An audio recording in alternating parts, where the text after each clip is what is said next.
June, 10,000 units. Targeted production for the month of June equal to 10,000 units. Now, start the cost ascertaining program. Here, 3 departments are there. One is production department, and another one is marketing department, that is the selling and distribution department. Next,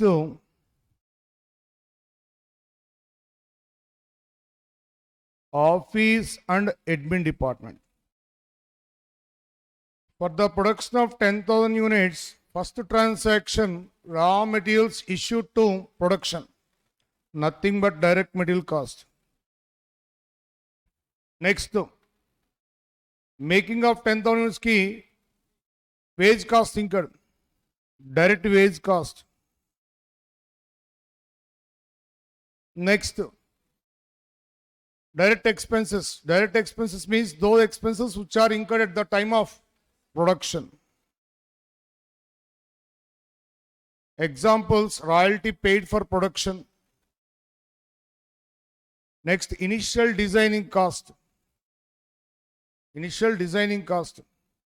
Hiring charges for using equipments. Job charges to job workers. Next, power and fuel, nothing but cost of utilities. Next, consumable materials. For garments industry ki consumable materials and buttons ivanni vastayi. Consumable materials. Next, amortized value of moldings. Amortized value of mostly ive vastayi manaki. So these are the direct expenses. Next, 4th transaction. Raw material issued for factory maintenance, nothing but factory indirect material cost.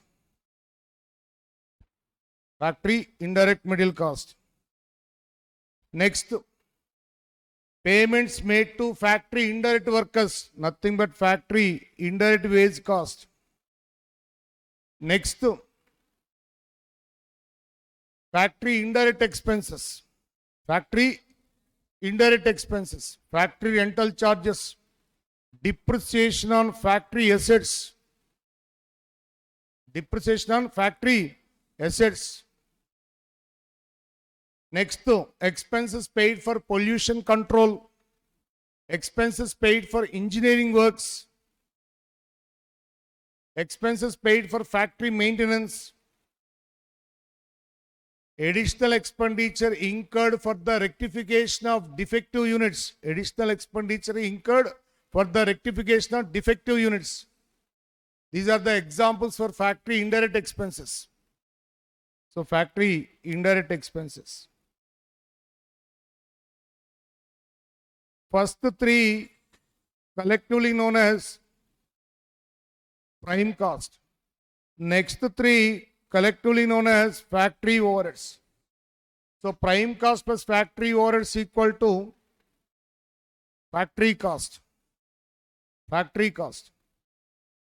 So, direct material cost, that is the cost of direct material consumed, direct wage cost, direct expenses is equal to prime cost. Main importance, sir, and direct expenses, list of direct expenses very, very important. For mining industry, examples. Mining industry example, royalty paid for production. Next, hiring charges for using equipments. Next, power and fuel, nothing but cost of utilities. Sir, power and fuel single ga iste, that is direct expenses. Ade power and fuel ki inkedana add aithe, that is factory indirect expenses. Only power and fuel aithe single ga iste power and fuel, that is direct expenses.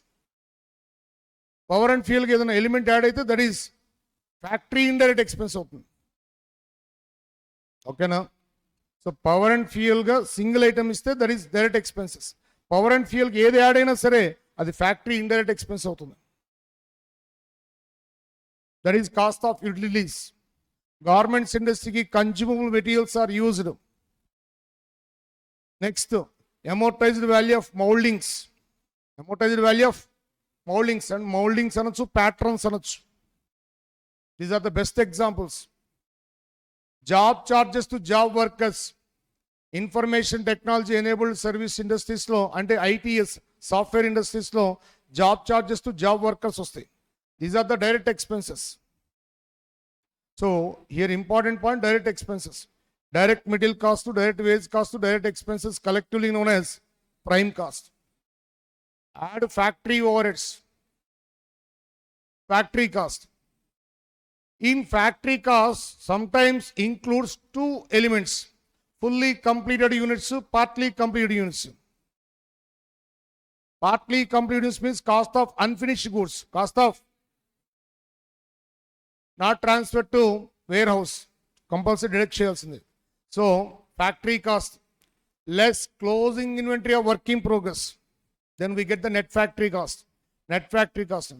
So direct material cost to direct wage cost to direct expenses, we get prime cost to. Add factory overheads, gross factory cost. Endukani here there is a unfinished work undi sir. Then adjust the inventory levels relating to work in progress. Opening inventory of work in progress should be added. Closing inventory of work in progress should be deducted. We get net factory cost. Okay, sir. 10,000 units sent to laboratory for testing its quality. This is the lab. Company has set up a laboratory for testing its goods. That is the quality checking. Here quality inspection team is there. ఈ quality inspection team ki expenses incur అవుతాం. So quality inspection team cost, that is also a part of cost of production. It should be added to factory cost. It should be added to factory cost. So here 100 units defective units. 100 units defective units. Remaining 9,900 good units. So defective units ki rectification chance undi ante then start the rectification work. So additional expenditure incurred for the rectification of defective units, it is treated as a factory indirect expenses. It includes factory overheads. Clear? So here 100 units defective units are 9,900 good units. So ఈ 100 units ki defective units kabatti then start the rectification cost. Then turned as a good units. Okay. Sometimes there is no possibility for rectification. In that case, sell as a scrap. Sell as a scrap. That should be deducted from factory cost. Next, in case of large sales companies, definitely maintain the research and development department, R&D team. So expenses for R&D team also a part of cost of production. Next, here office and administrative department providing services to production department, that is administrative expenses related to production. These are the elements of cost of production. These are the elements of cost of production. Direct material cost to direct wage cost to direct expenses to prime cost. Next, add factory overheads. We get gross factory cost. Adjust the inventory levels relating to work in progress. Then we get the net factory cost. Next, units sent to laboratory for testing its quality. Add the quality inspection cost. Next, add research and development cost. Back-end admin department rendering services to production department. That cost also added to a part of cost of production. Add admin expenses related to production. We get here small adjustment, sir. Sometimes there is no possibility for rectification. In that case, sale as a scrap. In that case, less realizable value of scrap during the manufacturing process.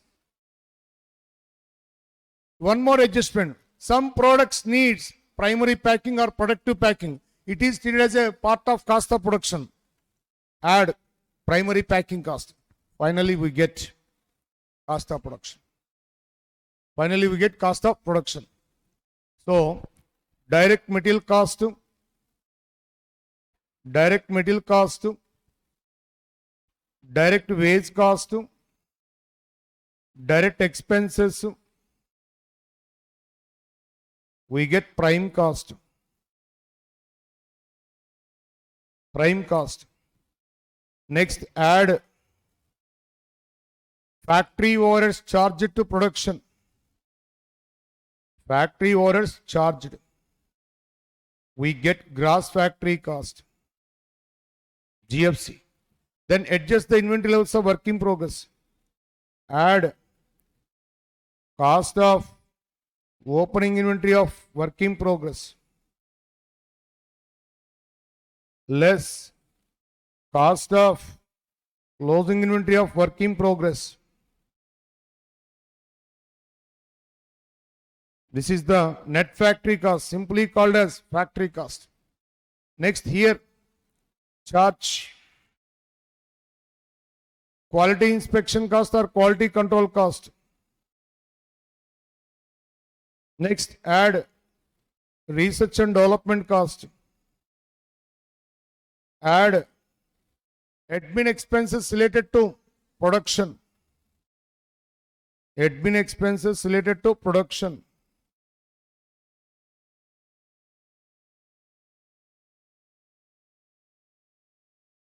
Next, less realizable value of scrap during the manufacturing process. Some products needs protective packing or primary packing. It should be treated as a part of cost of production. Add primary packing cost. Primary packing cost. Finally, we get cost of production. Here, important thing, admin expenses related to production, only two elements are there. Salary paid to production control manager. Next, expenses paid for production planning. Expenses paid for అంటే next day production department schedule prepare చేసే team ఉంటారు వాళ్ళ దగ్గర. ఈ ఇద్దరే related to production అనమాట. Production control manager వాడి కింద ఉన్న టీము. టీం అంటే వాళ్ళు ఏం చేస్తారు సార్ అంటే నెక్స్ట్ డే షెడ్యూల్ ప్రిపేర్ చేస్తారు. ప్రొడక్షన్ డిపార్ట్మెంట్ షెడ్యూల్ అనమాట, time table. So expenses paid for production planning office expenses, salary paid to production control manager. Except these two elements, remaining all general administrative overheads. Total administrative department overheads, only two elements are related to production. One is salary paid to production control manager. Second one is expenses paid for production planning team. Expenses paid for production planning team. These two elements related to production, remaining all general administrative overheads. Right. So we get cost of production. It adjusts inventory levels relating to finished goods. Opening inventory should be added, closing inventory should be deducted. Then we get COGS. COGS. Next, add selling and distribution overheads, general administrative overheads. Then we get here one more important point, sir. Add general administrative expenses, add selling and distribution expenses. Next to secondary packing charges. Secondary packing charges main objective to attract the customer. Secondary packing charges, it is a part of cost of sale. It is a part of cost of sale. That is separate element in the disclose chain. So general administrative expenses, selling and distribution expenses, secondary packing charges. Secondary packing charges. Last one, last element, cost sheet last element ఏంటి sir అంటే interest and financing charges are non-equity funds. అంటే generally at the time of raw material buying, company has approached the banker for funding. Then banker sanctioned a cascade facility, that is a short-term finance, that is the working capital finance. So in this case, interest burden, that is the interest and financing charges on non-equity funds. This is the short-term finance is called as non-equity funds. That is also shown in the cost sheet. Last element anamata. Last element. Sir, Mari, interest and financing charges on equity funds. Equity funds and for acquiring of assets, for acquiring of stocks. But non-equity funds and sir, short-term funding, that is working capital finance anamata. It is allowed in the cost sheet. But interest and financing charges on equity funds not allowed in the cost sheet. That okay na? Interest and financing charges on equity funds. Equity funds means that funds using the acquiring of assets. Equity funds used for acquiring of assets, for acquiring of stocks. But non-equity funds at the time of raw material buying, these funds are used. That is the short-term goal. It is allowed in the cost sheet. So last element, interest and financing charges on non-equity funds. Finally, we get cost of sale or total cost. So each journey, COGS to total cost journey, general admin, selling and distribution, secondary packing charges, interest and financing charges on non-equity funds. Equity funds are excluded from cost sheet. Okay, na sir? So this is the format for cost ascertaining. So main junctions, factory cost to COP junction, COGS to cost of sale junction, very, very important. Factory cost to cost of production, factory cost, add quality inspection cost, add research and development cost, add admin expenses related to production, less realizable value of scrap during the manufacturing process, add primary packing, 5 elements, add quality inspection cost to, add research and development cost to, admin related to production. Admin related to production, only 2 elements are there. Salary paid to production control manager. Next, the expenses paid for production planning team.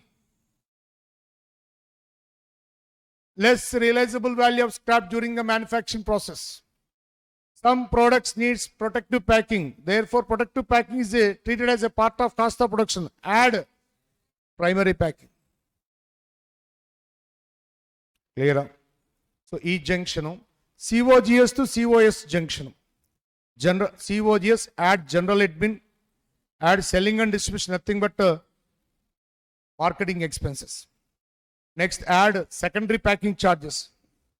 Add interest and financing charges on non-equity funds. Other interest and financing charges on equity funds and excluded from cost sheet. Okay. Next, important point here, selling and distribution expenses, very, very important. Material issued for selling and distribution department, nothing but indirect material cost. Reason, here there is no production activity. Whatever it may be incurred, simply treated as indirect cost. Material issued to selling and distribution department, nothing but indirect material cost relating to selling and distribution department. Payments made to marketing staff, nothing but selling and distribution expenses. Selling and distribution overheads. Next, selling and distribution department, indirect expenses. Expenses paid for participation in the industrial exhibition. General ga mana area lo industrial exhibition conduct chestante prati industrialist space తీసుకుంటాడు. ఎందుకంటే తన products కి marketing లో కొంత publicity కావాలి కదా sir. Public లో awareness తీసుకురావాలి ప్రొడక్ట్స్ మీద. మేము రిలీజ్ చేసే ప్రొడక్ట్స్ ఇవి ఫర్ ద కమింగ్ పీరియడ్ మా కంపెనీ నుంచి రిలీజ్ అయ్యే ప్రొడక్ట్స్ వీటి మీద కొంత అవేర్నెస్ తీసుకురావాలి. అవేర్నెస్ తీసుకురావాలంటే ఇండస్ట్రియల్ ఎగ్జిబిషన్లో పార్టిసిపేషన్ చేయాలి. ఇండస్ట్రియల్ ఎగ్జిబిషన్లో పార్టిసిపేషన్ చేయాలంటే definitely pay some fees. That is expenses paid for participation in the industrial exhibition. Nowadays offline sales ఉన్నాయి, ఆన్లైన్ సేల్స్ ఉన్నాయి. So website maintenance cost or app maintenance cost for online sales promotion. Website maintenance cost or app maintenance cost for online sales promotion. These two elements very, very important. The remaining elements may also depreciation on sales when, depreciation on sales when, depreciation on selling and distribution department assets and చెప్పొచ్చు. Next. Here, this is very, very important. Cost of direct material consumed. Here, lot of adjustments are there. First, raw material purchasing activity. Suppose invoice value of raw material purchase 1 lakh rupee. Here discount offered by a seller to the buyer of the product in the form of reduction in the price. Discount offered by the seller to a buyer of the product in the form of reduction in the price. That is called as trade discount. Trade discount and a treatment, sir, it should be deducted from invoice value. Less trade discount.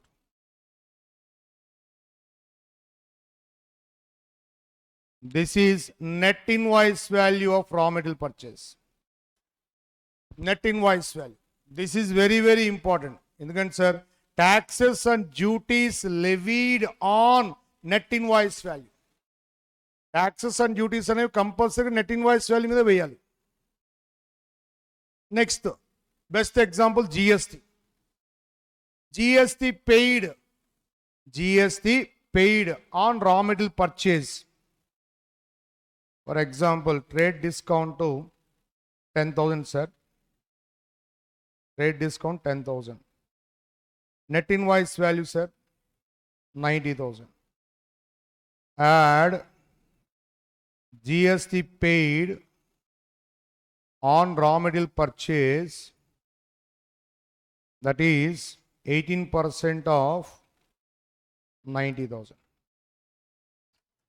Here check the manufacturer status.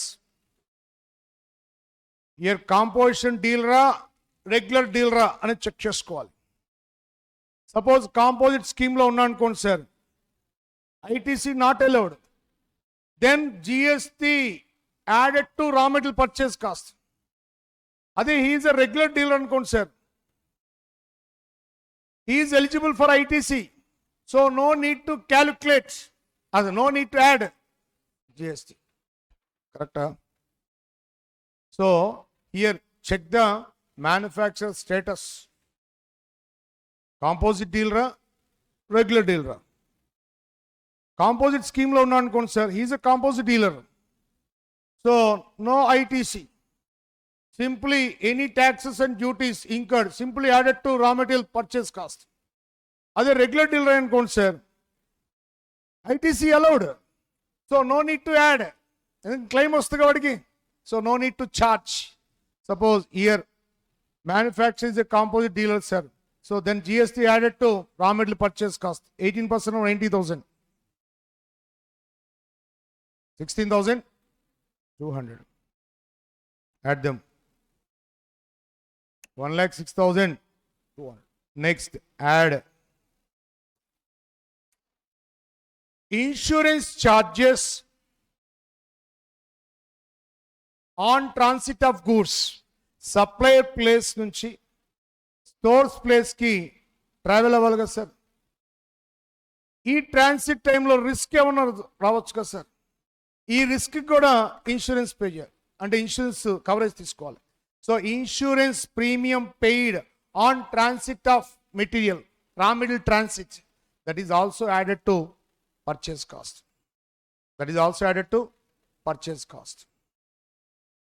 So insurance on transit of goods.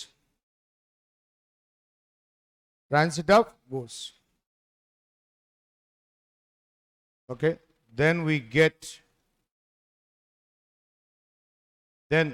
net cost of raw material purchase. Then adjust the inventory levels. Opening inventory of raw material should be added. Closing inventory of raw material should be deducted. Finally, we get cost of direct material consumed. So lot of adjustments ఉన్నాయి ఇక్కడ నీకు. First start with the total invoice value. Next, seller offer a discount, sir, to the buyer of the product in the form of reduction in the price, that is trade discount. That should be deducted from total invoice value. We get the net invoice value. A net invoice value nunchi GST, any taxes and duties. Here check the manufacturer status. Composite dealer or regular dealer? Composite dealer.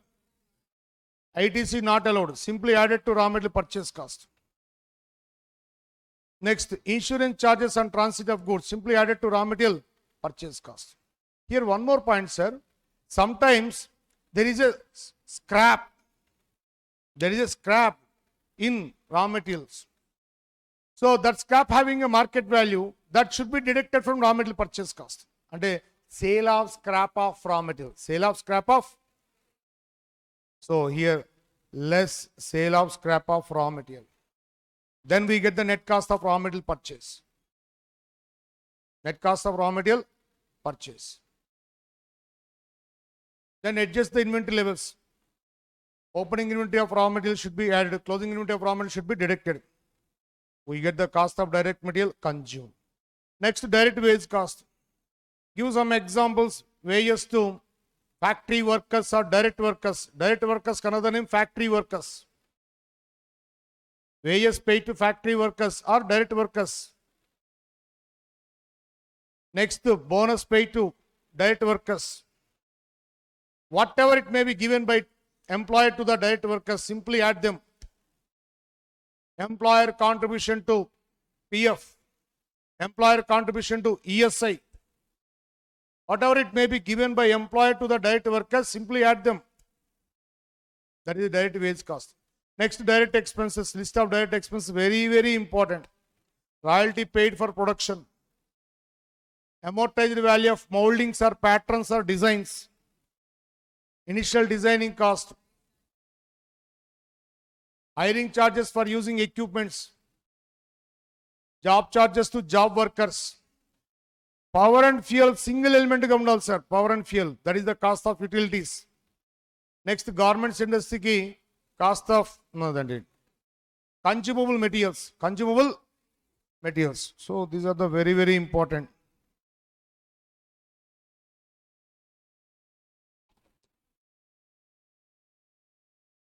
Next, factory overheads.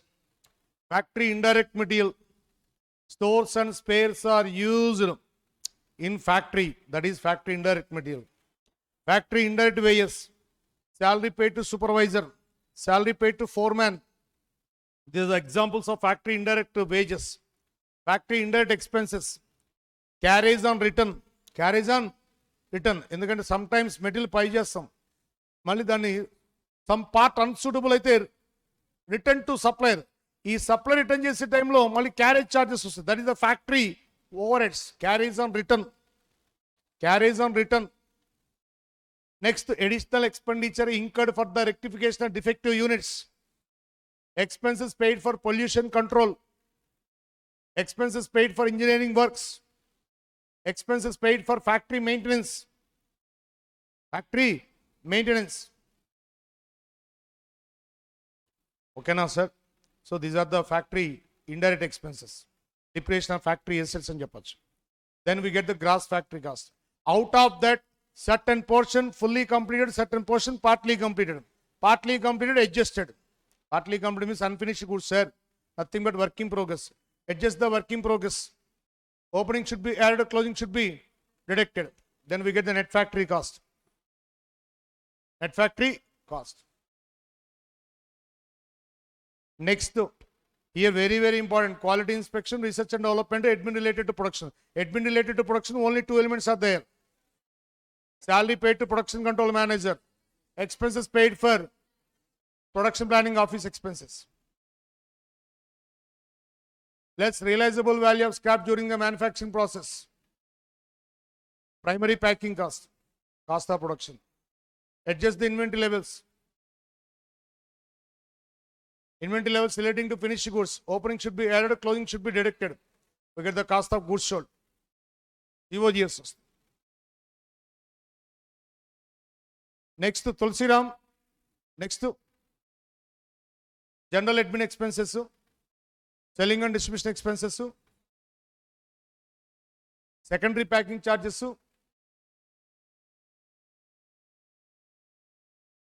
interest and financing charges on non-equity funds. Then we get cost of sale. Cost of sale. Compare with sales to get the profit. Here one more important. While preparing the cost statement, the following items ignored. Pure financial expenses, non-cost related items, non-operating incomes. Non-operating incomes. Pure financial expenses, sir. Any expenditure incurred in connection with collection of debtors, bad debts, reserve for bad debts, cash discount allowed to customers. Examples చెప్పాను మీ క్లాస్లో. ఇప్పుడు just ఏంటంటే అంటే వాడు items చెప్తుంటాను. Bad debts, reserve for bad debts, cash discount allowed to customers. Any expenditure incurred in connection with raising of funds, raising the capital, preliminary expenses, underwriting commission, expense on issue of shares or debentures, discount on debentures. Any expenditure incurred in connection with serving the capital, interest on debentures, interest on capital, interest on loans, dividend on shares. Next, non-cost related items. Any expenses having no direct relation or indirect relation with the production activity. Best example, donations. Capital expenditure. Capital expenditure example, purchase of computer for office use, is the purchase of any fixed assets. Am I right? These items are appearing only in financial books, not in cost books. So, donations, capital expenditure, capital losses, loss on sale of fixed assets, loss on sale of investments. Next, amortized value of intangible fixed assets, right of intangible fixed assets, right of goodwill, right of patents, right of trademarks, right of copyrights, right of license. Next, direct taxes, income tax, wealth tax, appropriation account, debit items, appropriation account, debit items. Next, fines and penalties for violating the government rules, fines and penalties, abnormal cost elements. These are the items appearing only in financial books, not in cost books. Not in cost books. Next, non-operating incomes. Cash discount received from supplier, share transfer fees, capital profits, profit on sale of fixed assets, profit on sale of investments, capital profits, interest on fixed deposit, bank interest credited on fixed deposits, interest credited on bank fixed deposits, dividend received from other company shares, interest received from other company debentures. These are the non-operating incomes. So these elements are appearing only in financial books, not in cost books. Definitely 1 or 2 items ఇవ్వడానికి chances ఉంటాయి. వాటిని identify చేయాలి. Identify చేస్తే నీకు ఆటోమేటిక్గా వాటిని exclude చేయడమే. Excluded from cost sheet. Treatment ఏంటి సార్ అంటే excluded from cost sheet. So ఇది కాస్ట్ షీట్ గురించి. ఇందులో మెయిన్ ఐటమ్స్ అనే ఎలిమెంట్స్ అని చెప్పేశాను. Okay right. Next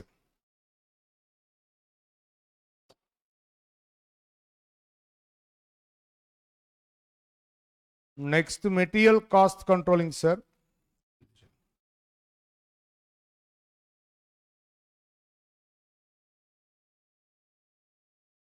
Material cost controlling.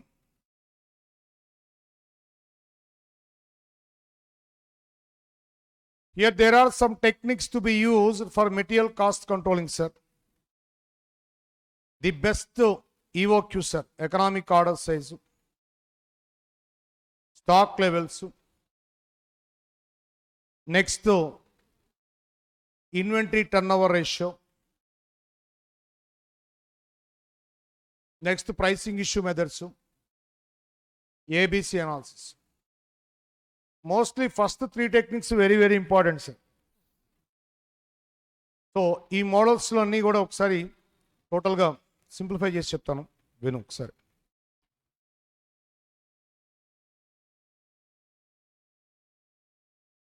X limited company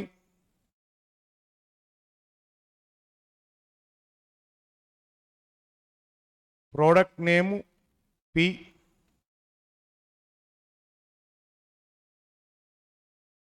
raw material name casting, sir. Listen. Daily usage of raw material. Daily usage of raw material 150 casting, sir.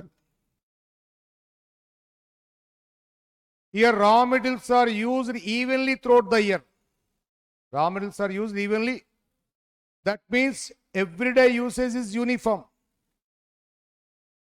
Here 1 year equal to 360 days, sir.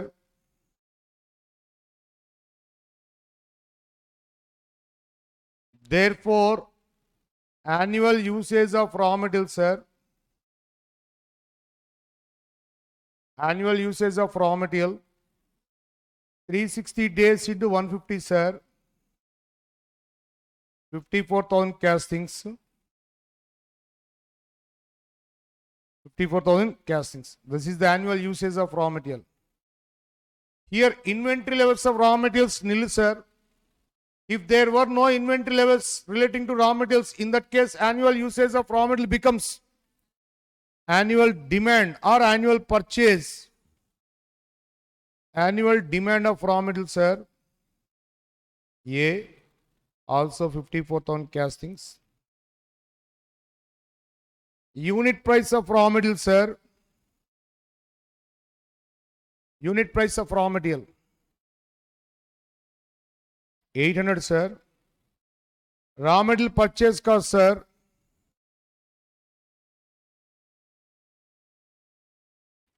54,000 into 800, sir. 432 lakhs, sir.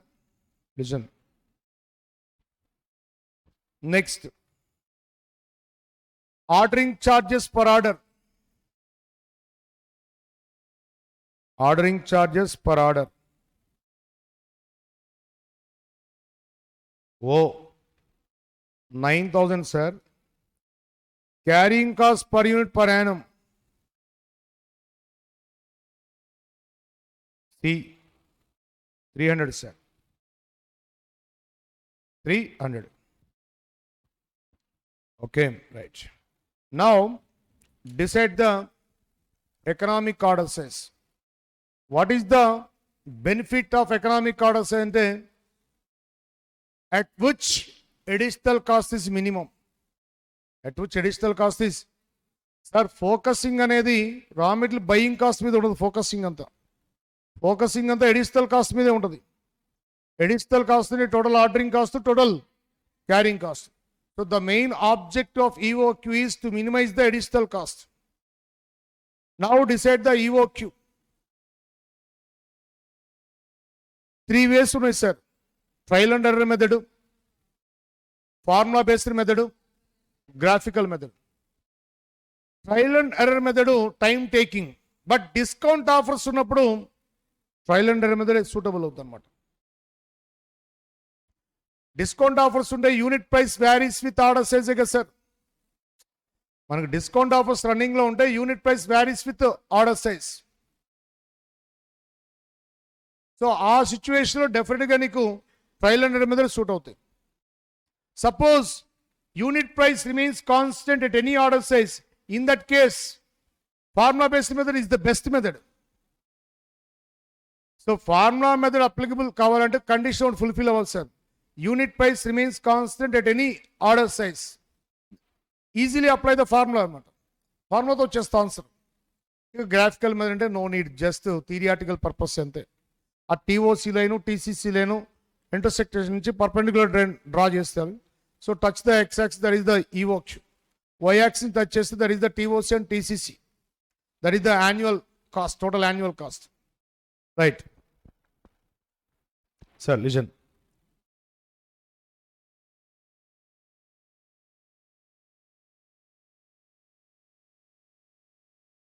First annual demand, sir, that is denoted by A. Take the trials, order size. Here, take the 100 multiples or 200 multiples or 400 multiples or 600 multiples. Next, sir, number of orders in a year. Number of orders in a year. That is A by order size. A by order size. A by order size. Next,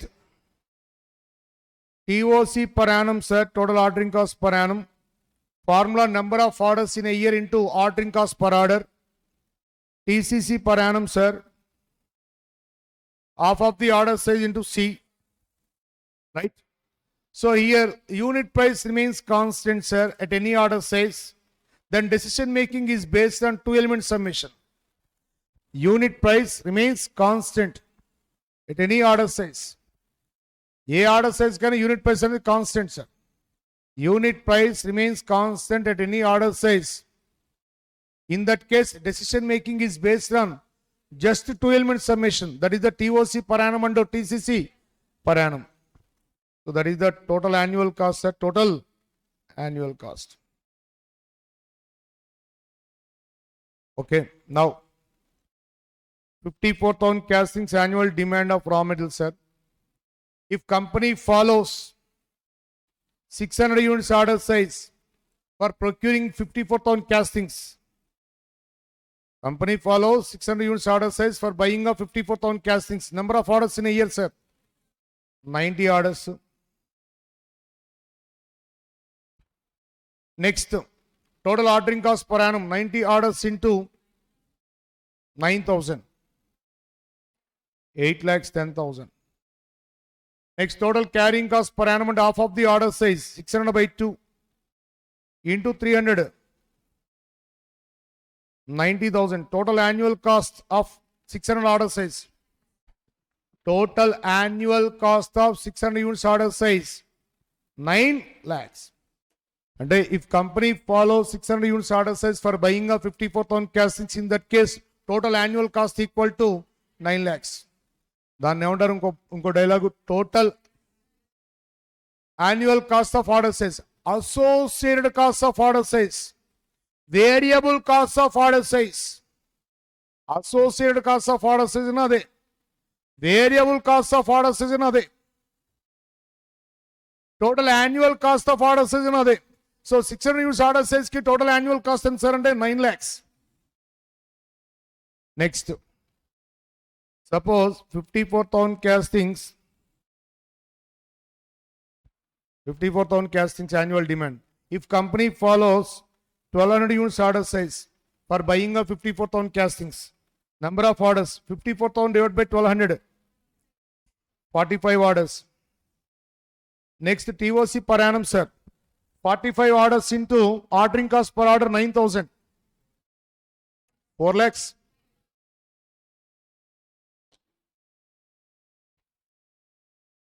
4 lakhs 5,000. 4 lakhs 5,000. Next, TCC per annum, half of the order size, 1,200 by 2 into 300. 1 lakh 80,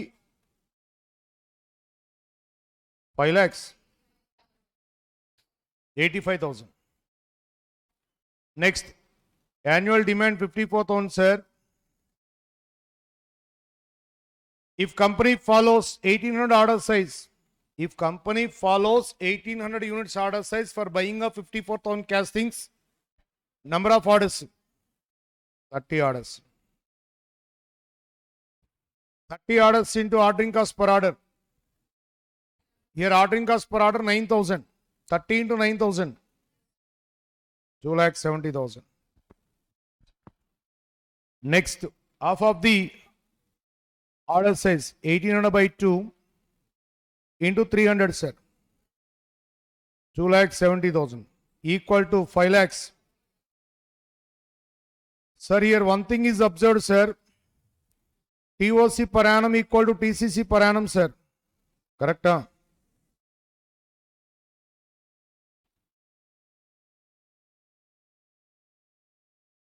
Where TOC equal to TCC, where TOC equal to TCC, at that point annual cost is minimum. At that point annual cost is minimum. Where the annual cost is minimum, that order size is nothing but EOQ. This is called as EOQ. This is economic order size.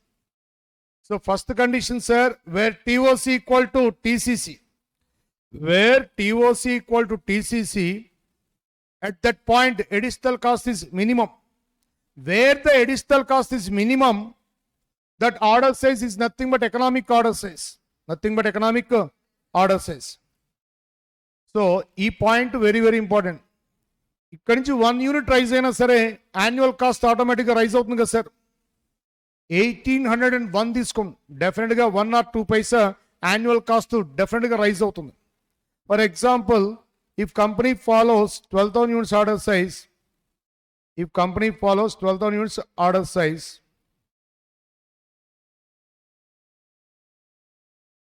sorry, 2,000 sir, 2,000 discount sir.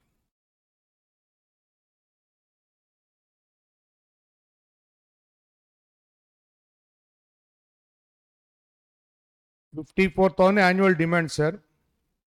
If company follows 2,000 units order size for buying of 54,000 castings, 27 orders. 27 orders. Right. 27 orders into 9,000. 2 lakhs. 2,43,000. Next, half of the order size 2,000 by 2 into 300. 3 lakhs.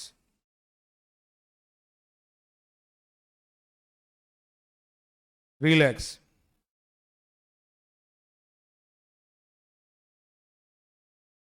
$5,43,000. So 3,000 additional cost increase. Suppose if company follows 2,000 units order size for buying of 54,000 castings, in that case, how much extra cost to be incurred, sir? 3,000. ఇది కూడా డెఫినెట్గా కొడతాడు, డెఫినెట్గా అంటాడు ఇది కూడా. Suppose supplier minimum lot size 2,000 fix చేశాడు అంటాడు. Supplier minimum lot size 2,000 fix చేశాడు అంటాడు. అంటే వాడి దగ్గర స్టార్టింగ్ సైజ్ ఎంత? 2,000. అంటే if supplier has supplied a minimum lot size of 2,000, అంటే నా దగ్గర స్టార్టింగే 2,000 ఫాలో అవ్వాలి. Sir please sir 1,800 sir, never. నువ్వు స్టార్టింగ్ మినిమం 2,000తో స్టార్ట్ అవ్వాలంటాడు. 2,000తో స్టార్ట్ అవ్వాలన్నప్పుడు డెఫినెట్గా company has to incur extra additional cost కదా sir. Company has to incur extra additional cost. How much sir? 3,000. ఇలాంటి పిడుచుకుంటుంటే మీకు. If the minimum lot size supplied by the supplier is 2,000 units, in that case, company has to incur extra additional cost. What is that amount అంటాడు? So, అప్పుడు first we have to calculate total annual cost at EOQ. Next to calculate total annual cost at the proposed order size. That is 2,000. Then take the difference. That is the extra cost. Extra cost. Suppose if company follows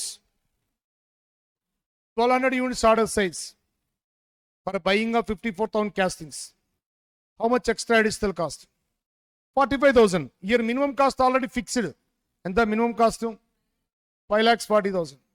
Suppose if company follows 1,200 units order size, in that case 5,85,000 కదా sir. So 5,85,000 minus 5,40,000 అంటే extra cost equal to 45,000 ఉన్నాయి కదా sir. ఇది primary model. దీని కొద్ది extension వస్తుంది. ఇప్పుడు చూడండి, suppose supplier bulk sizes expect చేస్తున్నాడు. మరి మ్యానుఫ్యాక్చర్ బల్క్ సైజెస్ని ఇష్టపడ్డాడు. ఎందుకని అక్కడ ఎడిషనల్ కాస్ట్ ఇంకర్ అవుతాం, ఎక్స్ట్రా ఎడిషనల్ కాస్ట్ ఇంకర్ అవుతాం. సప్లయర్ సైడ్ ఏంటి, సప్లయర్ బల్క్ సైజ్ ఎక్స్పెక్ట్ చేస్తాడు. బల్క్ సైజ్ ఎక్స్పెక్ట్ చేస్తే నీకు క్యాష్ ఇన్ఫ్లో ఎక్కువ ఉంటుంది సార్. అందుకని వాడు బల్క్ సైజ్ ఎక్స్పెక్ట్ చేస్తాడు. మరి మ్యానుఫ్యాక్చర్ ఏంటి, బల్క్ సైజ్కి ఇంట్రెస్ట్ చూపించడు. బల్క్ సైజ్ వెళ్తే ఆటోమేటిక్ ఏమిస్తారంటే వాడికి ఎక్స్ట్రా ఎడిషనల్ కాస్ట్ అవుతుంది. అందుకని బల్క్ సైజ్కి ఇంట్రెస్ట్. ఇప్పుడు సప్లయర్ అందుకని డిస్కౌంట్ ఆఫర్ ఇద్దాం అనుకుంటాడు. For example,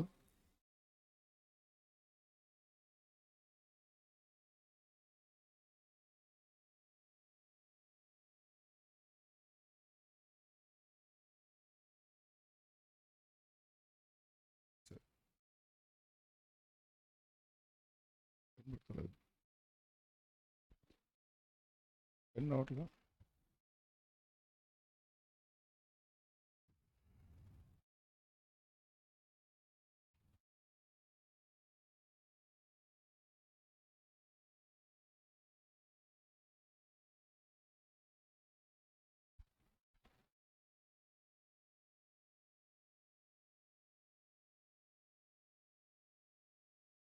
sir పెన్నోట్లు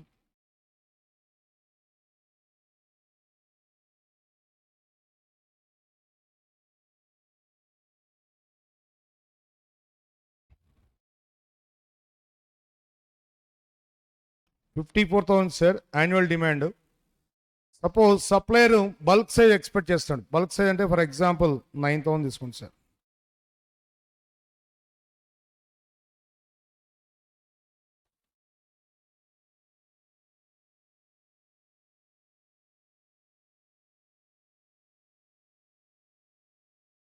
$9,000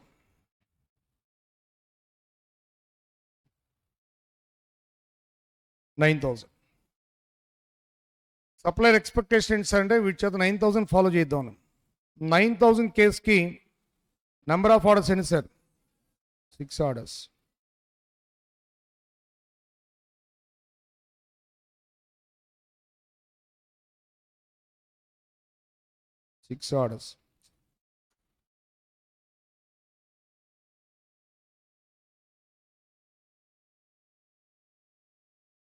Six orders into 9,000. That is the total ordering cost per annum. 6,000 into 6 orders into 9,000. Not less.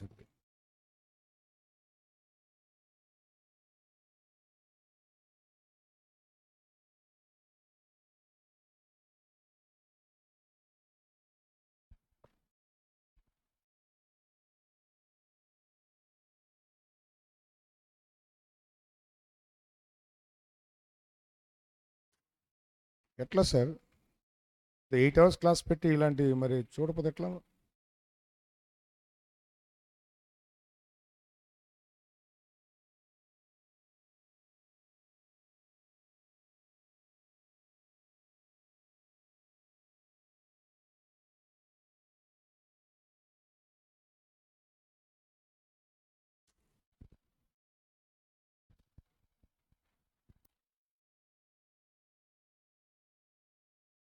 Sir, if company follows 9,000 units order size for buying of 54,000 castings, orders ఏంటండి 6 orders ఏగా, 6 orders.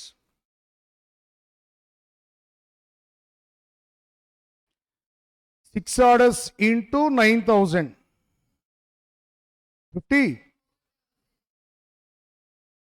Next, half of the order size, 9,000 by 2 into 300. 1 lakh. 13 lakhs. 13 lakhs T1000. Summation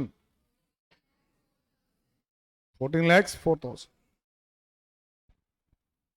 ఇక్కడ situations చూస్తే నువ్వు observe చూడు. Supplier ఏమన్నా bulk size expect చేస్తాడు. Bulk size expect చేయడం benefit ఏంటి సార్ అంటే హ్యూజ్ క్యాష్ ఇన్ఫ్లో వస్తుంది కదా వాడికి. సో 9,000 వాడు ఎక్స్పెక్ట్ చేస్తున్నాడు. మరి మ్యానుఫ్యాక్చర్ 9,000కి ఇంట్రెస్ట్ చూపించడు, ఎందుకంటే ఎక్స్ట్రా కాస్ట్ అవుతుంటుంది. ఎంత ఎక్స్ట్రా కాస్ట్ అయితే చూడండి sir. If company follows 9,000 units order size for buying of 54,000 castings.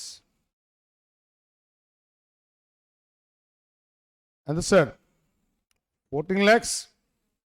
If company follows 9,000 units order size for buying of 54,000 castings, total annual cost equal to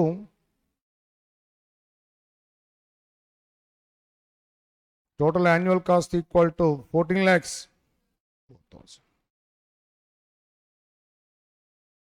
At TOQ, total annual cost, sir,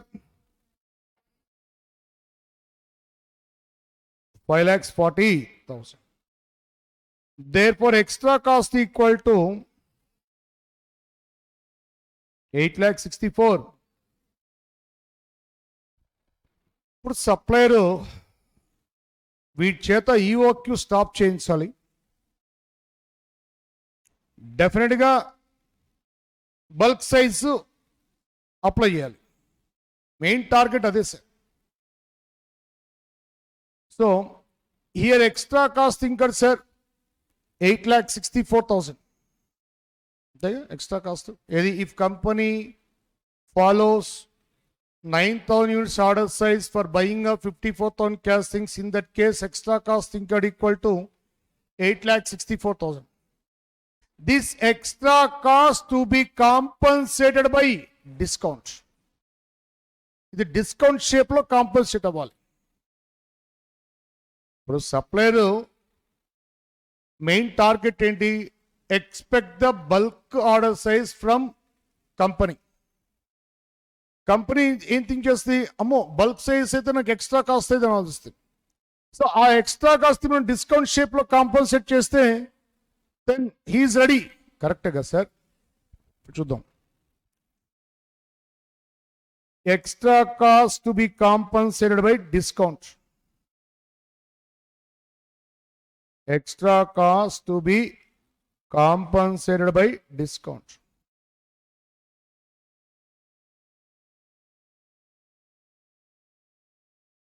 $8,64,000 divided by 54,000 castings is madam yearly buying. 9,000, 9,000, 9,000. So 9,000, 9,000, 9, 6 times 6 nines 54,000. So total buying 54,000 castings. 1,6. So therefore reduction in the purchase price, reduction in the purchase price of raw material, reduction in the purchase price of raw material. Reduction in the purchase price of raw material equal to 16 rupees. Presently, unit price of raw material equal to 800 rupees.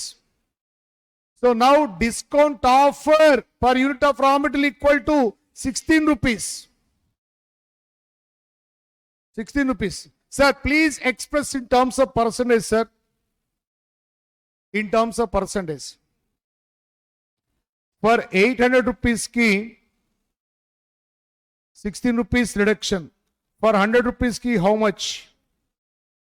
16 divided by 800 into 100. 2%. Now ready. Supply ready అయ్యాడు. Phone చేస్తాడు. ఎవరికి? కంపెనీకి, X limited కంపెనీకి. Sir presently company order size 1800. అవును sir. Unit price equal to 800 rupees. మీకు discount offer ఇస్తున్నాం sir, 16 rupees discount offer. That means new unit price of raw material equal to 784. That means 2% discount offered by the supplier. Thank you, sir. But one condition, sir. Condition, avunu sir. Please maintain 9,000 units order size antadu. If company maintains 9,000 units order size, in that case, unit price of raw material equal to 784. If company maintains 9,000 units order size, in that case, unit price of raw material equal to 784. ఇది offer ఇచ్చేస్తాడు. ఈ offer ఇవ్వగానే వెంటనే company management యాక్సెప్టబులా రిజెక్టబులా చూసుకోవాలిగా, అంటే అట్రాక్టివ్గా కాదు check చేయాలిగా. ఇది సప్లయర్ సైడ్ ప్రోగ్రామ్ అయిపోయింది. సప్లయర్ సైడ్ డిస్కౌంట్ ఆఫర్ చేసే ప్రోగ్రామ్ ఇది. సప్లయర్ సైడ్ డిస్కౌంట్ ఆఫర్ చేసే program. Present company order size 1800. Proposed or expected bulk order size 9000. In case of 9000 extra cost 8 lakhs. Sir supplier దగ్గర information ఎలా ఉంటుంది sir? Sir industry experience తీసుకుంటాడు కదా sir. ఈ ఇండస్ట్రీలో ఆల్మోస్ట్ ఇతనే సప్లయర్ అనుకోండి సార్, ఇన్ఫర్మేషన్ గ్యాదరింగ్ అనేది చాలా ఈజీ అవుతుంది. సో ఆ ఇన్ఫర్మేషన్తో గ్యాదర్ చేస్తాడు. గ్యాదర్ చేసి చూస్తాడు, 1800 సైజ్కి 9000 సైజ్కి డిఫరెన్స్ చూస్తాడు. 8,64,000 ఎక్స్ట్రా కాస్ట్ అవుతుంది. ఈ extra cost to be compensated by discount అనుకుంటాడు. Therefore reduction in the purchase price equal to reduction in the unit price of raw material equal to 8,64,000 divided by annual purchase quantity 54,000.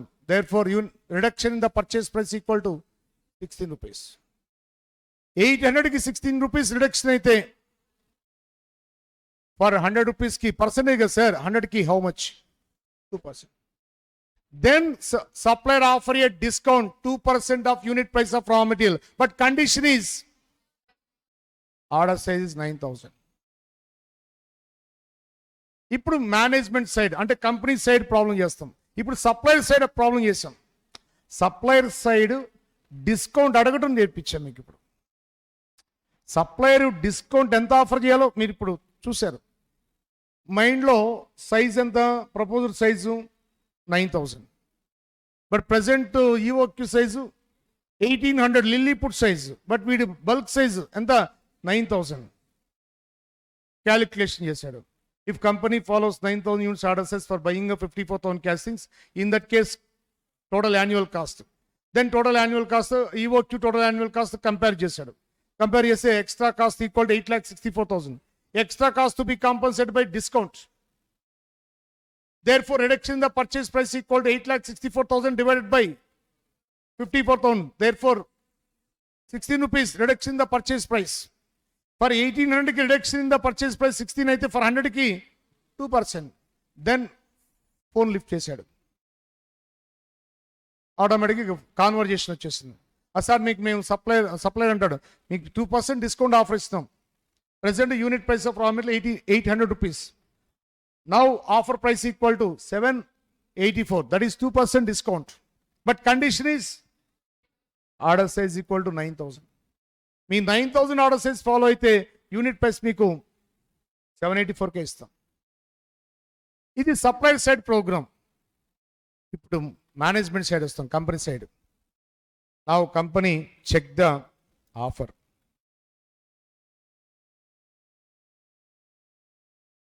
present order size, present order size, EOQ, that is equal to 1800. Here unit price equal to Unit price of raw material equal to 800 rupees. Proposed order size. Proposed order size. Proposed order size 9,000 units or 9,000 castings. In this case, unit price of raw material, sir, 784. Particulars. Now, calculate. Sir, company said decision making, sir. Here unit price varies with order size. Discount offers running low, sir. Discount offers running time low. Decision making is based on 3 element summation. TOC per annum, TCC per annum, raw material purchase cost per annum. Now TOC per annum.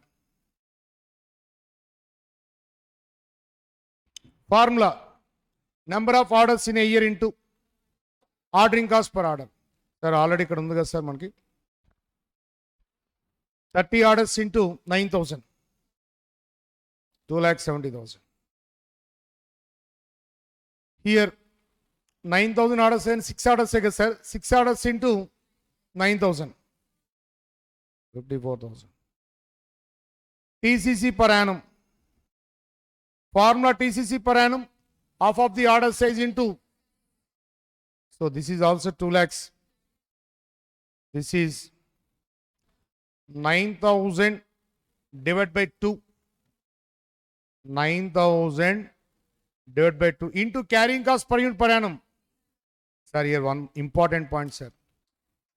Carrying cost per unit always constant at any order size.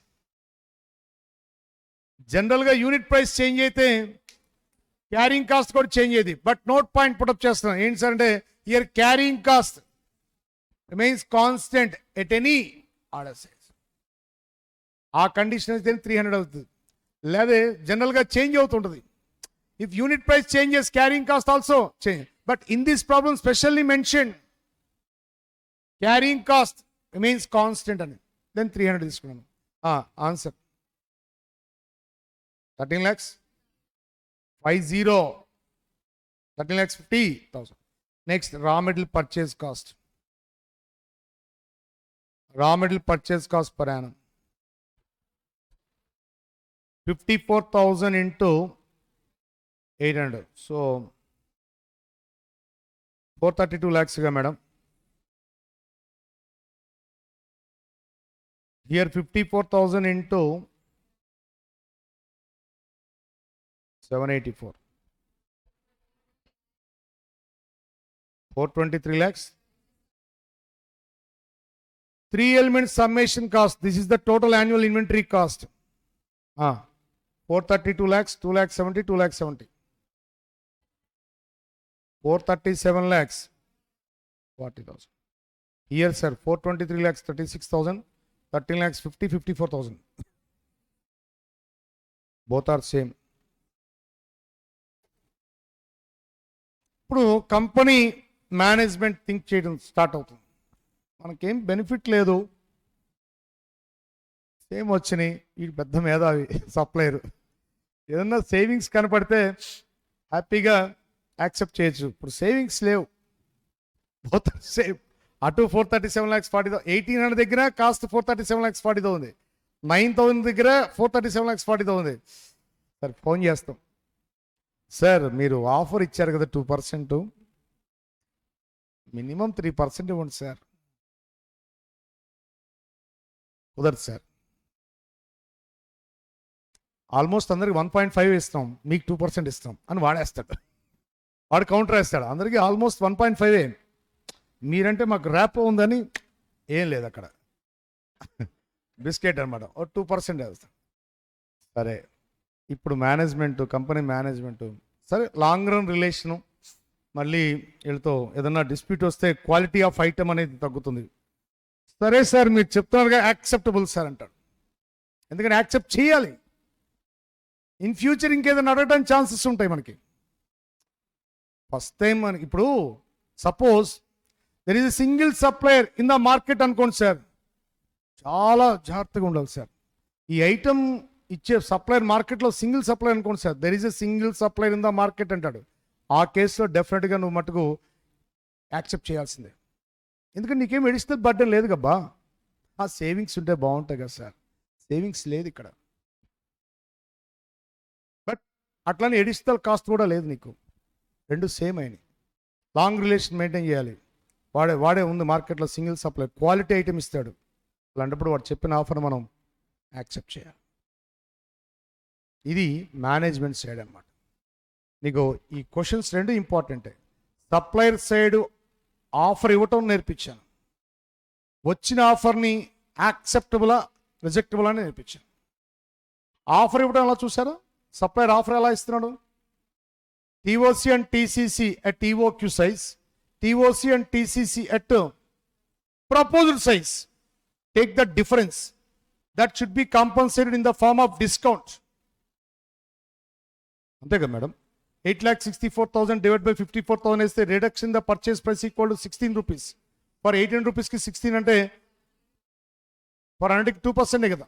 ఇది offer ఇవ్వటం, ఇది కూడా బిట్టే మీకు. Supplier discount offer negotiation కూడా మీకు ఇంపార్టెంటే. మీకు బుక్స్లో ఉంటాయి, ప్రాబ్లమ్స్లో ఉంటాయి. ఎంత ఆఫర్ నెగోషియేట్ చేయొచ్చు ఏది మన కంపెనీ మేనేజ్మెంట్తో. ఆఫర్ ఇచ్చిన తర్వాత ఇది యాక్సెప్ట్ చేయొచ్చా రిజెక్ట్ చేయొచ్చా అని మళ్ళీ ఇంకో క్వశ్చన్. డిస్కౌంట్ ఆఫర్ వచ్చింది సార్, మనం డిస్కౌంట్ ఆఫర్ రిసీవ్ చేసుకుని డిస్కౌంట్ ఆఫర్ని యాక్సెప్ట్ చేయాలా రిజెక్ట్ చేయాలా అదొక క్వశ్చన్. మళ్ళీ యాక్సెప్ట్ చేయాలి రిజెక్ట్ చేయాలంటే డెఫినెట్గా ఈ టేబుల్ పడాలి. ఏంటి? Present size, proposal size. Discount offers ఉన్నప్పుడు unit price varies with order సైజేగా. డిస్కౌంట్ ఆఫర్స్ రన్నింగ్లో ఉన్నాయంటే డెఫినెట్గా unit price varies with. In this case decision making is based on 3 element summation, TOC per annum, TCC per annum. ఈ model important sir. Supplier side 2% discount కూడా చాలా important. Supplier side offer discount offer negotiate చేయడం కూడా చాలా important. Dead easy అది అడిగితే. Discount offer ఇవ్వడం చాలా ఈజీ. ఏముంది? Propose size TOC and TCC, EOQ దగ్గర TOC and TCC, take the difference, divide by annual demand, then reduction the purchase price. Reduction the 800కి రిడక్షన్ 16 రూపీస్, ఫర్ 100కి 2%. Offer receive చేసుకున్న తర్వాత మళ్ళీ company action ఉంటుంది. మళ్ళీ company action ఎలా ఉంటుంది? యాక్సెప్టా రిజెక్టా 3 ఎలిమెంట్స్ చూస్తారు వాడు. కంపెనీ సైడ్ 3 ఎలిమెంట్స్ చెక్ చేస్తాడు. ఎందుకని? ఒకటి 800 రూపీస్ యూనిట్ ప్రైస్, కూడా ఏమన్నా 784 రూపీస్. అంటే రా మెటీరియల్ పర్చేస్ కాస్ట్ కూడా కన్సిడర్ చేయాలి. ఈ 3 ఎలిమెంట్స్ సమ్మేషన్ చెక్ చేసుకుంటాడు. క్లియరా? ఓకేనా? ఇది ఒక ఇంపార్టెంట్ సెక్షన్. సో EOQ చెప్పాను, సప్లయర్ డిస్కౌంట్ ఆఫర్ చెప్పాను, దాన్ని యాక్సెప్ట్ రిజెక్ట్ కూడా చెప్పాను. మొత్తం 3 మోడల్స్ కవర్ అయినాయి మీకు. Next 4th model.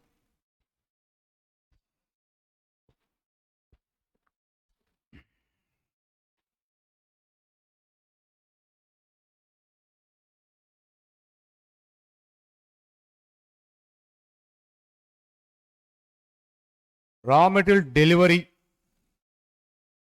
from supplier. Raw material delivery from supplier.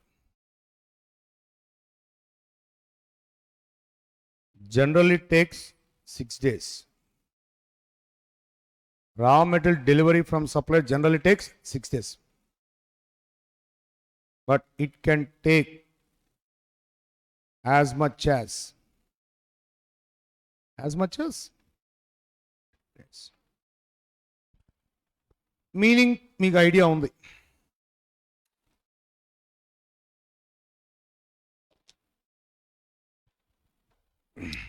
ఒక సింపుల్ ట్రిక్ చెప్తా చూడు. Raw material delivery from supplier generally take 6 days, but it can take as much as 10 days. For example ఒక 20 samples తీసుకుందాం. Last time 20 deliveries చూద్దాం sir. 20 samples 4, 5, 6, 7, 6, 8, 6, 9, 10. 1, 2, 3, 4, 5, 6, 7, 8, 9. 6. 10. Next 6, 3, 6, 7, 6, 6, 6, and then 1, 2, 3, 4, 5, 6, 7, 9, 8, 10. Next 6. ఏంటిది? Last 20 samples. Delivery sir 4 డేస్లో delivery వచ్చింది, 3 డేస్లో delivery వచ్చింది, 5 డేస్లో వచ్చింది, 6లో వచ్చింది, 7 వచ్చింది, 8 వచ్చింది, 9. ఈ 20 శాంపిల్స్ చూసి ఒక డైలాగ్ డెలివరీ చేశాను. Delivery from supplier generally takes 6 days. Sir most repetitive number mode, ZI mode statistics 6 mode most repetitive number of times ఎక్కువగా రిపీట్ అయింది 6 కదా sir. Delivery from supplier generally take 6 days, but it can take as much as 10 days. అంటే 10 days cross అవుట్లేగా. నీకు 6 అనేది highest repetitive number. Maximum delivery time, minimum delivery time చూడమ్మా 3. Minimum delivery time 3 days. Most repetitive number, that is the normal lead time. Maximum lead time, minimum lead time, ఇదే base తీసుకుంటారు. ఆ sentences ఎలా వస్తాయంటే 20 samples 100 samples చూస్తే తెలుస్తుంది. అంతేగాని కూర్చొని మాట్లాడుకోరు. అట్లా శాంపిల్స్ని అబ్జర్వ్ చేస్తారు, చూడాలి, అబ్జర్వేషన్ చేయాలి. అబ్జర్వేషన్ చేస్తే తెలుస్తుంది అన్నమాట. డెలివరీ ఫ్రమ్ సప్లయర్ మోడ్ ఎంత? 6. Delivery from supplier generally take 6 days sir. Mode general normal lead time అంటే మోడ్ అయ్యా. స్టాటిస్టిక్స్లో మోడ్ ఉంది కదా, అదే normal lead time. Maximum lead time ఎంత? 10 days. మినిమం లీడ్ టైం ఎంత? 3 days. ఇట్లా ఫర్ ఎగ్జాంపుల్ 100 శాంపిల్స్ తీసుకొని ప్రాబబిలిటీ డిస్ట్రిబ్యూషన్ టేబుల్ వేస్తా చూడు. 100 శాంపిల్స్. ఇప్పుడు జస్ట్ మీకు ఆ సెంటెన్స్కి 20 శాంపిల్స్ తీసుకొని ఎక్స్ప్లెయిన్ చేసి, ఈ సెంటెన్స్ ఎక్స్ప్లెనేషన్కి 20 శాంపిల్స్ తీసాను. ఇప్పుడు ప్రాబబిలిటీ డిస్ట్రిబ్యూషన్ టేబుల్కి 100 శాంపిల్స్ తీస్తా. Delivery time in days, delivery time in days,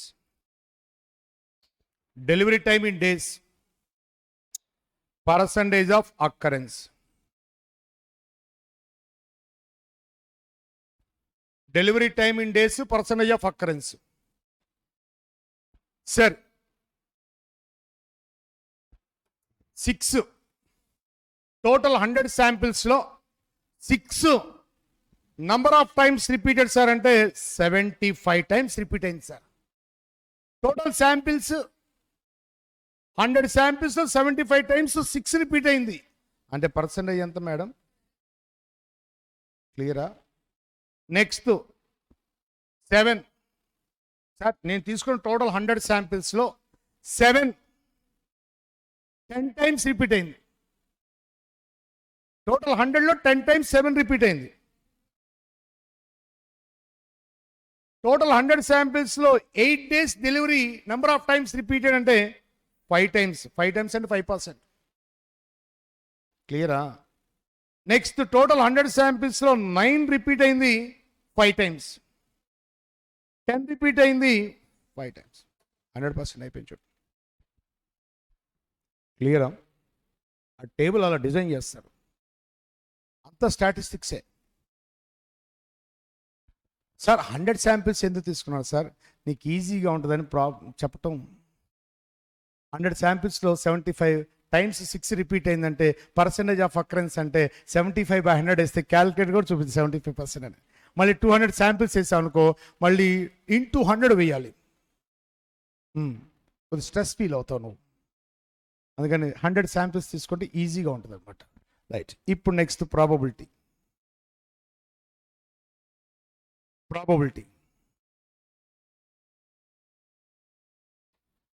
so probability raw material delivery within 6 days. Probability. Lakshmi garu, Venpatla. 0.75, that is the 75%. Next, delivery of raw material within 7 days. Within 7 days. P of 6 plus P of 7 hai kada sir. లేదా raw material delivery at least 7 days. At least 7 days. Probability of at least 7 days, madam. At least 7 days and P of 6 plus 7 hai. P of 6 plus P of 7 sir. 85%. Clear? So next, at least 8 days. Delivery of raw material at least 8 days. 90%. Delivery of raw material at least 9 days. Delivery of raw material at least 10 days.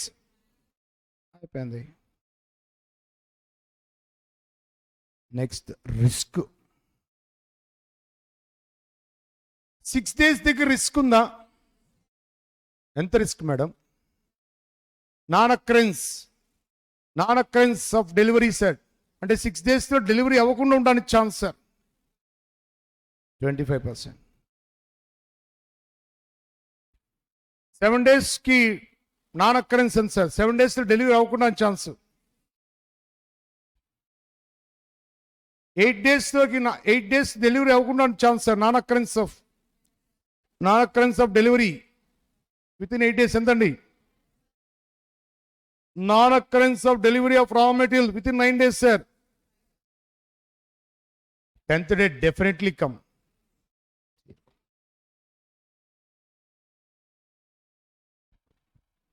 క్లియరా? Table క్లియరా?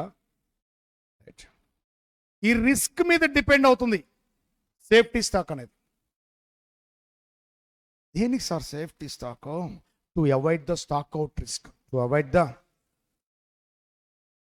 Suppose material lagging ఉందనుకోండి sir, production interruption arises. Due to raw material stock out. Due to raw material 1 day production interruption అంటే huge loss వస్తుంది కదా sir. మరి huge లాస్ని escape అవ్వాలంటే we have to maintain the safety stock.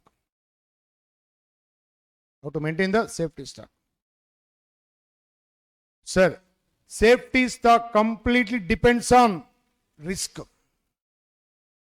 Suppose risk being out of stock at 0%. Risk being out of stock at 0%. అంటే that means నాకు రిస్క్కి అసలు నేను బేర్ చేయలేను.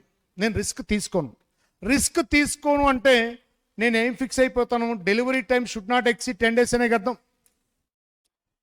at 0% risk level delivery period should not exceed 10 days. అంటే నేను 0% risk level fix అయ్యాను అంటే delivery period should not exceed 10 days. In that case safety stock equal 4 days. ఎలా వస్తుంది సార్ 4 days అంటే? నేను 0% risk level 6th day may not come, 7th day may not come, 8th day may not come, 9th day may not come, but 10th day definitely come గా. ఎందుకంటే 10th day 0%గా చూడు sir, risk 0. ఇక్కడ chance ఉంది may not come. ఇక్కడ chance ఏంది? May not కమ్కి 25% chance ఉంది. ఇక్కడ may not కమ్కి 15, ఇక్కడ మే నాట్ కమ్ 10, ఇక్కడ మే నాట్ కమ్ 5, బట్ ఇక్కడ లేదు 0 ఉంది. అంటే డెఫినెట్గా ఈ 4 daysకి సేఫ్టీ స్టాక్ మెయింటైన్ చేయాలి. అంటే ఇక్కడ ఒక 150, ఇక్కడ 150, ఇక్కడ 150, ఇక్కడ 150, టోటల్ ఎంత సార్? దీనికి ఒక ఫార్ములా ఇచ్చాను. Safety stock equal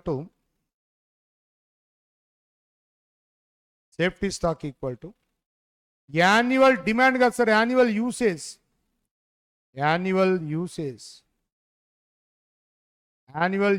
of raw material divided by number of days in a year into maximum lead time minus normal lead time. Maximum lead time minus normal lead time. ఇది safety stock formula. దీనికన్నా question paper చూడగల చెప్పొచ్చు. At 0% risk level, delivery time should not exceed 10 days. Therefore, safety stock equal to 4 days. Suppose నాకు friend ఉన్నాడు sir, వాడు arrange చేస్తాడు 1 డేకి. 1 డేకి arrange చేస్తానంటే నేను ఈ కాలం నుంచి ఈ కాలం షిఫ్ట్ అయిపోతాను సార్. 9th డే రాకపోతే నా ఫ్రెండ్ ఉన్నాడుగా, వెంటనే స్కిప్ ఈ 10 డేస్ నుంచి 9 డేస్. అంటే ఏంటి, ఒక 5% రిస్క్కి నేను రెడీ. 5% రిస్క్ రెడీ అయ్యారా? ఎందుకు సార్ 5% రిస్క్ రెడీ అయ్యారు? ఫ్రెండ్ ఉన్నాడు రా, ప్రామిస్ చేశాడు 1 డేకి వాడు ఇస్తాడు, అరేంజ్ చేస్తున్నాడు. అప్పుడు నేను 5% రిస్క్ రెడీ అయ్యాను. 5% రిస్క్ రెడీ అయ్యాను అంటే delivery time should not exceed 9 days. Delivery time should not exceed 9 days. So 9th కాలంలో ఉంటాం, 9 డేస్ కాలంలో ఉంటాం. 9 డేస్ కాలం అంటే 6, 7, 8 3 డేస్ సేఫ్టీ స్టాక్ 450. సపోజ్ ఇద్దరు ఫ్రెండ్స్ అరేంజ్ చేస్తాను ప్రామిస్ చేశారు, డబుల్ ప్రామిస్. అప్పుడు నేను 10% రిస్క్ రెడీ అవుతాను. At 10% risk level delivery time should not exceed, take 8 fingers, close 6, 2 days safety స్టాక్గా అలా అయినా రావచ్చు, లేదా 6th డేకి 7th డేకి అరేంజ్ చేసుకోవచ్చు కదా సార్. ఇలా సేఫ్టీ స్టాక్ను మనం క్యాలిక్యులేట్ చేయొచ్చు. ఈ సేఫ్టీ స్టాక్ క్యాలిక్యులేషన్లో బెనిఫిట్ ఏంటి సార్ అంటే, to avoid the stock out risk. To avoid the ఏం లేదు సార్, ఆ operating cycle or production cycle చాలా స్మూత్గా వెళ్ళాలి. స్మూత్గా రన్ అయితే హ్యాపీగా ఉంటుంది. ఎక్కడ ఇంటరప్షన్ వచ్చింది, ఇప్పుడు ఇందాక వచ్చింది ఇంటరప్షన్, 10 minutes ఇంటరప్షన్ చాలు, cost effective rate per hour జుమ్ ఉంటుంది, ఇన్ఫ్లేట్ అవుతుంది, తెలుసు కదా అట్లా. అది అందుకని స్మూత్గా ఉండాలి.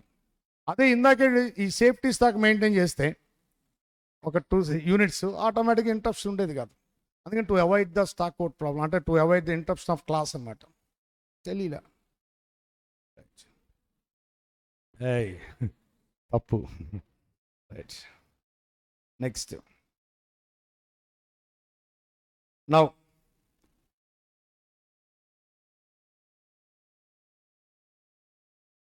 two-bin system. Two-bin system. Stock levels.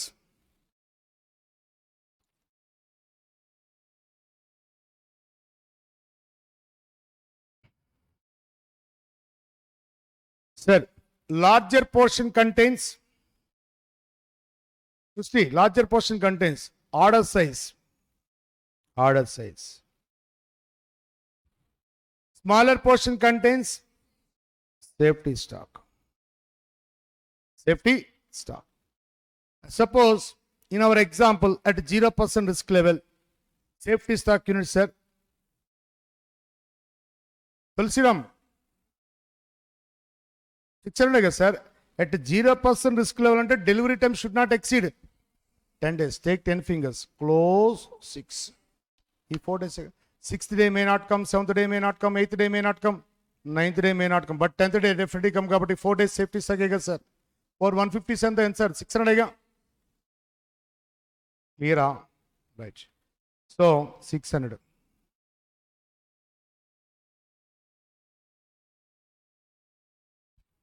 Order size 1800. Order size 1800. Company order size 1800 కదా సార్, ఈఓక్యూ సైజే కదా sir. Now when to place the order is very very important. Order place చేయడం డిలే అయితే ఏమైంది సార్, స్టాక్అవుట్ ప్రాబ్లం క్రియేట్ అవుతుంది. Stock out create అయిందంటే production interruption arises. So when to place the order very very important. Now please consider a mode. Normal lead time ఎంత sir ఇక్కడ? Most repetitive number 6 days కదా sir. Delivery from supply generally take 6 days కదా sir. That 6 days consumption is called as lead time consumption. Mode normal lead time 6 days above, that 6 days consumption equal to lead time consumption. Lead time consumption formula, normal lead time into normal consumption per day. In our example, normal lead time 6 days, normal consumption per day 150. Everyday usage is same. 6 150s. 900. Correct? So, here lead time consumption. 900. 1800 to start అయితే sir big box large portion. After 2 days 1800 becomes 1500 sir. Daily 150 abba. After 2 days inventory levels becomes 1500. అట్లా gradually day by day decrease అవుతూ touch చేసేది ఎవరిని 6 days consumption touch చేస్తుంది. Immediately A fresh order for purchase of raw material shall be made. A fresh order for purchase of raw material shall be made. So in that case, bin inventory level, sir, in that case, bin inventory level 900 plus 600. So this is the 1500. This is called as ROL. This is called as, ఇది ఏంటి madam, LTC plus safety stock. LTC plus safety stock. Clear?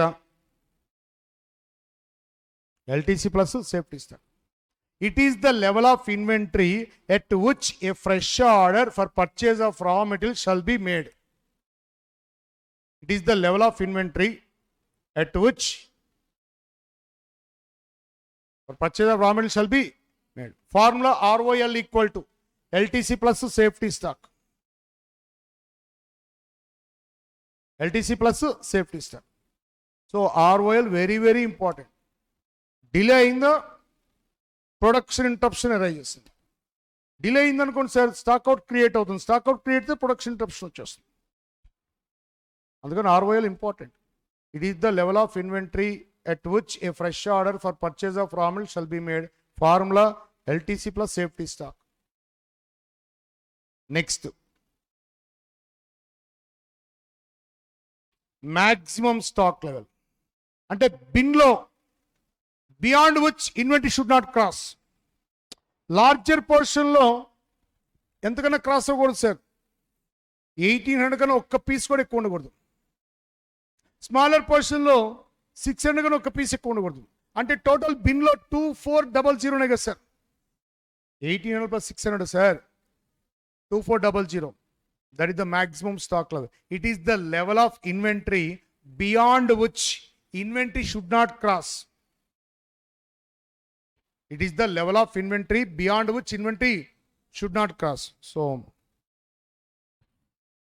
maximum stock level. Maximum stock level. Formula EOQ plus safety stock. EOQ plus safety stock.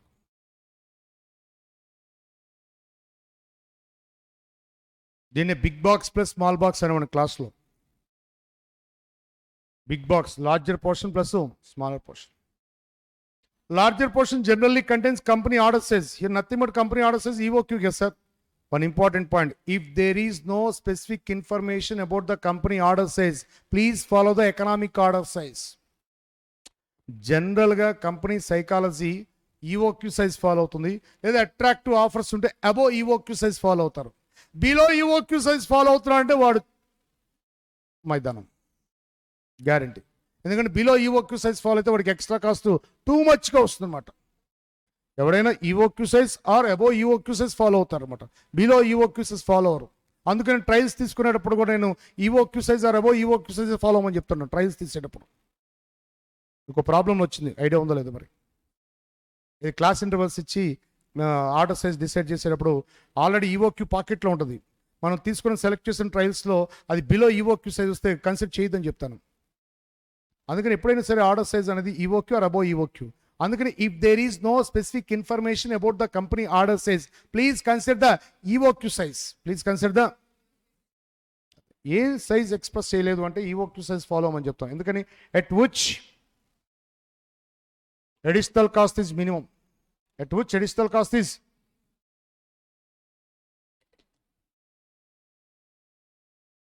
at which additional cost is minimum. Next, minimum stock level. Minimum stock level. It is the level of inventory beyond which inventory will not be allowed to fall. Inventory. Sir, larger portion 0 chances unnai, but smaller portion always maintain 600 aga sir. In case use chesina malli refilling untadu kada sir niku. Kabatti minimum stock level enti sir ante safety stock. Ee 3 formulas very very important. Idi 2-bin system. 2-bin system ante here company maintains safety stock. ROL LTC plus safety stock. Maximum level EOQ plus safety stock. Minimum level safety stock. Is it clear? Safety stock formula: annual usage of raw material divided by number of days in a year into maximum lead time minus normal lead time. Clear? Right. Next. Sir, sometimes questioner is asking calculate the average stock level. Average stock level అంటే maximum level plus minimum level by 2. Maximum level plus minimum level by 2. Sir, definitely అందరు levels maintain చేస్తారా sir అంటే ఈ level కన్ఫామ్గా maintain చేస్తారు sir. ROL అనేది minimum level కూడా కన్ఫామ్గా మెయింటైన్ చేస్తారు సార్. ఇది వాళ్ళ ఇష్టం. In case maximum stock level is not readily available, in that case how to calculate average stock level అంటే సెకండ్ ఆల్టర్నేటివ్ ఫార్మ్ ఉంది. Minimum stock level plus half of the reordering quantity. So average stock level ki average stock level is equal to average stock general formula maximum level plus minimum level by 2. Maximum level plus minimum level by 2. Sometimes maximum level company maintain చేయట్లేదు sir. Information not available sir. In that case use the second alternative. ఏంటి sir అది? Minimum level plus half of ROQ. ROQ means company order size. ROQ means company order size. ROQ means company order size. If there is no specific information about the company order size, please follow the EOQ. అప్పుడు ROQ plus ఏం పెడతాం? EOQనే కదా sir పెట్టేది. క్లియరా sir? Doubt sir, same answers వస్తాయా sir అంటే నా ఎగ్జాంపుల్కి వస్తే సేమ్ ఆన్సర్స్. ఎందుకంటే నా ఎగ్జాంపుల్ స్పెషాలిటీ ఉంది. Daily usage is uniform. అదే డైలీ యూసేజ్ నాన్ యూనిఫామ్ అయితే డిఫరెంట్ ఆన్సర్స్ వస్తాయి. That is correct. ఇప్పుడు ఈ ఎగ్జాంపుల్ చెక్ చేసుకోండి. మ్యాక్సిమం లెవెల్ 1800 ప్లస్ 600 అబ్బా 2400 plus minimum level 600 divide by 2 1500. Second alternative minimum level 600 plus half into 9. ROQ అంటే company order సైజుగా madam. Here company order size 1800. నా ఎగ్జాంపుల్కి ఓకే అవుతుంది. ఎందుకంటే నా ఎగ్జాంపుల్లో స్పెషాలిటీ ఉంది. Raw materials are used evenly throughout the year. అంటే daily usage is uniform. Maximum consumption per day అన్న 150నే, మినిమం కన్జంప్షన్ పర్ డే 150నే, యావరేజ్ కన్జంప్షన్ పర్ డే 150. అది నాకు అడ్వాంటేజ్ అనమాట. కానీ నాన్ యూనిఫామ్ అయింది అనుకోండి, యూసేజ్ రాదు. ఆ ఫార్ములాకి ఒక ఆన్సర్ వస్తుంది, ఈ ఫార్ములాకి ఒక ఆన్సర్ వస్తుంది. క్లియరా? ఇది 2-bin సిస్టమ్. ఇది ట్రెడిషనల్ మెథడ్ అబ్బా, ట్రెడిషనల్ మెథడ్. ఇది నాకు ఇష్టం లేదు, ఇంట్రెస్ట్ లేదు. ఎందుకని సార్ అంటే సేఫ్టీ స్టాక్ మెయింటైన్ చేయడం అనేది ఒక ఎడిషనల్ బర్డెన్. ఏ సార్ ఎడిషనల్ బర్డెన్ అంటారు? సేఫ్టీ స్టాక్ మెయింటైన్ అవుతున్నప్పుడు ఎడిషనల్ క్యారింగ్ కాస్ట్ అవుతుంది. మీకు ఐడియా ఉందా? సేఫ్టీ స్టాక్ మీద క్యారింగ్ కాస్ట్కి సేఫ్టీ స్టాక్ ఇంటూ సి అని రాసిస్తున్నాం. Half of the safety stock అని రాయను, డైరెక్ట్గా సేఫ్టీ స్టాక్ ఇంటూ సి అని రాస్తాను. ఎందుకని? నో డైలీ యూసేజ్ కదబ్బా. సేఫ్టీ స్టాక్ ఇంటూ సి అని రాస్తాను. అదే ఆర్డర్ సైజ్కి అయితే మటుకు half of the order size into C రాస్తాను.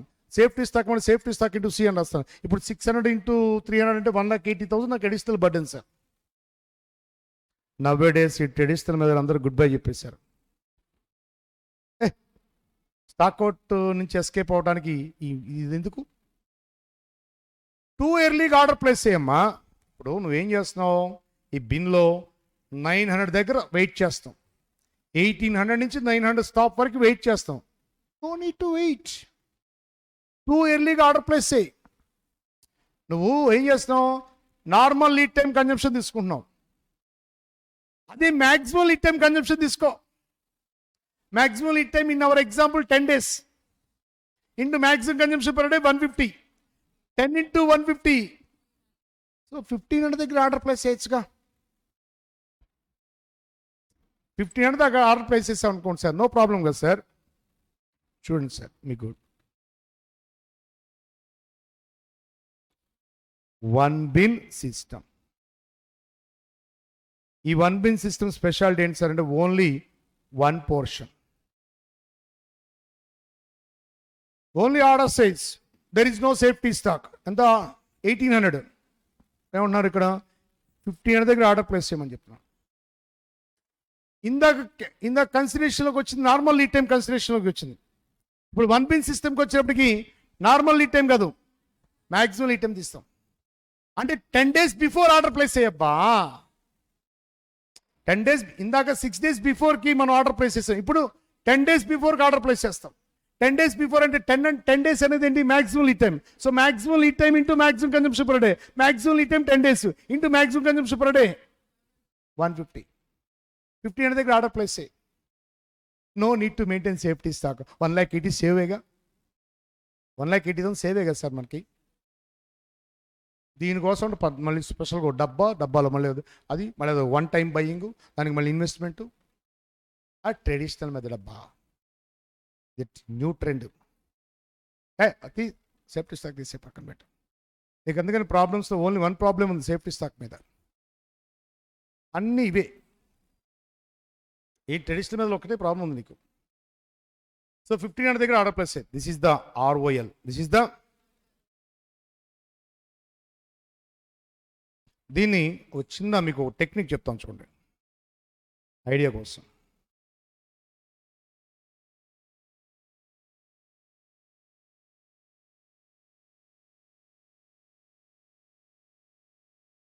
ఈజీగా మీరు ఫార్ములాస్ గుర్తుపెట్టుకోవచ్చు.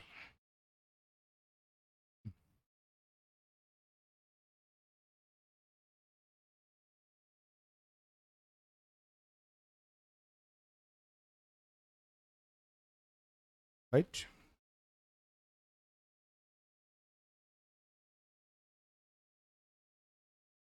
This is the ROL. Level ఎంత, 15 ROL.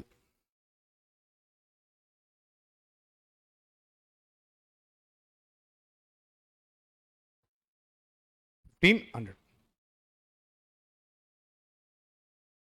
At 1,500, a fresh order for purchase of raw material shall be made. కరెక్టా? ఇందాక ఆర్డర్ ప్లేస్ చేయడానికి 6 days కన్జంప్షన్ తీసుకున్నాను, అంటే 6 days బిఫోర్ ఆర్డర్ ప్లేస్ చేశాను. ఇప్పుడు 6 days బిఫోర్ కాదు, 10 days బిఫోర్ తీసుకున్నాను. 10 days బిఫోర్ ఆర్డర్ ప్లేస్ చేస్తాను sir. Right, if less LTC, lead time consumption. Lead time consumption అంటే ఏంటి, ఇన్ జనరల్గా ఎన్ని డేస్లో వస్తాయి సార్, 6 days. అంటే normal lead time into normal consumption always called as lead time consumption కదా సార్. ఎంతండి, 900. అంటే ఈ 900 కట్ చేయండి సార్, ఆటోమేటిక్ ఇక్కడికి ఎంత వస్తుంది సార్ లెవెల్, ఇది 6. అంటే ఈ పాయింట్ కల్ నువ్వు డెలివరీ తీసుకుంటావు కదా నువ్వు సార్. 1,500 దగ్గర ఆర్డర్ ప్లేస్ చేసావు సార్, అక్కడి నుంచి ఎన్ని డేస్ వెయిట్ చేయాలి సార్ ఇన్ జనరల్గా? Delivery from supplier generally take 6 days కదండి. అంటే 6 days యూసే ఎంత అండి, 900 కదండి. అంటే 900 కట్ చేస్తే అంటే 600 టచ్ చేసే లోపల ఫ్రెష్ ఆర్డర్ వస్తుందిగా నీకు, అవునా కదా sir? This is minimum stock level, this is the minimum stock level. Minimum stock level అంటే ఈ లెవెల్ తక్కువగా మెయింటైన్ చేయాలి. చెప్పింది అర్థమైంది sir? at 1500 fresh order shall be made for purchase of raw material. Okay, order place చేస్తాం. Mode ఎంత? Mode 6 days అంటే normal lead time 6 days.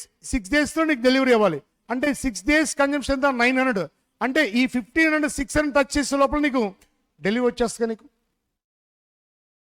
వస్తుంది కాదు సార్?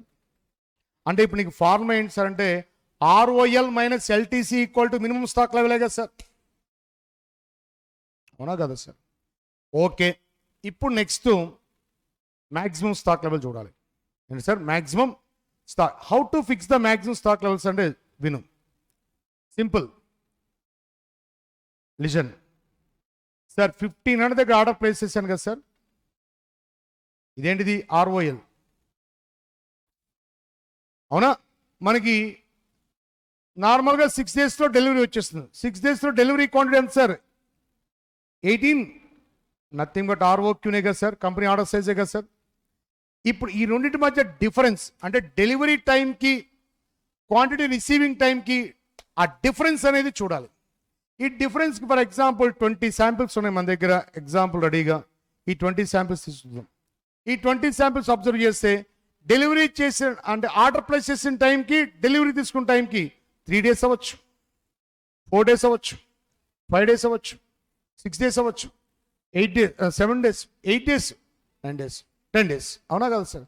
అంటే ఆర్డర్ ప్లేసింగ్కి ఆర్డర్ రిసీవింగ్కి మధ్య gap 3 days or 4 days or 5 days or 6 days or 7 days or 8 days or 9 days or 10 days. ఇప్పుడు చూడండి సార్, ఇప్పుడు 3 days చూద్దాం సార్. 3 days కట్ చేస్తే 3 days ఇంటూ 150 ఎంతో చూడమ్మా?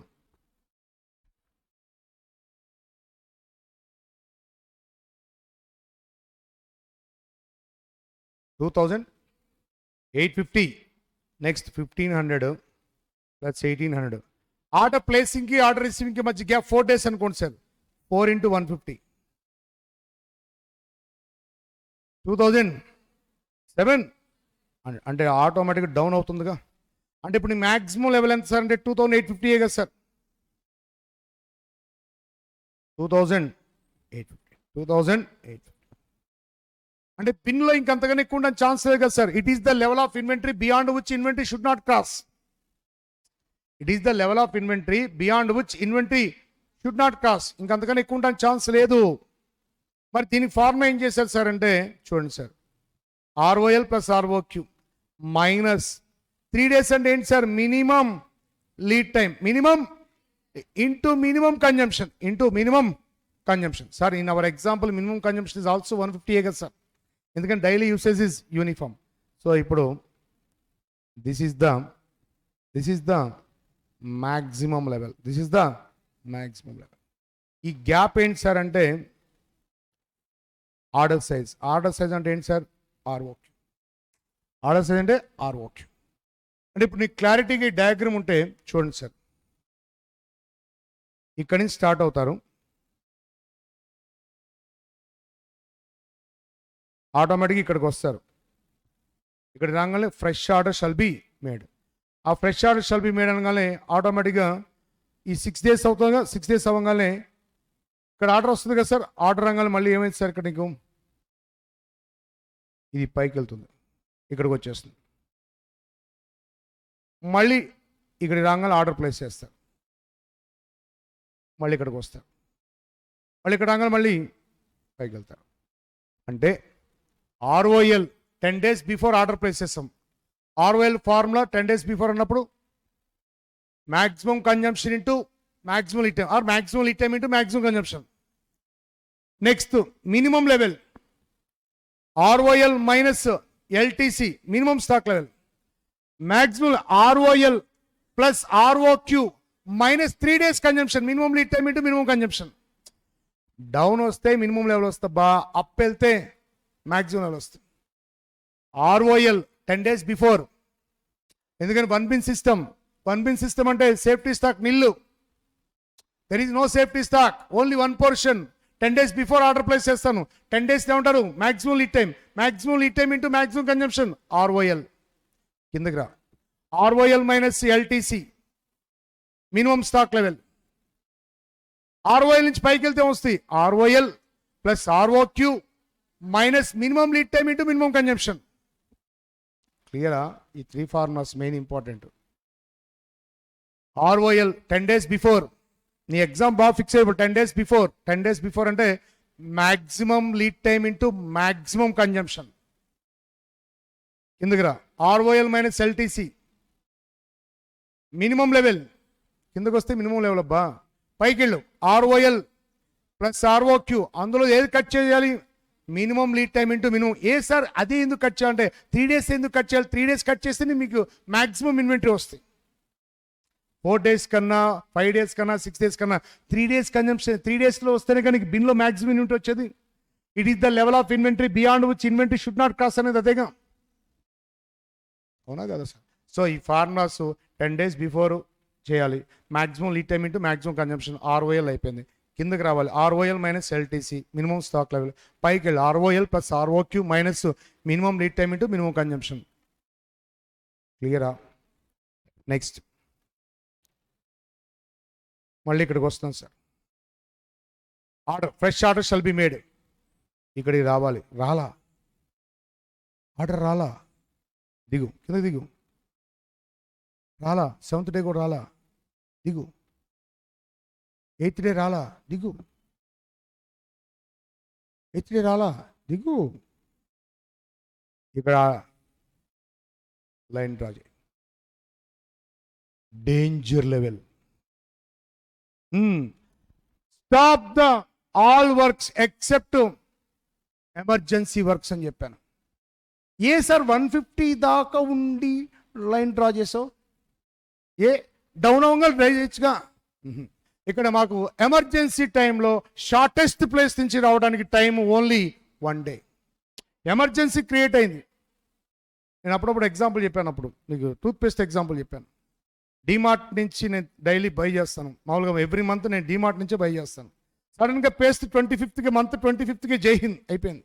రిలేటివ్స్ వచ్చేసరి అయిపోయింది. ఇప్పుడు నేను ఆ 26th మార్నింగ్ వెళ్తే పేస్ట్ లేదు. ఇప్పుడు నేను డీమార్ట్ దగ్గరికి వెళ్ళి కూర్చోవాలా? కాదుగా. నా షార్టెస్ట్ ప్లేస్ నుంచి తీసుకోవడానికి టైం చూస్తాను. 15 minutes టైం పడుతుంది. That is lead time for emergency purchase. Lead time for, so emergency టైంలో లీడ్ టైం అనేది చాలా ఇంపార్టెంట్. ఇక్కడ ఎమర్జెన్సీ క్రియేట్ అయినప్పుడు lead time for emergency purchase only 1 day. Only 1 day అంటే నీ షార్టెస్ట్ ప్లేస్ నుంచి తీసుకోవడానికి. సార్ కొద్దిగా ఎక్స్ట్రా కాస్ట్ అయింది కదా సార్? ఎస్ అయింది.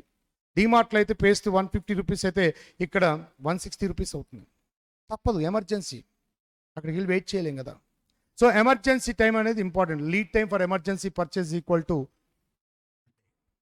Lead time for emergency purchase equal to 1 day. అందుకని 1 day అంటే 1 day కన్జంప్షన్ ఎంత? 150. అందుకని 600కి 450, 300 ఇంకా వెయిట్ చేసాం. 150 డ్రా చేసేసాం. This is called as danger level. Danger level ఏంటి సార్ ఇది? 150. ఇప్పుడు ఈ డయాగ్రామ్ చూసి ఫార్ములాస్ చెప్పేయచ్చు. 10 days బిఫోర్ ఆర్డర్ ప్లేస్ చేయాలి. Maximum lead time into maximum consumption. Okay, order placing అయిపోయింది. 6 daysలో రావాలి అంటే ROL minus LTC, minimum stock లెవెల్కి వచ్చేస్తాం. పైకి వెళ్దాం సార్, పైకి వెళ్దాం. ROL plus ROQ minus minimum lead time into minimum consumption. Sir మళ్ళీ కిందకి రండి సార్. 6 days రాలేదు సార్. దిగు. డేంజర్ లెవెల్కి వచ్చేస్తాం. Lead time for emergency purchase into average consumption per day. Lead time for emergency purchase into diagram చూసి ఆ formula చెప్పేయచ్చు. 10 days before maximum lead time into maximum consumption. Order place అయిపోయింది for purchase. Next 6 days consumption cut చేయి. Place చేసిన time నుంచి 6 days consumption cut చేయి. ఎక్కడికి వస్తాయి? Minimum stock level. మినిమం వచ్చేసాం. పైకి వెళ్ళాలి. పైకి వెళ్ళాలంటే ఆర్ఓఎల్ plus ROQ minus minimum lead time into minimum consumption equal to maximum stock level. ఒకవేళ 6 days రాలేదు, డౌన్ ఫాల్ అవుతాం. 450, 300, 150. ఎందుకని 150కి కట్ చేసామంటే lead time for emergency purchase only 1 day, కాబట్టి 150 దగ్గర డ్రా చేసాం. So lead time for emergency purchase into average consumption per day. క్లియరా? ఇది లెవెల్స్ అనమాట. ఇంక ఈ లెవెల్స్ ఇంతకన్నా మాకు అక్కర్ల, మెయిన్ మా ఫార్ములాసే ఇంపార్టెంట్. సో 4 ఫార్ములాస్ వచ్చేసినాయిగా. ROL వచ్చింది, మ్యాక్సిమం లెవెల్ వచ్చింది, మినిమం లెవెల్ వచ్చింది, డేంజర్ లెవెల్ వచ్చింది. సార్ మరి average level sir, average level both cases సేమే, maximum plus minimum by 2 or minimum plus half of the reordering quantity. చిన్న కాన్సెప్ట్ ఉన్నది కూడా చెప్పేస్తాను, అయిపోతుంది. మెటీరియల్ క్లోజ్ చేద్దాం.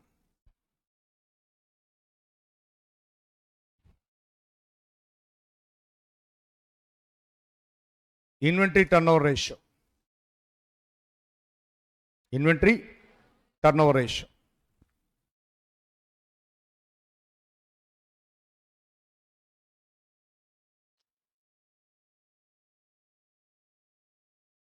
Sir, it measures the speed at which the raw materials are getting consumed.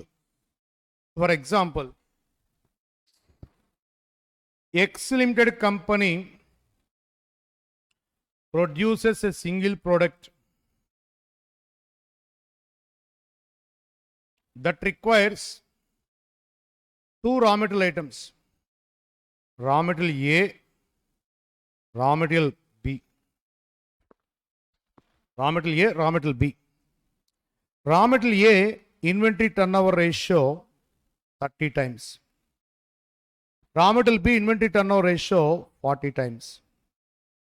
1 year equal to 360 days. 1 year equal to 360 days. Sir, more the number of times that indicates fast moving items, sir. Here A 30 times inventory turnover ratio, B 40 times. So more the times indicates faster is the movement of raw material. Sir, in days lo kuda express cheyచ్చు sir. Days ante 360 divided by 30 times. This is ITR in days. This is ITR in days. So material A holding period 12 days sir. అంటే మన బిన్లోకి వచ్చిన తర్వాత ప్రొడక్షన్కి issue అవడానికి time period 12 days. అంటే ఈ 12 days మనం carrying cost ఇంక్ రావాల్సిందే. ఈ ఐటెంకి సార్ 360 డివైడెడ్ బై 40, 9 days. అంటే రిసీవ్ చేసుకున్న టైం నుంచి ఇష్యూ చేసే టైంకి హోల్డింగ్ 9 days. ఇక్కడ క్యారింగ్ కాస్ట్ ఎక్కడ మినిమైజ్ అవుతుంది సార్ అంటే బి అనే ఐటమ్కి మినిమైజ్ అవుతుంది. అంటే ఇప్పుడు నీకు టోటల్ అమౌంట్లో huge amount allocated to fast moving item, less amount allocated to slow moving item. ఆటోమేటిక్గా to minimize the interest cost or to save the interest cost ఇక. ఇప్పుడు ఫర్ ఎగ్జాంపుల్ మనకి short term finance available 10 lakhs అబ్బా. Banker నుంచి మనం company has approach the banker, please sanction the cash credit facility అంటే cash credit facility 10 lakhs release అయింది sir. ఈ 10 lakhsలో హ్యూజ్ అమౌంట్ ఫాస్ట్ మూవింగ్కి, ప్లస్ అమౌంట్ స్లో మూవింగ్కి. ఎలా సార్ అంటే రేషియో 30:40 అంటే 3:4. 10 lakhs into 3/7 ఏకి, 10 lakhs into 4/7 బికి. So this is the fast moving item sir. This is the fast moving item. This is the slow moving item.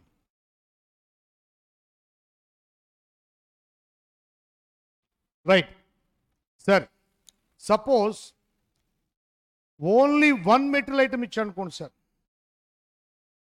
How to decide the fast moving అంటే compare with industry turnover ratio, industry ITR. Suppose only single raw material item A. One raw material item is used for making of company product. One raw material item is used for making of company products. But ఈ కేసులో how to decide sir అంటే take the inventory ITR, industry ITR.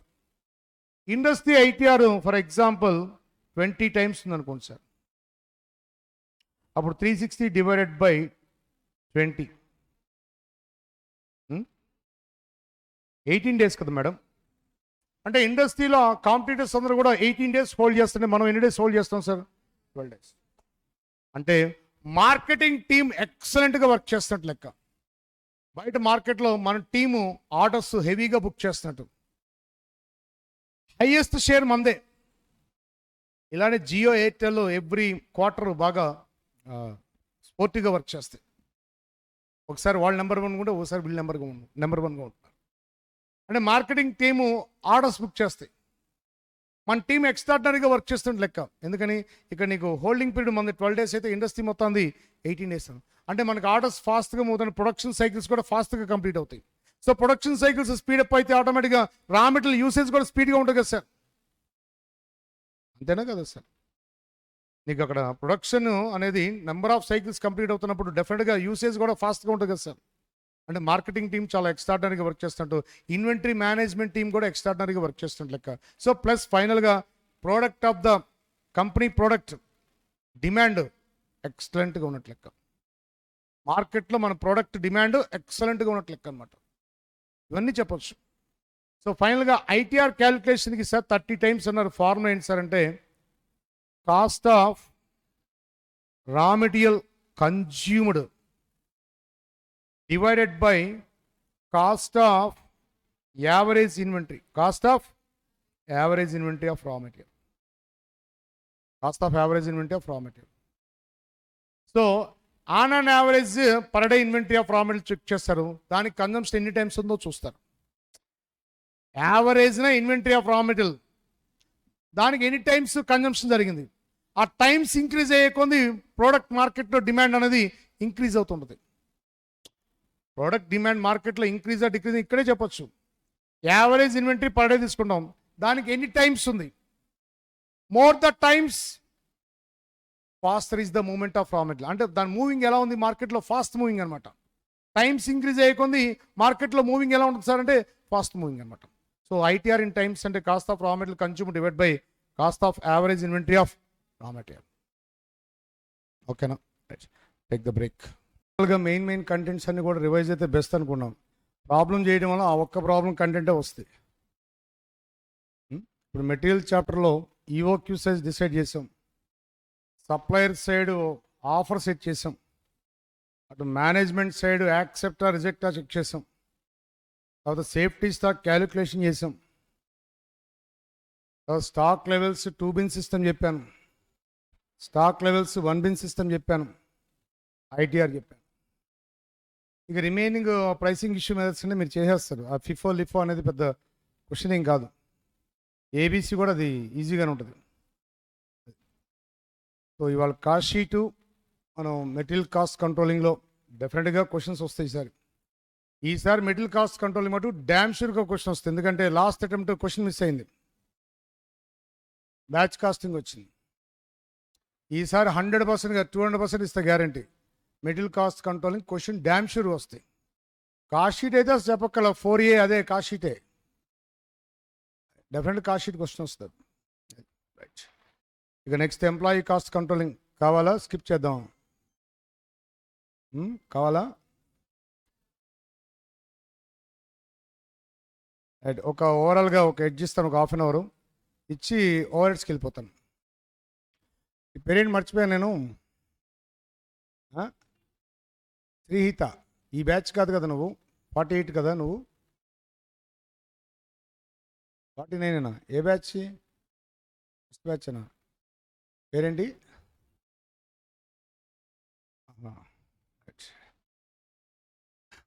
నీ పేరేంటి?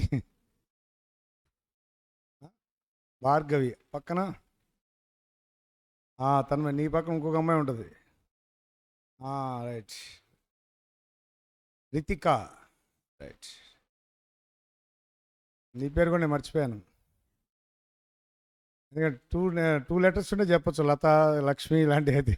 పెద్ద పెద్ద సృష్టి వీళ్ళందరూ చిన్న చిన్న పేర్లు, ఒక లెటర్ పెరిగిందంటే కష్టం. వాడి పేరు కూడా గుర్తు రావట్లే నాకు, వాడు నాకు బాగా తెలుసు, వాడు స్నేహితు యా తులసిరామ్ బాగా గుర్తుంటాడు నాకు, చాలాసార్లు పిలిచాను కాబట్టి. వాడు నా బాధ్యత సెకండ్ బ్యాచ్ కదా, వాడు సెకండ్ బెంచ్.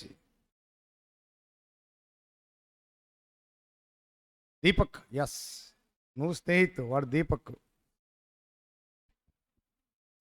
ఇప్పుడు కొత్త బ్యాచ్ వాళ్ళ నేమ్స్ వచ్చేసినాయి కదా, అదే వాళ్ళ వల్ల మీ నేమ్స్ నాకు గుర్తుంట్లా. Close the books. Listen. Employee cost controlling.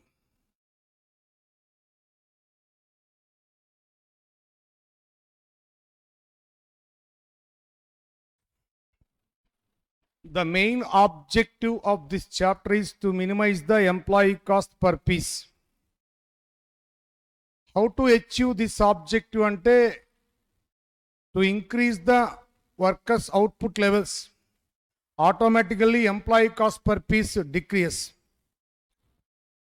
Workers output levels increase అయితే ఆటోమేటిక్గా employee cost per piece decrease అవుతుంది. ఆ స్టేట్మెంట్ మనం ప్రూవ్ చేసాం కూడా. Basically, wage systems are two types. Number one, time rate based system. Number two, piece rate based system. Under time rate based system, a worker is paid at a fixed rate per hour.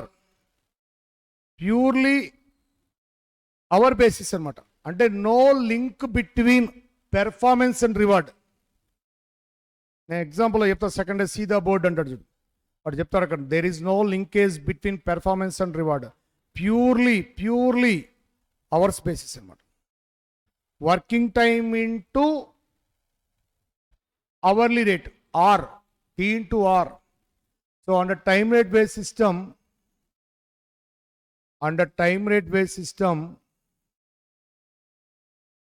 under time rate based system, Vyus equal to T into R. Vyus equal to T into R. Working time into hourly rate. T means actual hours worked అనొచ్చు, or actual time taken by the worker అనొచ్చు. This is also AH into R అనొచ్చు. T అన్న AH అన్న ఒకటే. Actual hours taken by the employee. T means అదే same meaning, actual hours taken by the ఎంప్లాయీనే. ఇది time rate base system. ఈ time rate base సిస్టంలో బోనస్ ప్లాన్స్ ఇంట్రడ్యూస్ చేస్తాం.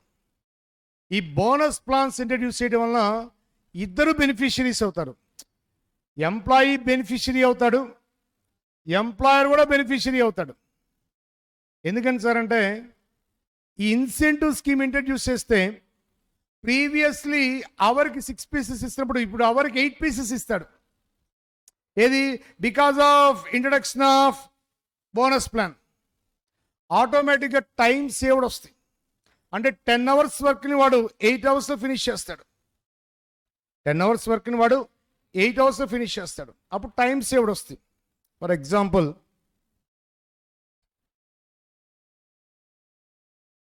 X limited company is working with a single employee. For example, single employee Mr. A. Single employee name ఏంటి? Mr. A.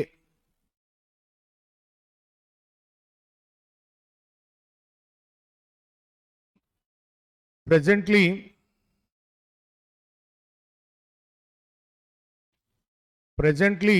worker placed under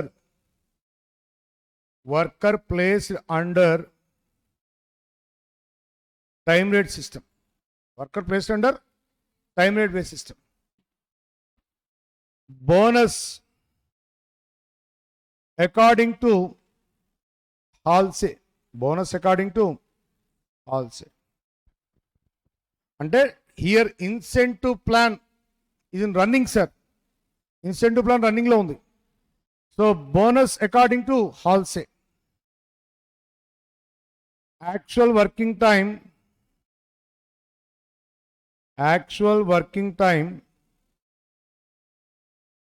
that is TRAH equal to 8 hours. Number of pieces produced,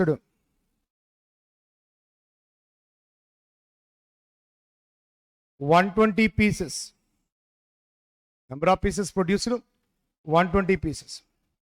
As per company experience, standard time for 10 pieces equal to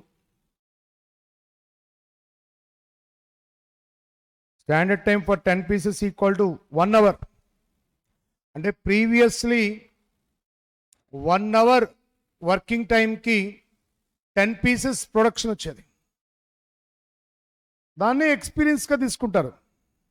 that should be treated as a standard. Standards అంటే పైనుంచి రావు. Present experience or past experience or industry experience. Present experience or past experience or industry experience. Tanmayi, పేరు తన్మయేగా. Standard time allowed for 120 pieces చెప్పు.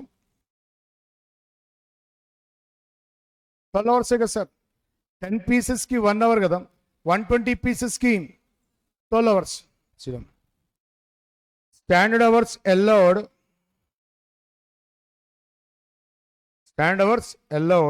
for 120 pieces.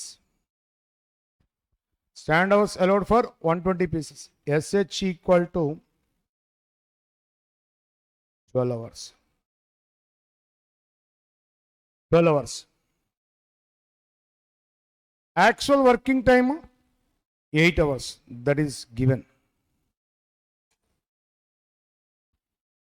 Efficiency ratio, sir. Worker efficiency ratio.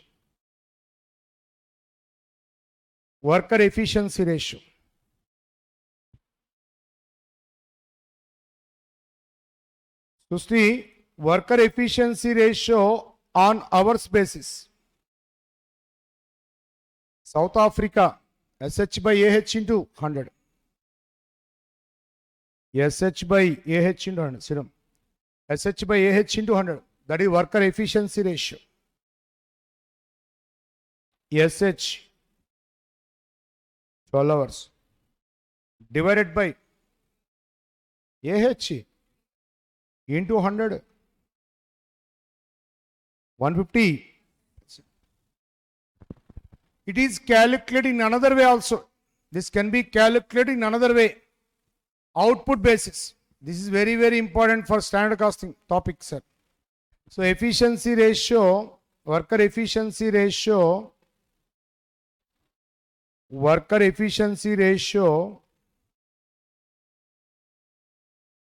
on output basis.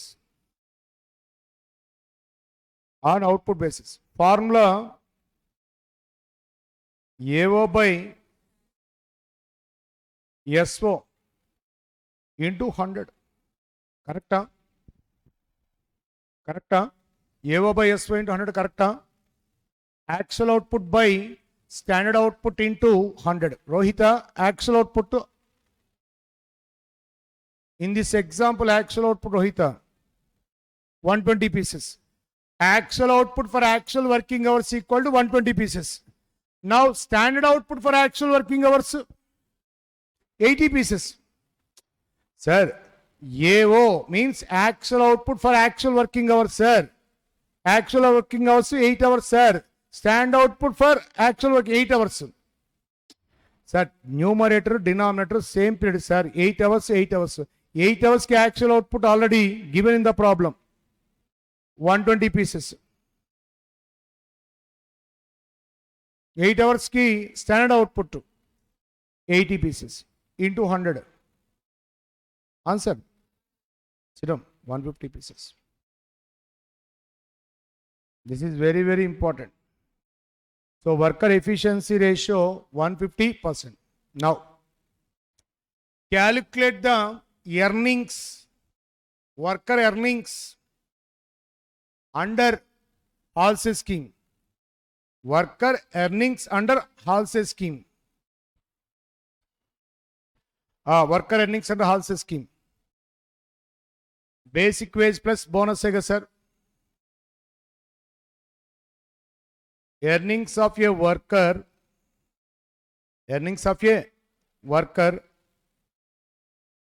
under Halsey scheme. Basic wage plus bonus. Basic wage T into R. Working time. Hourly rate. For example, 100 rupees, sir. Hourly wage rate, that is R, equal to 100 rupees. Sir, 8 hours into 100, sir. 800 plus bonus 50% of time saved into R. Time saved, sir. 4 hours into 100. So 800 plus 200 equal to ఇది earnings of worker. ఈ ఎర్నింగ్స్ని ఎఫెక్టివ్గా చెప్పాలి. అంటే effective hourly rate. ఇప్పుడు present normal hourly rate ఎంత? Normal hourly rate 100.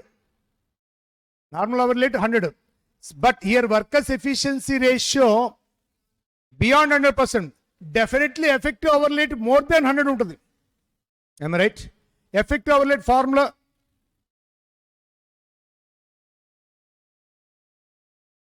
Total earnings of a worker divided by T. Ante kada sir, total earnings of a worker divided by T. Here total earnings of a worker 0. Total earnings of a worker 1000, sir. So effective hourly rate. అంటే person earnings ని effective hourly చెప్పాలి. అంటే ఏంటి? Effective rate of earnings per hour బేసిస్లో express చేయాలి sir. Total అమౌంట్ని per hour బేసిస్లో express చేయండి. 1000 by is equal to normal hourly rate 100. Effective hourly rate ఇది బియాండ్ 100 ఉన్నప్పుడు ఎఫిషియన్సీ, వర్కర్ ఎఫిషియన్సీ బియాండ్ 100 కాబట్టి definitely effective hourly rate is more than the normal hourly rate. Okay. Next, sometimes question is asking effective hourly rate. Okay. Next, effective rate of earnings per piece. Effective rate of earnings per piece centered. Effective rate of earnings per piece or employee cost per piece. Employee cost per piece or labor cost per piece. Formula, sir. Total earnings of a worker divided by number of pieces produced. Total earnings of a worker divided by number of pieces. Here total earnings of a worker 1000 divided by 120 pieces. 8.33 rupees per piece. Clear? So, Halsey plan lo earnings find out chesam. ఆ earnings ని effective rate లో express చేసాం. ఏది? Effective rate per hour. Next same earnings ని effective rate per piece చేసాం. Effective rate per piece చేసాం. Right. ఇందులో demerit ఉంది సార్ హాల్సే స్కీమ్ లో. డిమెరిట్ ఏంటి సార్ అంటే worker speed increases, bonus also increases, earnings also increases. Automatically product quality decreases. Idea unda? Halsey scheme lo worker speed increases, bonus also increases, earnings also increases, product quality decreases. మరి product quality decrease అయితే orders cancel అవుతాయి కదా sir. Orders cancel అయితే profits down అవుతాయి కదా sir. దీన్ని ఒక restriction స్పీడ్కి వాళ్ళని స్టిక్ ఆన్ చేయాలి. ఏ స్పీడ్కి స్టిక్ ఆన్ చేయాలి సార్ అంటే bonus under Halsey scheme, bonus under Rowan scheme, where these two are equal, that speed is the limited speed or reasonable speed, that is the allowed speed. అది beyond ఉంటే దాన్ని carelessness speed అంటారని చెప్పాను. మరి where these two schemes bonus are equal అంటే point గుర్తుందా? Actual working time equal to 50% of the time allowed. Actual working time equal to 50% of the time allowed. Sir, here actual time 8 hours, sir. Standard time allowed for actual outruns, sir, 12 hours. But actual working time 8 hours. And ఎంత reasonable speed అంటే 12కి 50% ఎంత sir? 6 hours వరకు reasonable. ఇంకా below 6 hours work complete చేస్తే that is carelessness speed. అది avoid చేయాలి. Carelessness speed avoid చేయాలంటే is placed under Rowan scheme. రోవన్లో స్పెషాలిటీ ఏంటి సార్ అంటే worker speed increases, bonus increase అవ్వదు. ఒక లిమిటెడ్ స్పీడ్ వరకు బోనస్ ఇంక్రీజ్ అయ్యి మళ్ళీ బోనస్ ఏమైతే డౌన్ అవుతుంది. ఎర్నింగ్స్ కూడా అంతే. అప్పుడు ఆ పర్టికులర్ స్పీడ్కి స్టిక్ ఆన్ అవుతాడు ఎవరు? వర్కర్. అదే కదా సార్ ఉన్న speciality. So actual working time equal to actual working time equal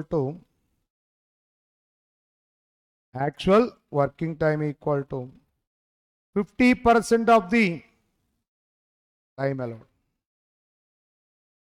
Actual working time means T. 50% of ఈ కండిషన్ దగ్గర bonus under Halsey scheme is equal to bonus under Rowan scheme. Sometimes proof అడుగుతాడు sir. Proof అడిగితే కూడా చేయొచ్చు. ఎలా sir అంటే bonus under Halsey scheme, bonus under Halsey scheme equal to formula T into R. That is wrong answer, madam.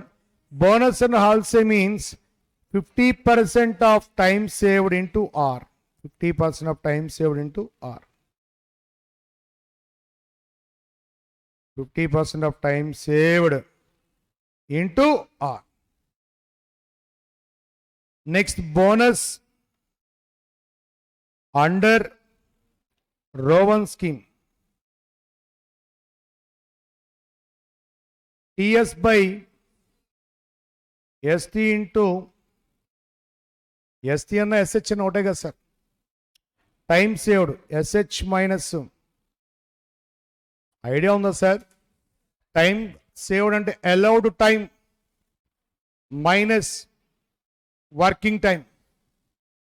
Allowed time minus working time equal to time saved divided by SH into T into R. ఇది equation 2. ఇది equation 1. Okay right. Here bonus under Halsey scheme equal to bonus under Rowan scheme. Bonus under Halsey scheme, bonus under Halsey scheme equal to bonus under Rowan scheme. Where these two schemes bonus are equal అంటే condition వస్తాయి. ఏది actual working time equal to 50% of the time. అది నేను ఇప్పుడు prove చేస్తున్నాను sir. ఇప్పుడు bonus and Halsey scheme అంటే 50% of time save అంటే SH minus AH into R. Bonus and Rowan scheme అంటే SH by AH into T into R. Correct? Sorry, reverse session. TS by ST కదా. TS అంటే SH minus AH divided by SH into T into R. SH minus AH, SH minus AH. R. So 50% cross multiplication, 50% of SH equal to, that means actual working time equal to 50% of the time. At this point, bonus under wholesale scheme is equal to bonus under Rowan scheme. At this point, bonus under wholesale scheme is equal to bonus under Rowan scheme. Okay. Next. Same problem ki earnings under Rowan scheme చేద్దాం. Earnings under Rowan scheme.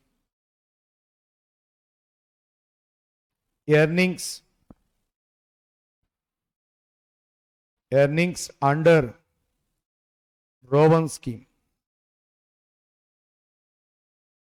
Basic wage T into R plus time saved by standard time into T into R. Sir, working time, sir, 8 hours. Hourly payment, sir. Time saved. Here 120 pieces produced, sir. 120 pieces allowed time equal to 12 hours. But real working time equal to, therefore time saved equal to 4 hours. Standard time, sir, 12. 8 into 100. 800 plus bonus chudabba.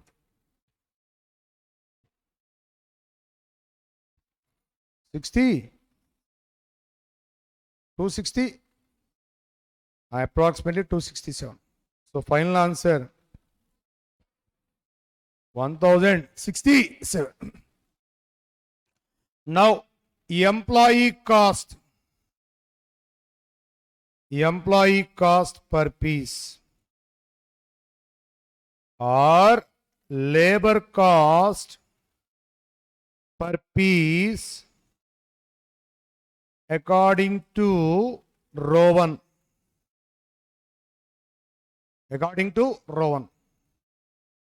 Sir, formula, sir. Earnings according to Rowan. 10 divided by 120 pieces. 8.89. Okay. 8.9 is 8.9 approximately. Right. So, ఈ incentive schemes speciality ఏంటి sir అంటే employee beneficiary, employer also beneficiary. Halsey scheme అయితే 50% benefit enjoyed by employee, 50% benefit enjoyed by employer. Right. But in Rowan scheme అలా కాదు, proportionate అనమాట. But benefit ఉంది, ఇద్దరు benefit పొందుతారు. ఎవరు? ఎంప్లాయీ బెనిఫిట్ పొందుతాడు, ఎంప్లాయర్ కూడా బెనిఫిట్. అంటే ఈ ఇన్సెంటివ్ స్కీమ్స్ యొక్క బెనిఫిట్ ఏంటి సార్ అంటే బెనిఫిషరీస్, ఇద్దరు బెనిఫిషరీసే. ఎంప్లాయీ గ్రో అవుతాడు, ఎంప్లాయర్ కూడా గ్రో అవుతాడు. బట్ సమ్ ఇండస్ట్రీస్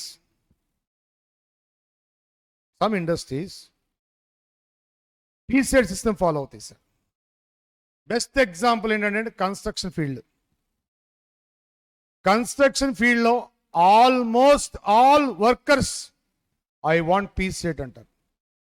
ఇన్సెంటివ్ అయ్యి బోనస్ స్కీమ్ అయ్యి తెలుసులేవై, బోనస్ స్కీమ్ అంటే తెలుసు, మీరు గ్రో అవుతారు, నేను గ్రో అవుతాను, నాకు వద్దు, నేనే గ్రో అవ్వాలి, టోటల్ బెనిఫిషరీ అంతా కూడా నేనే అవ్వాలి. Now set the piece rate, that is the normal piece rate per piece.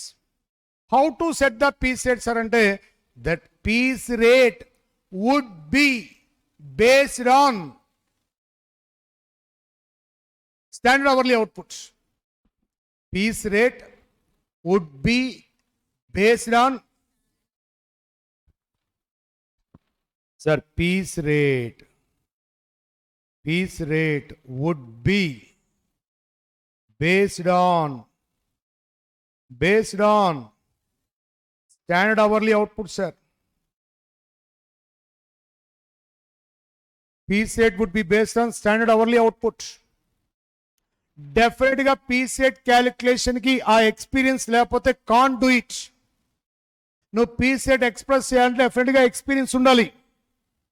Without experience can't express the piece rate. Without experience can't express the piece rate. Sir ఉందా ఈ example కి experience ఉందా? ఏంటి experience?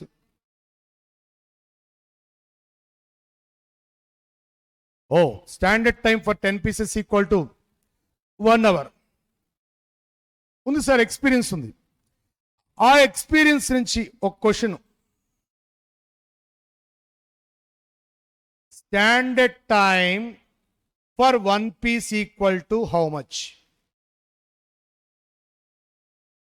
0.1 hour. కరెక్టే కదా sir? 10 pieces కి 1 hour. As per experience, 10 pieces time equal to 1 hour. I am asking 1 piece time. Standard time for 1 piece, sir, 0.1 hour into hourly wage rate equal to 100 rupees. 0.1 hour into 100 rupees equal to 10 rupees. That is the piece rate per piece. Piece rate per piece. So piece set fix చేయాలి అంటే డెఫినెట్గా experience ఉండాలి. Without experience can't express the piece set. మనకి with experience ఉంది కాబట్టి ఈజీగా express చేసాం. ఎలా ఎక్స్ప్రెస్ చేసాం సార్? ఎక్స్పీరియన్స్ చూసాం. 10 unitsకి 1 hour. 1 unit స్టాండర్డ్ టైం ఎంతో చెప్పాను. 1 unit standard time 0.1 hour. Sir 10 unitsకి 1 hour అంటే 1 unitకి 0.1 hour. ఒకళ్ళు అంటారు 6 minutes సార్, వద్దు 0.1 hour అని చెప్పు. 0.1 hour. 0.1 hour ఇంటూ అవర్ వచ్చింది కదా, 0.1 hour అని చెప్పాం కదా. స్టాండర్డ్ టైం 1 piece 0.1 hour కదా, మరి అవర్లీ రేట్తోనే ఎక్స్ప్రెస్ చేయాల్సింది. So 1 piece time 0.1 hour into hourly rate, that is called piece rate per piece. So normal piece rate or ordinary piece rate calculation dead easy.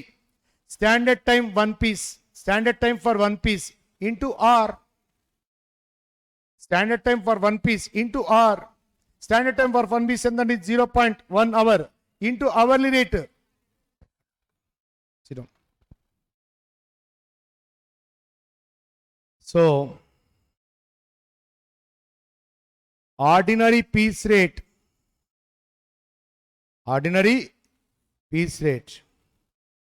or normal piece rate or piece rate per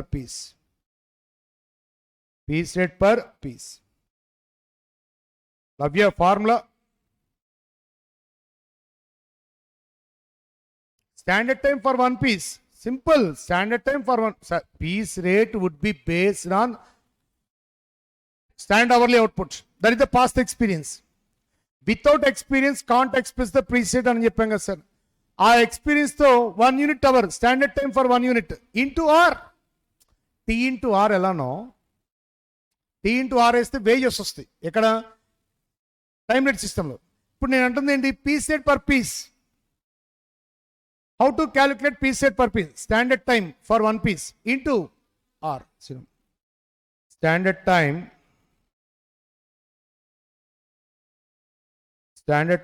for 1 piece into standard time for 1 piece into R. Standard time for 1 piece into R.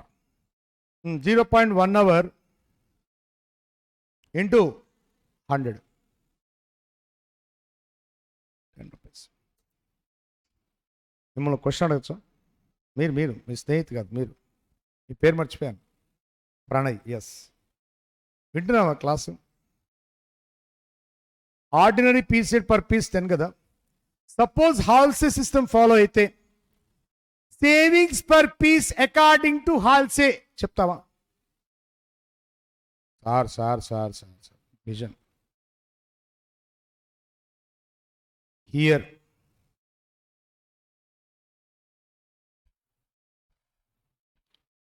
Labour cost per piece according to row 1 is sir halls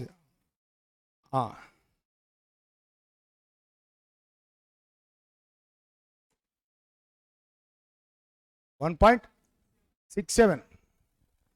డెఫినెట్గా benefit ఉంటుంది sir. Incentive schemes or bonus స్కీమ్స్తో compare చేస్తే normal piece rate is very high. Normal piece rate expensive. Reason ఏంటి sir అంటే total beneficiary ఎంప్లాయీనిగా, but ఇక్కడ ఇద్దరుంటారు beneficiaries, అందుకని ఇక్కడ తగ్గుతుంది 8.33. So savings per piece according to Halsey 1.67. Savings per piece according to Rowan sir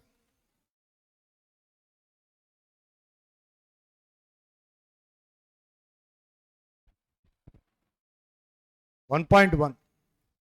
10 minus 8.9 1.1. ఇవి కూడా మీకు ప్రాబ్లమ్స్లో వచ్చినాయి. Savings per piece according to Rowan, according to Rowan labour cost per piece equal to 8.9, ordinary piece rate equal to 10 rupees. 10 minus 8.9 equal to 1.1. క్లియరా? So ఫైనల్గా formulas ఎన్ని వచ్చాయని చూడండి sir. First wages under time rate system T into R, earnings under Halsey scheme T into R plus 50% of time saved into R, earnings under Rowan scheme T into R plus TS by ST into T into R. Next, piece set per piece or ordinary piece set, standard time for one piece into R, standard time for one piece into R. Next, savings per piece according to Halsey, ordinary piece set minus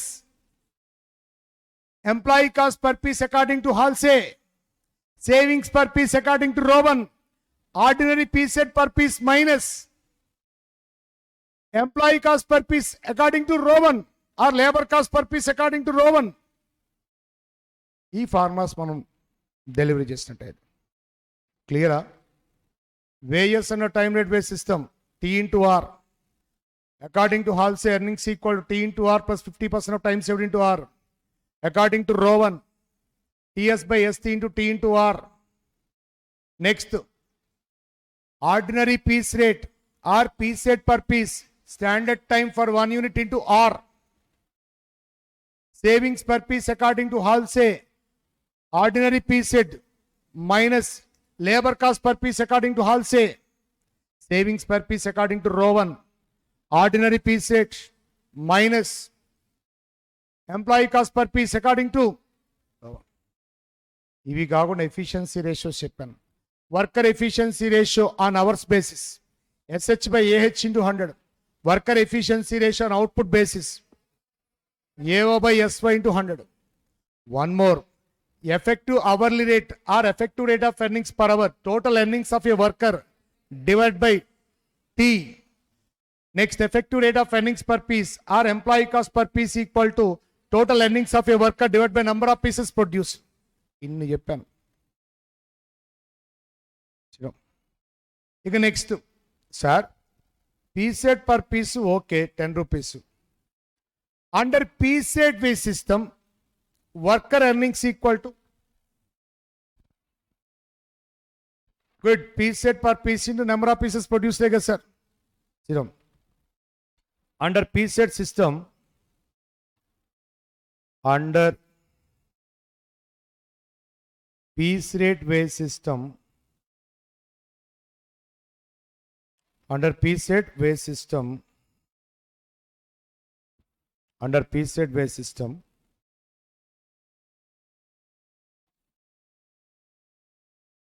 wages equal to number of pieces produced, number of pieces produced into piece rate per piece. How to calculate piece rate per piece?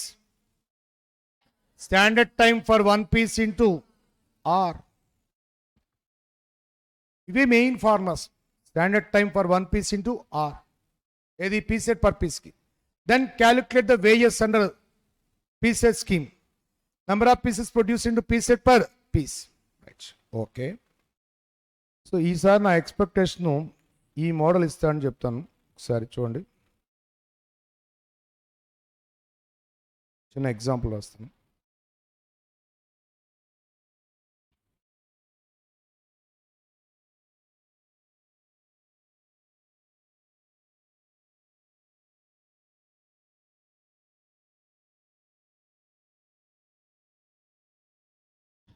Worker name mister A. Worker name mister A. Basic wages for the month of October. వాళ్ళు October కదా, October 10,000. Dearness allowance 2,000. Employer contribution. Employer contribution to employee PF account. 10% on basic wage. Employee contribution to employee PF account. PF account. 10% on basic wage. కొన్ని questions అడుగుతాను, మీరు చెప్తే ఈ model అయిపోతుంది. Mister A basic wage for the month of October. Dearness allowance. Employer contribution to employee PF account. Next employee అంటే employee కూడా PF కి some amount contribute 10% basic, అంటే ఇద్దరు రేట్స్ సేమ్. First question.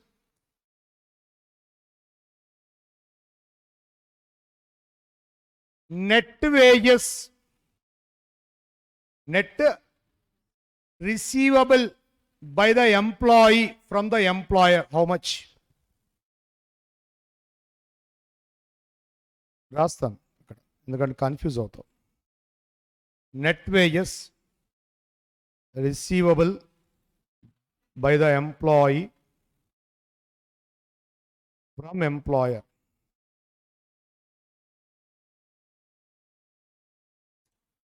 చూద్దాం, చెప్పు.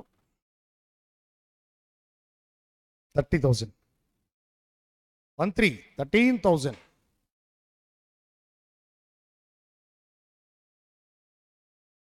12,000.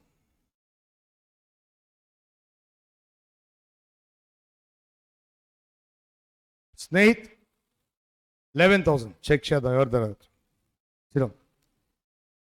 Sir basic wage 10,000. DA 2,000. Total. Sir employer contribution to employee PF account చేతికి రాదుగా, by hand ఇవ్వడుగా సార్, అకౌంట్లో డిపాజిట్ చేస్తారు. That is the benefit.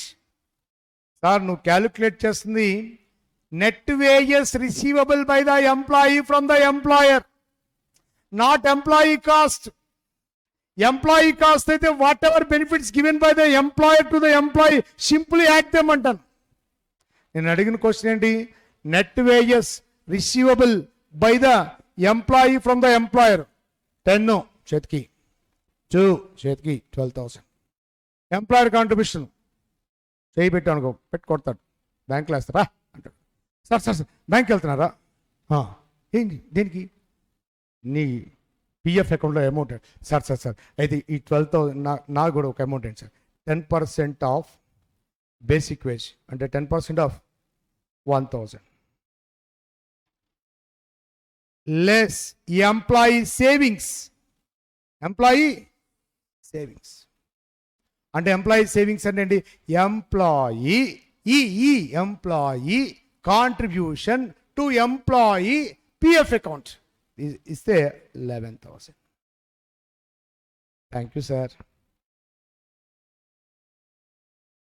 అప్పుడు ఆయన వెళ్ళి ఆయన పాకెట్లో ఉన్న 1,000, వీడిచ్చిన 1,000 రెండు ఎంప్లాయీ పిఎఫ్ అకౌంట్లో వేస్తాడు.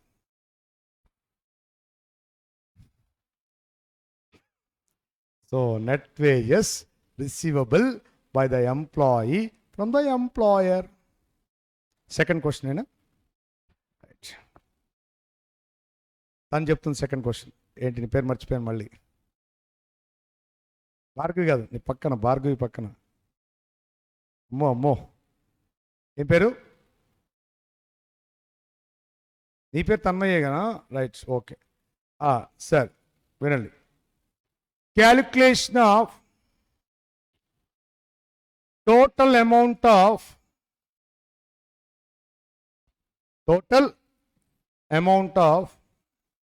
provident fund, total amount of provident fund required to be deposited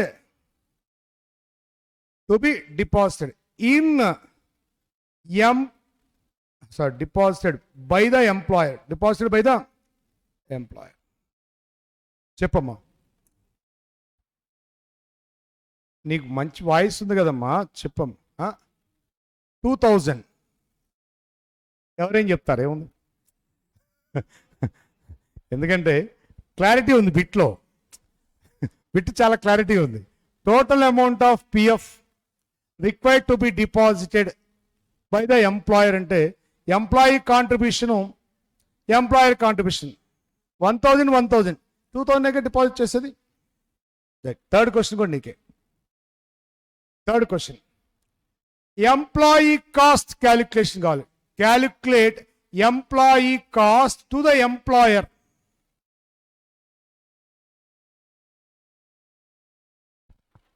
employee cost to the employer. Lakshmi 13 కాదా? నేను whatever amounts given by, అవి బెనిఫిట్స్ అవ్వచ్చు, క్యాష్ అవ్వచ్చు. హలో, క్యాష్ ఫార్మాట్ అవ్వచ్చు, లేదా మామూలుగా బెనిఫిట్స్ అవ్వచ్చు. క్యాష్ ఫార్మాట్లో బేసిక్ ఇస్తాడు, డిఏ ఇస్తున్నాడు. మరి బెనిఫిట్స్ ఏమి ఇస్తున్నాడు? ఎంప్లాయర్ పాకెట్ నుంచి వెళ్ళేవన్నీ కూడా కలెక్ట్ చేయడమే కదా సార్. ఎంప్లాయర్ పాకెట్ నుంచి బేసిక్ వెళ్తుంది, అది హ్యాండ్కి వెళ్తుంది. డిఏ హ్యాండ్కి వెళ్తుంది. But employer contribution to employer మటుకు హ్యాండ్కి వెళ్దు, బ్యాంక్లెస్. అల్టిమేట్గా ఎండ్ వాడే కదా సార్ ఎంజాయ్ చేసేది. Whatever benefits or whatever cash given by employer to the employee, simple add them, we get the employee cost the employer. ఈ 3 bits చాలా ఇంపార్టెంట్.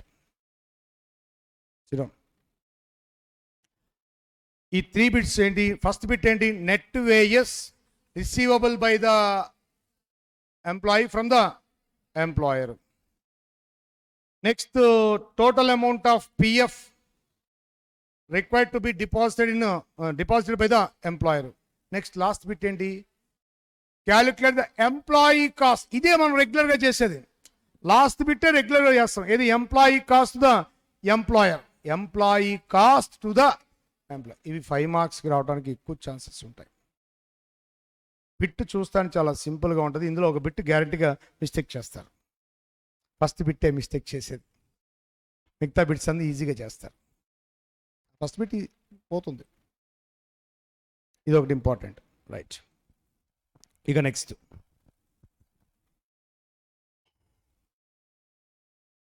ఈ సెగ్మెంట్లో next segment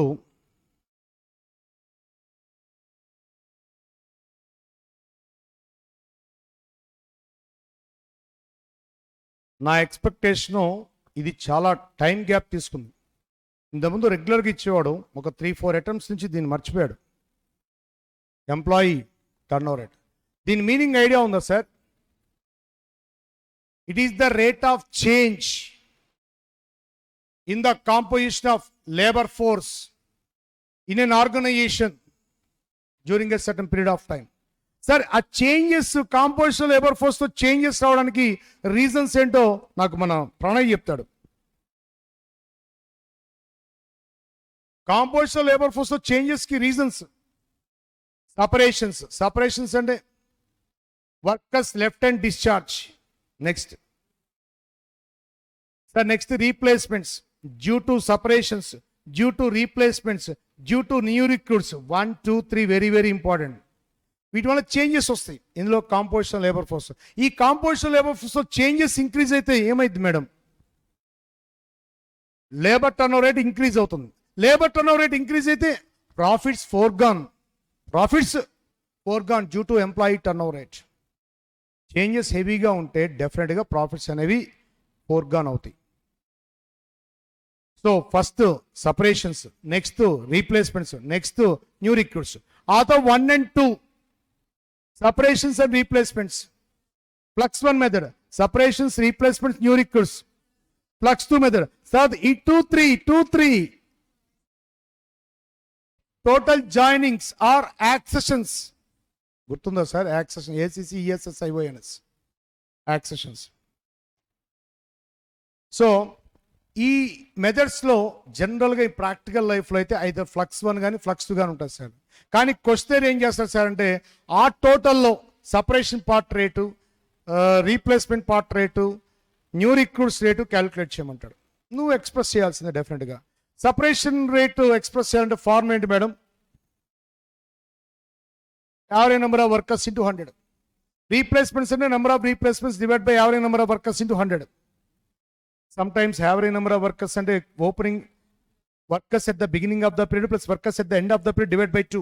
Sometimes workers at the beginning of the period untadu gappa, workers at the end of the period undadu. Workers at the end of the period kavalante workers at the beginning of the period minus separations plus replacements plus new recruits. మరి మాస్టారు ఇందాక అన్నారు ఒక dialogue, profit forgone due to employee turn over rate అని. What are the expenses incurred due to employee turn over sir? Settlement cost, నేను ఆర్డర్లో వస్తా.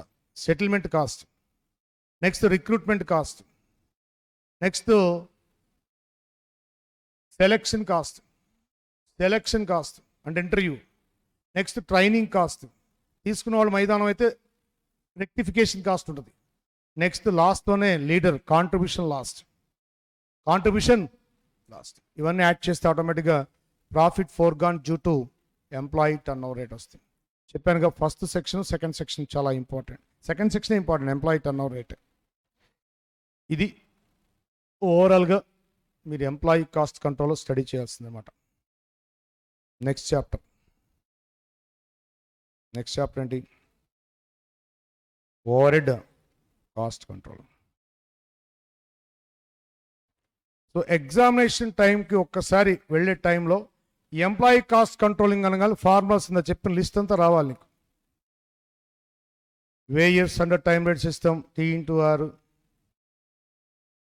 Next wages earnings under Halsey, earnings under Rowan కాదు, earnings under Halsey, earnings under Rowan. Next ordinary piece set or piece set per piece, standard time for 1 unit into R. Next, savings per piece according to Halsey, savings per piece according to Rowan. Next, worker efficiency ratio. ఇవన్నీ ఒక paper మీద రావాలి. టక్ టక్ టక్ formula పోతే answer పోతుంది కదా. Next over head cost controlling. Right, ఇక్కడ మరి ప్రొసీజర్ మరి చాలా మందికి ఐడియా ఉందో లేదో తెలీదు.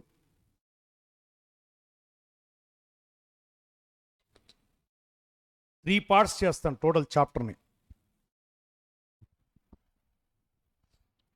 ఎంటైర్ ఫ్యాక్టరీకి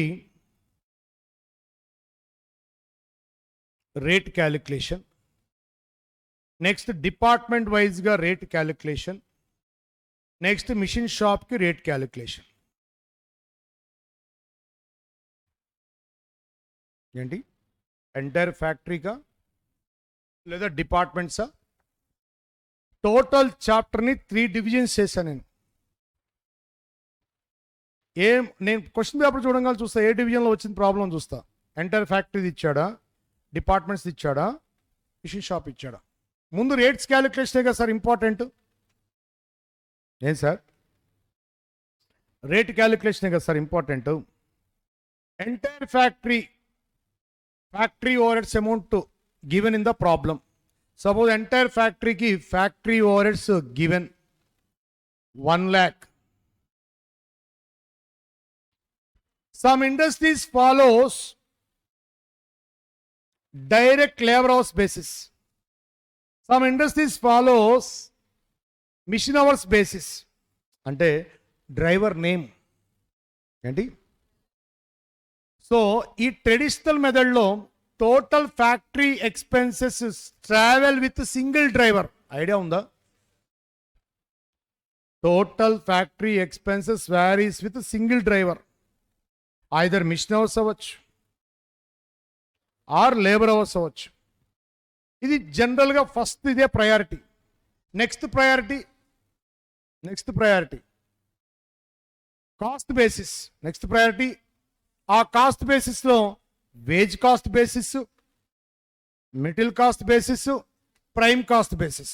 next last priority output basis. ఏదో ఒక డ్రైవర్ నేమ్ ఇస్తాడు sir.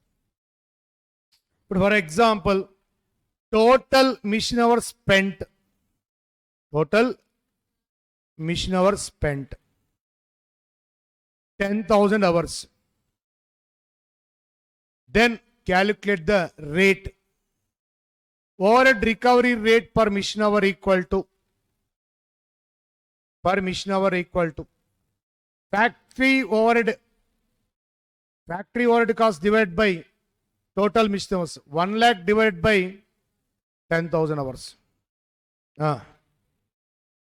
10 rupees per mission. Intermediate క్లాస్లో కూడా అవును అడిగేవాడిని, అందుకని అడుగుతున్నా. 1 hour machine working in the factory, estimated overhead cost, estimated factory overhead per hour equal to 10 rupees. ఈ రేట్ దేనికి యూజ్ చేస్తాం స్నేహితు? Machine hour rate or overhead recovery rate per machine hour is used for to charge the overheads to the products. This rate is used to charge the overheads to the products. ఇక్కడ driver name ఏంటి? Machine hours. We assume that total factory expenses varies with mission hours. అది కరెక్టా కాదని తర్వాత మాట్లాడదాం. Traditional మెథడ్లో బ్లైండ్గా total expenses అన్నీ కూడా సింగిల్ డ్రైవర్తో ట్రావెల్ అవుతున్నట్టుగా ఫీల్ అవుతాం మనం, అజంప్షన్ తీసుకుంటాం. తర్వాత నెక్స్ట్ ఏబీసీలో ఇది రాంగ్, ఇది కరెక్ట్ కాదని చెప్పి టోటల్ ఎక్స్పెన్సెస్ని మళ్ళీ కేటగిరీస్ వైజ్గా డివైడ్ చేసి చూస్తాం. అవునా కదా సార్? ప్రజెంట్ ఏబీసీకి వెళ్ళలేదు కాబట్టి మనం ఇక్కడ మన అజంప్షన్ ఏంటి సార్ అంటే total expenses varies with single driver, machine అవర్సేగా. సో రేట్ కనపడంగా డైలాగ్స్ రావాలి. సో ఫస్ట్ ఏంటి సార్ అంటే rate calculation. This rate is used to charge the overheads to the products or jobs or works orders. Assumption, we assume that total factory overheads varies with mission hours. Clear? Tulsiram, what next? Very good. Estimated overhead cost. Estimated overhead cost for a given job anu baaguntadi inka. Estimated overhead cost for a given job or for a given work order. దాని formula నీ పక్కనతో చెప్తాడు. Rate into నువ్వు ఏ rate అయితే find out చేసావు, rate into actual machine hours worked for a given job. Actual machine hours worked for a given job. ఇప్పుడు for example సిడం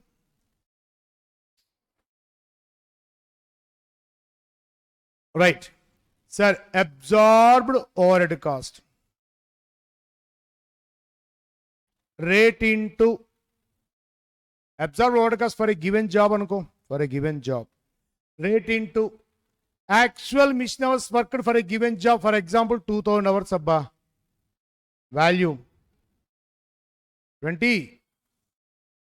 This is absorbed overhead cost. Absorbed overhead cost. Srusti, next recorded actual overhead cost incurred. Siram, actual overhead cost incurred. Actual overhead cost incurred. For example, actual overhead cost incurred 25,000. 25,000. Rohita, is it under absorbed or over absorbed? Under absorbed, correct. Under absorbed means if actual factory overheads more than absorbed overheads, that is called under absorbed. Chala examples cheppevandi meeku, birthday examples. So if actual overheads are more than the absorbed overheads, so under absorbed overhead cost. How much? Under absorbed overhead cost 5,000 rupees. Clear? Formula actual overhead cost minus estimated overhead cost. Estimated and absorbed and okate. Next step, reasons for under or over absorbed. Here under absorbed. Reasons for under absorbed. Start the investigation program. 50% of the amount due to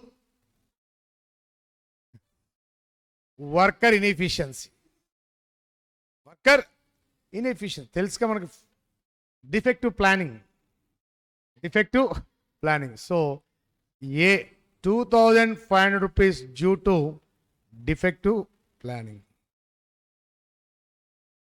2,500 rupees due to increase in overhead rates.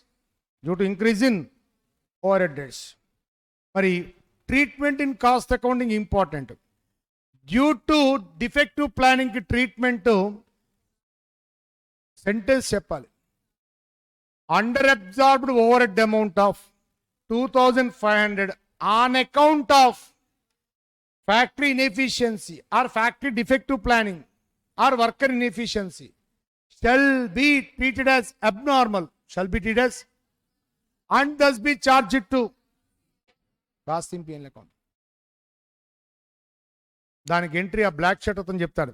రే నీ పేరు మర్చిపోయాను రా నేను, నువ్వే దీపక్ బ్యాచ్లో first బెంచ్లో కూర్చుంటాడు, first person. మార్లా నువ్వు ఎంట్రీ పేరేంటి మర్చిపోయాను వీడి పేరు.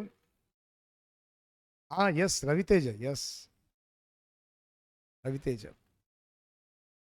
ఇప్పుడు ఏం డిస్కషన్ జరుగుతుంది అర్థమైందా నీకు?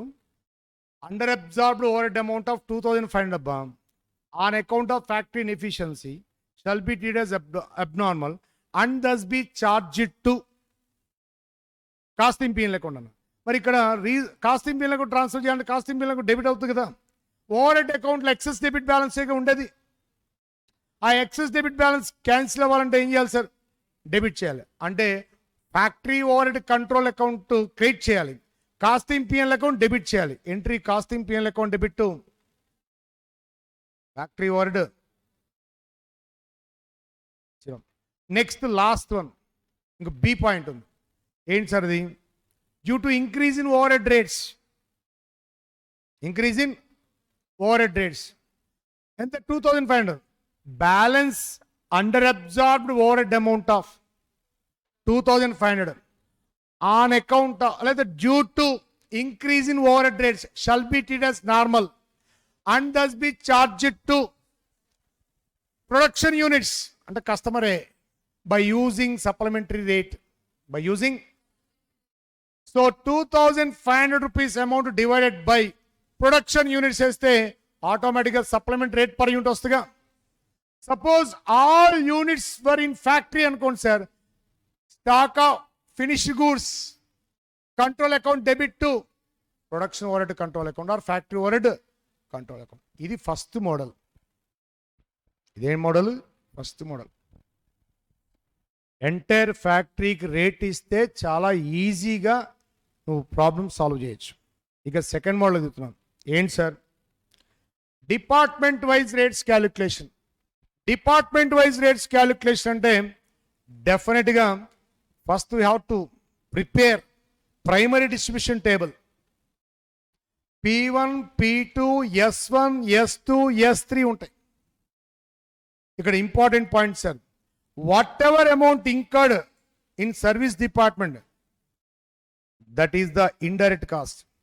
So for example, direct material cost of P1 department ante it is not a overhead. Direct material cost of P2 department ante it is not a overhead. But direct material cost of S1 department అంటే it is a overhead. కరెక్టా? అలాంటి direct material cost of S2 department it is a overhead. కరెక్టే కదా sir? Same అదే direct wage cost కూడా అంతే. Direct wage cost of P1 department it is not a overhead. Direct wage cost of P2 department it is not a overhead. But direct wage cost of S1 department it's a over head. అలా మీరు individual over head cost elements directly charged to respective departments, that is called allocation of overheads. That is called next apportionment of overheads అంటే ఏంటి?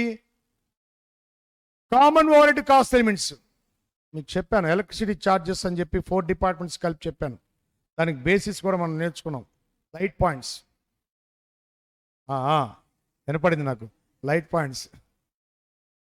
Points ఇలా common overhead cost elements are distributed on a suitable base and then charged to respective departments. That is called apportionment of overheads. Allocation of overheads, apportionment of overheads completed. Then we get total overhead cost of each department.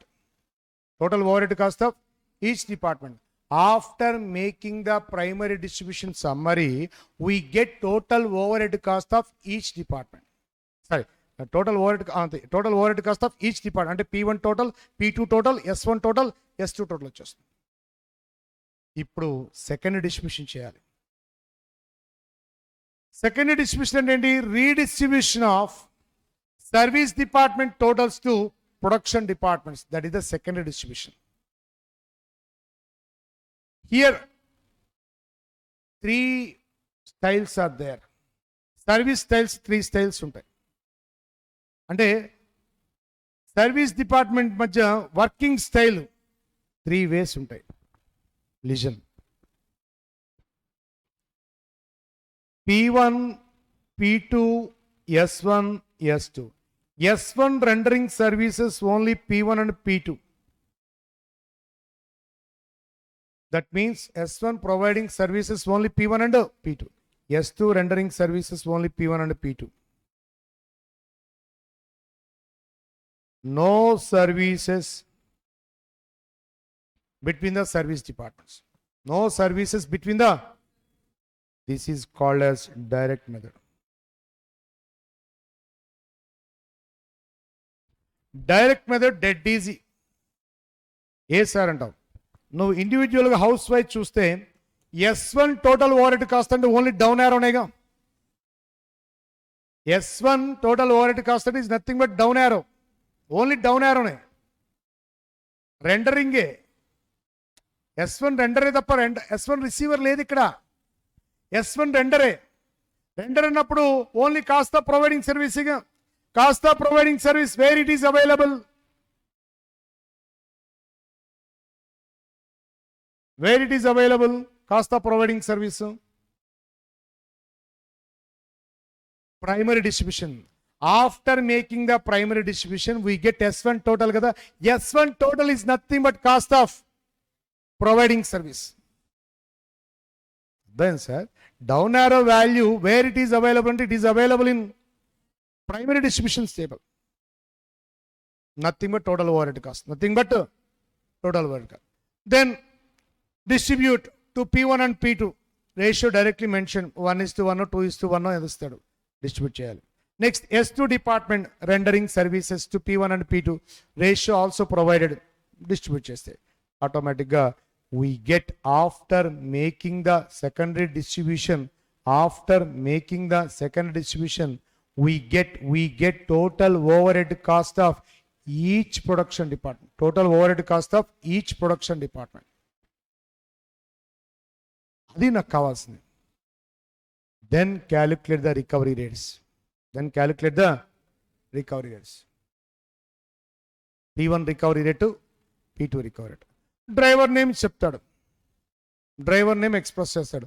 On hours బేసిసా, on cost బేసిసా, on output basis అనేది. ఇక్కడ cost basis అయితే rate express in percentage. గుర్తుందా? Rate can be express in percentage అని చెప్పాను. Rate can be express in percentage. ఇది cost basis అయితే. అవర్స్ బేసిస్ అయితే నో నీడ్. అవుట్పుట్ బేసిస్ అయినా నో నీడ్. రేట్స్ క్యాలిక్యులేట్ చేస్తాం. ఈ ప్రోగ్రామ్ మొత్తాన్ని 10 మార్క్స్ ఇస్తాడు. ఏది? Primary, secondary, recovery rates. ఇంకా రికవరీ రేట్స్ క్యాలిక్యులేషన్ చేసినది కూడా ఒక స్టెప్ ఇవ్వచ్చు. Determine the total cost of product X అని చెప్తాడు. Product X working hours in P1 department 3 hours, product X working hours in P2 department 3 hours అంటాడు. మరి how to charge the over head sir అంటే hours into రేటేగా. Already rate మన దగ్గర ఉంటాయి కదా sir, hours into రేటేగా. Catch చేస్తాను ఈ dialogues, hours into rate. ఎందుకంటే determine the total cost of product X అంటే ప్రోడక్ట్ ఎక్స్కి material cost directly given, product ఎక్స్కి wage cost directly given, prime cost ready. ఇక్కడి నుంచి ప్రాబ్లం ఏంటి సార్ అంటే add absorbed factory overs charge అంటాడు. P1 department rate into working hours of this product, P2 department rate into working hours of this product, automatic charge చేస్తాం. Factory cost వస్తాయి. Admin related production nil, inventory levels nil, general admin nil, selling and distribution nil, factory cost becomes total కాస్టే కదా sir. ఇస్తే ఈ bit కూడా ఇస్తాడు. అర్థమైందా sir? So మీకు entire ఫ్యాక్టరీకి ఇస్తే డెడ్ ఈజీ ప్రాబ్లం. లేదు డిపార్ట్మెంట్స్ టచ్ చేశాడా నీకు వర్క్ పెరిగిపోద్ది. డిపార్ట్మెంట్స్ టచ్ చేస్తే డిపార్ట్మెంటల్ రేట్స్ క్యాలిక్యులేట్ చేయాలిగా. డిపార్ట్మెంటల్ రేట్స్ క్యాలిక్యులేషన్ అంటే ప్రైమరీ డిస్ట్రిబ్యూషన్ వేయాలా, సెకండరీ డిస్ట్రిబ్యూషన్ వేయాలా, రేట్స్ క్యాలిక్యులేట్ చేయాలా. మళ్ళీ ఆ rates, those rates are used to charge the overheads for a given product. క్లియరా?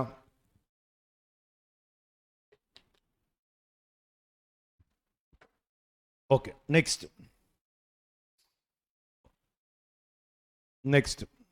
Direct method. Okay, reciprocal method.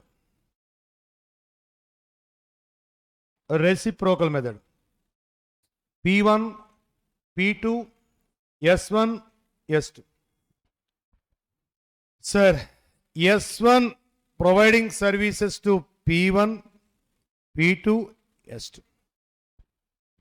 S2 providing services P1, P2, S1. Observation చూడండి. ఏంటి sir? there is a cross service between the service departments. ఈ cross service ఉన్నప్పుడు ఒక్కసారి observe చేయండి. S1 నుంచి S2కి వచ్చింది, S2 నుంచి S1కి వచ్చింది కదా. Here total overhead cost of each service department.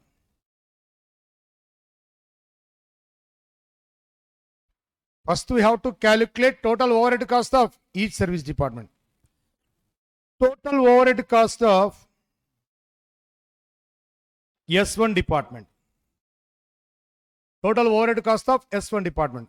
Sir, see the S1 house. S1 house లో రెండర్ పొజిషన్ ఉంది, రిసీవింగ్ పొజిషన్ ఉంది. 2 పొజిషన్స్ ఉన్నాయి sir, rendering, receiving. Rendering means cost of providing service. Cost of providing service.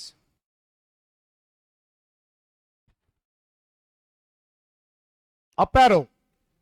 Cost of receiving service. Cost of receiving service. Cost of providing service, where it is available? It is available in primary distribution summary table, I guess, sir. Cost of receiving service expressed in problem. That is also expressed in percentage. Suppose 10% service from S2 department. So ఇప్పుడు నీకు S1 equal to some amount plus 0.1 S2. This is the equation. అంటే in reciprocal method each service department actions 2 ఉంటాయి sir. 2 actions ఉంటాయి, render and receive. Direct మెథడ్లో only రెండరింగే, but రెసిప్రోకల్లో rendering and మరి rendering amount available in primary table, receiving amount not available in the problem, just express in percentage. Then frame the equations. మరి ఈ equation model develop చేసిన person ఎవరు sir అంటే simultaneous. ఈ equation approach design చేసిన person simultaneous అనమాట. అందుకని దీన్ని సైముల్టేనియస్ ఈక్వేషన్ అప్రోచ్ అంటారు. So under reciprocal method, first we have to calculate total overhead cost of each service department. Here total overhead means rendering service plus receiving service. Rendering service value available in primary distribution. Receiving service value not given in the problem, expressed in percentage. A percentage from S2 antam. Same procedure will follow in second department, that is total overhead cost of S2. One more equation is ready. These two equations solve. We get total overhead cost of S1, total overhead cost of S2. E totals ni distributed to P1 and P2. Automatically we get total overhead cost of P1 and total overhead cost of P2. Ikkada one more point. Sometimes equations approach కొద్దిగా టఫ్గా ఉందని చెప్పి ఇంకొక method introduce చేశారు. దాన్ని trial and error approach అంటారు. ఇంతవరకు ఎగ్జామ్లో ఇవ్వలేదు sir trial and error approach last 25 yearsలో. అలా అని చెప్పి మీకు ఇవ్వరని నేను చెప్పట్లేదు సార్, ఇవ్వచ్చు. ట్రయల్ అండ్ ఎర్రర్ అప్రోచ్ కూడా ఇవ్వచ్చు. ఆ ట్రయల్ అండ్ ఎర్రర్ అప్రోచ్లో జస్ట్ S1 నుంచి S2కి ఎంత సర్వీస్ వెళ్ళింది, S2 నుంచి S1కి ఎంత సర్వీస్ వచ్చింది, ఆ 2 points కన్సిడర్ చేసి ట్రయల్ అండ్ ఎర్రర్ మెథడ్లో కూడా మీరు టోటల్స్ ఫైండ్ అవుట్ చేయొచ్చు. మనకి టోటల్సే కావాలి. మరి ఇంకొక వే ఉంది సార్, ఇంకొక approach. Without finding the totals only servicing ఉంది కదా sir, rendering service cost.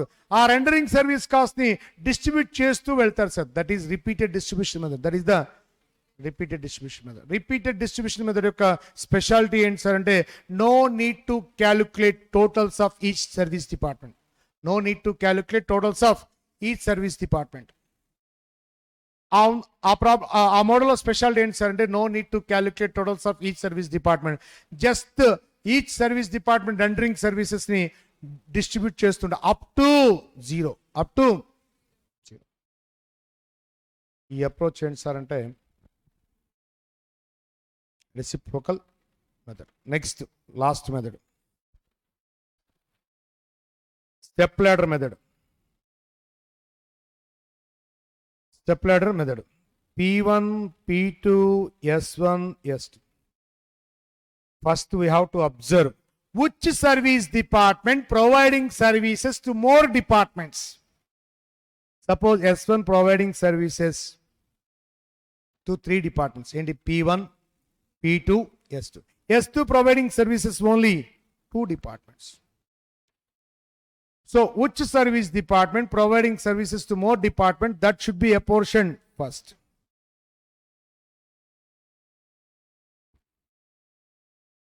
Door close. Only one side service between the service department. Only one side service between the service departments. One side service between the service departments. మరి ఇది down arrow పడితే sir only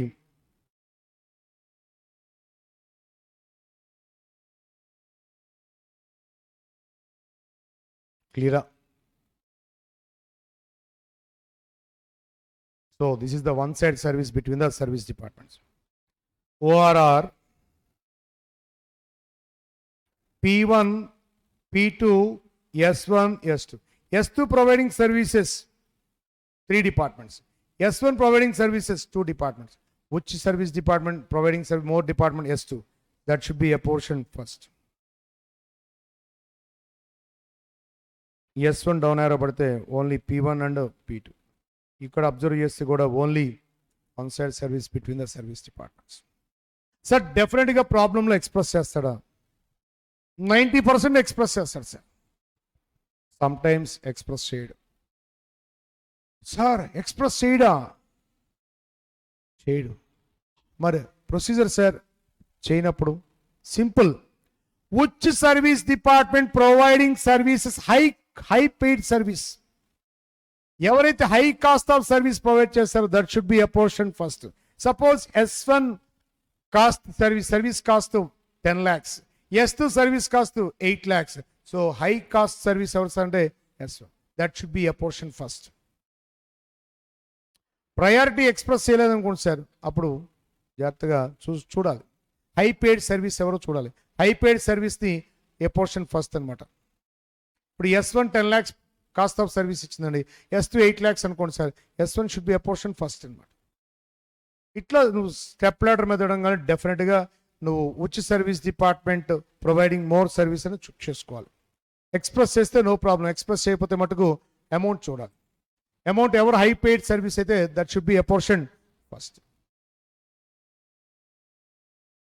clear? Right. So ఈ స్టైల్లో ఈ segment అయిపోతుంది. Next last segment machine shop. Machine shop having one machine అనుకోండి sir. Please collect the mission expenses divided by effective mission hours. Sir, how to calculate effective mission hours, sir? Available mission hours minus normal idle time. Available mission hours minus, then we get effective mission hours. Numerator, mission expenses. Then calculate the rate. That is called direct mission hour rate. Direct, listen. This is the mission shop. This is the mission shop. Mission shop having one machine. ఈ one machine కి numerator expenses collect చేయాలి. Purely machine expenses considered divided by effective working hours of the machine చేస్తే that is called direct machine hour rate. No use. మనకు కావాల్సింది only machine shop expenses కాదు charge చేయాల్సింది. Not only machine shop but also consider machine shop expenses. అంటే machine ఎక్స్పెన్సెసే కాదు, machine shop expenses కూడా కన్సిడరేషన్లో తీసుకోవాలి. దాన్ని కాంప్రహెన్సివ్ మిషన్ అవర్ రేట్ అంటారు. అందుకని examiner calculate machine hour rate అంటే you should follow comprehensive model. Comprehensive means not only mission expenses but also consider mission shop expenses. Mission expenses plus mission shop expenses rendu collect cheyali. Mission shop expenses ki examples ఏంటి అంటే mission shop electricity charges, mission shop supervisor salary, mission shop maintenance charges అంటారు. ఇవి machine shop expenses. మరి machine expense అంటే ఏంటి sir? Machine expense అంటే power, repairs and maintenance, consumable stores, depreciation అనే machine, rent ఉంటుంది కదా సార్. మరి మిషన్ ఆక్యుపై ఏరియా ఉంటుంది కదా సార్, ఏరియా ఆక్యుపై చేసినప్పుడు డెఫినెట్గా రెంట్ పే చేయాలి కదా sir. Machine man's wages, machine helper, machine మ్యాన్కి హెల్పర్ ఉంటాడు వాడికి వేజెస్, ఇవన్నీ కలెక్ట్ చేస్తాం. కలెక్ట్ చేసి divided by effective working hours of the machine వేస్తాం. Automatically we get comprehensive machine hour rate వస్తుంది. కాంప్రహెన్సివ్ మిషన్ అవర్ రేట్ వస్తుంది అన్నమాట. Comprehensive machine hour rate. Sir denominator effective machine hour rates చాలా క్లియర్గా చదవాలి. ఎందుకంటే ఎఫెక్టివ్ మిషన్ అవర్స్ చేసేటప్పుడు అందులో నార్మల్ ఐడిల్ టైం ఉంటుంది. జనరల్గా మిషన్ 2 hours హీట్ అయింది అనుకోండి సార్, స్టాప్ చేస్తారు, బ్రేక్ డౌన్ కొడతారు, ఆపండి.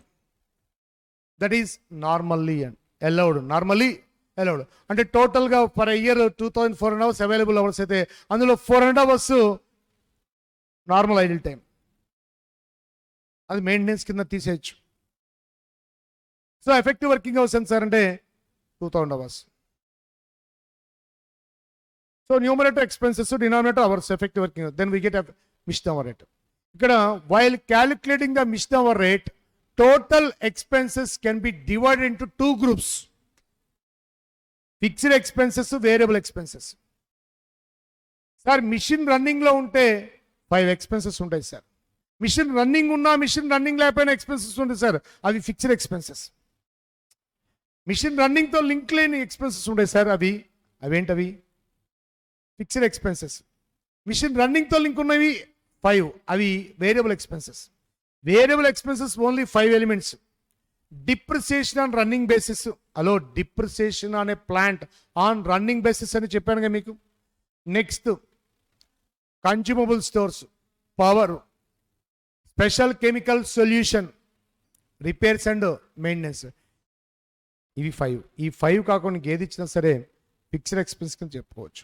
ఫిక్స్డ్ ఎక్స్పెన్స్ కింద ఎగ్జాంపుల్స్ చెప్పాలంటే rent, insurance charges, next machine shop supervisor salary, machine shop electricity charges, machine shop maintenance expense, all these are fixed cost elements. So fixed cost elements, variable cost elements, add them, total expenses వస్తాయి. Total expenses divided by effective working hours అయింది, ఆటోమేటిక్గా mister rate వస్తుంది. చిన్న example చూద్దాం sir దీని మీద. Just ఓవరాల్గా చేయిస్తాను.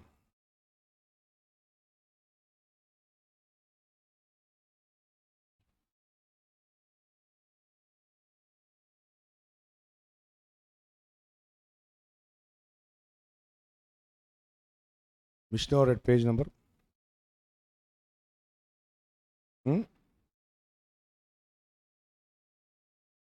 20.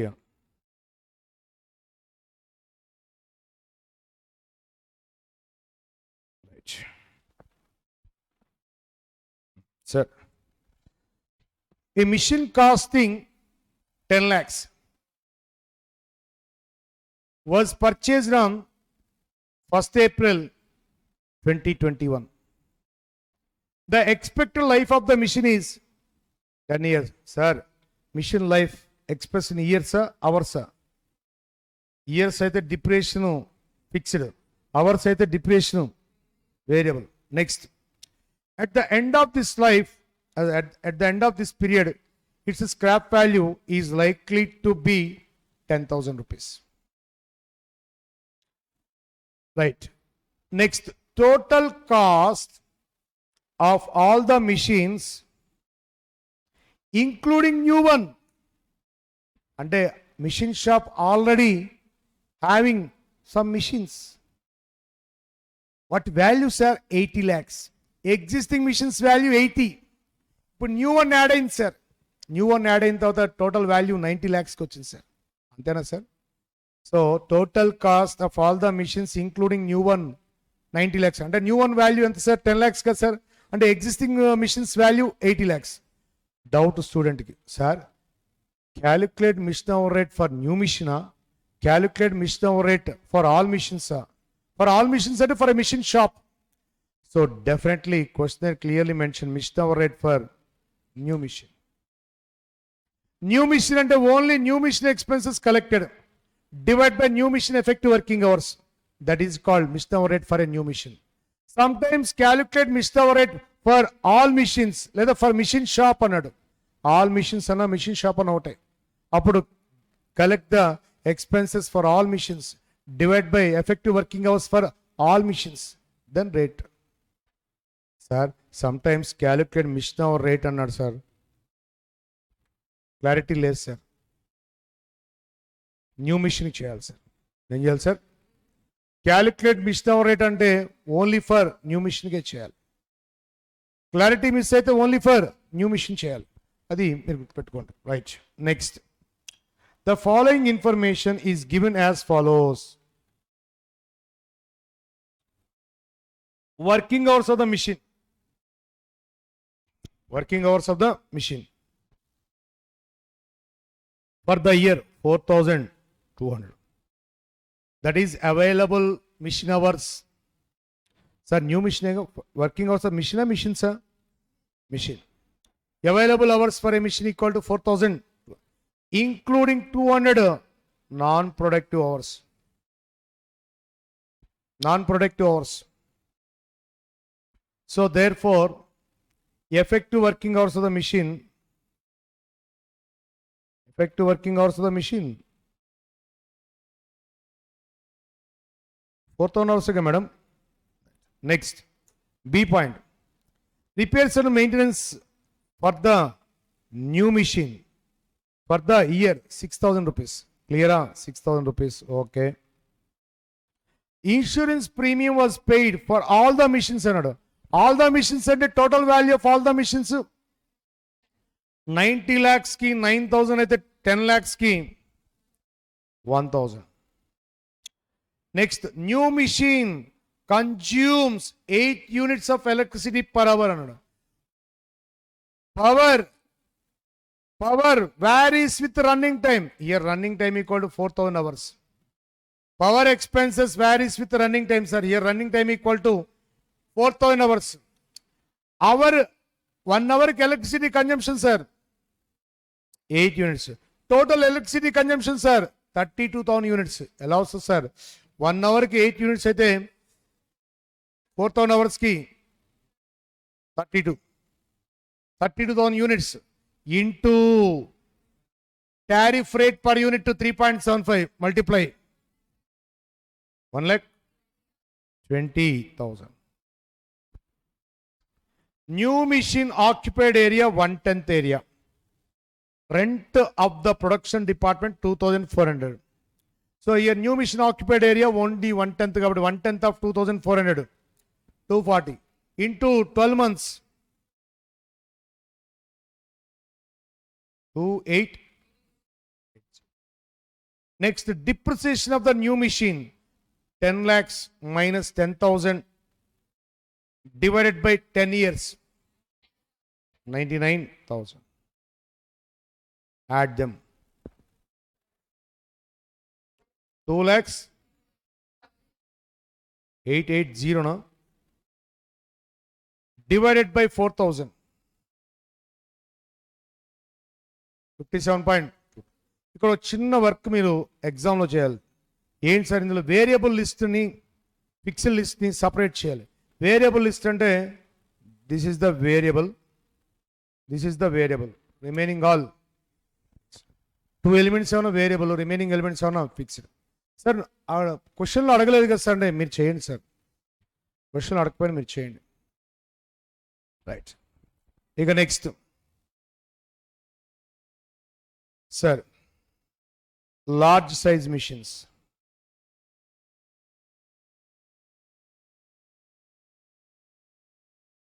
లార్జ్ సైజ్ మిషన్స్ యొక్క స్పెషాలిటీ ఏంటి సార్ అంటే నార్మల్ ఐడిల్ టైంని మనం అవాయిడ్ చేయొచ్చు. అంటే 2 అవర్స్కి రెస్ట్ ఇవ్వక్కర్లేదు. వన్స్ స్టార్ట్ బటన్ కొడితే కంటిన్యూ రన్నింగ్ చేసుకోవచ్చు. బట్ నీకు స్మాల్ సైజ్ మిషన్స్కి వచ్చేటప్పటికి డెఫినెట్గా ఐడిల్ టైం ఉంటుంది, normal idle time, that is unavoidable idle time. But in large size మిషన్స్కి అది అవాయిడ్ చేయొచ్చు.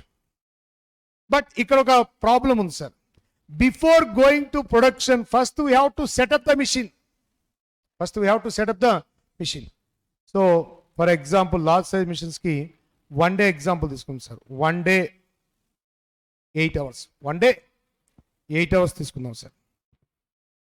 1 day 8 hours.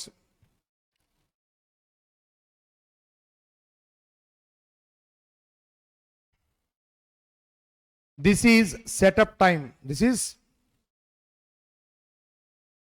before going to production first we have to set up the machine. And sir 1 hour. Next running time. Running time 6 hours. Running time 6 hours. Next maintenance time. Maintenance time 1 hour. జనరల్గా కొన్ని సంస్థలు అయితే maintenance time maintenance conducted on Sundays and holidays అంటారు. అప్పుడు daily productive hours increase అవుతాయిగా sir. Maintenance daily లేదనుకోండి sir, అప్పుడు నీకు రన్నింగ్ టైం ఎంత వస్తుంది సార్? 7 hours వస్తుంది కదా సార్. నవే డేస్ అంతా కూడా టెక్నాలజీ మారిపోయింది. డైలీ మెయింటెనెన్స్ చేయక్కల, ఏదో వీక్లీ వన్స్ చేస్తే చాలు. అది హాలిడే రోజు కనెక్ట్ చేసుకుంటే ప్రొడక్టివ్ అవర్స్ ఇంక్రీజ్ అవుతాయి కదా సార్. అలాంటి సమ్స్ కూడా మీకు అసైన్మెంట్లో ఉన్నాయి మీకు. సపోజ్ ఇక్కడ డైలీ మెయింటెనెన్స్ ఉంది సార్. డైలీ మెయింటెనెన్స్ ఉన్నప్పుడు ఈ ఎవరు అన్అవైలబుల్ కాబట్టి ఎవరిని కట్ చేసేసింది. అప్పుడు ఆటోమేటిక్గా రేట్ పర్ అవర్ ఏమైతే ఇన్ఫ్లేట్ అవుతుంది కదా సార్. ఇప్పుడు నీకు టోటల్గా 7 hours వచ్చింది, అంతే కదా sir. Right. Morning 8 o'clock sir. Morning 8 o'clock 8 AM నుంచి 4 PM వరకు expenses, total production overhead expenses 42 rupees. Except power, except power. పవర్ని పక్కన పెడితే మిగతా ఎక్స్పెన్స్ ఎంత సార్? 42. పవర్కు ఉన్న స్పెషాలిటీ ఏంటి సార్ అంటే పవర్ ఎప్పుడు కూడా బిగ్ బాక్స్ ఉండదు. Power always varies with running time. Power only 6 అవర్స్లోనే ఇంకర్ అవుతుంది. కానీ రిమైనింగ్ ఆల్ ఎక్స్పెన్సెస్ 8 o'clock నుంచి స్టార్ట్ అవుతాయి. 8 o'clock నుంచి స్టార్ట్ అయ్యి 4 o'clockకి ఎండ్ అవుతాయి. ఓన్లీ పవర్ మట్టుకు ఆ 6 అవర్స్లోనే ఉంటుంది. పవర్ ఎక్స్పెన్సెస్ ఓన్లీ ఆ 6 అవర్స్లోనే ఇంకర్ అవుతుంది సార్. రిమైనింగ్ ఎక్స్పెన్సెస్ 8 o'clock నుంచి 4 o'clock దాకా ఉంటాయి. కానీ పవర్ ఎక్స్పెన్సెస్ ఓన్లీ 6 hours ఉంటుంది. పవర్కు ఉన్న స్పెషాలిటీ అది. Power expenses incur only during the running time. So this is 30 rupees. This is 30 rupees. ఇప్పుడు 1 day total overhead cost 72 72. Here today 2 jobs completed. Job 101, job 102. Working hours for job 101. Working hours for job 101 3 hours. 102 3 hours. Setup time. Before going to start the 101, first we have to set up the machine. Setup time 0.5 hours. After completion of 101, మళ్ళీ before going to start the 102 మళ్ళీ same setup టైమేగా sir. Job size ఎంత ఉన్నా sir setup time ఈ సేమేగా sir. ఎంత sir? 0.5 hours. Now here total incurred sir 42 plus 30 72 rupees. ఈ 72 rupees recover from 101 customer, 102 customer. Yet 2 alternatives are there. Case 1, case 2. Case 1. Case 1. If setup time is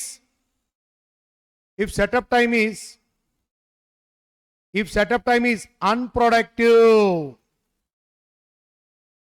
If setup time is unproductive, and that means total overhead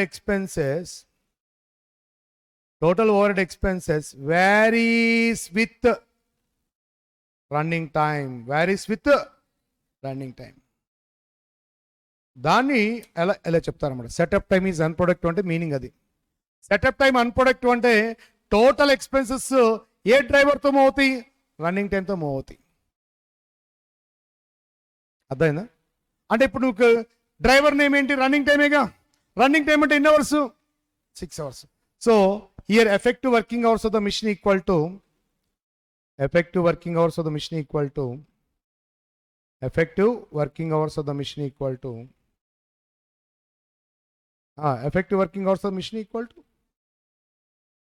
6 hours. అంతేగా? మీకు తెలియాలి. If setup time is unproductive అంటే meaning ఏంటి? Total overhead expenses varies with running time అని తెలియాలి. అంటే ఇక్కడ effective working hours of the machine only 6 hours కదా sir. Now overhead recovery rate per hour equal to 42 by 6 hours, 30 rupees divided by 6 hours, 7 plus 5 12. Students అంటారు sir ఎందుకు sir డైరెక్ట్గా 72 divide by 6 hours వేస్తే 12 వస్తుంది కదా sir. Explanation కోసం వేసాను అది. ఎందుకంటే పవర్ ఎక్స్పెన్సెస్ అనేది ఏ కేసుకైనా ఏ సిచ్యువేషన్కైనా సరే డినామినేటర్ 6 hours వస్తాయి. ఎందుకని power consumption only in running టైమేగా. అందుకని అది సపరేట్గా డిస్క్లోజ్ చేశాను. యాక్చువల్గా డిస్క్లోజర్ అక్కల separate disclosure that is 72 by 6 వేయచ్చు.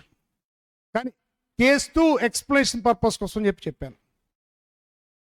ఈ ఎక్స్పెన్స్ అంతా 42 by 6 7 అదొక 5 మొత్తం అంతా 12. Now what next madam? Rate ready. This rate is used to charge the overheads to the products or jobs. అంతే కదండి sir. Once rate calculation sir, మీ program అంతా రేట్ క్యాలిక్యులేషను, నెక్స్ట్ ఛార్జ్. అది entire factory చేస్తాం అదే work, డిపార్ట్మెంట్స్కి చేస్తాం అదే వర్క్, మిషన్ షాప్ చేస్తాను. టోటల్ చాప్టర్ని 3 parts కింద డివైడ్ చేసుకుంటే ఏ క్వశ్చన్ పేపర్ చూసినా సరే ఈ 3 partsలో ఉంటుంది లెక్క. ఎంటైర్ ఫ్యాక్టరీకి ఇచ్చాడా? ఇవ్వలేదు. అయితే డిపార్ట్మెంట్స్కి ఇచ్చుంటాడు. డిపార్ట్మెంట్స్ కూడా ఇవ్వలేదు. అయితే మిషన్ షాప్కి ఇచ్చుంటాడు. లాస్ట్ ఫేజే చాలా ఇంపార్టెంట్ అన్నిటికన్నా. మిషన్ షాపే important. So this rate is used to charge the overheads to the products. So now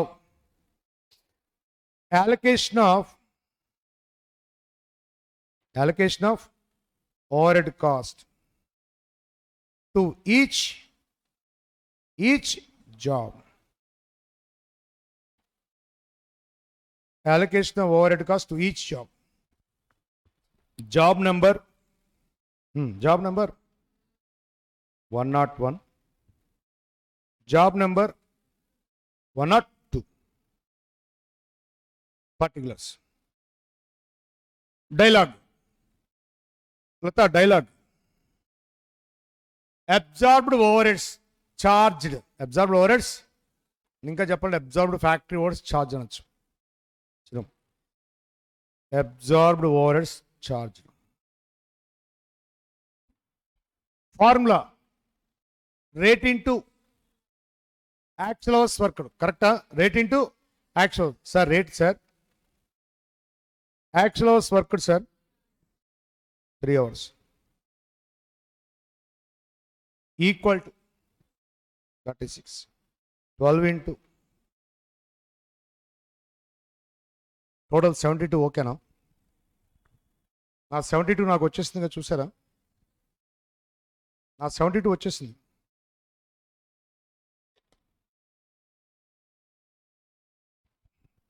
Deepak rate interpret చేయరా? వినపడతలేదు దీపక్.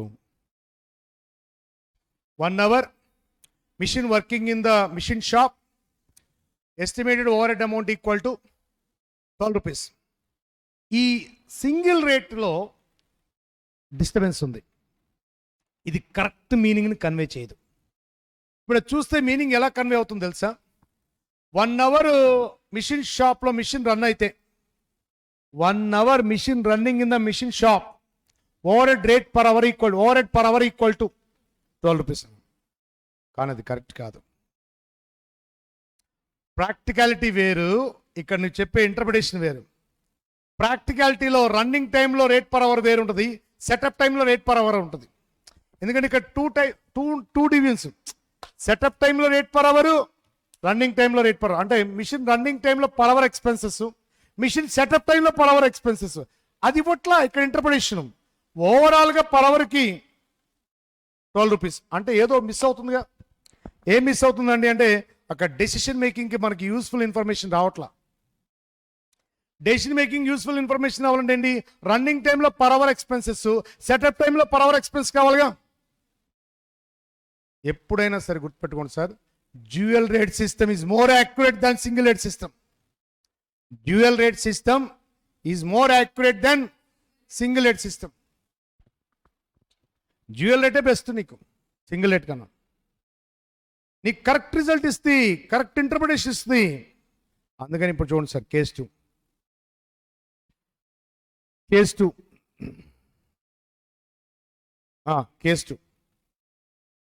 ఏంటి sir? Case 2 if setup time is productive, that is total overheads varies with setup time and running time. That means ఏంటి sir? Setup time increase అయినా ఓవర్హెడ్స్ increase అవుతాయి, running time increase అయినా ఓవర్హెడ్స్ increase అవుతాయి, setup time decrease అయినా ఓవర్హెడ్స్ decrease అవుతాయి, running time decrease అయినా ఓవర్హెడ్స్ decrease. అంతే కదా sir? For example setup time delay అయింది అనుకోండి సార్, ఓవర్హెడ్ ఎక్స్పెన్స్ ఇంక్రీజ్ అవుతాయా లేదా? ఓవర్హెడ్ ఎక్స్పెన్స్ ఇంక్రీజ్ అవుతాయి కదా సార్ సెటప్ టైం డిలే అయితే. అంటే ఇప్పుడు కరెక్ట్ పిక్చర్కి వస్తాం. ఏంటి? Total overheads varies with setup time and running time. ఇది కరెక్ట్ సార్. అక్కడ కూడా మనకి 36, 72 రికవరీ. సార్ రికవరీ ఇంపార్టెంట్ కదా సార్, మనకి ఇంటర్ప్రిటేషన్ కావాలి main. Decision making correct information కావాలి సార్. అక్కడ ఓవరాల్గా నీకు 12 రూపీస్ అని చెప్తుంది, కానీ ఇప్పుడు మనం చేసే ప్రోగ్రామ్ తెలుసు, రన్నింగ్ టైంలో ఎక్స్పెన్సెస్ పర్ అవరు, సెటప్ టైంలో ఎక్స్పెన్సెస్ పర్ అవర్ కావాలి, కరెక్ట్ కావాలి. అందుకని ఏం చేస్తున్నాం ఇప్పుడు, డెసిషన్ మార్చాం. ఏంటి, total overhead expenses varies with setup time and running time. అంటే setup time and running time రెండింటితో లింక్ ఉంటుంది. సెటప్ టైం డిలే అయినా, అంటే సెటప్ టైం ఇంక్రీజ్ అయినా ఓవర్ హెడ్ ఎక్స్పెన్స్ ఇంక్రీజ్ అవుతాయి, రన్నింగ్ టైం ఇంక్రీజ్ అయినా ఓవర్ హెడ్ ఎక్స్పెన్స్, రెండు increase అయినా ఎక్స్పెన్స్ ఇంక్రీజ్ అవుతాయి. క్లియరా? ఇప్పుడు నీకు effective working hours of the machine చూడండి sir. Effective working hours of the machine, effective working hours of the machine. 6 plus 1 కూడా తీసుకోవాలి madam. 6 plus 1 is equal to 7 hours. Here 2 rates are calculated. One is running time rate per hour.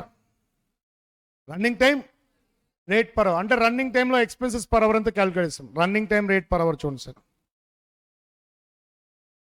Running time rate per hour. Running time rate per hour ఏంటి sir? 42 divide by 7. 42 divide by 7. ఇంతకుముందు ఏం sir? 42 divide by 6. ఇప్పుడు 42 divide by 7 plus 30 divide by 6. ఎందుకని power expenses always varies with running టైమే కదా. 6 sir 6 is equal to, ఇప్పుడు setup time rate per hour చూడండి sir. Setup time rate per hour అంటే 1 hour కనుక మిషన్ సెటప్ చేస్తే expenses per hour ఎంతో చెప్పాలి. సెటప్ టైం 1 అవర్ అయింది సార్, 1 అవర్కి రేట్ ఎక్స్పెన్సెస్ పర్ అవర్ ఎంతో చెప్పాలి కదా సార్. ఎలా చేయాలి సార్ అంటే ఏం లేదు సార్, ఈ రన్నింగ్ బాక్స్ ఐటమ్స్ని ఎక్స్క్లూడ్ చేస్తే చాలు. రన్నింగ్ బాక్స్ ఎలిమెంట్ ఒకటేగా ఉంది, దాన్ని ఎక్స్క్లూడ్ చేయండి. దాన్ని ఎక్స్క్లూడ్ చేస్తే ఆటోమేటిక్గా, అంటే రన్నింగ్ బాక్స్ ఓవర్ హెడ్ ఎలిమెంట్స్ని ఎక్స్క్లూడ్ చేస్తే setup time rate per hour వస్తుంది. అంటే ఇప్పుడు నీకు ఎంత వస్తుంది సార్? 42 బై 7 అవర్సే కదండి. మరి ఇది తీసుకో మరి, ఎందుకంటే అది రన్నింగ్ బాక్స్ ఎలిమెంట్ కదా. 42 బై 7 ఎంత సార్? 6 రూపీస్. ఇప్పుడు క్లారిటీ ఉంది చూడండి సార్. రన్నింగ్ టైంలో 1 అవర్కి 11 రూపీస్ ఎక్స్పెన్స్ అవుతున్నాయి. సెటప్ టైంలో 1 అవర్కి 6 రూపీస్. ఈ ఎక్స్ప్లెనేషన్ లాస్ట్ టైం వచ్చిందా మనకి? రాలా. లాస్ట్ టైం వచ్చిందా సార్? రాలా. ఇప్పుడు ఏంటి క్లారిటీ వచ్చింది. మిషన్ రన్నింగ్ టైంలో 1 hour expenses 11 rupees, machine setup టైంలో 1 hour expense equal to 6 rupees. ఇప్పుడు దీన్ని బేస్ చేసుకొని స్టార్ట్ చేయాలి. Allocation of overhead cost to each job. Allocation of overhead cost to each. Sir, first running time basis. Running time basis absorbed overhead cost, sir. Running time basis absorbed overhead cost అంటే running time ఎంతో చెప్పండి sir. 3 hours madam. 3 hours into 11 33. 3 hours into 11. Next setup time basis 0.5 hours into 6 ఎంతండి? 0.5 hours into 6 ఎంతండి? 3 rupees. ఇదెంత? ఎగ్జామినేషన్లో 2 cases అడుగుతున్నాడు 10 మార్క్స్కి. Calculate machine hour rate if setup time is productive, case 1. If setup time is unproductive. Clear? Setup time is productive, setup time is unproductive. So ఇలా 3 divisions చేసుకొని మీకు ఈ చాప్టర్ని ఈజీగా సాల్వ్ చేసుకోవచ్చు. Rates calculation observe over for entire factory. rates calculation, absorbed overhead for departments. Rates calculation, absorbed for only ఈ 3 models గట్టి prepare అయితే ఏదో ఒకటి వచ్చేస్తాం. మిగతా ప్రాబ్లమ్స్ అనేవి మీ ఇంట్రెస్ట్ అది. మెయిన్ ఆ థీమ్, ఈ చాప్టర్ థీమ్లో ఇవి ఏంటంటే rate calculation, absorbed overheads, actual overheads, comparison, అండరా ఓవరా, నెక్స్ట్ ట్రీట్మెంట్స్, రీజన్స్, ట్రీట్మెంట్స్. ఇట్లా ఈచ్ అండ్ ఎవ్రీ చాప్టర్లో నీకు డివిజన్స్ చెప్పాను. ఇందా చాప్టర్ చెప్పానుగా మెటీరియల్ కాస్ట్ కంట్రోలింగ్కి, EOQ, stock levels, inventory turnover ratio. So class ఆపుదాం సరిగ్గా. Next 3 o'clock వచ్చేస్తారా? 3 o'clock వస్తే స్టార్ట్ చేద్దాం. నెక్స్ట్ స్టాండర్డ్ కాస్టింగ్ చెప్దామా? Standard costing, marginal costing, process ఏం కావాలి చెప్పండి ముందు. స్టాండర్డ్, మార్జినల్, ప్రాసెస్ తర్వాత service. Right, okay. Service casting.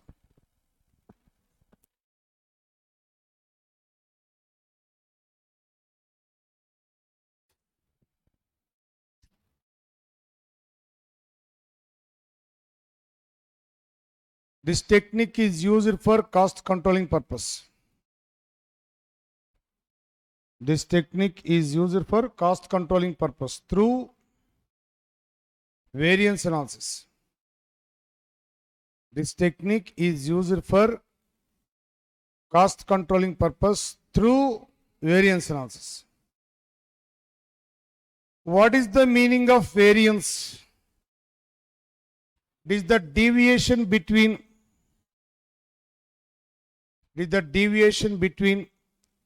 standard cost and actual cost. It is the deviation between standard cost for actual output and actual cost for actual output. ఎందుకంటే డెఫినెట్గా ఆ actual output అన్న word important. అంటే నువ్వు release చేసిన actual అవుట్పుట్కి cost కంట్రోలింగే చేయాల్సింది నువ్వు. అందుకనే this technique is used for cost controlling purpose అని చెప్పి, మరి ఆ కాస్ట్ కంట్రోలింగ్ పర్పస్ ఎలా చేస్తాం? Through variance analysis. ఆ వేరియన్స్ అనాలిసిస్ దేనికి చేస్తాం సార్ అంటే యాక్చువల్ అవుట్పుట్కి. సో రిలీజ్ అయిన యాక్చువల్ అవుట్పుట్కి స్టాండర్డ్ కాస్ట్ ఫైండ్ అవుట్ చేస్తాం, యాక్చువల్ కాస్ట్తో కంపేర్ చేసి వేరియన్స్ ఫైండ్ అవుట్ చేస్తాం, ఆ వేరియన్స్కి రీజన్స్ ఫైండ్ అవుట్ చేస్తాం, ఫైండ్ అవుట్ చేసి యాక్షన్ తీసుకుంటాం. అంటే నెక్స్ట్ టైము నువ్వు వేసిన ఎస్టిమేషను యాక్చువల్స్ రెండు కూడా సేమ్ అవ్వాలి. అది మెటీరియల్ కాస్ట్ అవ్వచ్చు, ఎంప్లాయీ కాస్ట్ అవ్వచ్చు, ఓవర్ హెడ్ కాస్ట్ అవ్వచ్చు. మొత్తం టోటల్ కాస్ట్ కాంపోనెంట్స్ 3 తీసుకోవాల్సిందే.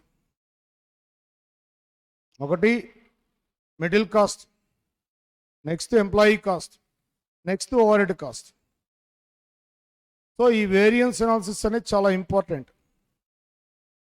So this technique is used for cost controlling purpose through variance analysis. What is the meaning of variance? It is the deviation between standard cost and actual cost. ఇంకా చెప్పండి, it is the deviation between standard cost for actual output and actual cost for actual output. Right. ఇక so what is the meaning of standard cost?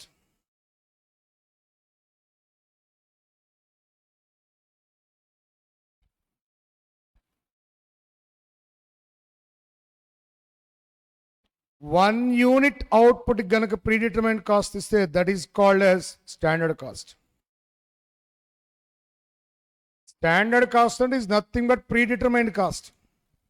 Standard అన్న word casting లో ఏం represent చేస్తుంది అంటే past experience. Standard cost అంటే it is a ప్రీడిటర్మైన్డ్ cost. ఆ predetermined cost 1 యూనిట్కి express చేస్తే that is called standard cost. చాలా మందికి స్టాండర్డ్ కాస్ట్కి బడ్జెట్ కాస్ట్కి డిఫరెన్స్ తెలియదు. 1 యూనిట్కి ఎక్స్ప్రెస్ చేస్తే స్టాండర్డ్ కాస్ట్, టోటల్ యాక్టివిటీకి ఎక్స్ప్రెస్ చేస్తే బడ్జెట్ కాస్ట్. ఇది difference. So predetermined cost can be expressed for 1 unit is nothing but standard cost. అదే predetermined cost can be expressed for total activity అయితే that is the budget cost. చాలామంది students sir budget standard ఏంటి sir అంటారు. చాలా simple. Predetermination per యూనిట్కి express చేస్తారా? అవును sir, predetermination per యూనిట్కి ఎక్స్ప్రెస్ చేస్తారు, దట్ ఈస్ స్టాండర్డ్ కాస్ట్. అదే ప్రీ డిటర్మినేషన్ కాస్ట్ టోటల్ యాక్టివిటీకి ఎక్స్ప్రెస్ చేస్తారు అనుకోండి sir, that is the budgeted standard cost అంటారు. బడ్జెటెడ్ మీకు ఎగ్జామినేషన్లో ఎలా ఇస్తారంటే బడ్జెటెడ్ స్టాండర్డ్ కాస్ట్ అని ఫుల్ సెంటెన్స్ కూడా సింపుల్గా బడ్జెటెడ్ కాస్ట్ అంటారు. ఇక procedure for variance analysis. First setting up of standard cost for 1 unit output. Setting up of standard cost అంటే first we have to decide the standard cost అబ్బా. First we have to decide the standard cost for 1 unit output.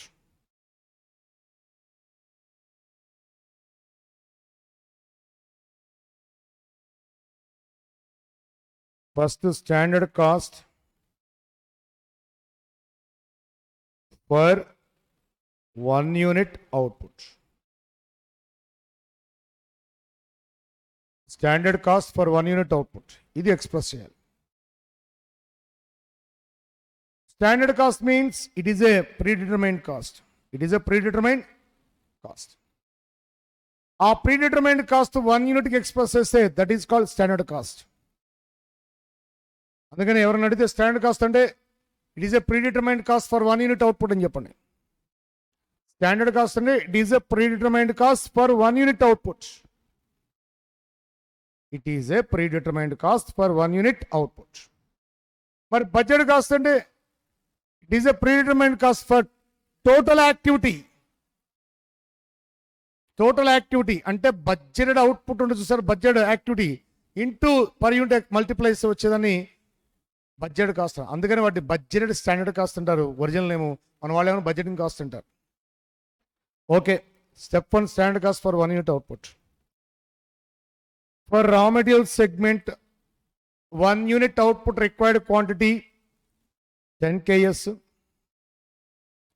Standard price అంటే as per previous experience standard price per KG 2 rupees 20. అంటే 1 unit output material work should be complete in 20 rupees. For 1 unit అవుట్పుట్కి material work should be completed in 20 rupees. అంటే ఒక unit అవుట్పుట్కి material work ఎంత అమౌంట్లో finish అవ్వాలి? 20 rupees finish అవ్వాలి. ఎలా express చేశారు? As per past experience. As per past experience. Labour 1 unit output required time 10 hours. Hourly veg rate 10 rupees 100 rupees. For 1 unit output, labor work should be completed in 100 rupees. For 1 unit output, labor work should be completed in 100 rupees. Next, overhead cost.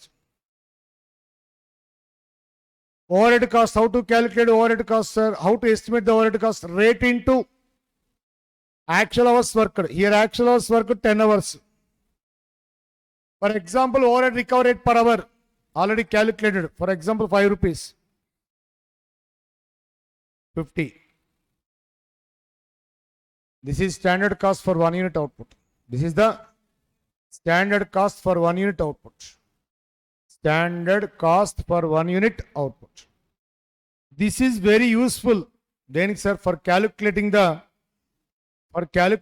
standard cost for actual output. For calculating the standard cost for actual output. For example, during the month of September,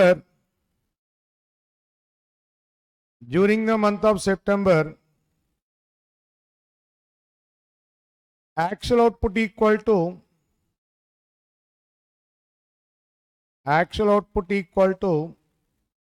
100 units.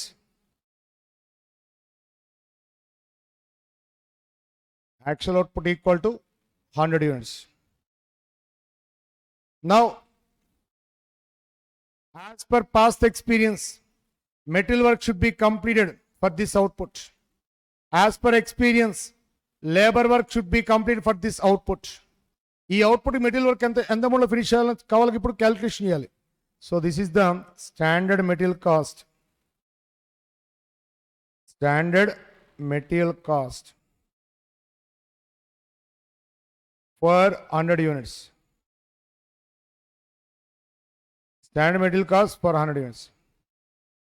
SQ into SP. Sir, 1 unit required quantity 10 Ks as per past experience. For 100 units required quantity, sir, 1000 Ks.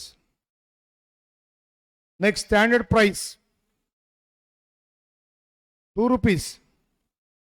Standard price 2 rupees. Therefore, standard material cost 2000 rupees. So for 100 units output, material work should be completed in 2000 rupees. For this output, material work should be completed in 2000 rupees. మనకున్న experience ప్రకారం ఈ 100 units అవుట్పుట్కి material work ఎంత amount finish అవ్వాలి?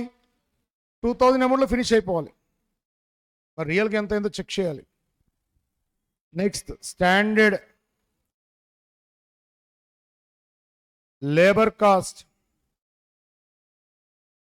Standard labor cost for 100 units. Sir, SH into SR. SH means standard hours allowed for 100 units. Here 1 unit allowed time, sir, 10 hours. For 100 units, sir, into standard wage rate per hour, 10 rupees. That is equal to 10,000. For this output, labor work should be completed in 10,000 rupees. రియల్గా ఎంత అయింది ఇంకా తెలియదు sir. రియల్గా ఇస్తాను, details ఇస్తాను. Next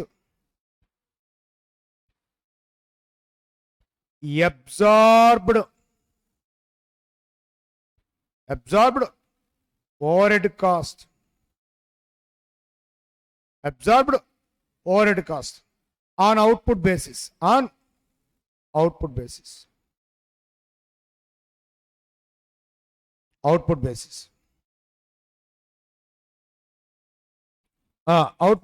అనగానే actual output into rate per unit కదా సార్. యాక్చువల్ అవుట్పుట్ ఇంటూ అది అవర్స్ బేసిస్ అయితే ఇక్కడ చూడండి sir, on hours basis.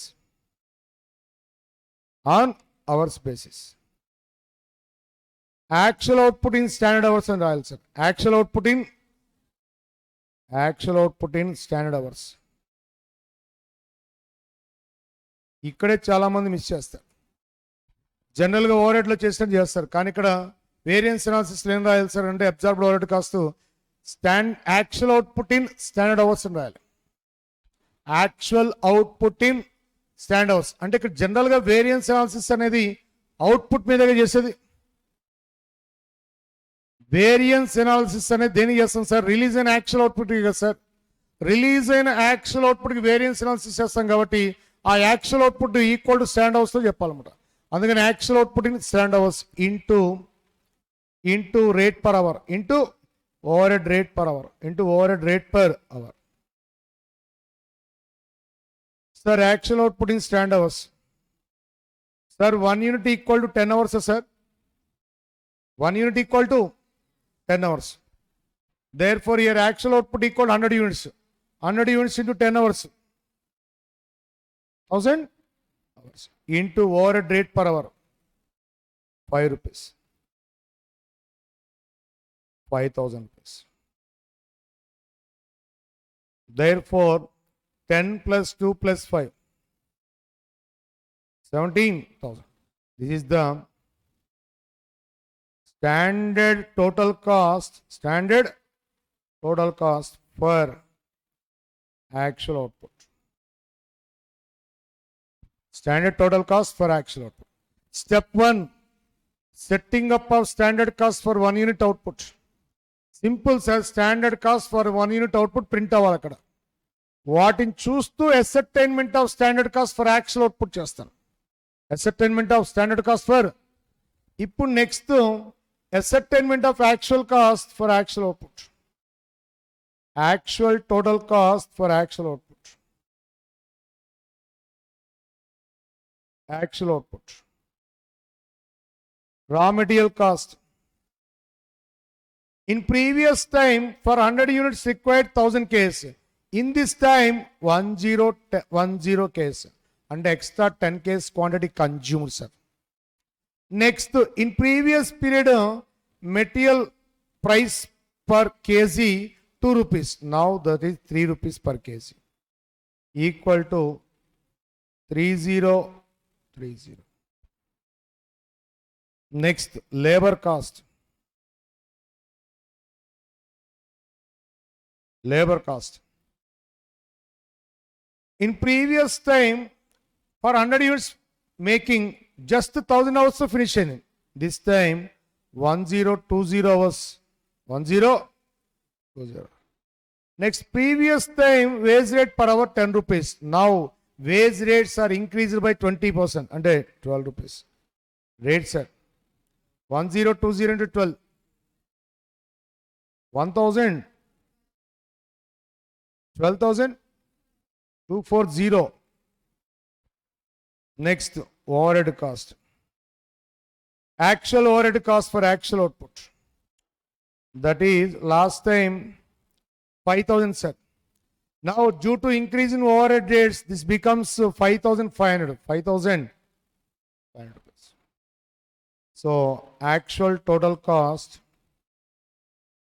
for actual output. Actual total cost for actual output.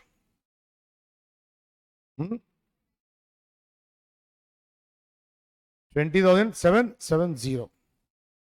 Now take the variance. This is the total cost variance. Total cost variance. Total cost variance. It is the deviation between standard total cost per actual output minus actual total cost for actual output. For actual output. Sir, standard total cost for actual output, sir. 17,000. Actual total cost for actual output, sir. 20,770 is equal to, as per past experience, for this output just completing 70,000 rupees. But in this month, actually incurred 20,770. Therefore, extra total cost incurred 3,770. This is the total cost variance. Now, investigate the reasons. Total cost variance. Total cost variance is equal to 3770 adverse.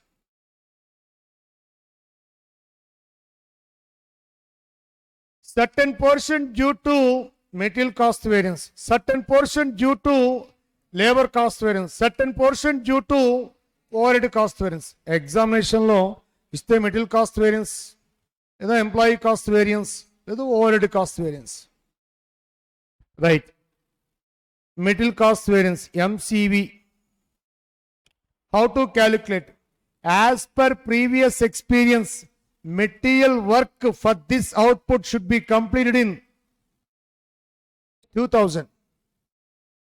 2000, that is called as standard material cost for actual output. Standard material cost for actual output.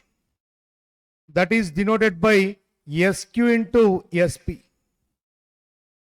Standard material cost for actual output, but actually incurred AQ into AP. Actual material cost for actual output, AQ into AP. Sir, as per previous experience, for this output, material work should be completed in 2,000 rupees. But actually incurred, sir, 3,000. 3030. 10.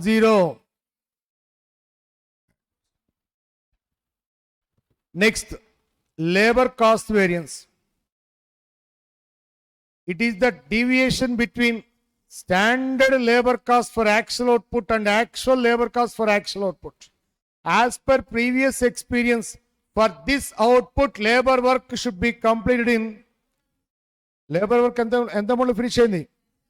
That is denoted by SH into SR. SH into SR minus actual labor cost for actual output denoted by AH into AR. Amount 10,000 minus 12,240. 10,000 minus 12,240 equal to 2,240. Adverse. This is the labor cost variance. అంటే ఏం లేదు sir, previous ఎక్స్పీరియన్స్లో ఇదే output employee cost 10,000 అయిపోయింది sir. కానీ ఈ మంత్లో ఎంత అయింది సార్, 12,240. అంటే ఎక్స్ట్రా ఎంప్లాయీ కాస్ట్ 2,000. దీనికి రీజన్స్ మళ్ళీ మనం వస్తాం సార్. దీనిలో మళ్ళీ internal investigation pin point minute లెవెల్లో ఇన్వెస్టిగేషన్ చేయాలి. Next over head cost variance. That is the overhead cost variance, total overhead cost variance, sir. It is the deviation between absorbed overhead cost and actual overhead cost. Absorbed overhead cost. Absorbed overhead cost already calculated. For this output, absorbed overhead cost equal to 5,000. But actually incurred, that is the actual overhead cost, 5,500. So 500 adverse. 500 adverse, 2240 adverse, 1030 adverse. 3,770 summation saripinda sir. So total cost variance includes 3 elements. Some portion material cost variance, some portion labor cost variance, some portion overhead cost variance. Some portion overhead cost variance. Now let us discuss one by one. Material cost variance. Material cost variance. Here material cost variance equal to 1030 adverse. So material cost variance means it is the deviation between standard material cost for actual output and actual material cost for actual output. Symbolically, SQ into SP minus AQ into AP. Certain portion due to price changes. Certain portion due to quantity usage. So clearly observe, sir. Previously, price per kg 2 rupees. In current month, price per kg 3 rupees. So here extra price per kg equal to 1 rupee. Avuna kada sir? Ante it is the deviation between material price variance. Material price variance. Material price variance. It is the deviation between standard price and actual price. Standard price 2, but actual price 3. Extra price paid per kg 1 rupee. మరి ఎన్ని వన్లు extra pay చేస్తుంటాం sir?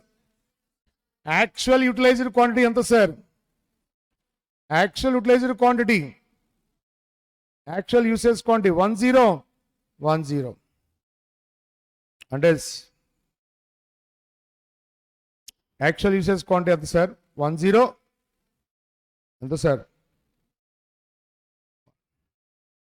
So material price variance is that portion of material cost variance which is due to the deviation between standard price per kg of raw material and actual price per kg of raw material at consumed quantity. At consumed, symbolically SP minus AP of AQ. Next, material usage variance. It is the deviation between standard quantity and actual usage quantity. Sir, yes, previously this work should be completed in just only 1000 kgs. Am I right? 1000 ks. Now actual usage quantity equal to 1010 అంటే extra usage quantity madam 10 ks. మరి sir already price variation complete అయింది కాబట్టి once price variation completed remaining all variances multiplied with standard ప్రైసేగా అంటే ఇవ్వ standard price ఎంత sir 2 rupees.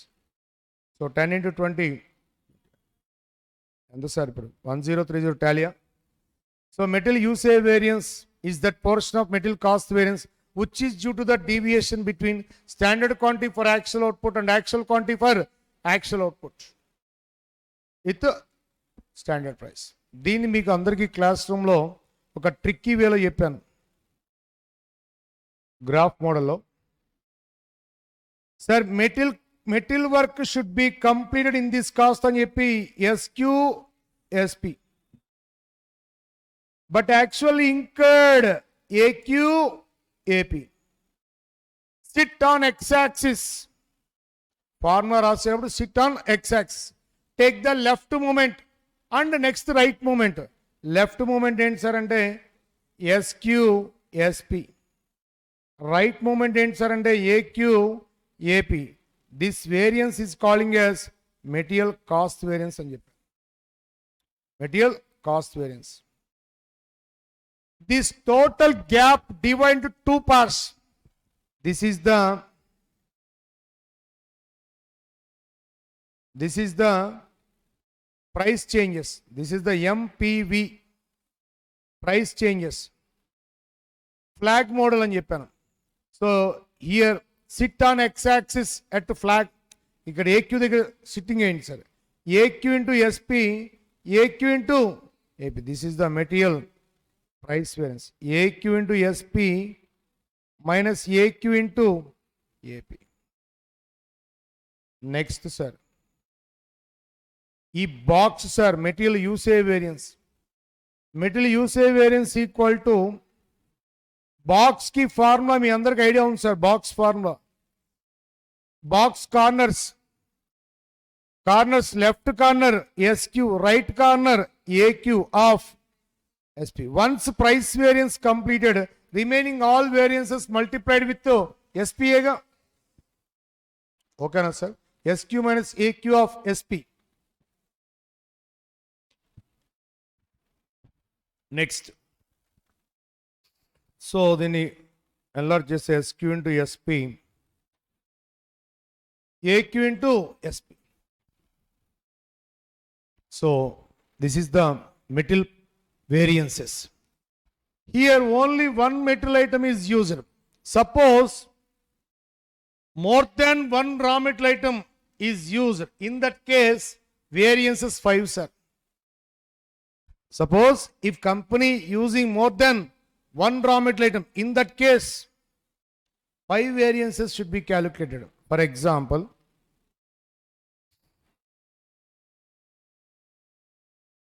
raw materials A, B. Standard percentage sir 60-40.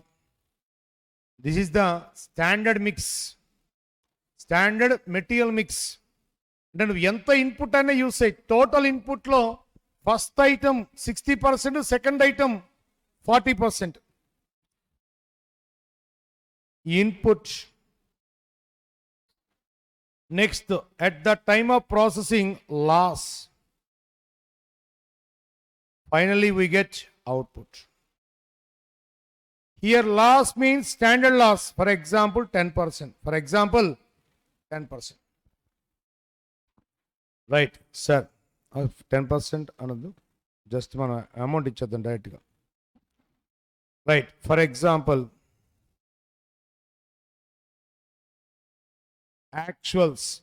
standards. Standards always calculated for actual output, sir. Standards always calculated for actual output. Sir, variance analysis అనేది actual output కి మనం చేసేది.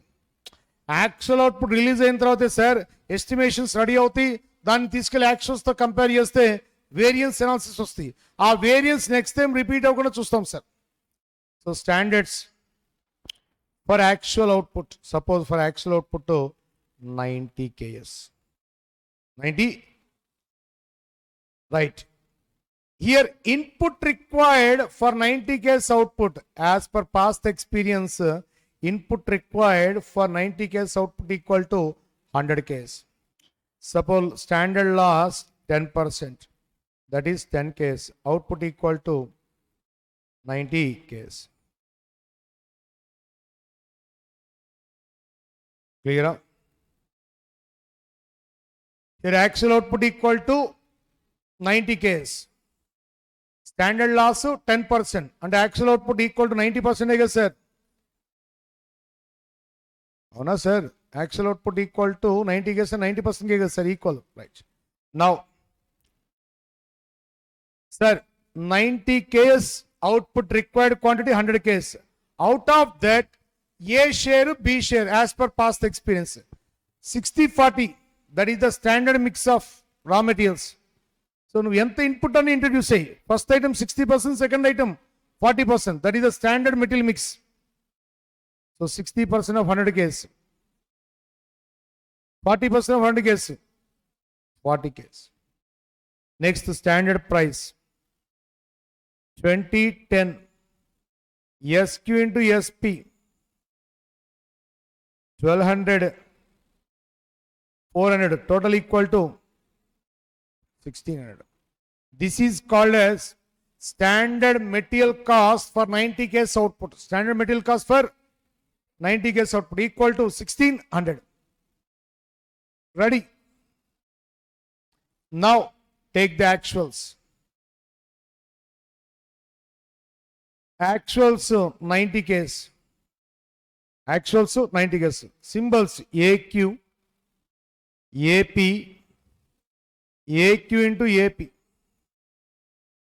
AQ into AP. Sir, AQ means actual usage quantity for actual output.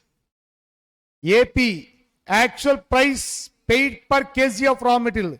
AQ into AP, actual material cost for actual output.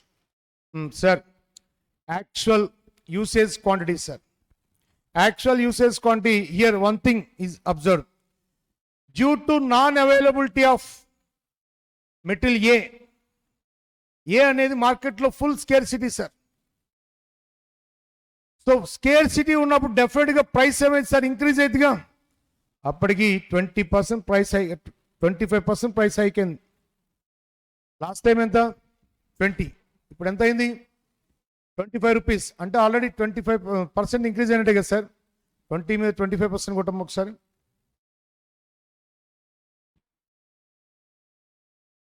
పైవేగా అంటే నీకు 25 rupees అయింది. So అందుకని మన వాళ్ళు ఎంత ఎక్వైర్ చేశారు, ఓన్లీ 44 కేసే ఎక్వైర్ చేశారు. ఆ రేట్ కన్నా ఇంకా ఎక్కువ రేట్ పెడితే బిజినెస్ వర్కౌట్ అవుతుంది సార్. ఎంతకన్నా ఎక్కువ రేట్ బిజినెస్ వర్కౌట్ అవుతుంది. అప్పటికి మన వాళ్ళు 25% ఎక్స్టెండ్ అయ్యారు. 44 కేఎస్. నెక్స్ట్, ఈ ఫస్ట్ ఐటమ్ షార్టేజ్ని సెకండ్ ఐటమ్తో ఫుల్ఫిల్ చేశారు. ఫస్ట్ ఐటమ్ షార్టేజ్ని సెకండ్ ఐటమ్, మీకు ఇది ఇడ్లీ ఎగ్జాంపుల్గా చెప్పాను, గుర్తుందో లేదో. So 66 KS is equal to here, this is 5 rupees. ఇది మార్కెట్లో డెడ్ చీప్ అయిపోయింది. 5 రూపీస్, ప్రీవియస్ ఎంత 10, now 5 rupees. Total actual usage quantity 110 KS. Total actual usage quantity 110 KS. Here output equal to 90 KS. So actual loss madam 20 KS. One thing is observed, last time percentage of standard loss 10% అయితే percentage of actual loss equal to 20/110 into 100. That is 18.18. 18.18. Now, sorry, AQ into AP 25 into 44. 1100. Next 66 into 5. 1430. This is actual material cost for actual output. Actual material cost for actual. అంటే ఈ work ఎంత finish అవ్వాలి sir, 1600. But మనం ఎంత అమౌంట్లో finish చేస్తాం sir, 1430లో finish చేస్తాం. అంటే నీకు material cost variance favourable adverse? Favourable వచ్చింది నీకు. Same output last time 1600 rupees cost incur అయితే కరెంట్లీ జస్ట్ ఓన్లీ 1430 ఇంకర్ అయింది. దానికి సో మెనీ రీజన్స్ అనమాట. లాస్ట్ టైం ఏమన్నా 1600కి కరెంట్లీ 1430కి రీజన్స్ ఉన్నాయి. ఇది మనం మళ్ళీ ఇంటర్నల్గా చెప్తాం. First material cost variance favourable adverse? Favourable. Material cost variance favourable sir. Material cost variance favourable. How much? SQ into SP minus AQ into AP. SQ into SP 1600. AQ into AP 1430. 170 favorable. Certain portion due to material price changes. Certain portion due to material usage. So material price variance. Material price variance as per definition చెప్పచ్చు, లేదా మనకి diagram ఉంది. Flag ఏంటి sir అంటే sitting on X axis at AQ into SP minus AQ into AP. అదే కదా sir, price changes కదా sir. Price changes అంటే ఎస్పీకి ఏపీకి change of AQ. So it is the deviation between standard price and actual price at AQ. దీన్ని AQ into SP minus AQ into AP. AQ into SP ready చేద్దాం sir. AQ into SP, AQ into SP అంటే that means actual usage quantity at standard price. అంటే ఇది actual usage quantity as per previous rates ప్రకారం దాని value. Previous rates ప్రకారం currently use చేసిన quantity యొక్క value. So actual usage quantity as per previous rates 44 into 20 880 66 into 10 అంటే actual usage quantity as per previous rates value 1540 అయితే as per current rates value ఎంత sir? 1430. అంటే previous rates కన్నా current రేట్సే నీకు తగ్గినాయి. అవునా కదా సార్? అంటే సార్ ఒక దాంట్లో పెరిగింది కదా సార్, ఇంకో దాంట్లో డ్రాస్టిక్గా తగ్గింది కదా sir. As per previous rates, usage quantity value 1540, but as per current rates value 1430. Therefore, price variance equal to favorable or adverse? Favorable. So, AQ into SP ento cheppandi sir. 1540 minus AQ into AP 1430 is equal to 1 favorable, 110 favorable sir. Next, material usage variance box and SQ minus AQ. Once price variance completed, remaining all variance multiply with SP. SQ into SP minus AQ into SP. SQ into SP 1600 minus AQ into SP. Answer 60 favorable. 160, 110 favorable, 60 favorable. Value. Now, here company using more than one raw material item. So, material usage variance from only two parts వస్తాయి sir.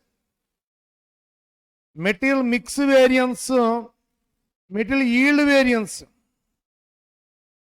So year material usage variance 60 rupees favourable sir. అంటే cost saving, extra cost కాదు, cost saving వచ్చింది. ఎంత వచ్చింది cost saving? 60 rupees cost saving అయింది. దానికి reasons ఏంటి sir అంటే, ఒకటి స్టాండర్డ్ మిక్స్కి యాక్చువల్ మిక్స్కి మధ్య డిఫరెన్స్.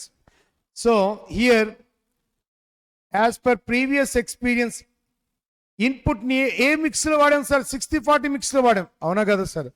మరి ఇప్పుడు 110 కూడా ఎలా వాడాలి సార్? ఈ 110ని 60-40లో వాడాలి. 60-40 అంటే 60% of 110, 40% of 110, 40. So this is called revised standard quantity. Revised అంటే 110ని standard proportion of actual usage quantity ఎంత సార్ అంటే 66-44. బట్ యాక్చువల్ ప్రపోర్షన్ ఎంత సార్ అంటే దీనికి ఎగ్జాక్ట్ ఆపోజిట్ జరిగింది. 4466. మరి ఇలా చేంజెస్ అవ్వడం వల్ల మనకి ప్లస్ వచ్చిందా మైనస్ వచ్చిందా చెక్ చేసుకోవాలిగా. ఇప్పుడు మెటీరియల్ మిక్స్ వేరియన్స్ అంటే మెటీరియల్ మిక్స్ వేరియన్స్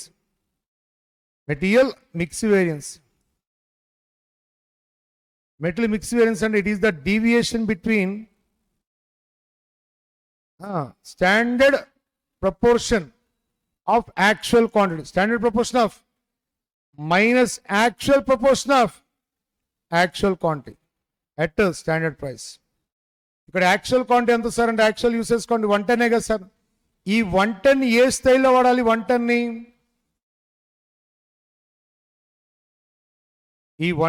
ఏ స్టైల్లో వాడాలి? 60-40 అంటే 66-44 ఈ స్టైల్లో వాడాలి. కానీ మన వాళ్ళు ఎలా వాడారు? 44-66లో వాడారు. సో ఇలా చేయాల్సిన వర్క్ని ఇలా చేశారు సార్. ఏంటంటే ఆ సిచ్యువేషన్స్ అలా ఫోర్స్ చేసినాయి. సిచ్యువేషన్స్ ఫోర్స్ చేసేటప్పటికి 66-44 కాంబినేషన్ కాస్త 44-66 కాంబినేషన్గా వచ్చింది. అంటే అప్పుడు డెఫినెట్గా నీకు మిక్స్ వేరియన్స్ ఎగ్జిస్ట్ అనే అర్థం. అంటే స్టాండర్డ్ మిక్స్కి యాక్చువల్ మిక్స్కి డిఫరెన్స్ ఉందిగా. 60-40లో జరగాలి సార్ వర్క్. కానీ ఎలా జరిగింది సార్ అంటే 40-60లో జరిగింది. ఎలా చెప్తున్నాం సార్ అంటే 44/110 వేస్తే 40%గా, 66/110 వేస్తే 60%గా. అంటే ఇదేమన్నా 40-60లో ఉంది సార్. కానీ మనకి ఎలా జరగాలి? 60-40లో జరగాలి. 60-40లో జరగాల్సిన వర్క్ 40-60లో జరిగింది. ఈ 110 ఇదేంటి? 110 60% 40% ఈ స్టైల్లో జరగాలి వర్క్. కానీ ఏ స్టైల్లో జరిగింది సార్? 40-60లో జరిగింది. అంటే 110 ఏ స్టైల్లో వాడాలి, కానీ వాళ్ళు ఏ స్టైల్లో వాడారు? 60-40 స్టైల్ ఏంటి? 66 కేసు 44 కేసు. బట్ యాక్చువల్లీ ఎంత అండి? 44-66. ఈ మధ్య డీవియేషన్ వచ్చింది కాబట్టి this is the material mix variance. ఇప్పుడు నీకు ఆర్ఎస్క్యూ ఇంటూ ఎస్పి 66 ఇంటూ 20 ఎంత అండి? 113. నెక్స్ట్ 440 1760. ఈ థియరిటికల్ ఎక్స్ప్లెనేషన్ అంతా క్లాస్ రూమ్స్లో మీకు వచ్చేసింది. దీన్ని ట్రిక్కీగా చేయాలంటే ఇదిగో ఈ డయాగ్రామ్ ఉంది కదా సార్. ఈ డయాగ్రామ్లో ఈ మెటీరియల్ యూసేజ్ బాక్స్ ఉంది కదా సార్. దీన్ని 2 pieces కింద కట్ చేయండి. ఈ 2 pieces కింద కట్ చేస్తే దీన్ని ఏమంటారు సార్? ఆర్ఎస్క్యూ. ఇదేమన్నా మిక్స్ అవుతుంది, ఇదేమన్నా ఈల్డ్ అవుతుంది. ఇదేమన్నా మిక్స్, ఇదేమన్నా yield. So mix variance form ఏంటి సార్? ఇది ఒక బాక్స్. ఈ బాక్స్కి కార్నర్స్ ఏంటి సార్ అంటే ఆర్ఎస్క్యూ ఏక్యూ. అంటే RSQ minus AQ of SP. అంటే ఇప్పుడు మెటీరియల్ మిక్స్ వేరియన్స్ ఫార్మ్ ఏంటి సార్ అంటే RSQ minus AQ of SP. RSQ into SP minus AQ into SP. RSQ into SP అంతా చెప్పండి sir. RSQ into SP 1760 1760. AQ into SP 1540. Answer 220. Without theory అంటే ఈజీగా చెప్పేయచ్చు. Material yield variance ఈ box ఉంది sir. Box అనగానే left corner minus right కార్నరేగా. SQ minus RSQ, SQ minus RSQ of SP. SQ into SP minus RSQ into SP. SQ into SP, SQ into SP 1600 minus RSQ into SP 1760 is equal to 160 ad. ఇది 160 adverse madam. Material mix variance అంతా 220 favourable. So 60 ఫేవరబులేగా. So with చార్ట్తో problem చాలా ఈజీగా చేయొచ్చు sir. దీనికి main table format రావాలి. SQ, SP, SQ into SP, AQ, AP, AQ into AP, AQ into SP, RSQ, RSQ into SP, RSQ into SP. ఆతో formulas dead easy, ఇలా draw చేస్తాం. So material work should be completed in this cost SQSP, but actually incurred in this cost AQAP. Material cost variance SQ into SP minus AQ into AP. Next ఇది separate చేయండి sir. Price variance SIT on X axis at AQ. AQ నుంచి 2 AQ into SP, AQ into material price variance sir, AQ into SP minus AQ into AP. Next, material usage variance box అంటే SQ minus AQ of SP, SQ into SP minus AQ into SP. Next, usage box divided into 2 pieces. This is the RSQ, this is mix, this is yield. Material mix variance అమ్మా, ఈ box RSQ minus AQ into SP, RSQ into SP minus AQ into SP. Material yield variance SQ into SP minus RSQ into SP. ఎట్లా అండి అంటే ఇదిగోండి, ఈ box corners ఉన్నాయి కదా, SQ minus RSQ of SP. Box తీసుకోవడం, corners తీసుకోవడం, SPతో multiply చేయడం, ఇది ఆల్రెడీ మీకు ఐడియా ఉంది. సో ఇది మెటీరియల్ వేరియన్సెస్. ఈ మెటీరియల్ వేరియన్సెస్లో ఈ ఫార్ములాస్ అనమాట. Lights off. Next,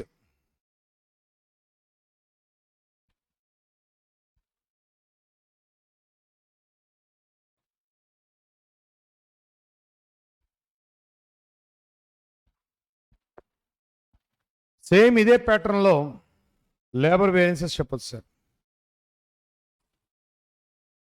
labour variances, labour cost variance, certain portion due to labor rate variance, labor efficiency variance, labor efficiency variance, labor cost variance, labor rate variance, labor efficiency variance. Labor efficiency variance లో labor mix variance, labor yield variance. Formula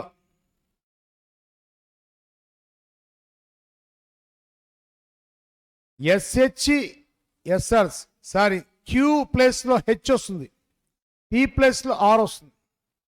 labour work should be complete in this cost. Next,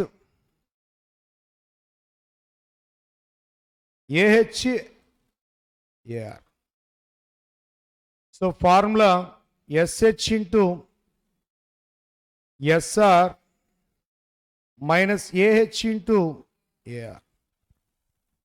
Next, separate the rate changes, labor wage rate changes. So this is the labor rate variance. Sit on X axis at AH, sir. Formula AH into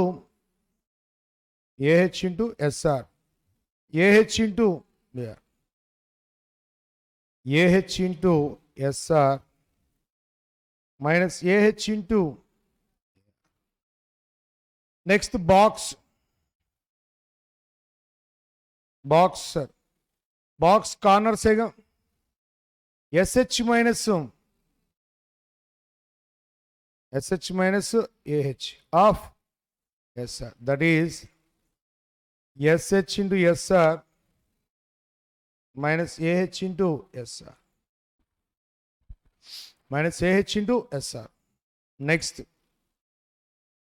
sir, efficiency ratio sir efficiency box in 2 pieces కింద cut చేయండి. RSH ఇదేంటి sir? Mix ఇదేంటి sir? మళ్ళీ mix వేరియన్స్కి corners RSH minus AH of SR. Labour mix variance formula RSH minus AH of SR. Labour yield variance formula SH minus RSH of SR. Sir, here one thing is important, sir. Paid hours equal to working hours. That means paid hours equal to working hours means here there is no idle time. Idle time equal to 0. Sir, if there is no discussion about the idle time, in that case paid hours equal to working hours. Are paid hours not equal to working hours, sir? Definitely idle time variance exists. Idle time variance exists anamata. For example,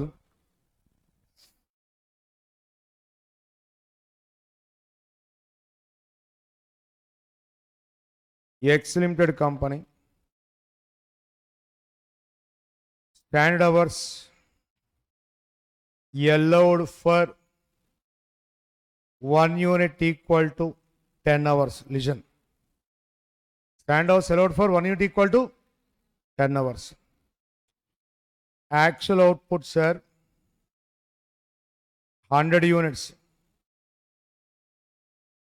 Actual output to 100 units. Actual working hours. Actual working hours. 1100 hours. 1100 hours. Actual wage rate per hour. Actual wage rate per hour 12 rupees. Standard wage rate per hour. Standard wage rate per hour 10 rupees. 60 hours were lost. 60 hours were lost due to abnormal reason.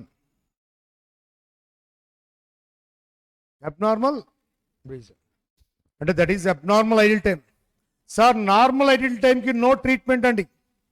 Normal idle time ki no need to calculate the idle time variance. Reason, ultimately rate per hour is inflated. If normal idle time ఉందనుకోండి sir, అల్టిమేట్గా rate per hour inflate అయింది. నువ్వు treatment ఇవ్వాల్సిన అవసరం లేదు. Normal idle time కేసులో no need to calculate the idle time variance. అది ఎక్కడ ఎఫెక్ట్ అవుతుంది సార్ అంటే రేట్ పర్ అవర్లో ఎఫెక్ట్ అవుతుంది. ఆటోమేటిక్గా రేట్ పర్ అవర్ ఏమైతే సార్ ఇన్ఫ్లేట్ అవుతుంది. ఎప్పుడు if there is a normal idle time ultimately rate per hour is inflated. అర్థమైంది సార్? అందుకని నార్మల్ ఐడిల్ టైంకి నువ్వు సపరేట్గా ట్రీట్మెంట్ ఇవ్వాల్సిన అవసరం లేదు. అదే అబ్నార్మల్ ఐడిల్ టైం అయితే డెఫినెట్గా నువ్వు ఐడిల్ టైం వేరియన్స్ క్యాలిక్యులేట్ చేయాలి. షూర్గా ఐడిల్ టైం వేరియన్స్ క్యాలిక్యులేట్ చేయాలి. ఇప్పుడు ఈ ప్రాబ్లం చూడండి సార్. ఇప్పుడు ఈ కేసులో నీకు 60 hours were lost due to abnormal reason అని అంటే ఇప్పుడు నీకు యాక్చువల్ వర్కింగ్ అవర్స్ ఎంతమ్మా? 1 minute. ఇది యాక్చువల్ పెయిడ్ అవర్స్ రాసుకోండి. Actual paid hours. Actual paid hours ఎంతమ్మా? 1100. పేమెంట్ చేసిన 1100 అవర్స్లో 60 hours were lost due to abnormal idle time అంటే యాక్చువల్ వర్కింగ్ అవర్స్ ఎంత? 1040. అంతే కదా సార్? అంటే వర్కింగ్ అవర్స్ ఎలా వస్తాయి సార్? పెయిడ్ అవర్స్లో నుంచి అబ్నార్మల్ ఐడిల్ టైం కట్ చేస్తే వచ్చేదాన్ని వర్కింగ్ అవర్స్ అంటారు. ఇప్పుడు చూడండి సార్ ఒకసారి. Standard hours allowed for 1 unit equal 10 hours అబ్బా. యాక్చువల్ అవుట్పుట్ రిలీజ్ ఎంత? 100 units. Next actually paid hours ఎంతండి? యాక్చువల్ పెయిడ్ అవర్స్ ఎంతండి? 1100 hours. పేమెంట్ చేసిన అవర్స్ ఎంత sir? 1100 hours. Actual wage rate per hour ఎంత sir? 12 rupees. Standard wage rate per hour ఎంత sir? 10 rupees. మరి నువ్వు పేమెంట్ చేసిన 1100 hours 60 hours were lost due to abnormal reason అన్నాడు. అంటే ఇప్పుడు నీకు యాక్చువల్ వర్కింగ్ అవర్స్ నువ్వు చెప్పాలి. Paid hours minus idle time equal to actual working time. Actual working time, నేను యాక్చువల్ వర్కింగ్ టైంని AWH కింద డినోట్ చేస్తా. చాలా టెక్స్ట్ బుక్లో మీకు APH అంటారు, నేను AWH అంటాను. ఈ కేసులో లేబర్ కాస్ట్ వేరియన్స్తో 3 పోర్షన్స్ ఉంటాయి. Certain portion labour rate variance, certain portion labour idle time variance, certain portion labour efficiency variance. దీనికి టేబుల్ మీకు ఐడియా ఉంది. Particulars, labour, standards for actual output. your actual output ఎంత sir? 100 units ఏగా. SH SR SH into SR SH into SR. Standard hours 1 unit time equal to 10 hours. For 100 units allowed time equal to, అంటే previous టైంలో ఇది work 1000 అవర్స్లో finish అయింది. Standard wage rate per hour ఎంత? Standard wage rate per hour 10 rupees. Standard labour cost అంటే previous పీరియడ్లో 100 units అవుట్పుట్కి labour work ఎంత అమౌంట్లో finish అయింది? 10,000 rupees. For this output, labor work should be completed in 10,000 rupees. But ఈ టైంలో ఎంత అని చూద్దాం sir. Actuals for 100 units. AH, AR, AH into AR. Actual working hours కాదు సార్, ఇక్కడ యాక్చువల్ పెయిడ్ అవర్స్ చెప్పాలి. పెయిడ్ అవర్స్ ఎంతో చెప్పండి sir. 1100 hours. Actual wage rate sir 12. Actual wage cost incurred 13,000. Next AH into SR అంటే ఏంటి sir? ఈ paid hours previous rates ప్రకారం అయితే వాల్యూ ఎంత సార్? 11,000. ఇప్పుడు నెక్స్ట్ AWH కావాలి. AWH అంటే ఎంత సార్? అంటే యాక్చువల్ వర్కింగ్ అవర్స్ ఎలా వస్తుందండి? Paid hours minus abnormal I'll time. Paid hours ఎంతమ్మా? అందులో abnormal I'll time so 1040 hours. Next AWH into SR. AWH into SR 10,000 ఇవి రావాలి. చూడు ఇందా టేబుల్ ఏమన్నా SH SR SH into SR AH AR AH into AR AH into SR అక్కడ అయిపోయింది. కానీ ఇప్పుడు AWH వచ్చింది, AWH ఇంటూ SR వచ్చింది. AWH అంటే ఏంటి? Actual working hours. Actual working hours అంటే పెయిడ్ అవర్స్ మైనస్ ఐడిల్ టైమేగా. ఐడిల్ టైం అంటే అబ్నార్మల్ ఐడిల్ టైమే. ఇప్పుడు 1 by 1 చేసుకుని వెళ్ళొచ్చు. Labour cost variance. Labour cost variance it is the deviation between, ఓ డయాగ్రామ్ వేద్దాం ఇక్కడ. Labour work should be completed in this cost ఏంటంటే SH SR but actually incurred AH AR. Formula ఏంటమ్మా? SH into SR minus AH into AR. SH into SR SH into SR 10,000 but actually incurred 13,200. How much? 3,200. దీనికి 3 reasons ఉన్నాయి madam. First reason labour rate variance. Rate variance అనగానే ఈ ఫ్లాగేగా sir. Flag అంటే sit on X axis at single pole SH. Formula ఏంటి sir? AH into SR minus AR. AH into SR. 11,000 minus 13,000. 2,000. Okay na? Next, labor idle time variance. Idle time variance అంటే ఏంటి sir? ఈ paid అవర్స్లో నుంచి ఏం cut చేయాలి? Idle time cut చేయాలి. Idle time cut చేస్తే వచ్చేది ఏంటి? Actual working hours. The deviation between actual working hours and actual paid hours. ఇది ఒక బాక్స్ అబ్బా. లెఫ్ట్ కార్నర్ ఏంటబ్బా? ఏడబ్ల్యూహెచ్. రైట్ కార్నర్ ఏంటబ్బా? AH. AWH minus AH of form ఏంటి? AWH into SR minus AH into SR. AWH into SR 10,400 minus AH into SR 11 600. Correct. ఇక remaining part ఏంటి అంటే labour efficiency variance. ఈ box it is the deviation between allowed time and working time. Working time అంటే AWH. So box ఏంటి sir అంటే SH minus AWH of SR అంటే SH into SR minus AWH into SR. SH into SR 10,000 minus AWH into SR 10,400 equal to 400. మొత్తం add చేయమా? 400 adverse 600 adverse 2,200 adverse. టాలీడా? టాలీయా sir?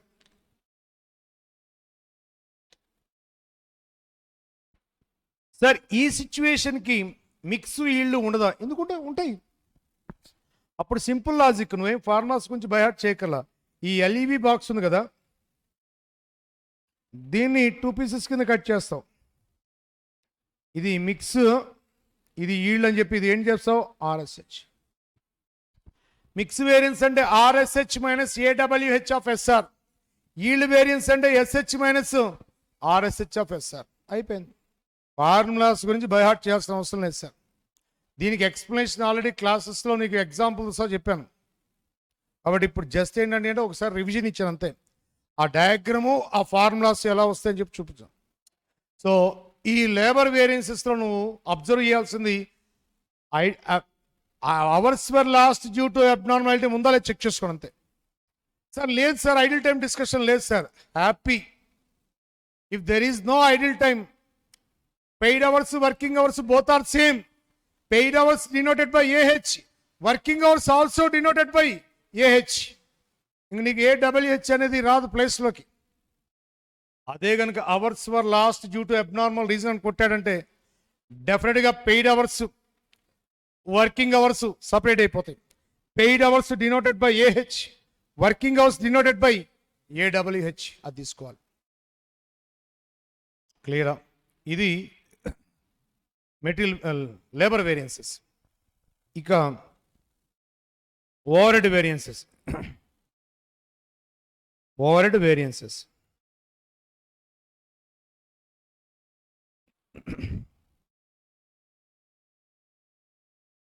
ఒకసారి చూద్దాం. Number చెప్పు. Overhead variances page number. Sir listen. CRT 12 listen. ఇది చేస్తే మొత్తం వచ్చేస్తాయి. Sir listen. The following information was obtained from the records of a manufacturing unit using standard costing system. ఏంటి sir ఇవి? Budgeted. Budgeted అంటే మీనింగ్ ఏంటి sir అంటే total activity లెవెల్కి ఎక్స్ప్రెసెస్. అంటే బడ్జెట్ వాల్యూమ్ ఎంత? 4,000 యూనిట్స్. ఈ 4,000 యూనిట్స్కి ఎక్స్ప్రెస్ చేస్తే దీన్ని ఏమంటారు? బడ్జెట్ మిషన్ అవర్స్ అంటారు. ఇది బడ్జెట్ ఫిక్స్డ్ ఓవర్హెడ్ కాస్ట్ అంటారు. ఇది బడ్జెట్ వేరియబుల్ ఓవర్హెడ్ కాస్ట్ అంటారు. అదే 1 యూనిట్కి ఎక్స్ప్రెస్ చేస్తే స్టాండర్డ్స్ అంటారు. ఇదే చాలా మంది తెలియదు. ఇక్కడ నేను పక్కన స్టాండర్డ్ కాస్ట్ పర్ యూనిట్ పెడతాను. 1 unit standard hours for 1 unit ఎంతో చెప్పండి సార్. 4000 యూనిట్స్కి 8000 అవర్సా సార్? 4000 యూనిట్స్కి 8000 అవర్స్ అయితే 1 unit time sir. That is standard. That is standard sir. 1 యూనిట్కి ఎక్స్ప్రెస్ చేసే వాల్యూస్ అన్నిటిని కూడా స్టాండర్డ్ కాస్ట్ అంటే that is the predetermined cost for 1 unit. Budgeting cost అంటే that is the predetermined cost for total activity. దీని అసలు actual ఏమేంటో తెలుసు sir? దీని యాక్చువల్ ఏమో బడ్జెటెడ్ స్టాండర్డ్ కాస్ట్ అంటారు. 1 ఇయర్ బ్యాచ్ వాళ్ళకి లాస్ట్లో చెప్పాను బడ్జెటెడ్ స్టాండర్డ్ కాస్ట్ అంటారు. Original name budgeted standard cost, కానీ సింపుల్గా మన వాళ్ళు అంటారు బడ్జెట్ అంటారు. మీకు అసైన్మెంట్లో ప్రాబ్లం ఉంది సార్, స్టాండర్డ్స్ అని హెడ్డింగ్ పెట్టి ఉంటుంది. అసైన్మెంట్ ప్రాబ్లం ఒకసారి అసైన్మెంట్ నెంబర్ చెప్పండి ఒకసారి. Assignment 19, assignment 12, assignment 12 page number 30 sir.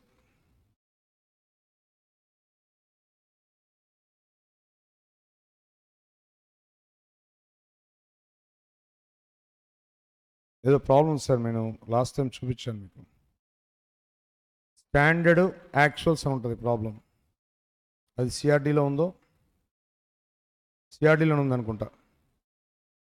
బ్యాక్కి వెళ్దాం. సిఆర్డీ నెంబర్ ఎంత? Page number 19.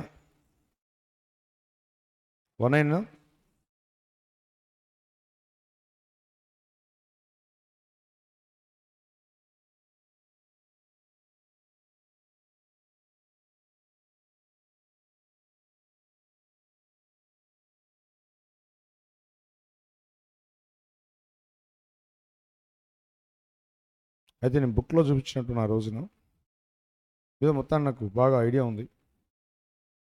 సరే, ఏం ప్రాబ్లం లేదు sir.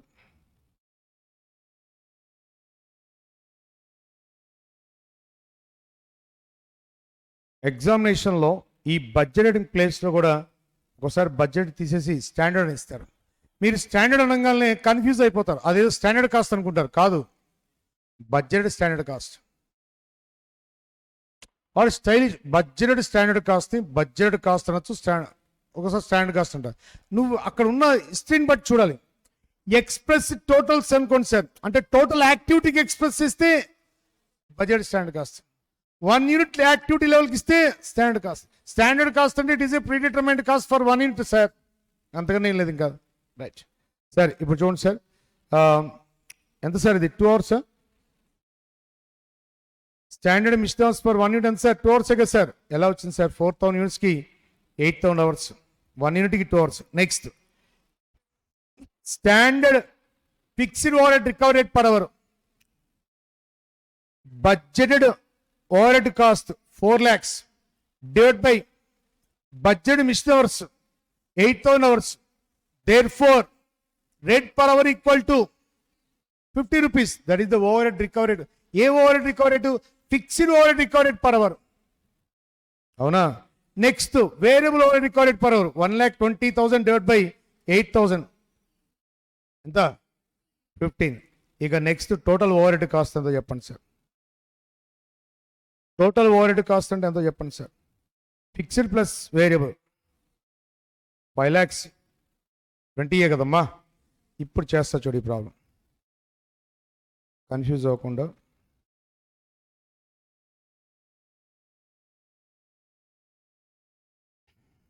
Right, listen. Overhead variances CRD 12. ఇది ఒక్క ప్రాబ్లం మీరు చూస్తే చాలు. First total overhead cost variance on a basis? Hours basis. First Step 1, rate calculation. Step 1 and sir, rate calculation. Total overhead rate per hour, overhead recovery rate per hour. Total overhead recovery rate per hour formula. Budgeted total overhead cost divided by budget mission hours, sir. Budget mission hours. Sir, budget total overhead cost 5,20,000. Budget mission hours is equal to 65 rupees per mission hour. This rate is used to charge the product. అవునా కదా sir? లేదా for calculation of absorbed overhead amount for a given information. So next step absorbed overhead cost. Absorbed overhead cost formula sir rate into actual output in standard hours. Actual output in, ఎందుకని variance analysis completely depends on actual output కాబట్టి actual output in standard hours. Actual output in standard hours. Sir rate ఎంత sir? 65. Actual output in standard hours. Here standard time allowed for 1 unit sir. Standard time allowed for 1 unit. ఎలా చెప్తాను sir అంటే ఇక్కడ already total యాక్టివిటీకి hours allowed ఇచ్చాడు కదా sir. For 4,000 యూనిట్స్కి allowed time equal to 8,000 hours. 1 unit allowed time equal to 2 hours కదా. వాడు టోటల్ యాక్టివిటీకి ఎక్స్ప్రెస్ చేశాడు. ఫర్ 4,000 యూనిట్స్కి అలౌడ్ టైం 8,000 అవర్స్. ఫర్ 1 యూనిట్కి allowed time equal to 2 hours. ఇప్పుడు నీకు 2 అవర్స్ ఇంటూ యాక్చువల్ అవుట్పుట్ ఎంతో చెప్పు. 3,000. యాక్చువల్ అవుట్పుట్ కరెక్టేనా సార్? 3,800. 65 ఇంటూ 600 అవర్స్ అయినా సార్? అమౌంట్ ఎంతో చెప్పండి. 4,94,000. ఇదేంటి? Absorbed overhead cost. Next actual overhead cost.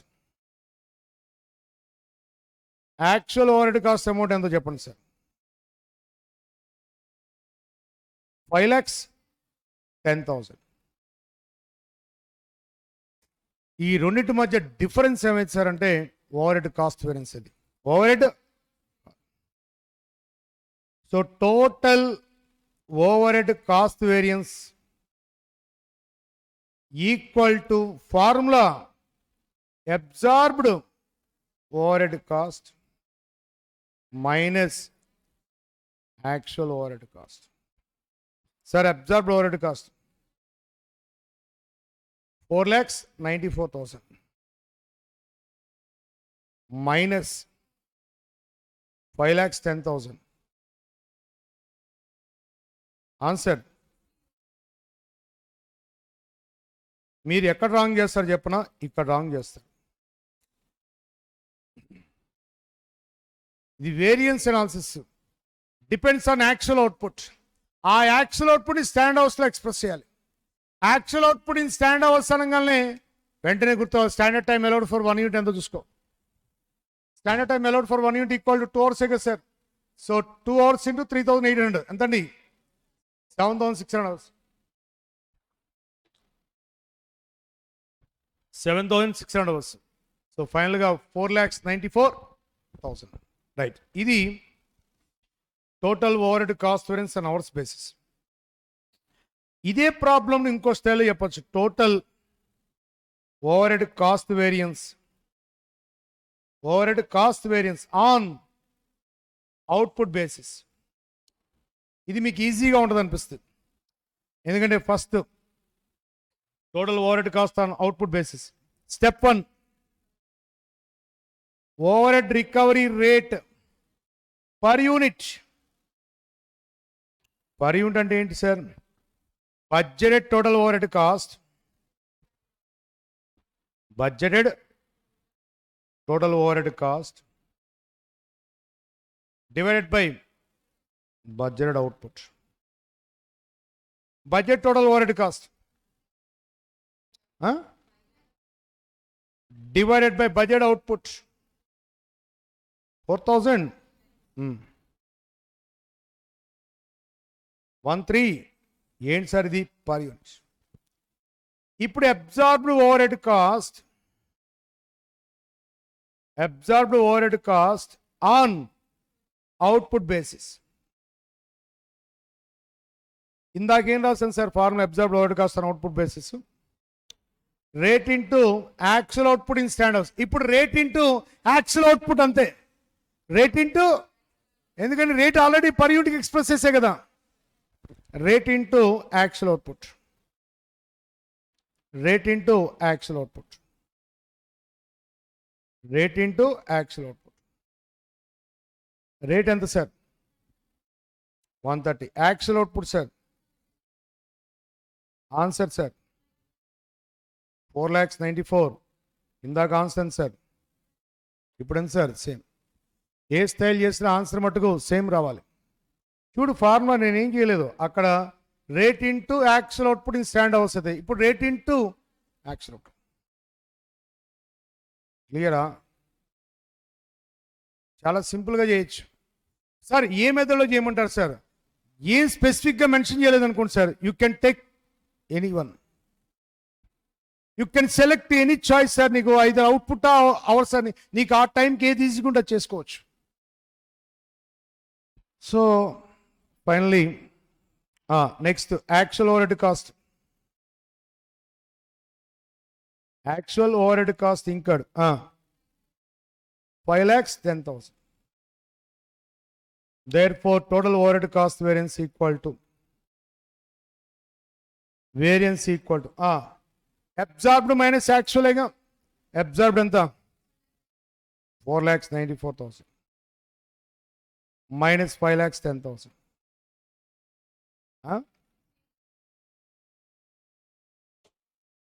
క్లియరా? ఇదేంటి? Total overhead cost variance. Out of that certain portion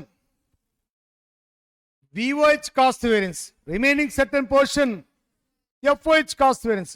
మళ్ళీ VOH కాస్ట్ వేరియన్స్ కి output basis, hours base. You can proceed. నాకు output basis interest, proceed. నాకు hours basis interest, proceed.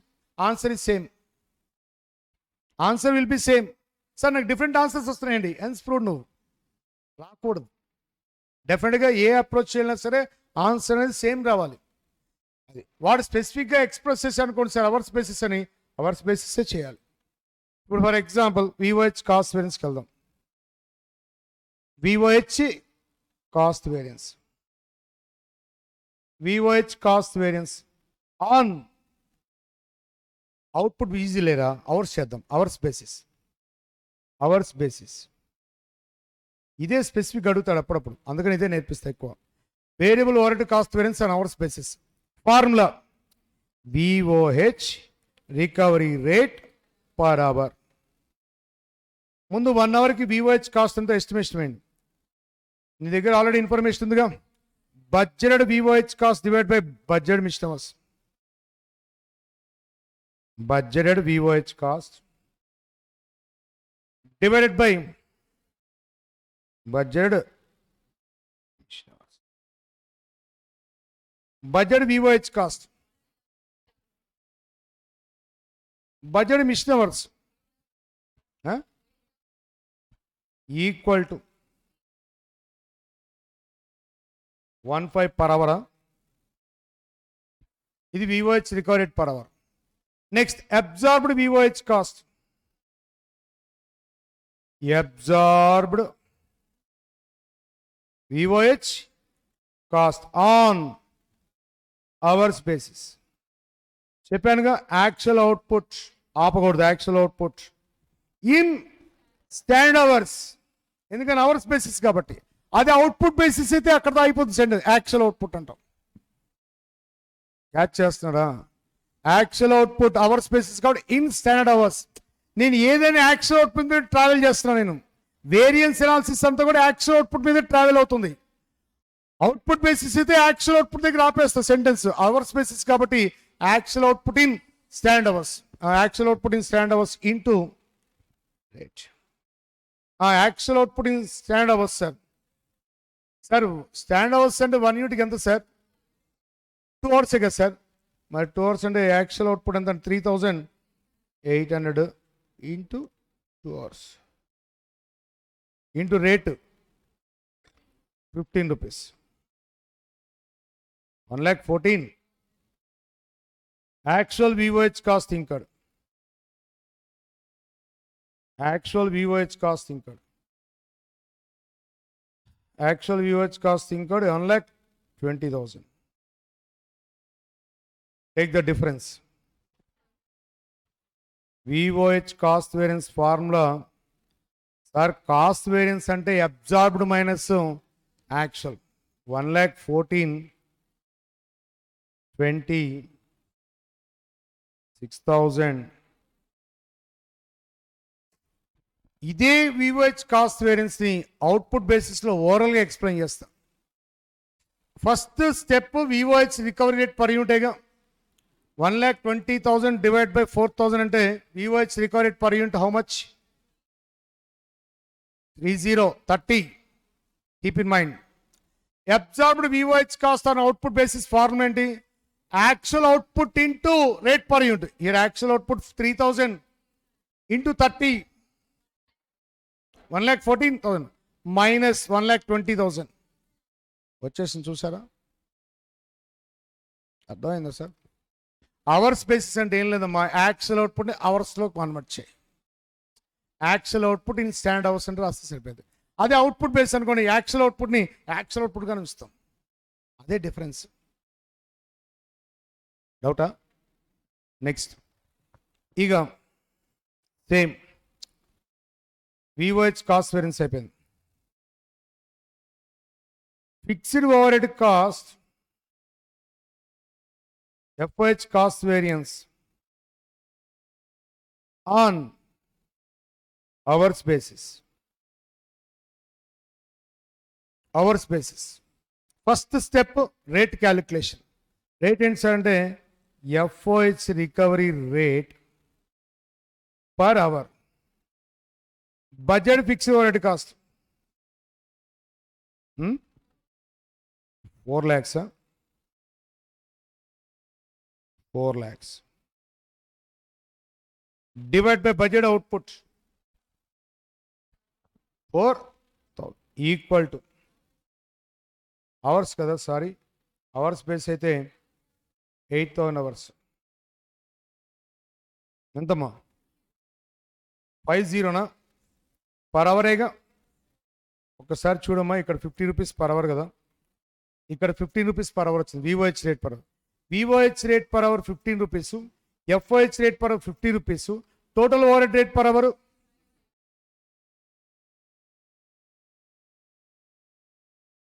65. సరిపోయిందిగా sir. Rate వచ్చేసింది sir. Next absorbed fixed over head cost. Absorbed fixed over head cost. Absorbed fixed over head cost rate into actual output in standard hours. Rate actual output 3,000 into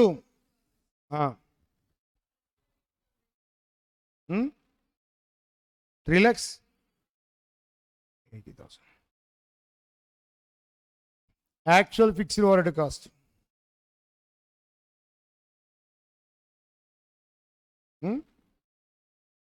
3,90,000. So difference fixed over head cost variance. Fixed over head cost 3,80,000 minus 3,90,000.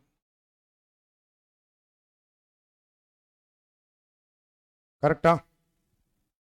ఇప్పుడు మీకు ఈ answer కరెక్ట్గా చెప్పడానికి fixed overhead cost variance 10,000 adverse కదా, విఓహెచ్ cost variance 6,000 adverse కదా, 10,000 adverse 6,000 adverse total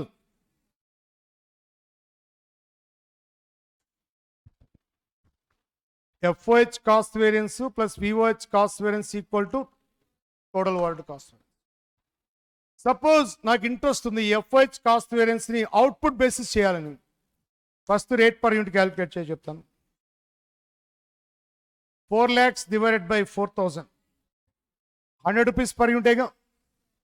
Next, absorbed FOH cost on output basis, rate into actual output. Rate and the actual output and the multiply 3,80,000 minus 10,000 వచ్చిందిగా.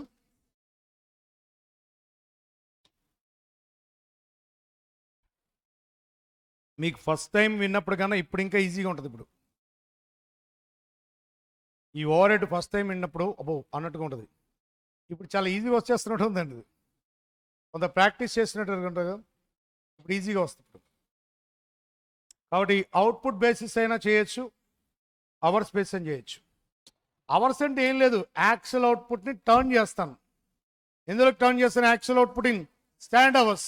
ఎప్పుడైతే అవర్స్లో turn చేస్తానో rate per అవర్తో multiply చేయాలి. ఓకేనా? Right. Next ఇక next VOH cost variance. VOH cost variance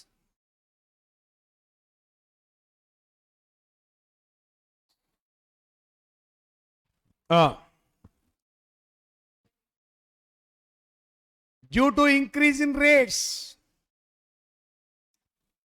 material due to increase in prices, metal price variance, labor due to increase in rates, rate variance. In overhead scenario లో expenditure వస్తుంది. Segment వైజ్గా terminology change చేద్దబ్బా, కానీ phenomena ఒకటే. మెటీరియల్లో కూడా rates ఇంక్రీజే, labour rates ఇంక్రీజే, ఓవర్ హెడ్స్ కూడా rates increase due to increase in overhead rates. Expenditure variance. VOH expenditure variance. Next, certain portion due to workers efficiency. For example, నేను 10 hours చెప్పే లెసన్ని 12 hours 2 hours ఎక్స్ట్రా చెప్పాను అనుకోండి sir, electricity charges increase అవుతాయి కదా sir. అంటే worker efficiency కూడా depend అవుతుంది variable charges మీద. Hours increase, variable overheads also increase. అంటే నెక్స్ట్ ఏంటి sir? VOH efficiency variance. So VOH cost వేరియన్స్లో certain portion VOH expenditure variance, VOH efficiency variance. దీన్ని ట్రిక్కీ వేలో చెప్పాను, థియరిటికల్ అప్రోచ్లో కూడా చెప్పాను మీకు.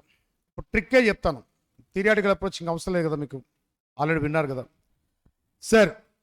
ఈ 3 వేరియన్సెస్ క్యాలిక్యులేట్ చేయడానికి ఒక ట్రిక్ ఉంది sir. 1 2 3 absorbed VOH cost, standard VOH cost, actual VOH cost.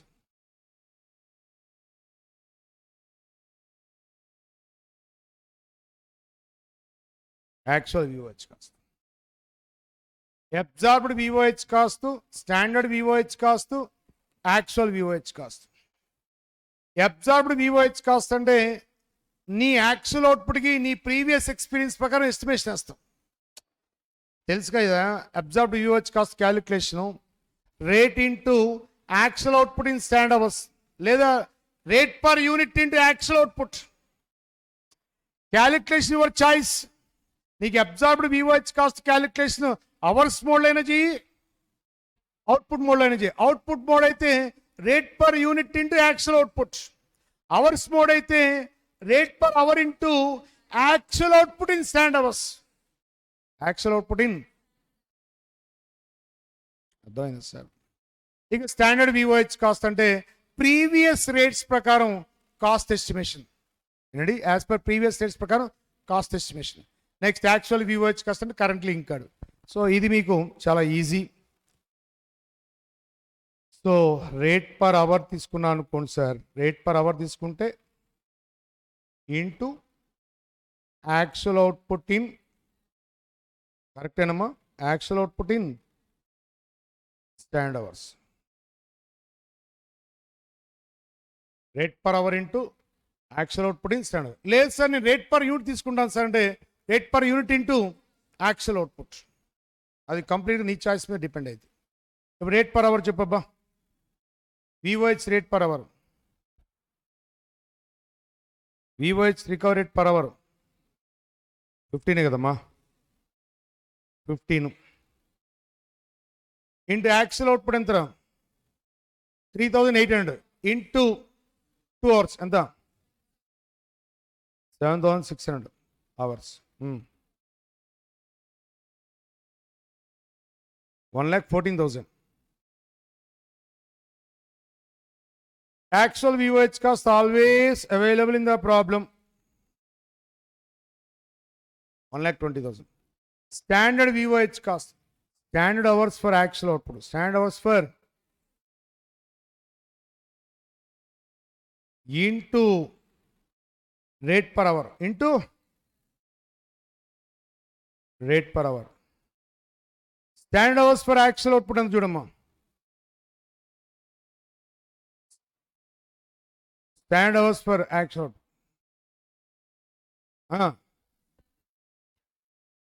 5,000.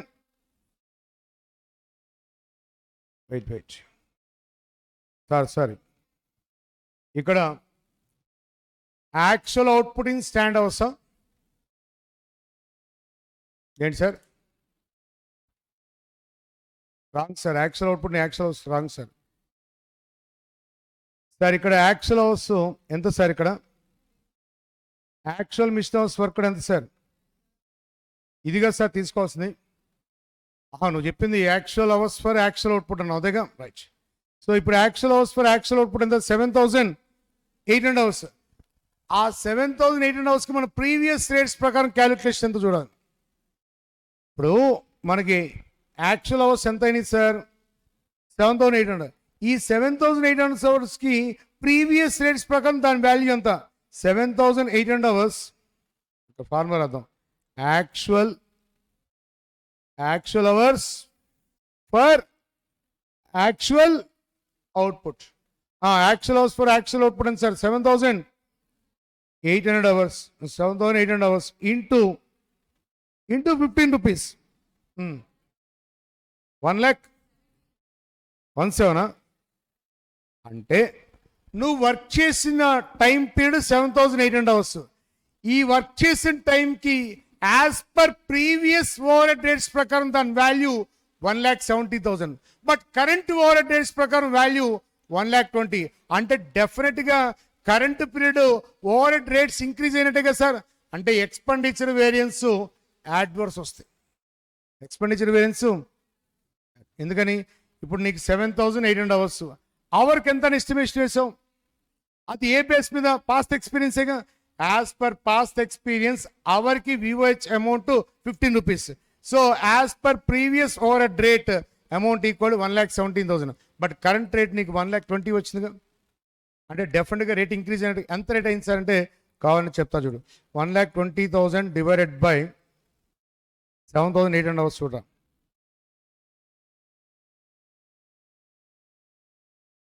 Sir ఎంత చెప్పండి? 3.38 ఏంటి? ఇది 15 రూపీస్ తీసుకుంది ఏంటి సార్? ఇది పర్ అవర్ అయినా తీసుకుంది? ఇది పర్ అవరేగా మేడం. ఇప్పుడు నేనేం చెప్పాను? 1,20,000 డివైడ్ బై 7,800 అవర్స్ ఎంత వస్తుంది సార్? అబౌవ్ 15 వచ్చిందో రాలేదో నాకు అది చెప్పు. అది మెయిన్ కావాల్సింది. అంటే నేను రేట్ ఇంక్రీజ్ అయింది చెప్పడానికి రీజన్ ఏంటి సార్ అంటే ప్రీవియస్ రేట్స్ ఏమైనా అవర్కి 15 రూపీస్ అయితే కరెంట్లీ రేట్స్ అనేవి మోర్ దాన్ 15 రూపీస్.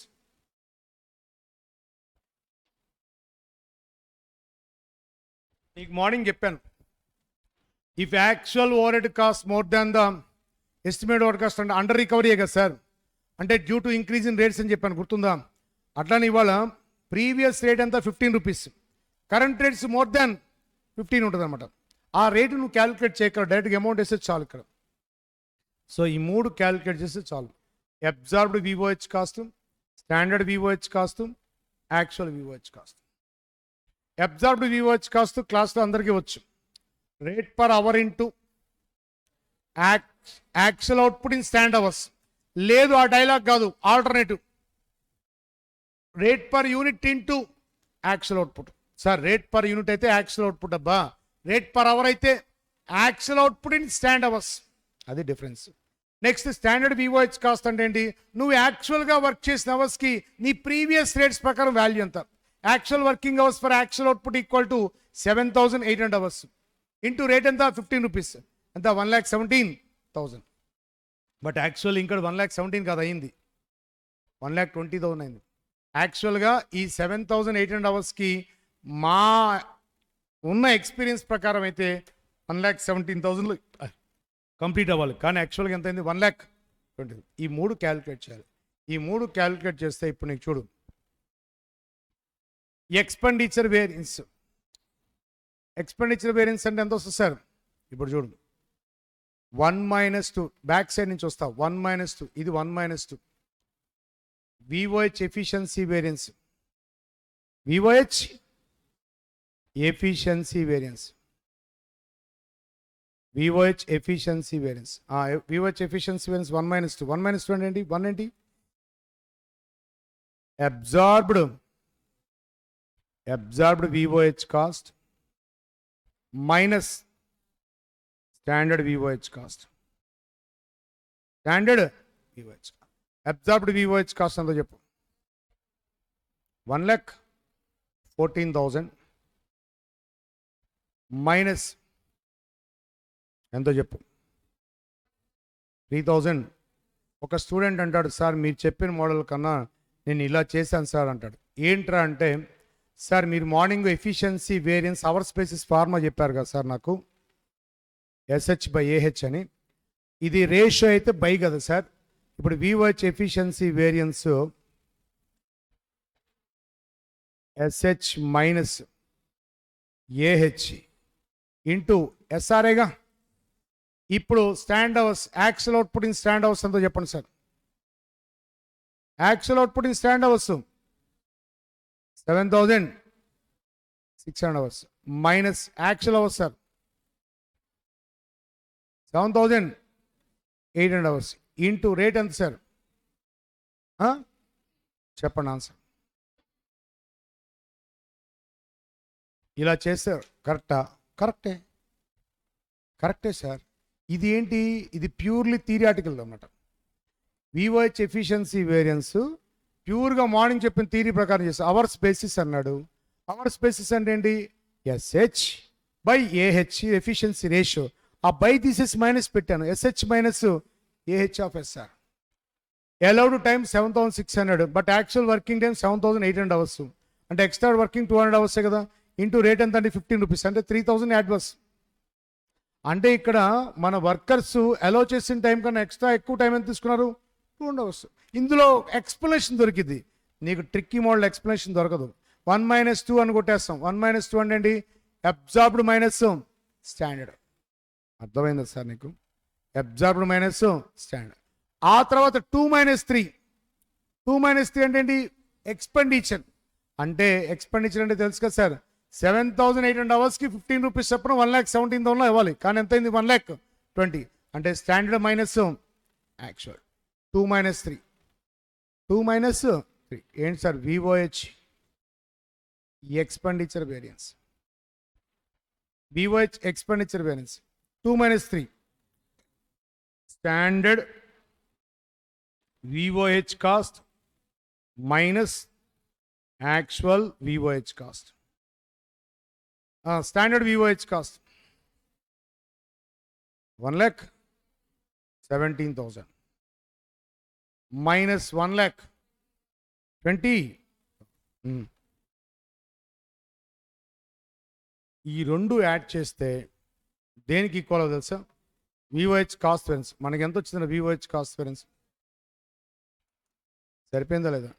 కావాలంటే ఇక్కడ కూడా చేసుకోవచ్చు మళ్ళీ విఓహెచ్ కాస్ట్ వేరియన్స్. విఓహెచ్ కాస్ట్ వేరియన్స్ అంటే 1 - 3 అబ్జర్వ్ మైనస్, నేనైతే 1 - 3 గుర్తుపెట్టుకుని అబ్జర్వ్ మైనస్ యాక్చువల్ కొట్టేస్తా. సార్ ఇవన్నీ ఫార్ములాస్ గుర్తుపెట్టుకోవడానికి టెక్నిక్సే తప్ప ఎవడు 1 - 3 ఏం చెప్పడు. మనకి మైండ్ సెట్గా అవి తిరగకపోతే అప్పుడు 1 - 3 పెట్టుకుంటాం. నేనైతే విఓహెచ్ ఎఫిషియన్సీ వేరియన్సా? ఎఫిషియన్సీ అంటే అవర్స్ బేసిస్ ఏంటి? SH/AH south Africa, SH minus AH into SR. SH అంటే ఏంటి? యాక్చువల్ అవుట్పుట్ ఇన్ స్టాండ్ అవర్సేగా, దాన్ని మనం కొట్టేస్తాం. మైనస్ AH రెడీగా ఉంటుంది ఇంటూ SR అయిపోయింది, తీసే. ఎక్స్పెండిచర్ వేరియన్స్ గుర్తు రావట్లేదు. Standard minus actual, standard VOH cost minus actual VOH cost. How to calculate standard VOH cost? Actual working hours as per previous rates. Actual working hours as per, అంటే ఇవాళ actual working hours ఎంత వచ్చినాయి మనకి? 7,000. దీనికి as per previous rates ప్రకారం 15 rupees, 1,17,000 అయిపోవాలి. కానీ ఎంత అయింది? 1 lakh. రెండు మీద డిఫరెన్స్ కదా. ఇక కాస్ట్ వేరియన్స్ అంటే dead easy, observe minus action. చాలామంది ఓవర్ హెడ్ వేరియన్సెస్ రంగంలో క్యాలిక్యులేషన్స్ టఫ్ అంటారు, ఈజీగా చేయొచ్చు.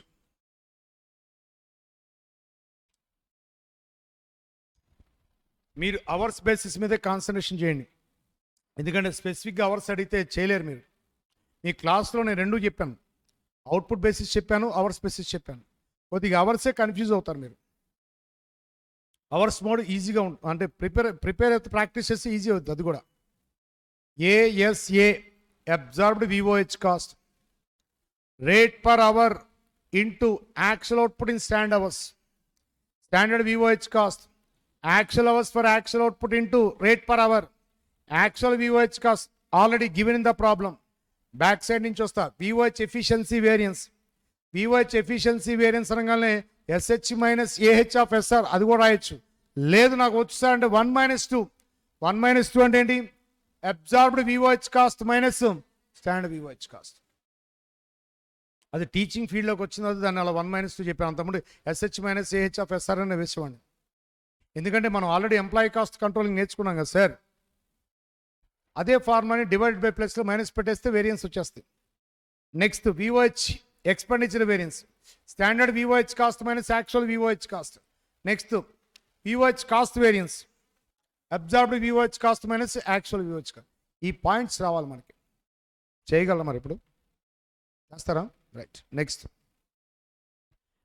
ఇక లాస్ట్ వన్ ఏంటి సార్? అది fixed over head. Fixed over head cost variance. Some portion fixed over head expenditure variance.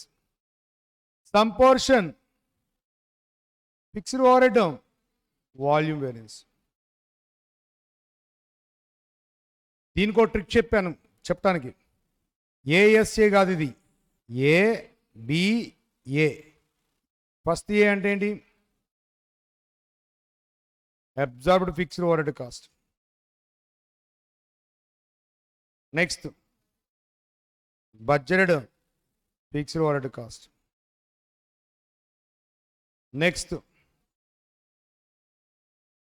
Next actual fixed over head cost. ఇందులో good news ఏంటో తెలుసా? 2, 3 readily available in the platform. చూస్తే కనపడతాయి నీకు. ఇప్పుడు అసలు ఇంకో ట్రిక్ చెప్పాను మీకు. Fixed over head expenditure variance ఒక్కటే క్వశ్చన్ పేపర్ తీసుకొని అరవచ్చు అని చెప్పాను మీకు. ఎగ్జామినేషన్ హాల్లో క్వశ్చన్ పేపర్ చూడంగానే ఫిక్స్డ్ ఓవర్ హెడ్ వేరియన్స్ చెప్పచ్చు. ఎలా సార్ అంటే ఈ రెండు మధ్య డిఫరెన్సేగా. Budgeted fixed over head cost 4 lakhs. Actual fixed overhead cost 3,90,000. Therefore, expenditure variance equal to 10,000 favorable. ఇది ఒక్కటి చెప్పచ్చు. Always available in the question paper అనమాట. ఏది? Budget fixed overhead cost, actual fixed overhead cost. Sir ఇప్పుడు మనం ఒక ఫార్మాట్లో వెళ్దాం సార్. ఏంటి సార్ ఇది? బి. మరి అబ్జార్బ్డ్ ఫిక్స్డ్ ఓవర్హెడ్ కాస్ట్ అంటే నీకు అవర్స్ బేసిస్ కావాలంటే అవర్స్ బేసిస్ చేయొచ్చు, అవుట్పుట్ బేసిస్ కావాలంటే అవుట్పుట్ బేసిస్ చేయొచ్చు. Hours basis FOH rate per hour, FOH rate per hour into actual output in stand hours, actual output in stand hours. Sir FOH rate per hour already చేసామమ్మా. FOH rate per hour 50 రూపీసే కదమ్మా, 50. Actual output in stand hours. Here actual output equal to 3000. 1 unit allow time equal 2 hours. 3800 into 2. 7600. Relax 80 is ready. Next budget fixed overhead cost 4 lakhs. Next actual fixed overhead cost అయిపోయింది, అయిపోయింది, 3 అయిపోయింది. ఇప్పుడు ఏంటి sir, మీకు chart ఇచ్చాను. Volume, volume అంటే 1 - 2 back నుంచి రావాలి. 1 - 2 ఇది 2 - 3. అది నువ్వు నెంబర్ అయిపోయినా చెప్తాడు. కాస్ట్ అంటే ఏంటో మీ అందరు తెలుసు, అబ్జార్బ్డ్ మైనస్ యాక్షన్. కాస్ట్ అంటే నంబర్ అక్కర్లా, అబ్జార్బ్డ్ మైనస్ యాక్షన్. కావాలని నెంబర్ కూడా చెప్పచ్చు, 1 - 3 అని. క్లియరా? So fixed overhead volume variance 1 - 2. Volume variance కావాలి సార్, ఎంత సార్? అబ్జార్బ్డ్ ఎంతండి? 3,80,000 మైనస్ 4 lakhs ఎంత sir? 20,000. Next 2 - 3, 4 lakhs minus 3,90,000, 10,000 favourable. 20,000 adverse, 10,000 favourable అంటే 10,000 యాడ్వర్స్ వస్తుంది అనుకుంటే ఇది. ఒకసారి చూడరా 10,000 యాడ్వర్స్ కరెక్టేనా? 10,000 యాడ్వర్స్ కరెక్టేనా? Yes, 10,000 adverse. నీకు ఇంకో ట్రిక్ చెప్పిన, FOH వాల్యూమ్ వేరియన్స్కి ఇలా కాకుండా డైరెక్ట్గా చూసుకొని చెప్పచ్చు. ఎట్లా సార్ అంటే, ఈ రెండు మధ్య డిఫరెన్స్ చూడండి సార్. అన్యూటిలైజ్డ్ వాల్యూమా ఎక్సెస్ వాల్యూమా?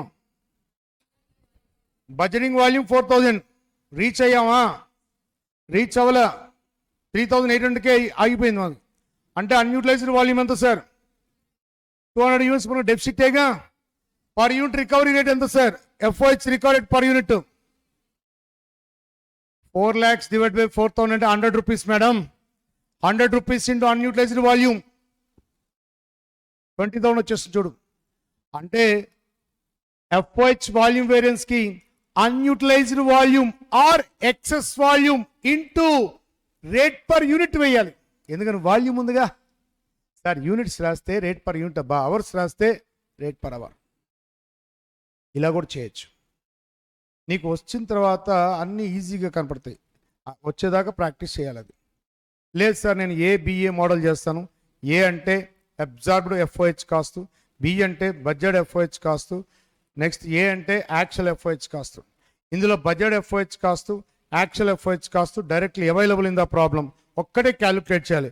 అబ్జార్బ్డ్ FOH కాస్ట్ అది ఆల్రెడీ వచ్చు. రేట్ పర్ అవర్ అయితే actual output in stand hours, rate per unit అయితే యాక్చువల్ అవుట్పుట్. అక్కడ తాపు, యాక్చువల్ అవుట్పుట్. ఎలా చేసిన ఆన్సర్ మట్టుకు సేమ్ రావాలి. ఇప్పుడు బ్యాక్ నుంచి వస్తాం. 1 - 2 వాల్యూమ్, 2 - 3 ఎక్స్పెండిచర్, 1 - 3 కాస్ట్. క్లియరా? ఇక నెక్స్ట్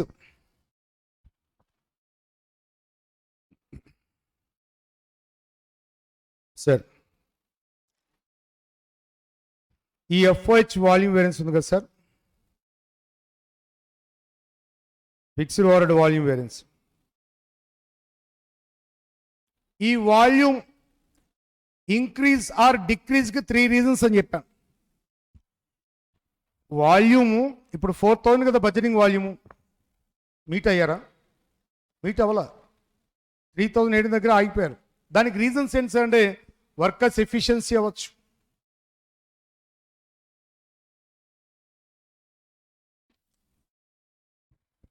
వర్కర్స్ ఎఫిషియన్సీ లెవెల్స్ అవ్వచ్చు, కెపాసిటీ యూటిలైజేషన్ రేషియో అంటే కరెక్ట్గా వర్కింగ్ అవర్స్ అని యూజ్ చేయాలి. నెక్స్ట్ ఇంకోటి ఉంది calendar ratio. Sir fixed over head expenditure variance,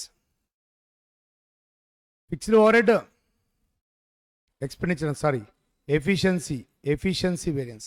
next capacity కదమ్మా, capacity variance. Next calendar variance. ఫస్ట్ది లాస్ట్ది చాలా ఈజీ. ఎలా చెప్పారు సార్ ఫస్ట్ది లాస్ట్ది చాలా ఈజీ అని? ఎఫిషియన్సీ అంటే morning employee cost control formula చెప్పానుగా, south Africa SH/AH into SR, SH minus AH SR. Actual output in stand hours, actual output ఎంత? 3800 ఇంటూ 2 ఎంత? 7000 minus actual hours 7800 into 50 rupees ఎంతో చెప్పు, 10,000. ఆన్సర్ చూడు, ఫిక్స్డ్ ఓవర్ ఎఫిషియన్సీ వేరియన్స్. సరిపోయిందా? ఇక calendar ఇంకా easy. Actual days minus budgeting days into rate per day. అమ్మా rate per day, rate per day వేయాలి, రేట్ పర్ అవర్ కాదు, rate per day. Sir days meet అయ్యారా sir? Budgeting days, budgeting days meet అయితే no need to calculate calendar variance, ఎందుకంటే zero అయింది. Sir ఈ budgeting days actual days రెండు equal అయినాయి అనుకోండి, అసలు వాడు అడగడు కూడా మిమ్మల్ని క్యాలెండర్ వేరియన్స్ చేయమని. అడిగాడంటే వాడు ఒక వెరైటీ జీరో పెడతాయి, ఎందుకంటే డేస్ ఈక్వల్ అయినప్పుడు జీరో వస్తుంది డెఫినెట్గా.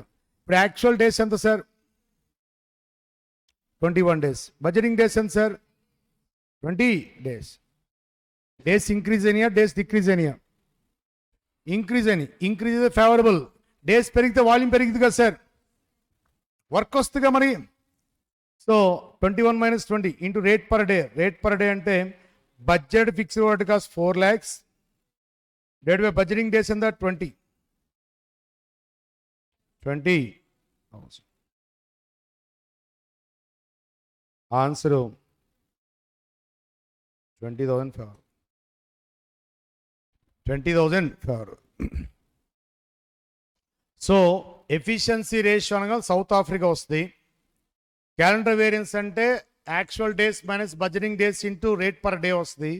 మరి కెపాసిటీ అంటే మాకు ఫార్ములా చెప్పలేదు కదా సార్ అంటే ఆంధ్రా బ్యాంక్ అని చెప్పాను మీకు, AH/BH అని చెప్పాను, గుర్తుందా? సౌత్ ఆఫ్రికా వెళ్ళి అటు నుంచి ఆంధ్రా బ్యాంక్ వెళ్ళి వస్తాం.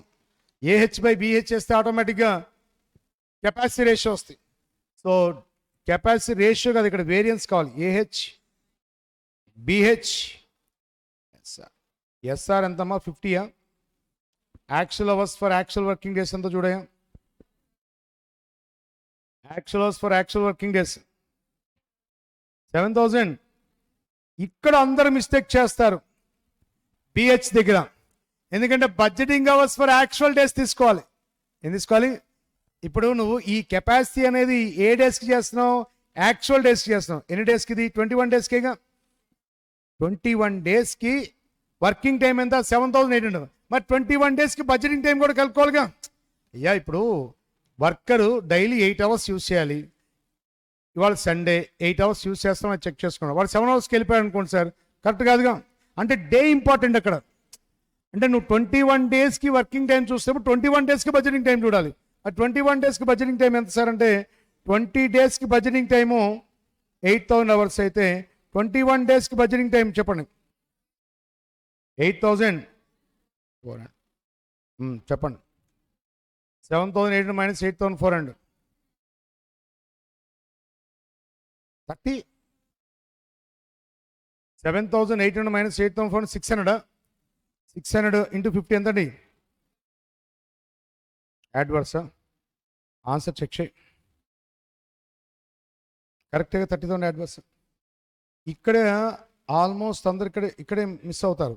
వీళ్ళు ఏం చేస్తారు సార్? కెపాసిటీ వేరియన్స్ అని చెప్పేసి ఏహెచ్ మైనస్ బిహెచ్ అని రాస్తాడు. ఆంధ్ర బ్యాంక్ వాడు బాగా గుర్తుంటే రాసేస్తాడు. రాసేసి ఏహెచ్ ఎంత రా అని చూస్తాడు. 7,800 రాసేస్తాడు. ధనధన 7,800. బిహెచ్ అంతా చూడా అంటాడు. 8,000 రాసేస్తాడు. అయిపోయింది పో. నువ్వు రాయాల్సింది అప్పుడు ఇది ఎన్ని డేస్కి రాసావమ్మా, అప్పుడు ఇది కూడా ఎన్ని డేస్కి రాయాలమ్మా. న్యూమరేటర్ డినామినేటర్ ఒకే డేస్లో ఉండాలి కదా సార్. అవునా కదా సార్. ఇప్పుడు కెపాసిటీ యూటిలైజేషన్ చెక్ చేసేటప్పుడు నువ్వు న్యూమరేటర్ ఏ డేస్కి అయితే రాసావు డినామినేటర్ కూడా సేమ్ అదే డేస్కి రాయాలిగా. సమ్ టైమ్స్ నీకు డేస్ ఇవ్వడు, హ్యాపీ. డేస్ ఇవ్వలేదు అంటే actual working days equal to budget working days.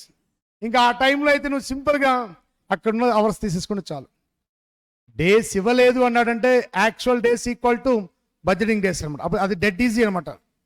Days ఇవ్వకపోతే క్యాలెండర్ వేరియన్స్ ఇంకా క్యాలిక్యులేట్ చేయమంటారు. ఎందుకని 0. డేస్ ప్రింట్ ఎప్పుడు ఇవ్వడు సార్ అంటే డేస్ ఈక్వల్ అయితే ప్రింట్ ఇవ్వడు. Actual days budgeting days equal అని అనుకోండి sir, no need to express days. డేస్లో ఈక్వాలిటీ వచ్చింది అనుకోండి సార్, ఇక నీకు టేబుల్లో డేస్ ప్రింట్ అవ్వవు. అప్పుడు డేస్ ప్రింట్ అవ్వలేదు అనుకోండి sir, calendar variance 0. Capacity variance కూడా డెడ్ ఈజీ. అక్కడున్న యాక్చువల్ అవర్స్ అక్కడున్న బడ్జెటింగ్ అవర్స్ తీసుకోవచ్చు. కానీ ఇక్కడ బ్యాడ్ లక్, డేస్ ఇచ్చారు. ఇది 20 డేస్, అది 21 డేస్. 21 డేస్ యాక్చువల్ అవర్స్ తీసుకున్నాం, మళ్ళీ 21 డేస్కి బడ్జెటింగ్ అవర్స్ తీసుకోవాలి. బడ్జెటింగ్ అవర్స్ అంటే ఎంత వస్తే ఇప్పుడు 8 ఇంటూ క్లియరా. సో ఇది ప్రొసీజర్ అన్నమాట. అవర్స్ ప్రాక్టీస్ చేయండి సార్, ఈజీగా ఉంటుంది. అంటే మీకు ఒక్కోసారి అవర్స్లోనే చేయమంటున్నాడు ప్రాబ్లం, అప్పుడు అవర్స్ ఇంపార్టెన్స్ వస్తుంది. అవుట్పుట్ కూడా ఈజీనే వస్తుంది. మీకు 2 చెప్పా క్లాస్ రూమ్లో. ఓకే, సో బ్రేక్ తీసుకోండి సార్, ఒక ½ an hour.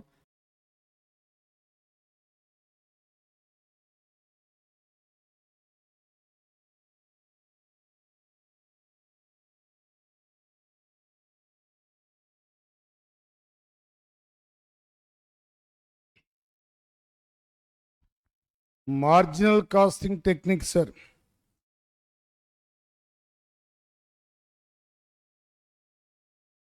Okay, this technique is very useful for decision making.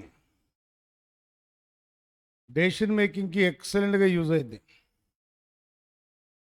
So here features classification of expenses, variability basis kada, variable cost, fixed cost. First point. Next, variable cost always expressed per unit.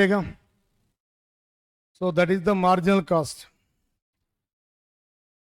Okay, now it includes direct material cost per unit, direct labor cost per unit, direct expenses per unit, variable factory overhead cost per unit. These 4 elements collectively known as variable manufacturing cost per unit or variable production cost per unit. Clear?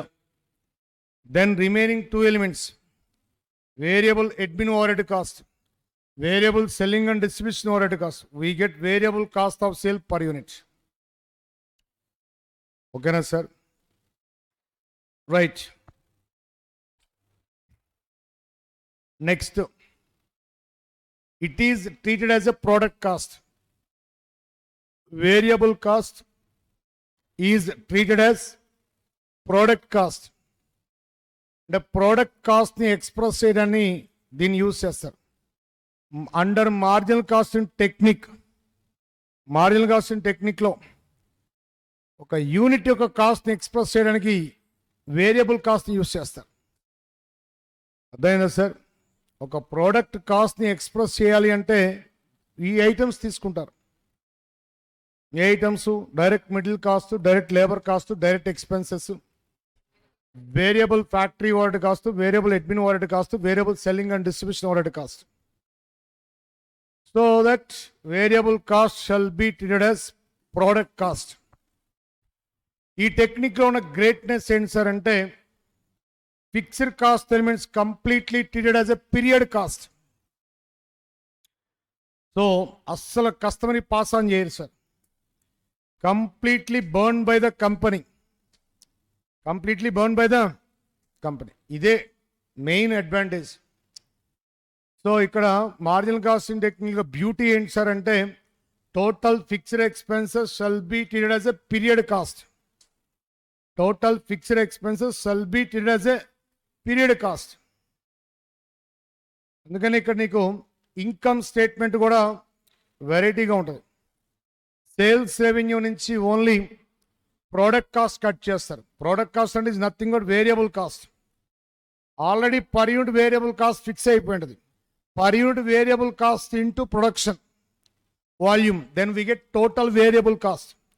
Sales revenue minus variable cost of sales, we get contribution. ఇప్పుడు period cost less చేస్తారు, then we get profit అనమాట. So decision మేకింగ్కి ఇక్కడ contribution use చేస్తారు.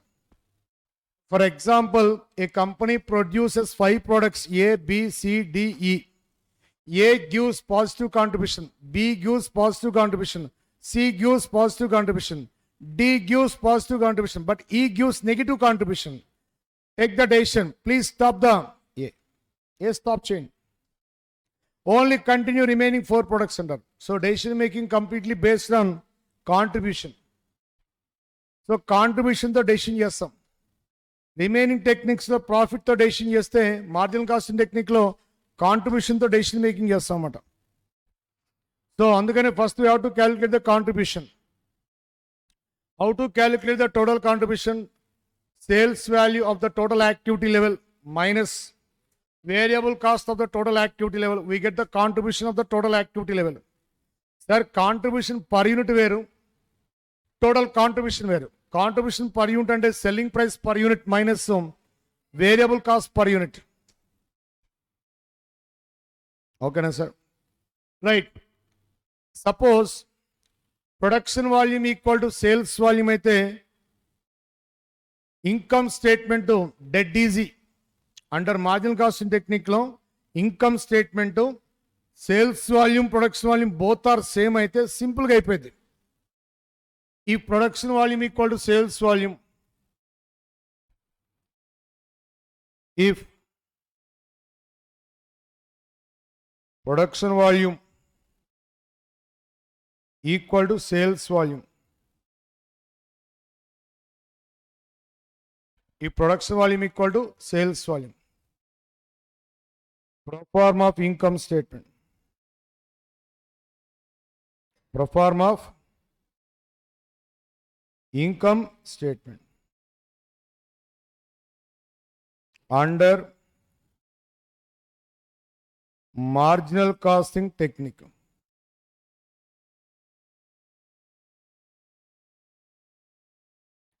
Perform of income statement under marginal costing technique. Conditions are under if production volume equal to sales volume, that means entire production volume sold. అంటే your inventory levels 0. In that case, income statement format, particulars, amount,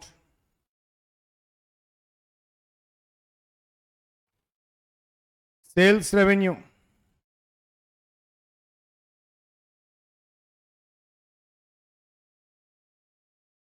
less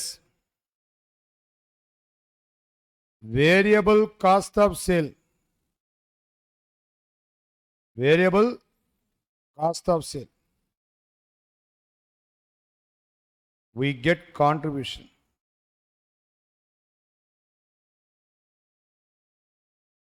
Variable cost of sale, we get contribution. Less period cost. Here period cost means fixed cost, equal to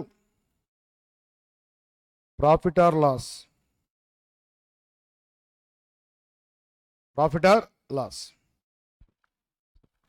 Profit or loss. For example, sales revenue 1 lakh. Variable cost ratio 70%. Therefore, variable cost is equal to 70% of sales.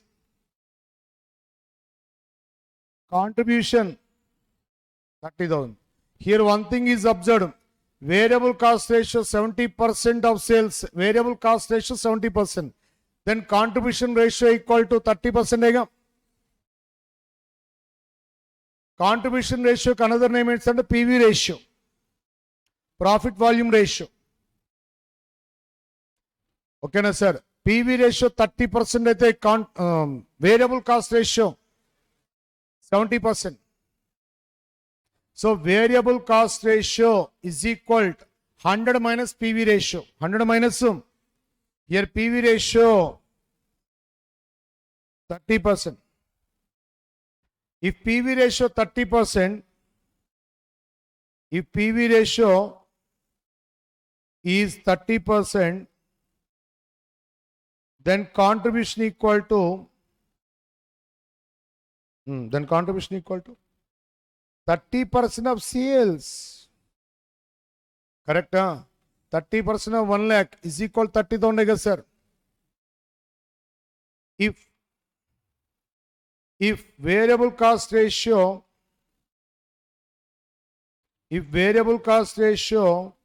is 70%, then variable cost amount equal to 70% of sales. 70% of sales. ఇది express చేస్తే ఇది express చేయాలి, ఇది express చేస్తే ఇది express చేయాలి. Okay, so PV ratio 30%, variable cost ratio 100 minus PV ratio 100 minus 30, 70%. Okay na sir.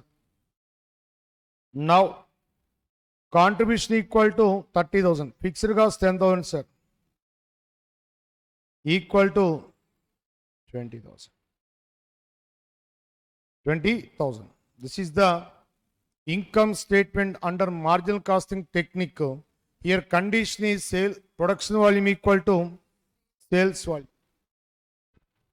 Production volume equal to sales volume.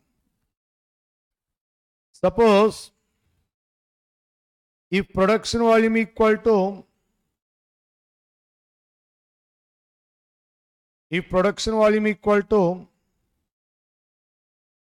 10 units, sales volume equal to 8 units. Sales volume equal to 8 units. Here closing inventory, sir. Closing inventory of finished goods equal to 2 units. Cost details or cost structure. In marginal costing technique, cost structure details, sir. Variable cost, fixed cost. Variable nature always expressed in per unit basis. Fixed nature always expressed in total. Am I right, sir? Suppose here variable cost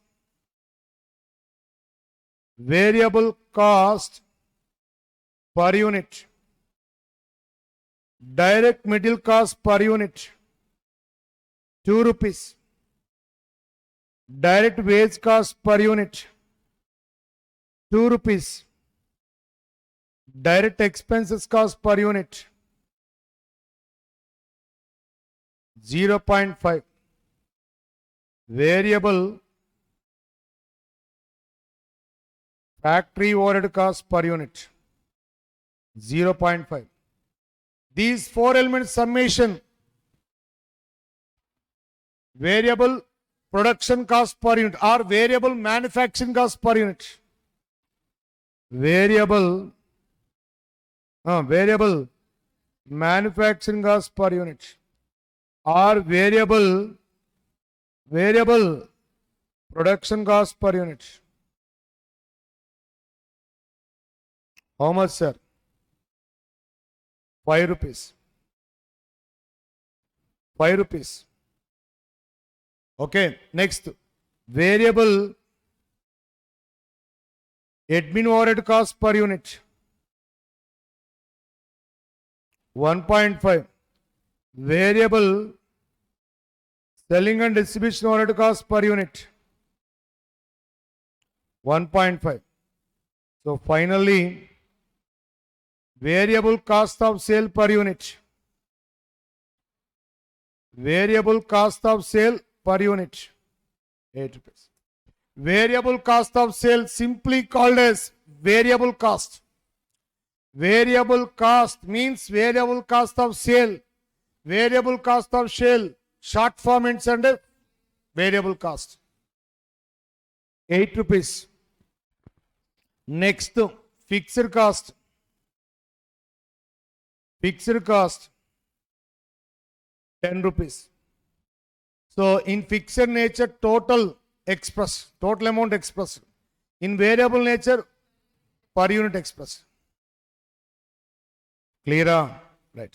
Now calculate the profit as per marginal costing technique, or calculate profit under marginal costing method అంటాడు. ఇప్పుడు మనం profit చేద్దాం sir. So calculation of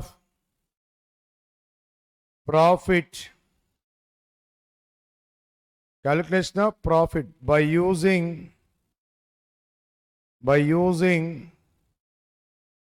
marginal costing method. By using marginal costing method. ఇక్కడ cost details ఇచ్చాను sir, మరి price details ఇవ్వలేదేంటి sir అంటే price structure కూడా ఇస్తాను సార్. ప్రైస్ స్ట్రక్చర్ అంటే ఏం లేదు sir, selling price per unit 10 rupees. Selling price per unit equal to 10 rupees. Now start the program. Particulars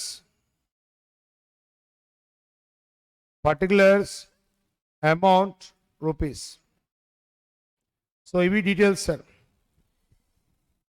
Here if production volume and sir 10 units, sales volume, closing inventory of finished goods, price structure, selling price per unit 10 rupees, cost structure details, variable cost per unit means variable cost of sale per unit 8 kada.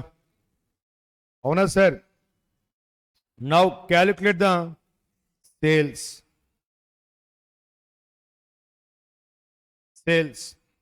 Here sales volume abba, selling price per unit abba, total sales amount sir. Okay na sir, less variable cost of sale. Variable cost of sale. How to calculate variable cost of sales, Snehit? First we have to calculate variable production cost. Variable అంటే ఏంటి, product making అనేది complete అవుతుంది sir. Production డిపార్ట్మెంట్లో product making, అక్కడి నుంచి next అటు marketing వెళ్తుంది. అవునా కదా సార్? ముందు నాకు కావాల్సింది ఏంటి సార్ అంటే ప్రోడక్ట్ మేకింగ్ కంప్లీట్ అయిందో లేదో చెక్ చేసుకుంటా. So variable production cost, variable production cost, production volume madam 10 units into 5 का madam 5, 10 units into 5, 50 rupees. Correct? This is variable production cost per unit. ఎందుకని సార్ వేరియబుల్ ప్రొడక్షన్ స్పెషల్గా find out చేశారంటే ఇక్కడ adjust the inventory levels. Opening inventory should be added, closing inventory should be deducted, then we get variable COGS వస్తాయి. Sir marginal costing టెక్నిక్లో product cost అంటే variable పార్టే. ఇక్కడ classification of expenses and marginal costing technique అంటే variable cost, fixed cost. This is the product cost, this is the period cost.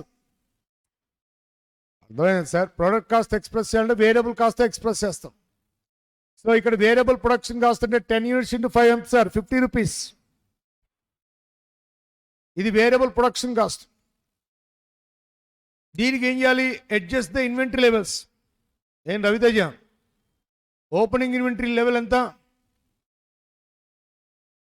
Oh Raviteja,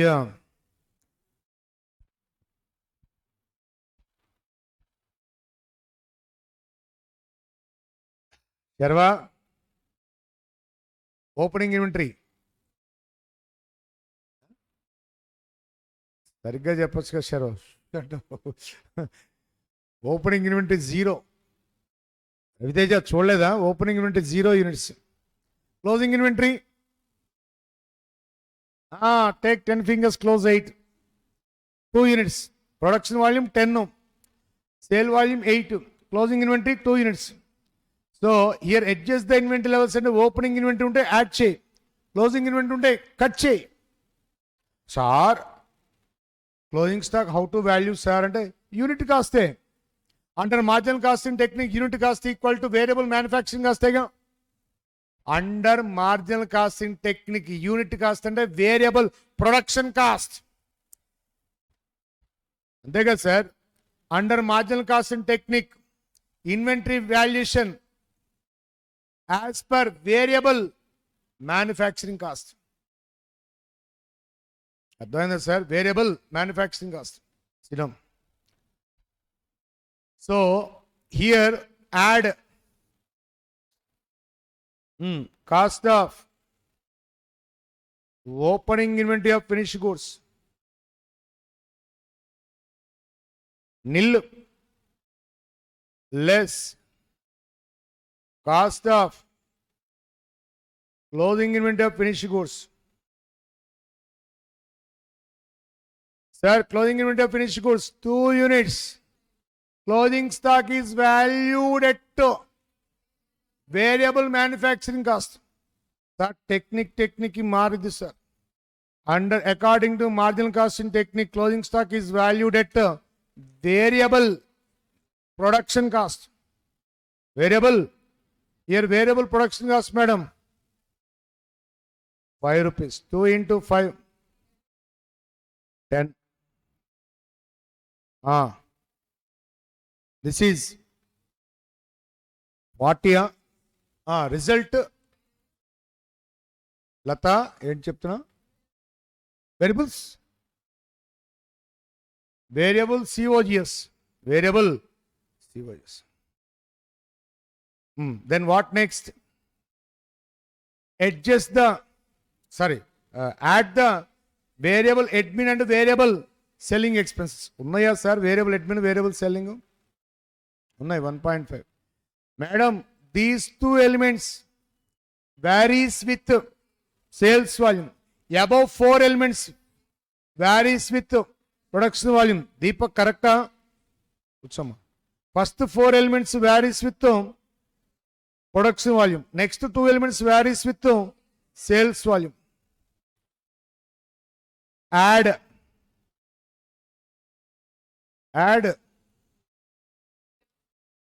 variable admin overhead cost. Here sales volume 8 units into 1.5. Valega sir. Next, add variable selling and distribution overhead cost 8 into 1.5. 12. Therefore, variable cost of sale per unit. Variable cost of sale per unit. 64. Sorry, per unit and variable cost of sale and sir 64. Any units can be variable cost of sale for 8 units amma. Okay na? ఎక్కడి నుంచి start అయ్యానో చూడు. Variable production cost నుంచి start అయ్యా. Variable production cost అంటే production volume into variable production cost per unit. Total variable production cost 50, 10 units. Adjust the inventory levels. Opening should be added, closing should be deducted. Here opening nil, closing ఏమన్నా 2 units ఉన్నాయి. Under marginal costing technique, closing stock is valued at variable production cost. 2 units into 5, 10. Then variable COGS. Add variable admin overhead cost, variable selling and distribution overhead cost. Finally, variable cost of sale. Variable cost of sale. Sir, ఇది B. Variable cost of sale 8 units. Sales కూడా 8 units. Difference, sir. Contribution. A minus B.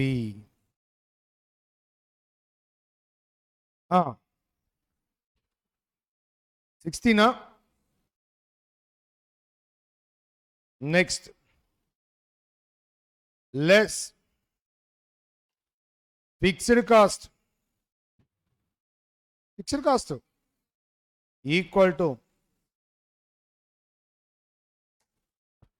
ఇది final format. So ఎగ్జామినేషన్లో production volume sales volume not equal అంటే lengthy format వస్తుంది. ఆ variable cost of sale ఫైండింగ్కే చాలా time పడుతుంది. Start with variable production cost, adjust the inventory levels, variable COGS, add variable admin overhead cost, add variable selling and distribution overhead cost. We get variable cost of sale. Sale minus variable cost of sale. Contribution minus fixed cost. Profit. Clear, sir? ఇప్పుడు ఒక student అంటాడు, sir నేను short కట్లో చెప్తాను sir అని. ఏంటో ఎలా చెప్తారో షార్ట్ కట్ అని. ఏం లేదు సార్, సింపుల్ లాజిక్. మీ డీటెయిల్స్ ఇచ్చారు కదా సార్, 8 units సేల్ అన్నారు కదా సార్, 8 units రెవెన్యూ ఎంత సార్? 80 rupees కదా sir. 8 units variable cost of sale sir. 8 into 8, 64. Sir 8 into 10, 8 units revenue. ఆ 8 units variable cost of sale నా దగ్గర ఉందిగా. 8 into 8 ఎంత? 64. అప్పుడు ఎంత సార్? 16. అందులో ఫిక్స్డ్ కాస్ట్ ఎంత ఏంటి సార్? మార్క్స్ కూడా 50% వేస్తాడు. ఎందుకంటే ఇన్వెంటరీ లెవెల్స్ డిస్క్లోజ్ చేయకుండా అంటే కుదరదు. డెఫినెట్గా ఇన్వెంటరీ లెవెల్స్ డిస్క్లోజ్ చేయాలి. నాకు వచ్చది డైరెక్ట్గా చేయటం. ఆ సేల్ వాల్యూమ్ పట్టుకుంటాను. Year sale volume 8 units, 8 units revenue, 8 units variable cost of sale, difference contribution minus fixed cost, profit. Marks ఏడ్గా డెఫినెట్గా స్టేట్మెంట్లో ఇన్వెంటరీ లెవెల్స్ డిస్క్లోజ్ అవ్వాలి. ఇది బడ్జెటరీ కంట్రోల్లో వేయచ్చు స్టేట్మెంట్. ఎందుకని ఆ చాప్టర్ మారింది కదా బడ్జెటరీ కంట్రోల్. అక్కడ నీకు అది నీడ్ ఉంటుంది. అక్కడ నీకు నీడ్ ఉన్నప్పుడు హ్యాపీగా డైరెక్ట్ స్టైల్లో వేయచ్చు. అదే కనుక మార్జినల్ కాస్టింగ్ టెక్నిక్లో అన్నాడు చేయమన్నాడా, డెఫినెట్గా ఇన్వెంటరీ లెవెల్స్ చూడాలి. నీకు calculation of profit by using marginal costing method అంటే డెఫినెట్గా ఈ ఫార్మాటే వాడాలి. అదే మార్జినల్ కాస్టింగ్ మెథడ్ అని చెప్పలేదు అనుకోండి సార్, డైరెక్ట్ చేయొచ్చు. నేను బడ్జెటరీ కంట్రోల్లో డైరెక్ట్ చేశాను కొన్ని, నీకు తెలీదు.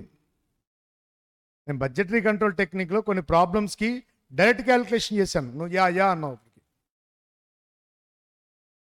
డైరెక్ట్ క్యాలిక్యులేషన్ చేశాను. ఏది సేల్ వాల్యూమ్ తీసుకొని రెవెన్యూ తీసుకున్నా, సేల్ వాల్యూమ్కి variable cost of sale per యూనిట్తో మల్టిప్లై చేశా, డిఫరెన్స్ కాంట్రిబ్యూషన్ కొట్టా, లెస్ ఫిక్స్డ్ కాస్ట్ అయిపోయింది.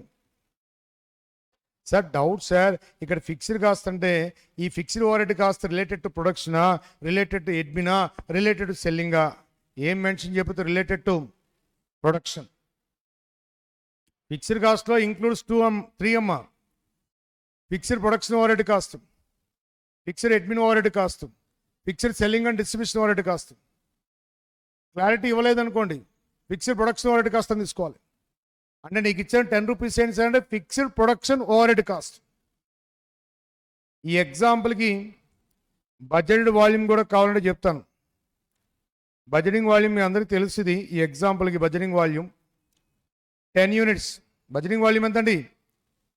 10 యూనిట్స్. Budgeting volume 10 units.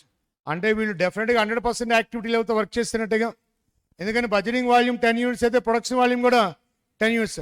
అంటే బడ్జెట్స్ యాక్చువల్స్ మీట్ అయినాయి అంటే ఆల్ రిసోర్సెస్ ఆర్ ఫుల్లీ యూటిలైజ్డ్గా. ఆల్ రిసోర్సెస్ కనుక ఫుల్లీ యూటిలైజ్ అయితే బడ్జెటింగ్ వాల్యూమ్ యాక్చువల్ వాల్యూమ్ పోతారు సేమ్. అవునా కదా సార్? ఇవన్నీ మీకు తెలుసుకుంటారు. So main calculation of profit by using marginal costing method అంటే sales less variable cost of sale. Variable cost of sale includes variable production cost, adjust the inventory levels, we get variable COGS, add variable admin overhead cost, add variable selling and distribution overhead cost, we get variable cost of sale. Sale minus variable cost of sale contribution. Contribution minus fixed cost. క్లియరా? అసలు inventory levels లేవనుకోండి sir, ఇంకా dead easy. Suppose 8 units production volume, 8 units sales volume. Easy.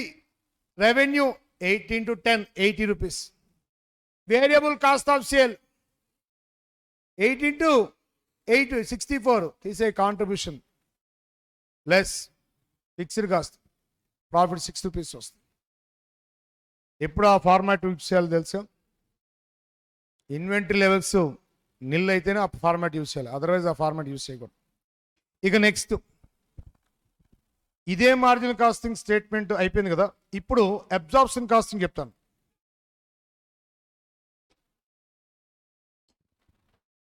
Marginal costing టెక్నిక్కి absorption costing టెక్నిక్కి basic difference ఏంటంటే fixed production overheads. In marginal costing technique fixed production overheads treated as a period cost. In absorption costing technique, fixed production overheads treated as a product cost. ఏం ప్రణయ్, ఆ point catch చేసావా? Marginal costing టెక్నిక్లో fixed production overheads treated as a period cost. Under absorption costing technique, fixed production overheads treated as a part of cost of production. Fixed production overheads కూడా charge చేస్తాం. How to charge fixed production overheads, madam? How to charge fixed production overheads? Lakshmi, how to charge fixed production overheads? Using rate calculation. Simple. Fixed production overheads divided by budgeted volume. ఎందుకని fixed production overheads completely depends on budget volume. మీకు గుర్తుందా? Budgeting volume decide అయిన తర్వాత fixed expenses reveal అవుతాయి. ఆ cart example చెప్పాను, cart owner example. Tell me your budgeting output per day అంటాడు. ఎందుకు చెప్పాలి అంటే నా దగ్గర 3 varieties ఆఫ్ కార్ట్స్ ఉన్నాయి. If the budgeting output up to 10 units, go for mini size cart. Rental charges 10 rupees. If the budgeting output beyond 10 up to 50, go for medium size cart. Rental charges 50 rupees. గుర్తుందా? అంటే అక్కడ meaning ఏంటి అంటే fixed expense depends on the budgeting అవుట్పుటేగా. అందుకని budgeting output use చేసి rate calculate చేస్తాం. So fixed overhead rate per unit equal to 10 rupees divided by budgeting output. 10 rupees divided by 10 units కదండి. ఎందుకంటే ఈ ఎగ్జాంపుల్లో ఫిక్స్డ్ ఓవర్హెడ్ కాస్ట్ అంతమ్మా. Fixed overhead cost ఏం చెప్పదు, ఫిక్స్డ్ ప్రొడక్షన్ ఓవర్హెడ్ కాస్ట్ కదమ్మా. 10 rupees divided by budgeting output ఎంత? 10 units. అప్పుడు ఎంత? 1 రూపీ. 1 రూపీ. దీన్ని కూడా ఇంక్లూడ్ చేయాలి. అంటే not only variable production overhead cost. ఇందాక మీరు ఏం చేశారు? Under marginal costing technique, direct material cost, direct wage cost, direct expenses, variable production overheads are considered for unit costing and inventory valuation. Here absorption costing, direct material cost, direct wage cost, direct expenses, variable production and also fixed production overheads are considered. మరి ఈ point catch చేసావా? Catch చేస్తే absorption costing లో unit cost ఎంతో చెప్పు.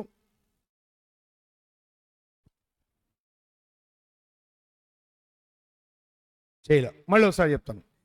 Under marginal casting లో unit cost ఎంత? Unit cost అంటే 5. యూనిట్ కాస్ట్ అంటే 5. ఎందుకని ప్రోడక్ట్ మేకింగ్ అయ్యే కాస్టే యూనిట్ కాస్ట్. అంటే 4 ఎలిమెంట్సే కదండి. ఇప్పుడు పాయింట్ చెప్పి, under marginal costing technique, direct material cost, direct wage cost, direct expenses, variable factory overhead cost. These 4 elements are considered for product costing. Product యొక్క కాస్ట్ని express చేయడానికి ఈ 4 ఎలిమెంట్స్ తీసుకుంటారు. మరి అబ్జార్ప్షన్ కాస్టింగ్ లో ఈ 4తో పాటు ఫిక్స్డ్ ప్రొడక్షన్ ఓవర్హెడ్ కాస్ట్ కూడా తీసుకుంటారు. మరి తీసుకుంటారని చెప్తున్నా కదా. ఇప్పుడు నేనేమన్నాను? మార్జినల్ కాస్టింగ్ లో యూనిట్ కాస్ట్ 5 రూపీస్ అయితే అబ్జార్ప్షన్ కాస్టింగ్ లో యూనిట్ కాస్ట్ ఎంత? 6 రూపీస్. ఎలా వచ్చింది 6? ఆ 5కి ఇంకోటి యాడ్ అవుతుంది. ఏంటది? Fixed overhead cost per unit. Fixed overhead cost rate ఎలా క్యాలిక్యులేట్ చేస్తాం? Fixed overhead amount divided by budgeting output. ఎందుకంటే డినామినేటర్ బడ్జెటింగ్ అవుట్పుట్ వేసాం. Fixed expenses completely depends on budget out. నీకు ఫిక్స్డ్ ఎక్స్పెన్స్ అనేవి బడ్జెటింగ్ అవుట్ మీదే depend అవుతాయి. Budgeted output change అయితే fixed expense కూడా చేంజ్ అవుతాయి కాదా? Budgeting output up to 10 units అయితే fixed cost 10 rupees. Beyond 10 up to 50 అయితే 50 రూపీస్. బియాండ్ 50 అప్ టు 100 అయితే 100 రూపీస్. ఇవన్నీ మీ క్లాస్లో చెప్పిన ఎగ్జాంపుల్స్, సేమ్ నెంబర్స్, అవే నెంబర్స్. ఇప్పుడు మార్జినల్ కాస్టింగ్లో యూనిట్ కాస్ట్కి, అబ్జార్ప్షన్ కాస్టింగ్లో యూనిట్ కాస్ట్కి డిఫరెన్స్ అర్థమైందా? మార్జినల్ కాస్టింగ్లో ప్రోడక్ట్ కాస్ట్ అంటే 4 ఎలిమెంట్స్, అబ్జార్ప్షన్ కాస్టింగ్లో ప్రోడక్ట్ కాస్ట్ అంటే 5 elements. Ever of 5th element? Fixed production overhead cost per unit. హాయ్ అంటది. ఏ నువ్వు ఎస్, నన్ను కూడా కస్టమర్ ఛార్జ్ చేయమన్నారు.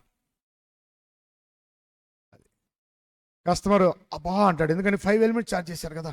అదే మార్జినల్ కాస్టింగ్ టెక్నిక్ అయితే ఓన్లీ 4 ఎలిమెంట్స్. మరి అబ్జార్ప్షన్ కాస్టింగ్ మెథడ్ కూడా ప్రాఫిట్ క్యాలిక్యులేట్ చేయమంటాడు. అబ్జార్ప్షన్ కాస్టింగ్ మెథడ్ కూడా ప్రాఫిట్ క్యాలిక్యులేట్ చేయమంటాడు. ఎప్పుడైతే ఫిక్స్డ్ ప్రొడక్షన్ వర్డ్స్ ఇందులోకి వస్తాయో చాలా జాగ్రత్తగా ఉండాలి. ఏం సార్ అంత కేర్ఫుల్గా ఉండాలంటే ఎస్, కేర్ఫుల్గానే ఉండాలి. ఎందుకంటే ఫిక్స్డ్ ప్రొడక్షన్ వర్డ్స్ 10 రూపీస్ కదా. ఇవి ఫుల్లీ రికవరీ అవ్వాలంటే డెఫినెట్గా బడ్జెటింగ్ వాల్యూమ్ అను యాక్చువల్ అవుట్పుట్ సేమ్ ఉండాలిగా. నీ budgeting output 10 units, actual output also 10 units అయితే నీకు ఫుల్ అమౌంట్ రికవరీ అయింది. అదే కనుక నీకు యాక్చువల్ అవుట్పుట్ 8 యూనిట్స్ అయితే డెఫినెట్గా నీకు అండర్ రికవరీ పడుతుంది. అదేంటి సార్ మార్జినల్ కాస్టింగ్లో under recovery or over recovery రాలేదేంటి సార్ అంటే, మార్జినల్ కాస్టింగ్లో ఫిక్స్డ్ ప్రొడక్షన్ ఓవర్హెడ్స్ని పీరియడ్ కాస్టింగ్ ట్రీట్ చేశాంగా. అవునా కదా సార్? అందుకని అక్కడ నీకు అండర్ ఆర్ ఓవర్ అనేది రాలా. Under or over fixed production overheads రాలా అక్కడ నీకు. సార్ వేరియబుల్ ఓవర్హెడ్స్ ఉన్నాయి కదా సార్. వేరియబుల్ ఓవర్హెడ్స్ అనేవి యాక్చువల్ అవుట్పుట్తో వ్యారీ అవుతాయి కాబట్టి దాంతో నీకు అసలు రాదు, ప్రాబ్లం రాదు నీకు. ఈ ఫిక్స్డ్ ప్రాబ్లం వస్తుంది. ఫిక్స్డ్ రేట్ దేని డిపెండ్ అయ్యి క్యాలిక్యులేట్ చేసావు? బడ్జెటింగ్ వాల్యూమ్ డిపెండ్ అయ్యి క్యాలిక్యులేట్ చేసావు. బడ్జెటింగ్ వాల్యూమ్తో డిపెండ్ అయ్యి క్యాలిక్యులేట్ చేసేప్పుడు బడ్జెటింగ్ వాల్యూమ్ మీట్ అవ్వాలిగా. అవునా కదా సార్? అందుకని నీకు ఈ ఫిక్స్డ్ ప్రొడక్షన్ ఓవర్హెడ్స్ చాలా కేర్ఫుల్గా ఉండాలి. ఇప్పుడు క్యాలిక్యులేట్ చేద్దాం. రైట్, ఏ మెథడ్ సార్?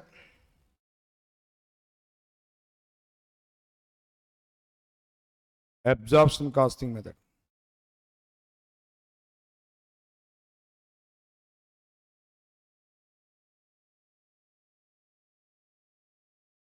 ఈ పాయింట్, ఈ హెడ్డింగ్ పెట్టగానే నీ hand fixed production overheads also considered for product costing and inventory valuation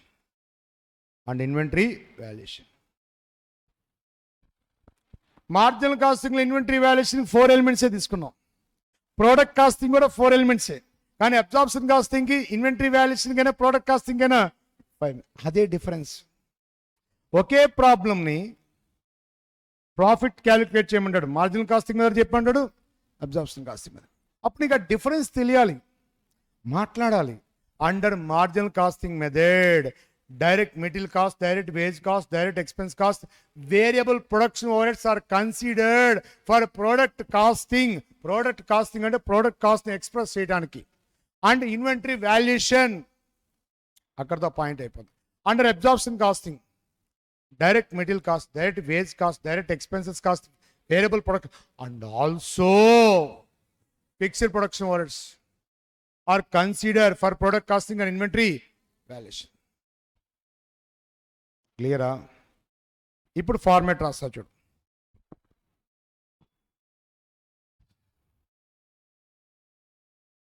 Calculation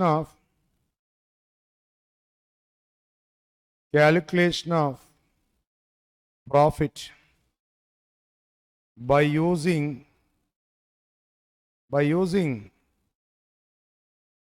absorption costing method. By using absorption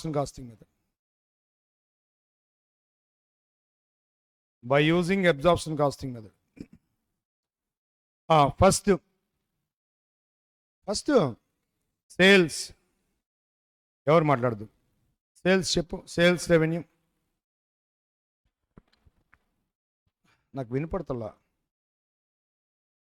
8 unit sales volume, selling price per unit, price structure 10 రూపీసే కదా sir. 8 into 10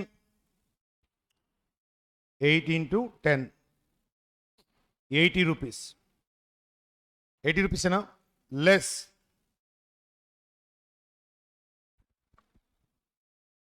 ఇక్కడ classification variable fixed కాదు. ఇక్కడ classification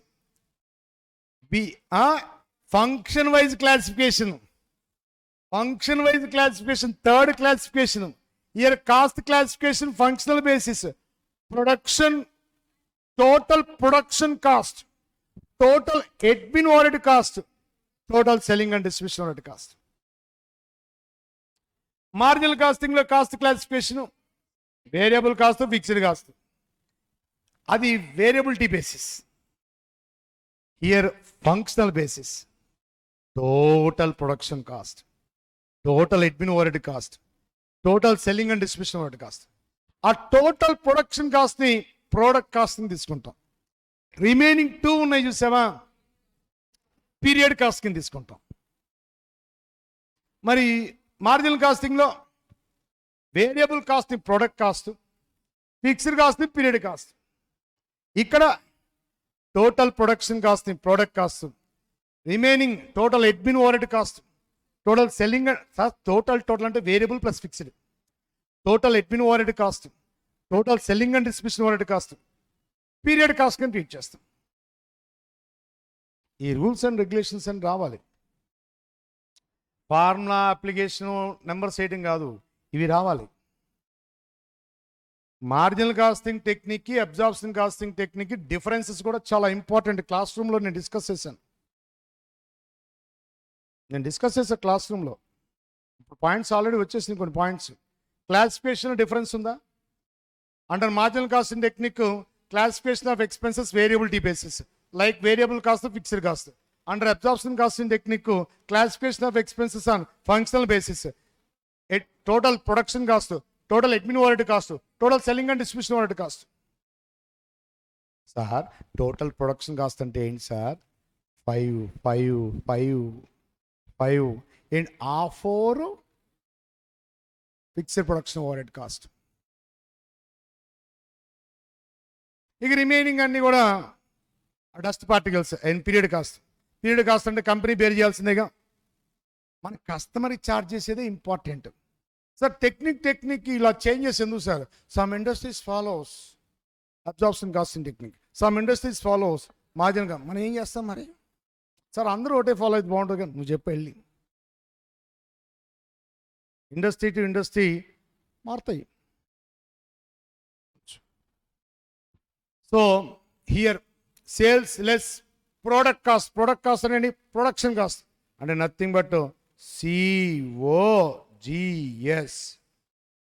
how to calculate COGS sir అంటే take the total production cost, adjust the inventory levels, we get COGS.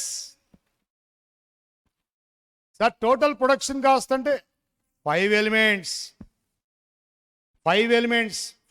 Summation per unit madam.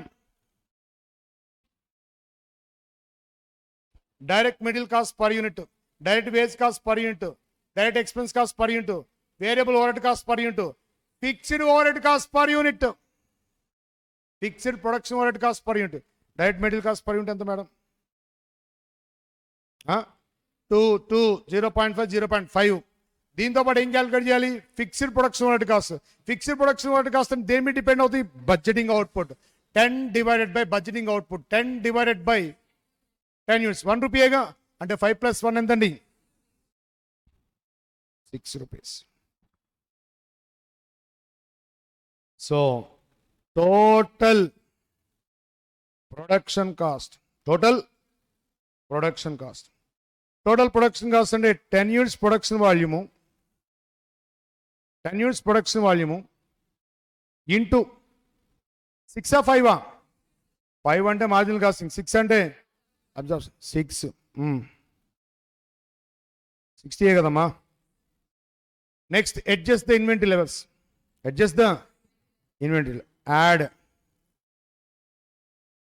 Add opening inventory of finished goods nil less closing inventory of finished goods. 2 into 6 12. అంతే కదా sir? Absorption కాస్టింగ్లో inventory valuation కూడా 5 ఎలిమెంట్సే కదా sir తీసుకునేది. ఎంత sir? 12.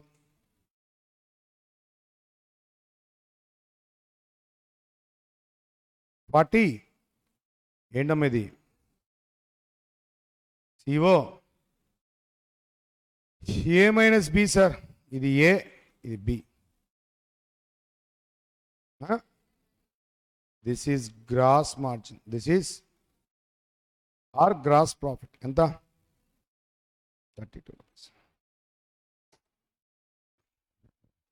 క్లియరా? నీకు main product costing, inventory valuation తెలిసే చాలురా. మార్జినల్ కాస్టింగ్లో unit product cost, inventory valuation. Absorption కాస్టింగ్లో ప్రోడక్ట్ కాస్ట్, ఇన్వెంటరీ వాల్యుయేషన్ తెలిసే చాలు. ఓకేనా? తెలియాలి. మార్జినల్ కాస్టింగ్ అనగానే ప్రోడక్ట్ కాస్ట్ ఏమైంది? 4 ఎలిమెంట్స్ వస్తాయి. Direct material, direct wages, direct expenses, variable production overheads. అది product costing and that is also consider for inventory valuation. Absorption costing అంటే ఈ 4కి ఇంకోటి యాడ్ అవుతుంది sir, fixed production overhead rate per unit. Add అయిద్దా లేదా? అప్పుడు మొత్తం 5 ఎలిమెంట్స్ అవుతాయి. 5 ఎలిమెంట్స్ సమ్మేషన్ 6 రూపీసేగా. దీన్ని ప్రోడక్ట్ కాస్ట్ అని చెప్పొచ్చు ప్లస్ ఇన్వెంటరీ వాల్యుయేషన్. అవునా కదా sir? Right. Gross margin A - B less.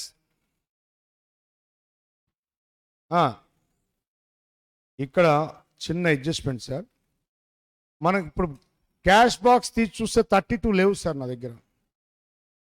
ఎందుకని 32 లేవు సార్ అంటే నేను ఫిక్స్డ్ ప్రొడక్షన్ వర్డ్స్ పాకెట్ నుంచి 10 రూపీస్ పే చేశాను. బట్ ఇక్కడ నాకు రికవరీ అయింది ఎంత సార్ అంటే 8 యూనిట్సేగా. అవునా కదా సార్? అంతేనా కాదా? ప్రొడక్షన్ వాల్యూమ్ ఎంత సార్ ఇక్కడ నీకు?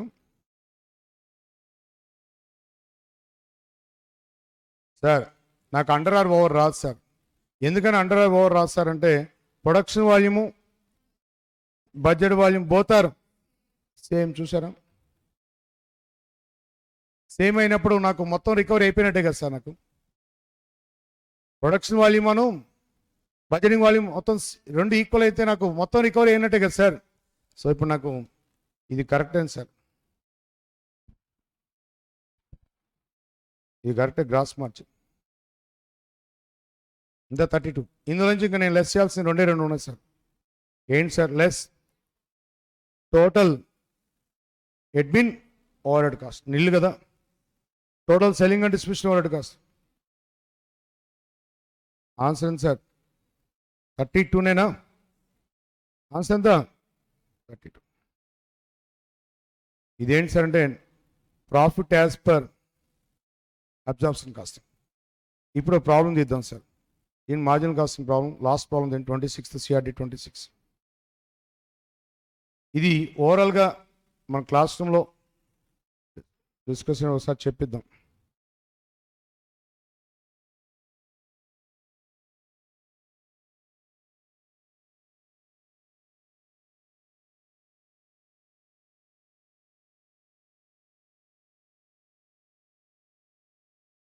CRD page number 30.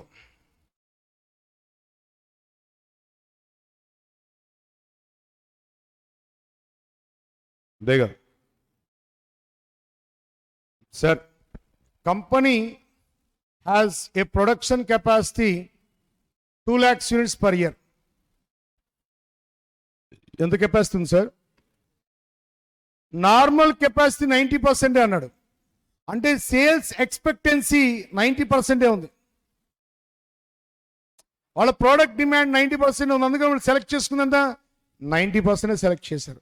అంటే this is the normal capacity or budgeted capacity or budgeting capacity or selective capacity. ఎంత సార్? 90% 2 lakhs అంటే ఎంత sir?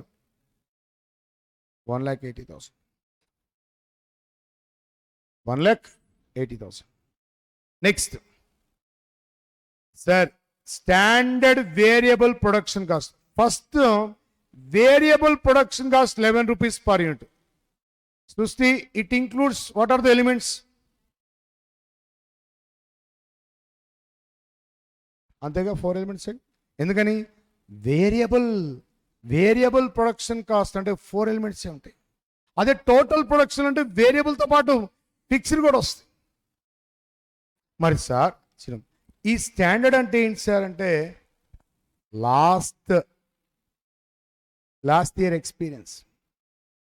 So in previous year 1 unit variable production cost equal to 11 rupees. Sir current year sir 11 అవ్వచ్చు, 11 కన్నా below అవ్వచ్చు, 11 కన్నా above అవ్వచ్చు. అవునా కదా సార్? లాస్ట్ ఇయర్ మట్టుకు 11 rupees. అంటే last year inventory valuation 11th తరగా చేస్తారు మార్జినల్ కాస్టింగ్ టెక్నిక్లో. Under marginal costing technique variable production cost is considered for product costing and inventory valuation. కరెక్టా? Under marginal costing technique variable production cost is considered for product costing and inventory valuation. Product కాస్ట్ని express చేయడానికైనా వాడతారు, లేదా inventory వాల్యుయేషన్కైనా అదే వాడతారు. అంటే last year inventory వాల్యుయేషన్కి 11 rupeesతో చేస్తారు. అంటే లాస్ట్ ఇయర్ క్లోజింగ్ స్టాక్ 11 rupeesతో చేస్తారుగా. అంటే sir last year closing stock అంటే ఇయర్ కదా ఏమైంది సార్? Opening stock. అక్కడికి ఆ పాయింట్ వచ్చేస్తుంది.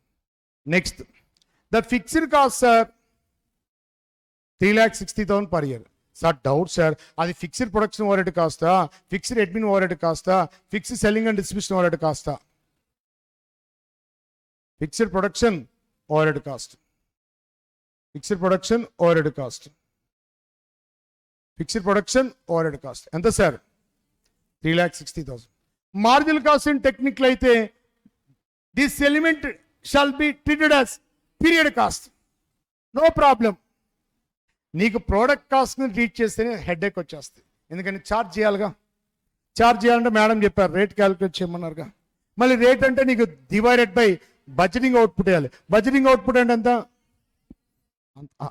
అంత బ్రెయిన్ కావాలి. అందుకని అబ్జార్ప్షన్ కాస్టింగ్ టఫ్ సార్ అంటారు. ఎందుకంటే ఫిక్స్డ్ ప్రొడక్షన్ వర్క్ ఛార్జ్ చేయడం వాళ్ళకి రాదు.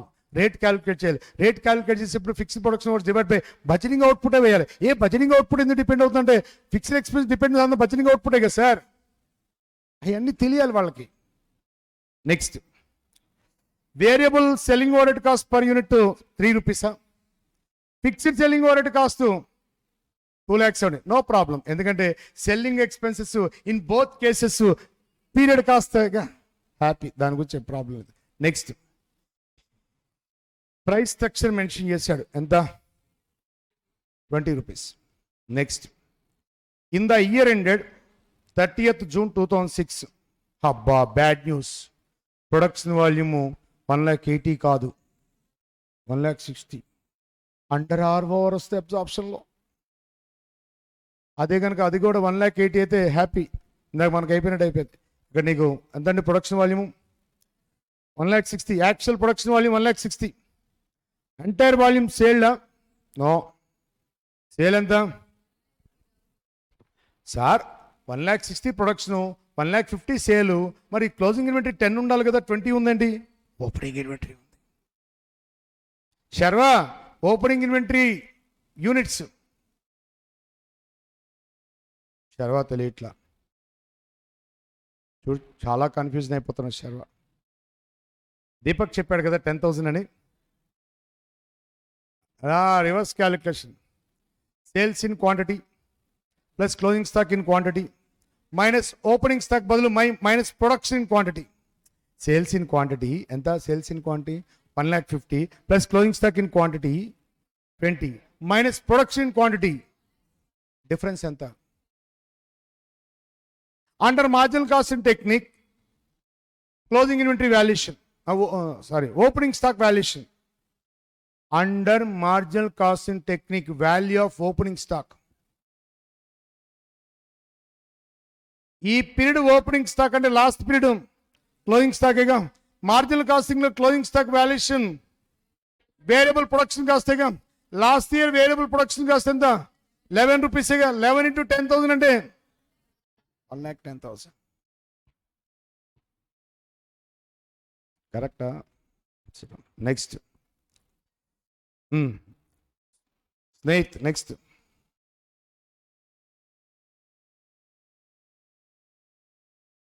అబ్బో sir, variable production cost this year increased by total amount 35,000 sir. యాక్చువల్గా ఫినిష్ అవ్వాల్సింది ఎంత సార్ అంటే 160,000 ప్రొడక్షన్ వాల్యూమ్ కదా, 160,000 ఇంటూ 11 రూపీస్ 17,60,000 ఈ అమౌంట్లో ఫినిష్ అవ్వాలి. కానీ దీనికి ఎడిషనల్గా ఎంత అయింది అన్నాడు అంటే టోటల్ ఎంత చూడు, 17 lakhs divided by 160,000, 11.21. Last time 11 అయితే ఇప్పుడు ఎంత, 11.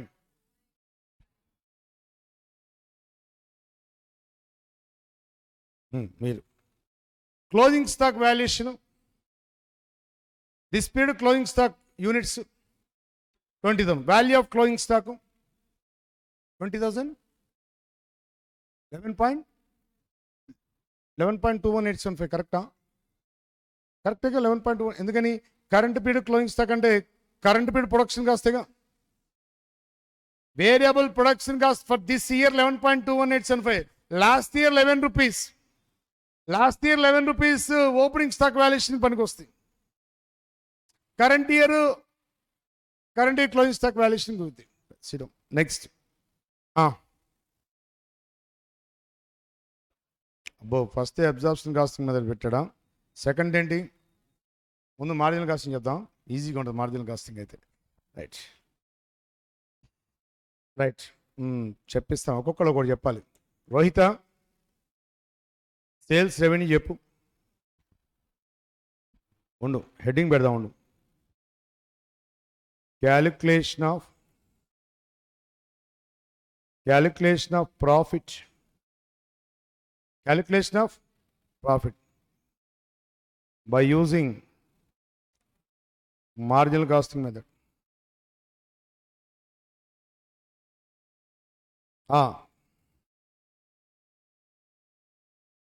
Sales revenue.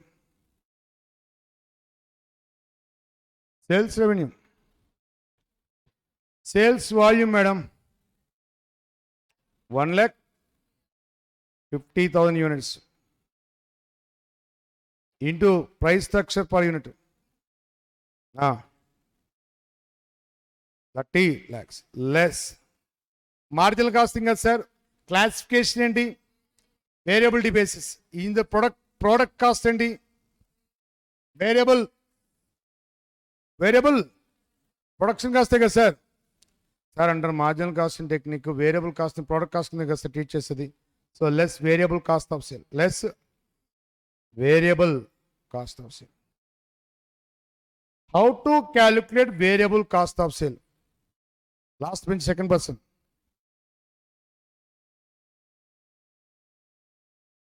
Saumyana edo peru undi nikku. Bhanu, right. Variable cost of sale. First variable cost of sale, mundu variable production cost find out cheyalga. Under marginal costing technique, direct material cost, direct wage cost, direct expenses cost, variable production overheads are considered product cost. Here variable production cost కావాలి నాకు. Variable production cost ముందు రాయాల్సింది ఏంటి sir అంటే variable production cost. డైరెక్ట్గా variable cost of sale రాదు. First variable production cost. Variable production cost ఎంతో చెప్పు నాకు. Variable production cost. Production volume చెప్పు నాకు ఇక్కడ. 1,60,000 యూనిట్స్ చూడమ్మా ప్రొడక్షన్ వాల్యూమ్. 1,60,000 అయినా into unit cost 11.21875.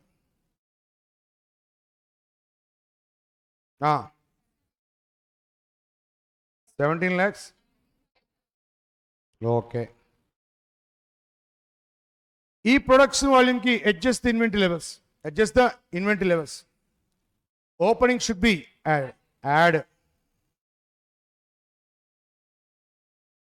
Cost of opening inventory of finished goods. ఎన్ని sir finished goods? Into 11 last year 11 కదా. ఎంత చెప్పండి? 1,10,000. 1,10,000. Oh, sorry.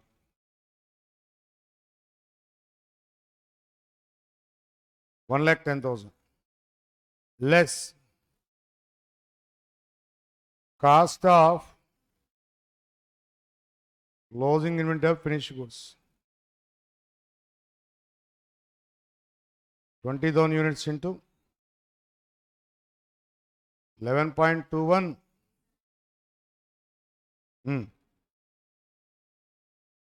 2 lakhs.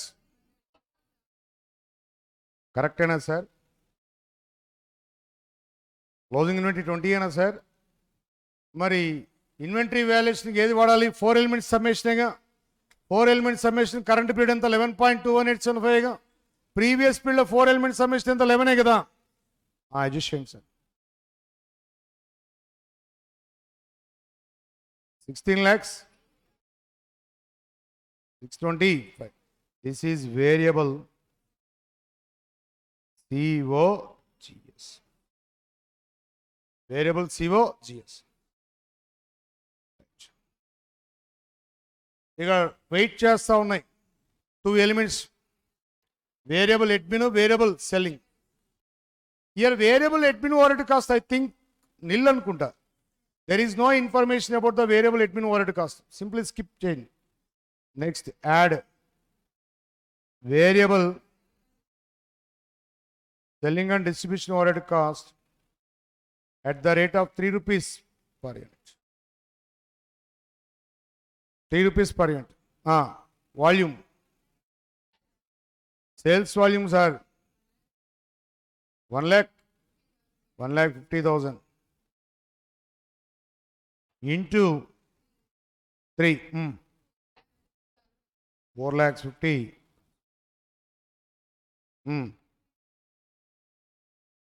21 lakhs. This is variable cost of sale. This is B. A minus B.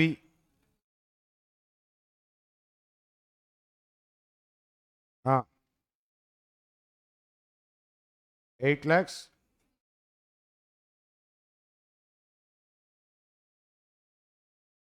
$375 less fixed cost.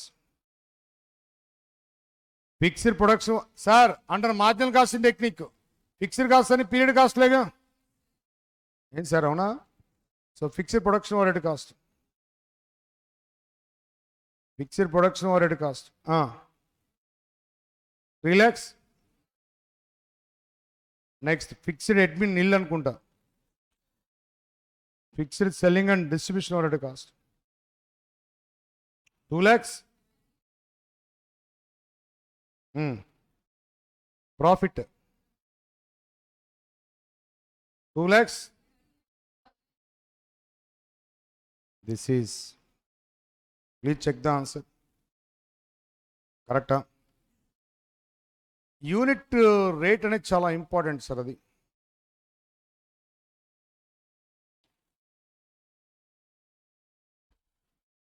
Next, absorption costing method.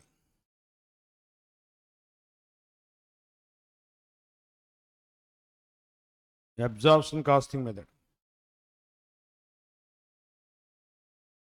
Heading పెట్టగానే first fixed production over recovery per unit. Fixed production over cost per unit. Fixed production over cost denominator చాలా mistake చేస్తారు. Budgeted production volume, నువ్వు select చేసిన volume బట్టి decide అవుతున్న figure. Carte example మనకి ఎంత, 1,80,000 units, ₹2 per unit. ఇప్పుడు product costing per unit ఈజీగా చెప్పచ్చు. ప్రోడక్ట్ కాస్టింగ్ పర్ యూనిట్ ఎంత సార్ అంటే, లాస్ట్ ఇయర్ చెప్తాను. లాస్ట్ ఇయర్ వచ్చేప్పటికి 11 + 2 13. కరెంట్ ఇయర్ది sir product costing per unit for this year 11.21875. Fixed ఎప్పుడు సేమే కదా సార్, 2. ఇది ఓపెనింగ్ స్టాక్ వాల్యుయేషన్కి, ఇది క్లోజింగ్ స్టాక్ వాల్యుయేషన్కి. అవి రెడీ చేసుకోకుండా ఓపెన్ చేసామనుకో స్టేట్మెంట్ ఎగిరిపోతాం. అర్థమైంది సార్? రైట్. ఇంకొక పాయింట్ కూడా ఉంది సార్ ఇక్కడ. బడ్జెటెడ్ అవుట్పుట్ ఎంత sir? Budget output 1,80,000 units sir. Actual output sir 1,60,000. Unutilized వాల్యూమా ఎక్సెస్ వాల్యూమా? Unutilized volume 20,000. అంటే నీకు 20,000 యూనిట్స్ అండర్ రికవరీ పడిపోతాయి కదా sir. So under absorbed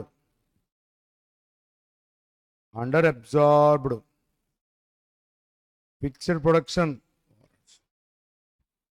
under absorbed fixed production overheads, under absorbed fixed production overheads. దీన్ని ఇంకో మాట చెప్పచ్చు, ఫిక్స్డ్ ఓవర్హెడ్ వాల్యూమ్ వేరియన్స్ అని కూడా అంటారు. Fixed overhead volume variance.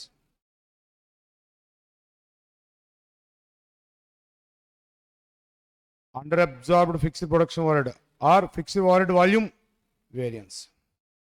Fixed overhead volume variance ఎంత సార్? 20,000 యూనిట్సా? ఫిక్స్డ్ ప్రొడక్షన్ ఓవర్హెడ్ ఎంత అండి? ₹2. అంటే నీకు 40,000 అండర్ రికవరీ. ఎందుకంటే ఈ 3,60,000 దేని మీద బేస్ అయ్యే అమౌంట్ ఫిక్స్ అయినది? 1,80,000 ఫిక్స్ అయింది. 1,80,000 యూనిట్స్ బడ్జెటింగ్ వాల్యూమ్ మీద ఫిక్స్ అయినది. నీకు యాక్చువల్ అవుట్పుట్ కూడా 1,80,000 వచ్చింది అనుకోండి సార్, ప్రొడక్షన్ వాల్యూమ్ కూడా నీకు 3,60,000 ఫుల్లీ రికవరీ అయ్యేది. కానీ ఇప్పుడు నీ యాక్చువల్ ప్రొడక్షన్ వాల్యూము 1,80,000 కాదు, 1,60,000. అక్కడ అండర్ రికవరీ పడిపోతాయి. ఎంతండి? 20,000. 20,000 ఇంటూ 2 ఎంతండి? 40,000. క్లియరా? మరి మాస్టర్ మీరు ఇంత చేసిన ఎగ్జాంపుల్లో అలా రాలేదేంటి? అక్కడ production volume 10, budgeting volume 10.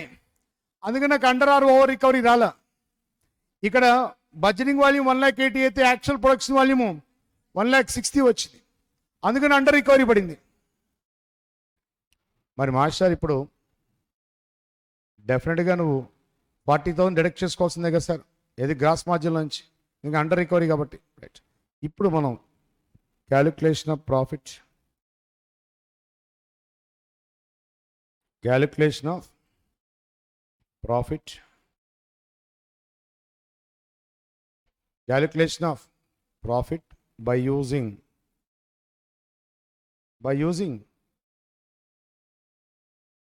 absorption costing method.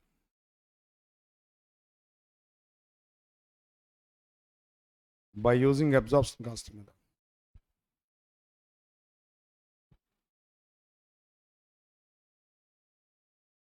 Particulars, amount. First, sale volume, sir, into selling price per unit, 30 lakhs. Here classification of expenses functional basis. ఏంది? ఇయర్ ప్రొడక్షన్ కాస్ట్ తీయాలి, అవునా కదా సార్? ప్రొడక్షన్ కాస్ట్ తీసుకోవాలి, దానికి inventory levels adjust చేయాలి, చేస్తే COGS వస్తాయి, అవునా? So less COGS.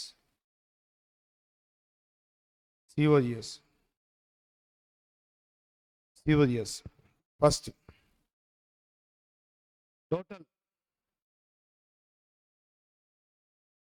total production cost. Sir, production volume into product costing per unit. 13.21 product cost per unit, 13.21875 కదా సార్, 13.21875.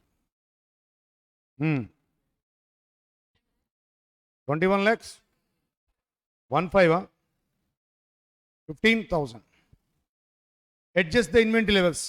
Add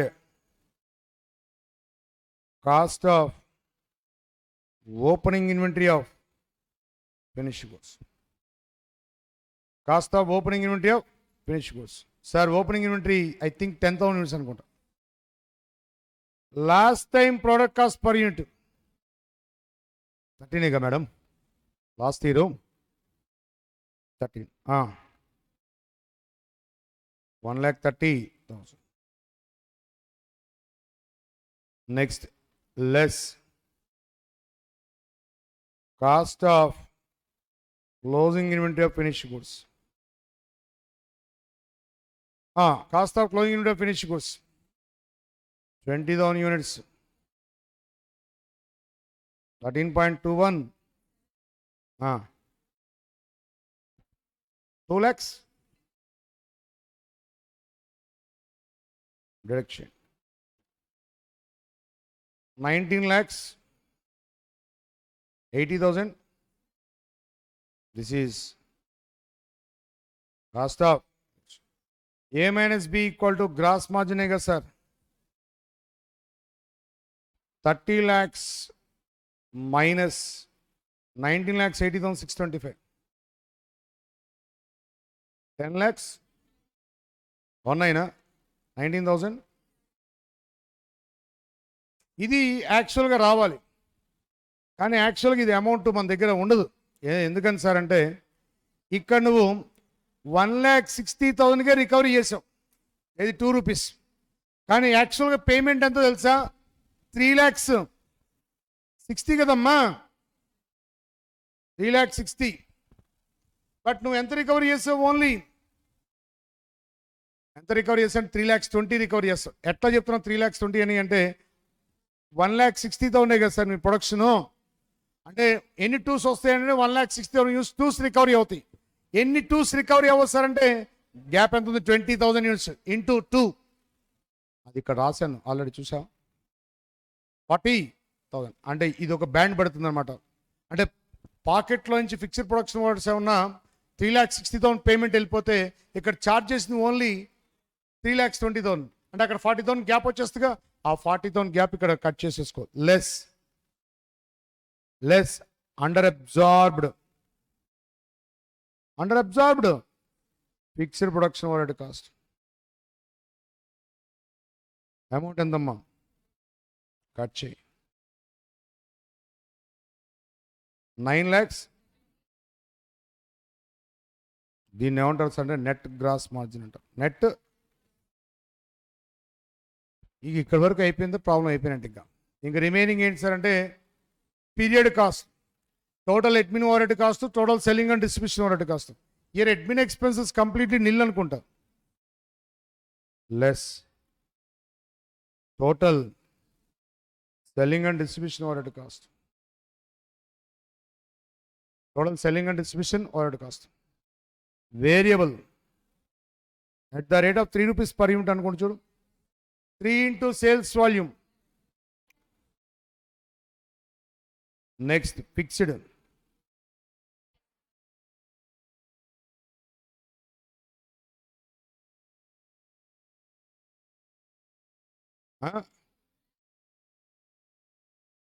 $375 కరెక్ట్ అని ఆన్సర్. ఈ కాన్సెప్ట్ ఎందుకు డిస్కస్ చేశా అంటే ఈ కాన్సెప్ట్ రాదు మీ అందరికీ. BEP formulas, PV ratio formulas అవి మీకు ఈజీగానే వస్తాయి. Change in profit by change in sales అవన్నీ చూసి ఈజీగా చెప్పేస్తారు. కానీ ఈ మార్జినల్ కాస్టింగ్కి అబ్జార్ప్షన్ కాస్టింగ్కి డిఫరెన్స్ అనేది రాదు. మెయిన్ ఇక్కడ యూనిట్ కాస్ట్ అండి, ఇక్కడ యూనిట్ కాస్ట్ అంటే తెలీదు. ఇన్వెంటరీ వాల్యుయేషన్ రాదు. ఈ డిఫరెన్సెస్ రాయడం కూడా చాలా easy.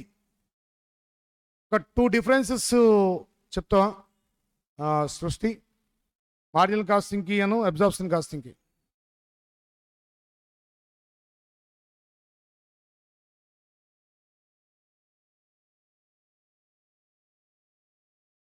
Total production overhead cost shall be treated as a product cost.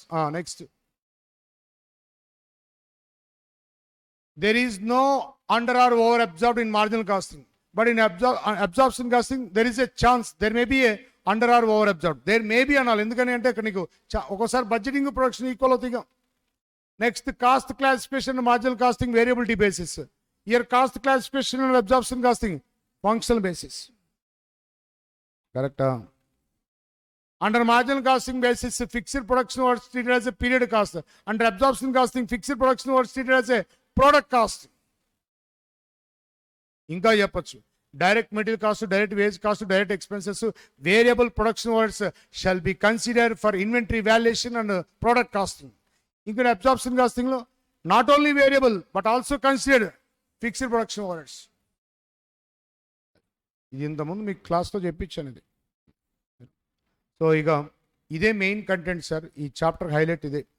Remaining అన్ని ఫార్మా బేస్ మీద ఉంటాయి. ఏది ఇండిఫరెన్స్ పాయింట్ కానీ, షట్ డౌన్ పాయింట్ కానీ, ఈ క్యాష్ బ్రేక్ ఈవెన్ పాయింట్ కానీ, టోటల్ బ్రేక్ ఈవెన్ పాయింట్ కానీ, ఇవన్నీ అంతా ఫార్మా బేసే. ఇదే థియరిటికల్ బేస్.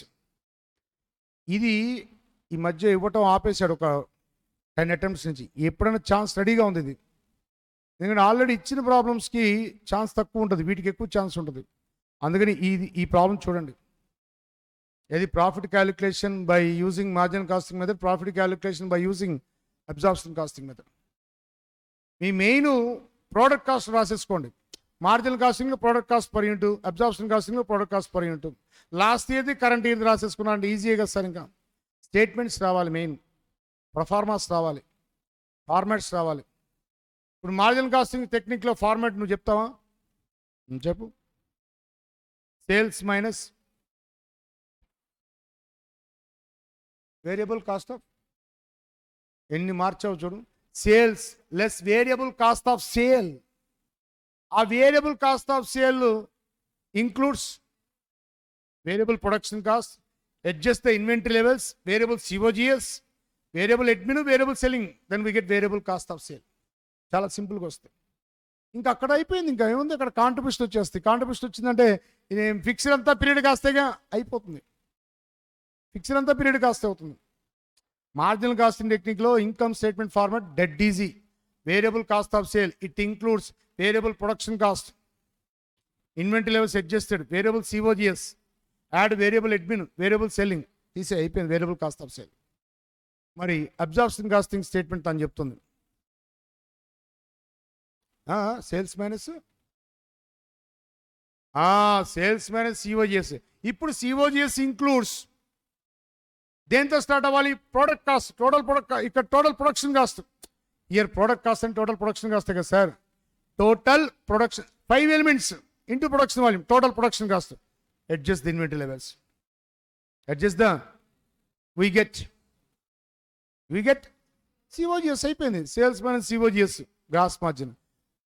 లక్కీగా budgeting volume, production volume same అయింది అనుకో, happy, no adjustment.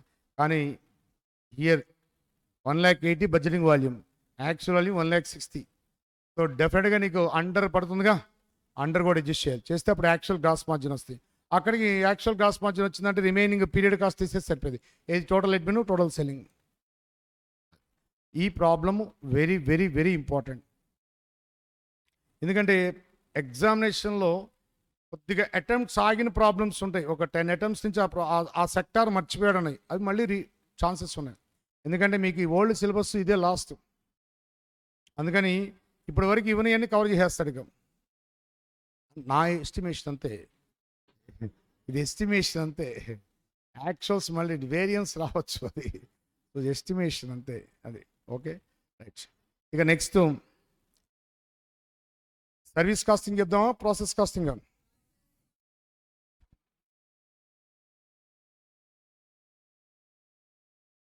Contract dead easy madam. Service costing అయినా కొద్దిగా పర్లేదు, లేదా ప్రాసెస్ కాస్టింగ్. సరే, process casting.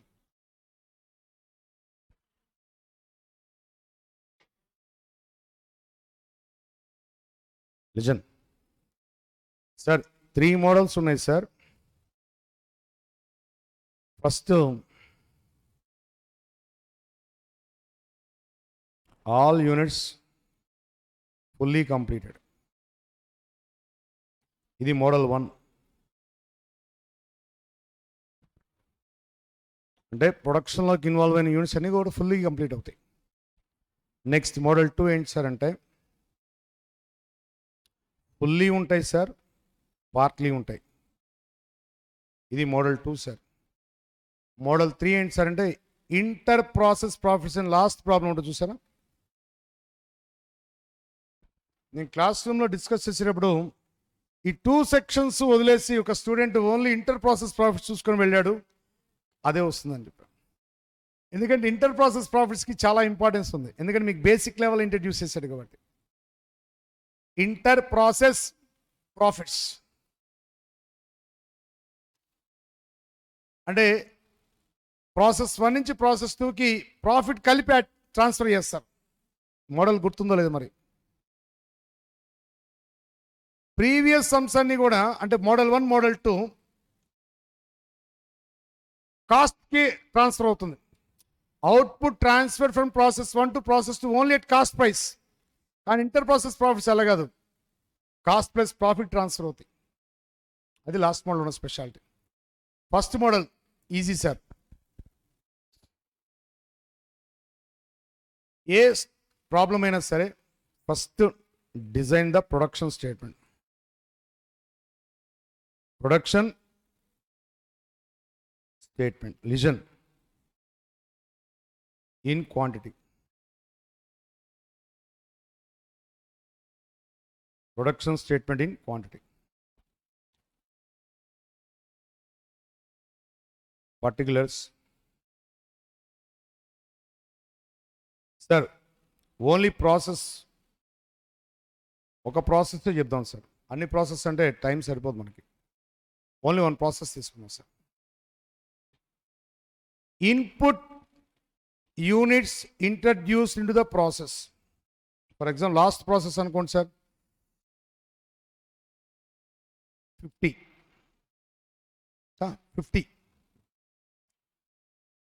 less normal loss nil 50. ఇది normal loss as per industry నామ్సే కదా sir. Normal loss as per industry norms. Sir నాకు అంతకన్నా ఎక్కువ లాస్ వచ్చింది సార్, అది తర్వాత మాట్లాడు. సార్ నాకు ఇండస్ట్రీ నామ్స్ ప్రకారం లాస్ జరగలేదు సార్, అది తర్వాత అబ్నార్మల్ గెయిన్ అవుతుంది. అవన్నీ తర్వాత. ముందు ఇండస్ట్రీ నామ్స్ ప్రకారం నార్మల్ లాస్ కట్ చేసే. So this is the expected output. This is the expected output. దీన్ని compare with actual output 50.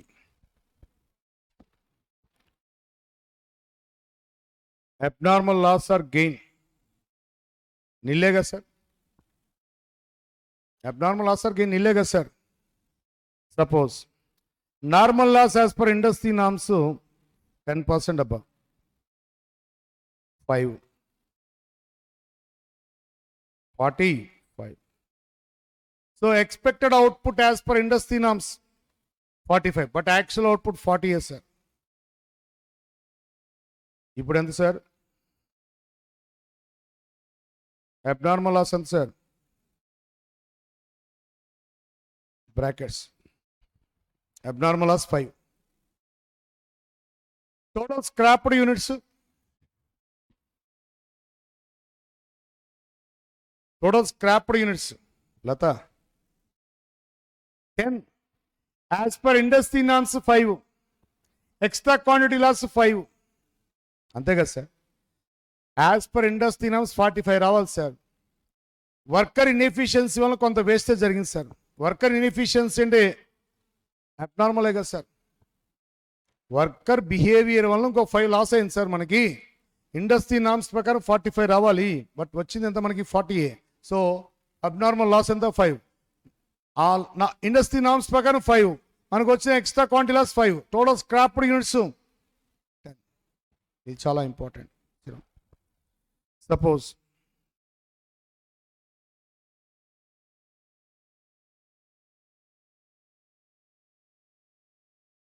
Actual output 46.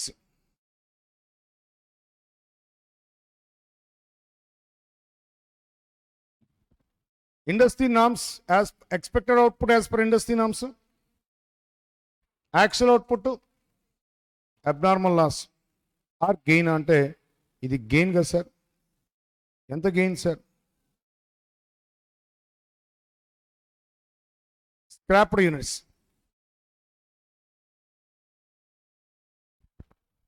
4, ఎందుకని as per industry norms 5, but మనకి ఇండస్ట్రీ నామ్స్ ప్రకారం జరగల. మన దగ్గర ఉన్న వర్కర్ జమ్ ఏదో వాటి దగ్గర టెక్నిక్ ఉంది సార్. అందరికీ ఇండస్ట్రీలో ఆల్ కంపెనీస్కి 5 యూనిట్స్ నార్మల్ లాస్ అయితే మనకి 4 అంటే నార్మల్ లాస్లో 1 యూనిట్ కింద గెయిన్గా వెల్కమ్ చెప్తే హలో నేను ఇక్కడ ఉన్నా అబ్నార్మల్ గెయిన్ ఎంత 1 unit. Here expected output as per industry norms 45, but actual output equal to 46. Actual output is more than the expected output, that is abnormal gain. Next, అది మన చెక్కింగ్కి చాలా use అయ్యేది ఇది.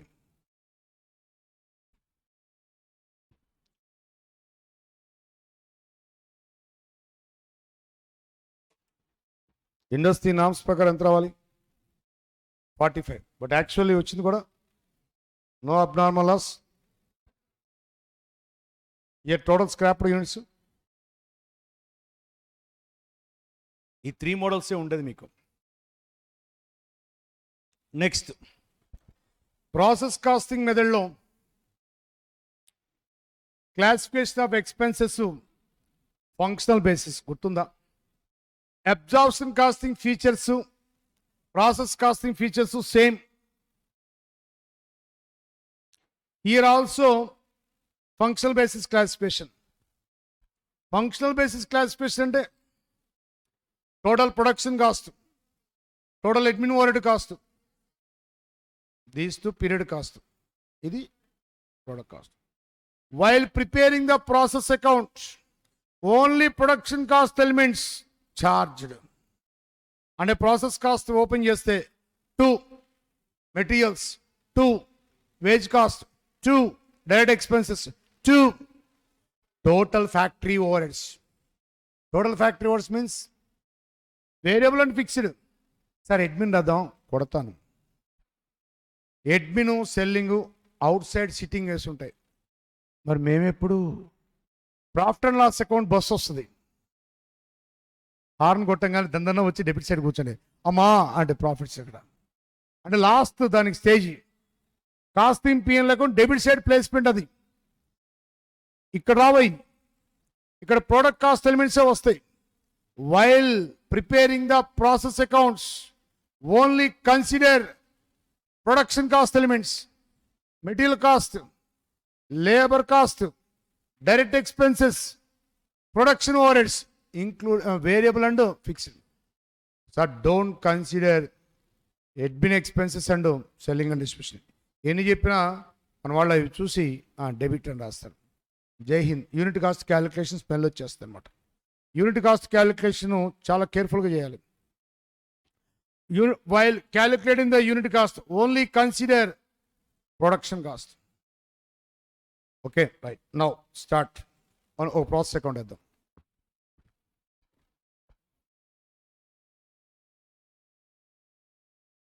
Process account.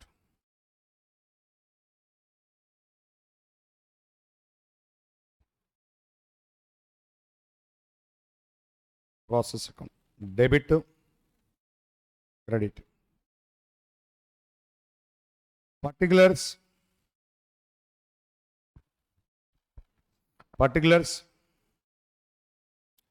Quantity, rate per unit, amount. Particulars, quantity, rate per unit, amount. Sir, first 2, input raw material introduced into the process. Input raw material introduced into the process. 50 units amma. 50 ega. 100 rupees sir. Rate per unit. And the sir 5,000. Next 2. Additional raw material cost incurred for the processing of 50 units. Additional material cost also incurred, sir. Of 50 units ki additional cost also, additional material cost also incurred. That is 1,000 rupees. No need to mention the quantity. Reason, sir, no impact on outputs. ఈ additional material add అవటం వల్ల అక్కడ output levels increase అవ్వదు, decrease అవ్వదు. అందుకని no need to mention the quantity. ఓకేనా sir? So 50 units required additional raw material. ఈ 50 యూనిట్స్కి additional raw material కూడా కావాలి. దాని కాస్ట్ ఎంతండి? 1,000 రూపీస్. దాని క్వాంటిటీ ఎందుకు యాడ్ చేయలేదు సార్ అంటే నో ఇంపాక్ట్ ఆన్ అవుట్పుట్స్. దానివల్ల అవుట్పుట్స్ క్వాంటిటీ ఇంక్రీజ్ అవ్వదు, డిక్రీజ్ అవ్వదు. Next 2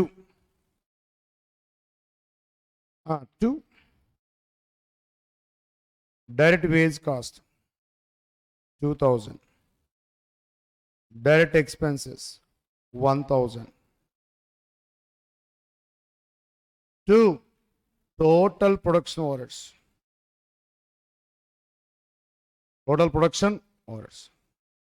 1,000.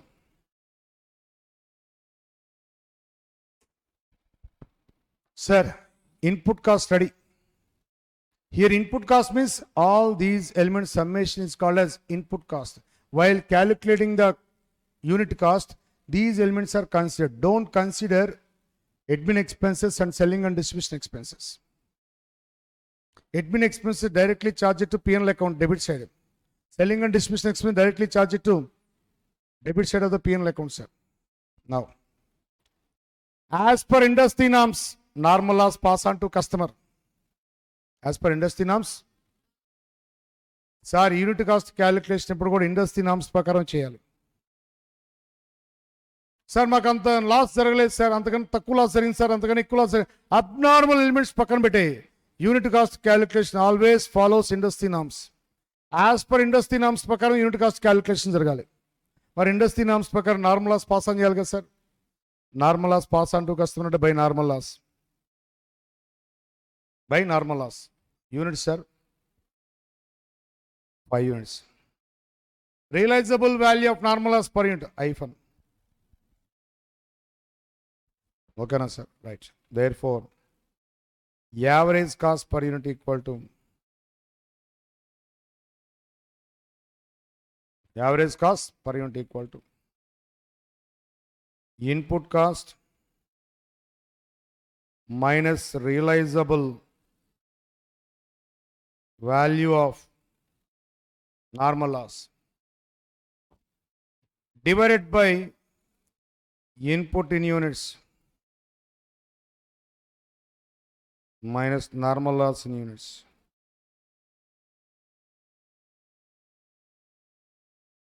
Input cost 5,000, 6, 8, 9, 10,000, right. Realizable value of normal loss. Input units 50. 10,000 divided by 45.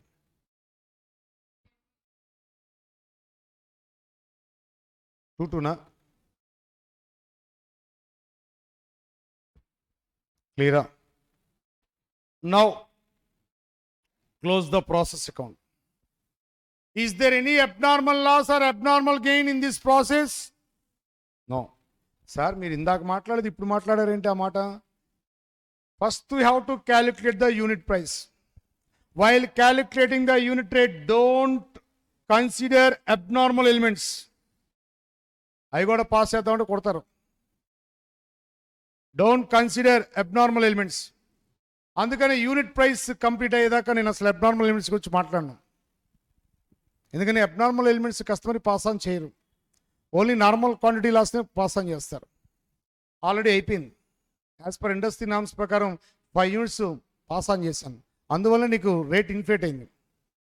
అదే కనుక 5 యూనిట్స్ పాస్ ఆన్ చేయలేదనుకోండి, అప్పుడు నీకు రేట్ పర్ యూనిట్ ఎంత వచ్చింది చెప్పిన? 10,000 డివైడ్ బై 50, 200 వస్తాయి. After charging the normal loss, average rate per unit is inflated. Before charging normal loss, rate per unit is 200. After charging normal loss, rate per unit is inflated కదా sir. ఇప్పుడు close చేయాలి. ఈ close చేసే ముందు ఇప్పుడు ఒక చిన్న point check చేయాలి. Is there any abnormal loss or abnormal gain? ఉందనుకోండి sir, abnormal loss quantity into rate per unit, that is the cost of abnormal loss. Abnormal gain అనుకోండి sir, abnormal gain units into rate per unit, that is the cost of abnormal gain. Sir abnormal loss calculate చేసిన entry sir, abnormal loss account debit to process account. Abnormal గెయిన్కి entry sir, process account debit abnormal gain account. Abnormal gain create చేసుకోవాలి income. But లక్కీగా నా ఎగ్జాంపుల్లో abnormal gain లేదు, abnormal loss లేదు. So ఇక close చేయొచ్చు. By units transfer to finish stock account. ఇది లాస్ట్ స్టేజ్ అయితే, ఇదే లాస్ట్ ప్రాసెస్ అయితే ఏం చెప్పొచ్చు? Units transfer to finish stock account. అదే ఫస్ట్ స్టేజ్ అనుకోండి, యూనిట్స్ ట్రాన్స్ఫర్ టు ప్రాసెస్ 2 లేదా నెక్స్ట్ ప్రాసెస్. సో ఇది లాస్ట్ ప్రాసెస్ అనుకుంటే by units transfer to finish stock account. ఎన్నమ్మా? 45. మల్టిప్లై చేయదు డెసిమల్స్ ఉన్నప్పుడు, ఎందుకంటే 1 రూపీ వేరియేషన్ వస్తాయి, అందుకని బ్యాలెన్సింగ్ ఫిగర్ వేసేసేయండి. సో 50 అమౌంట్ ఎంత? 10,000. 50 10,000 ఇక్కడ 10,000 వేసాను. ఈ స్టైల్లో ఫస్ట్ మోడల్ అంతా ఇదే స్టైల్లో ఉంటుంది అనమాట. ఫస్ట్ మోడల్ ఇదే స్టైల్, ఇంకా అన్ని వరుసగా వేసుకుంటూ వెళ్తాం. ఇక్కడ మెయిన్ ఇంపార్టెంట్ పాయింట్ ఏంటంటే అంటే don't consider abnormal elements while calculating the unit cost. అదొక పాయింట్ గుర్తుపెట్టుకోవాలి. While preparing the process account don't charge admin expenses and selling and distribution expenses. Only production cost elements are charged. Material cost elements, labor cost elements, direct expenses cost elements, total production overhead cost elements. అంతవరకు తీసుకోవాలి. ఈ points గుర్తుంటే first model అంతా easy కొట్టేయచ్చు. ఇక second మోడల్కి వస్తా చూడండి sir. Second model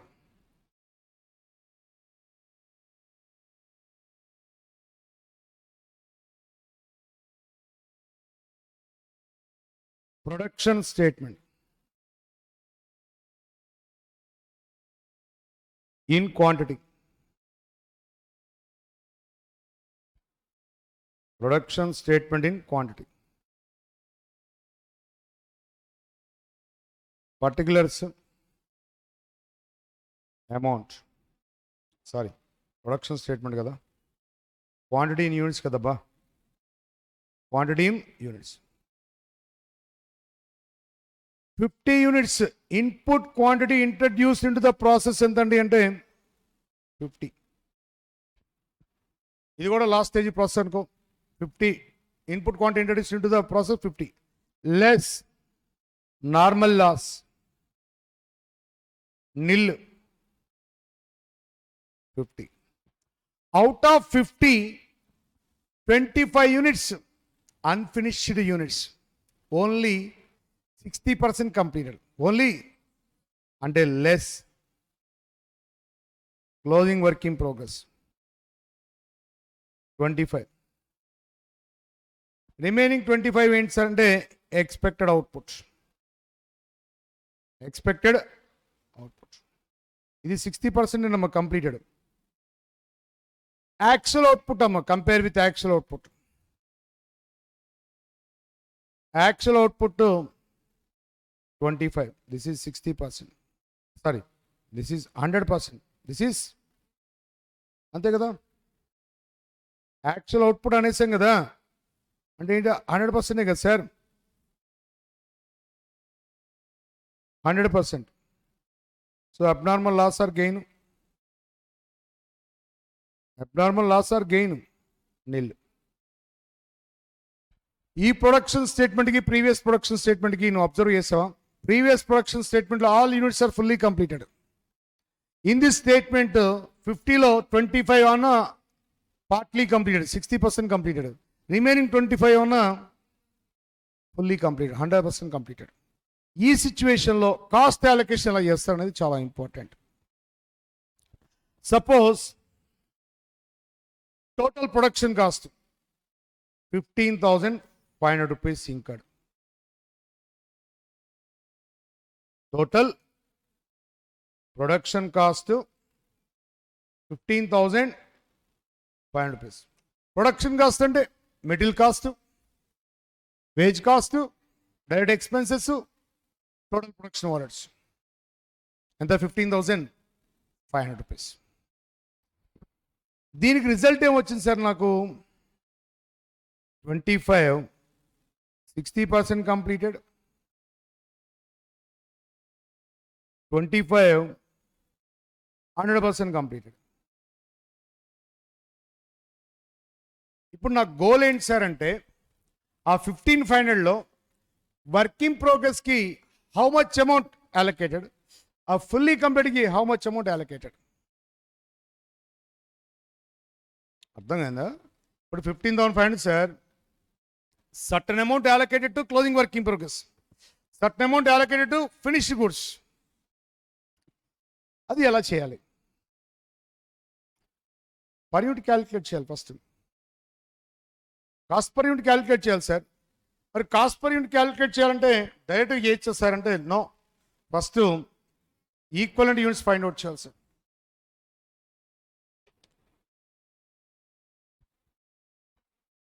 equivalent units find out చేయాలి. అంటే ఈ 25 యూనిట్స్ 60% కంప్లీట్ కదా సార్.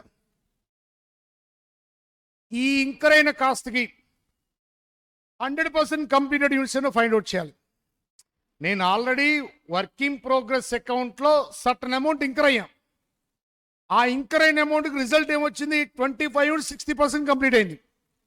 నేను ఆల్రెడీ వర్కింగ్ ప్రోగ్రెస్ అకౌంట్లో సర్టన్ అమౌంట్ ఇంకర్ అయ్యాను సార్. ఇంకర్ అయిన అమౌంట్కి రిజల్ట్ ఎలా వచ్చింది? 25 యూనిట్స్ 60% కంప్లీట్ అయింది. ఇప్పుడు నా ఆబ్జెక్ట్ ఏంటి సార్ అంటే, నేను ఇంకర్ అయిన అమౌంట్కి నాకు ఎన్ని ఫుల్లీ కంప్లీట్ యూనిట్స్ వస్తాయి? నేను వర్కింగ్ ప్రోగ్రెస్ అకౌంట్లో ఇంకర్ అయిన అమౌంట్కి ఎన్ని ఫుల్లీ కంప్లీటెడ్ యూనిట్స్ వస్తాయి? అది ఎలా ఫైండ్ అవుట్ చేయాలి? Year working progress units 25 units, percentage of work completion అంటే 60%. 25 into 60%, 15. అంటే వర్కింగ్ ప్రోగ్రెస్ అకౌంట్లో ఇంకర్ అయిన కాస్ట్కి 15 యూనిట్స్ని ఫుల్లీ కంప్లీట్ చేయొచ్చు. వర్కింగ్ ప్రోగ్రెస్ అకౌంట్లో ఇంకర్ అయిన కాస్ట్ అమౌంట్తో 15 యూనిట్స్ని 100% కంప్లీట్ చేయొచ్చు. అర్థమైందా సార్? ఇప్పుడు క్లారిటీ వచ్చేసింది. వర్కింగ్ ప్రోగ్రెస్ అమౌంట్స్కి ఈక్వలెంట్ ప్రొడక్షన్ ఎంత వచ్చింది? 15 యూనిట్స్ వచ్చింది. మరి నిజంగా రియల్లీ ఫుల్లీ కంప్లీట్ అయినాయి 25. అంటే ఈ అమౌంట్కి ఎన్ని యూనిట్స్ ఫుల్లీ కంప్లీట్ అవుతాయో తెలిసింది. ఏ అమౌంట్కి? నేను ఇంకర్ అయిన టోటల్ ప్రొడక్షన్ కాస్ట్ 15,500 అమౌంట్కి ఎన్ని ఈక్వలెంట్ యూనిట్స్ వస్తాయి సార్? నేను ఆ అమౌంట్తో నేను 40 యూనిట్స్ ఫుల్లీ కంప్లీట్ చేయొచ్చు. నువ్వు ఇంకర్ అయిన ప్రొడక్షన్ కాస్ట్కి ఎన్ని యూనిట్స్ ఫుల్లీ కంప్లీట్ చేయొచ్చు అనేది క్యాలిక్యులేట్ చేయాలి. ఆల్రెడీ ఒక 25 100% స్టేజ్లో ఉన్నాయి, ఇంకో 25 60% స్టేజ్లో ఉన్నాయి. అంటే వర్కింగ్ ప్రోగ్రెస్ అకౌంట్లో ఇంకర్ అయిన అమౌంట్కి నేను ఎన్ని యూనిట్స్ ఫుల్లీ కంప్లీట్ చేయగలను చెప్పాలి. నేను ఆల్రెడీ వర్కింగ్ ప్రోగ్రెస్ అకౌంట్లో కొంత అమౌంట్ ఇంకర్ అయ్యాను సార్. నేను ఇంకర్ అయిన అమౌంట్కి ఎన్ని యూనిట్స్ ఫుల్లీ కంప్లీట్ అవుతుందో చెప్పాలి సార్. అది ఎలా వస్తుంది? Working progress units into percentage of work completion ఇస్తే ఆటోమేటిక్గా నాకు ఎన్ని యూనిట్స్ ఫుల్లీ కంప్లీట్ అవుతుందో తెలుస్తుంది. 15. ఈ 15 వస్తుంది. అంటే ఏంటి? వర్కింగ్ ప్రోగ్రెస్ అకౌంట్లో ఇంకర్ అయిన అమౌంట్తో నేను 50 యూనిట్స్ని 100% కంప్లీట్ చేయగలను. అవి ఒక 25. అంటే టోటల్గా 15,500కి ఎన్ని యూనిట్స్ ఫుల్లీ కంప్లీట్ చేయగలను? అప్పుడు కాస్ట్ పర్ యూనిట్ ఎంతో చెప్పండి సార్. 387. ఇది నేను ఇంత డైరెక్ట్గా చేశాను. దీన్ని స్టేట్మెంట్స్లో వేస్తారు. మీకు తెలుసు statements. Number 1 statement of equivalent production గుర్తుందా? స్టేట్మెంట్ ఆఫ్ ఈక్వలెంట్ ప్రొడక్షన్ అంటే చూపిస్తా చూడండి. Statement of equivalent production format అందరికి తెలుసు. Particulars, units. లక్కీగా ఆల్ ఎలిమెంట్స్కి వర్క్ కంప్లీషన్ యూనిఫామా నాన్ యూనిఫామా? యూనిఫామ్ అయితే no need to maintain separate columns. For each element.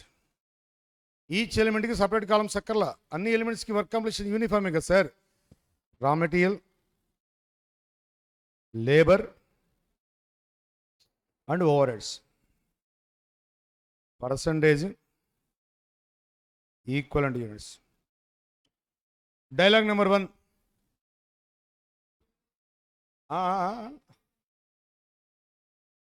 Units introduce and INC అంటాను, ఇంటెన్సివ్ కేర్ కాదని చెప్తుంటాను. Units introduce and completed. Units introduce and madam చెప్తారు. Units introduce and completed 25.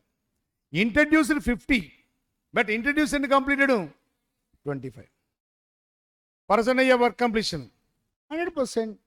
Sir completed అన్నారు కదా sir, మళ్ళీ అడుగుతారు. 100%, 25. Next normal loss. Here nil, no need to write. Next closing work in progress. Closing work in progress 25. Percentage of work completion. Equivalent units. And that means work in progress account lo incur అయిన amount ki 50 units fully complete అవుతాయి. ఆ account లో incur అయిన amount ki 50 units fully complete చేయొచ్చు sir. అంటే total గా నువ్వు incur అయిన ప్రొడక్షన్ కాస్ట్ కి 25 plus 15 40 units వస్తాయి. So 40 units. 40 units. Next statement, Sharva. Statement of cost per equivalent unit. Statement of Statement of cost per equivalent unit. Equivalent unit. Statement of cost per equivalent unit.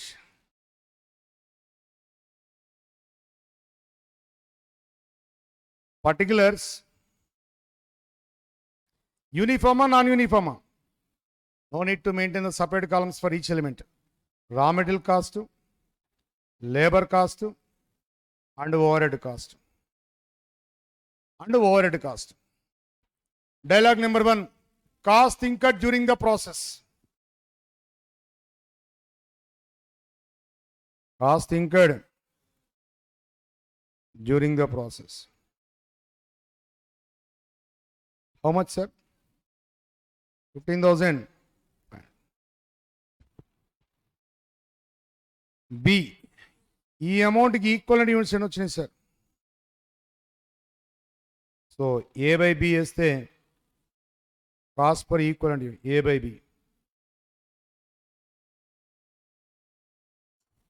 ఇది presentation. Some times ఇక్కడ వరకు అడుగుతారు 5 మార్క్స్కి. 10 మార్క్స్కి అయితే ఇంకో 2 statements వస్తాయి. ఒకటేమన్నా statement of apportionment of cost, nothing with process cost sheet. అதாவது లాస్ట్లీ ప్రాసెస్ అకౌంట్ వేయాలి. ఇప్పుడు next process cost sheet, that is the statement of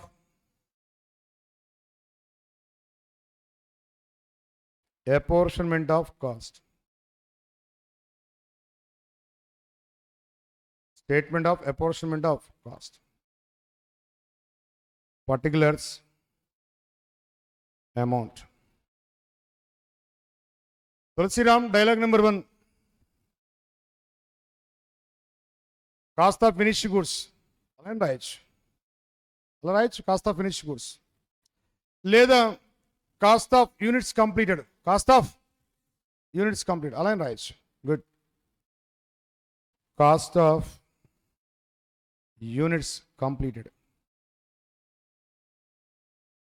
25 units amma 100% completed. Therefore 25 equivalent units into equivalent unit cost entamma? How much? 9,687.5. Sharva, next dialogue.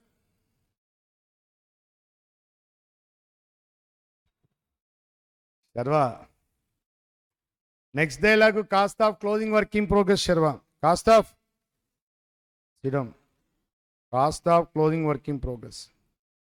Here closing work in progress units, sir, 25 units. Closing work in progress work completion, uniform or non-uniform?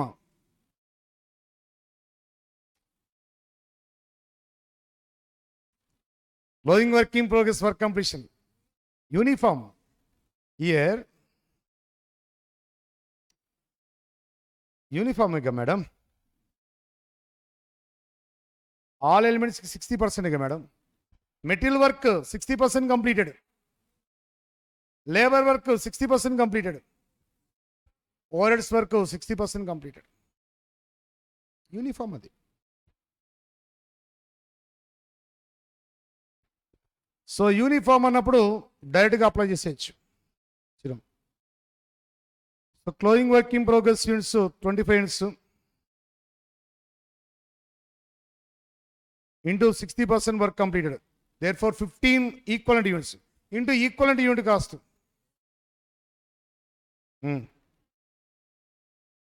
5,000.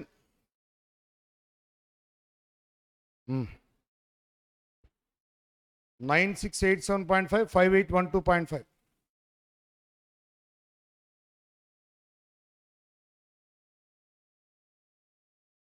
7.5 marks వచ్చేస్తాయి. 2.5, 2.5, 2.5. Last and final process account. Process account. Debit, credit. Particulars.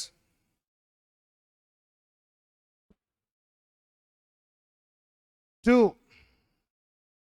input raw material introduced. Input raw material introduced. 50 kadamma.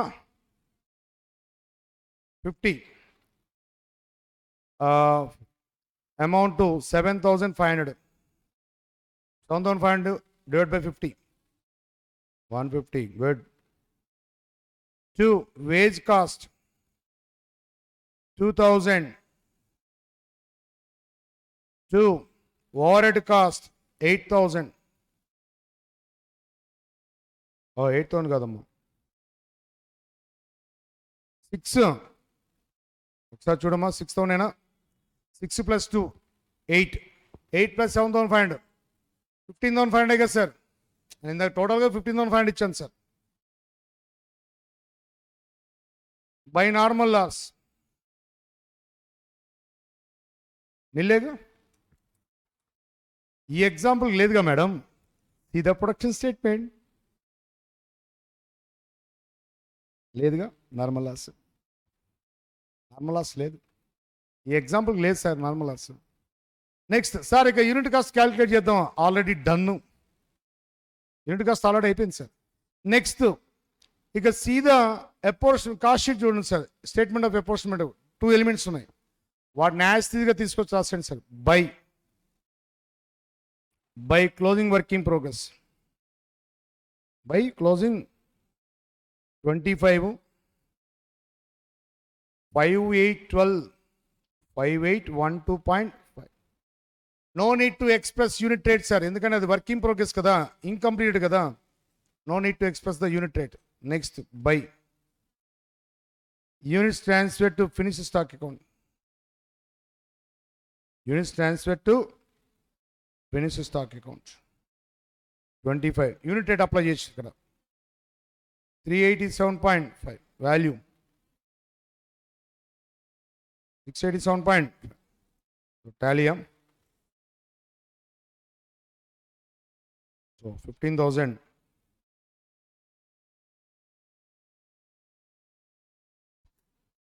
అదే లెక్క. ఇదే స్టైల్లో ఇక దీంట్లో adjustments add అవుతూ ఇంకా problems increase అవుతూ ఉంటాయి. అవి ఒకసారి మీరు రివైజ్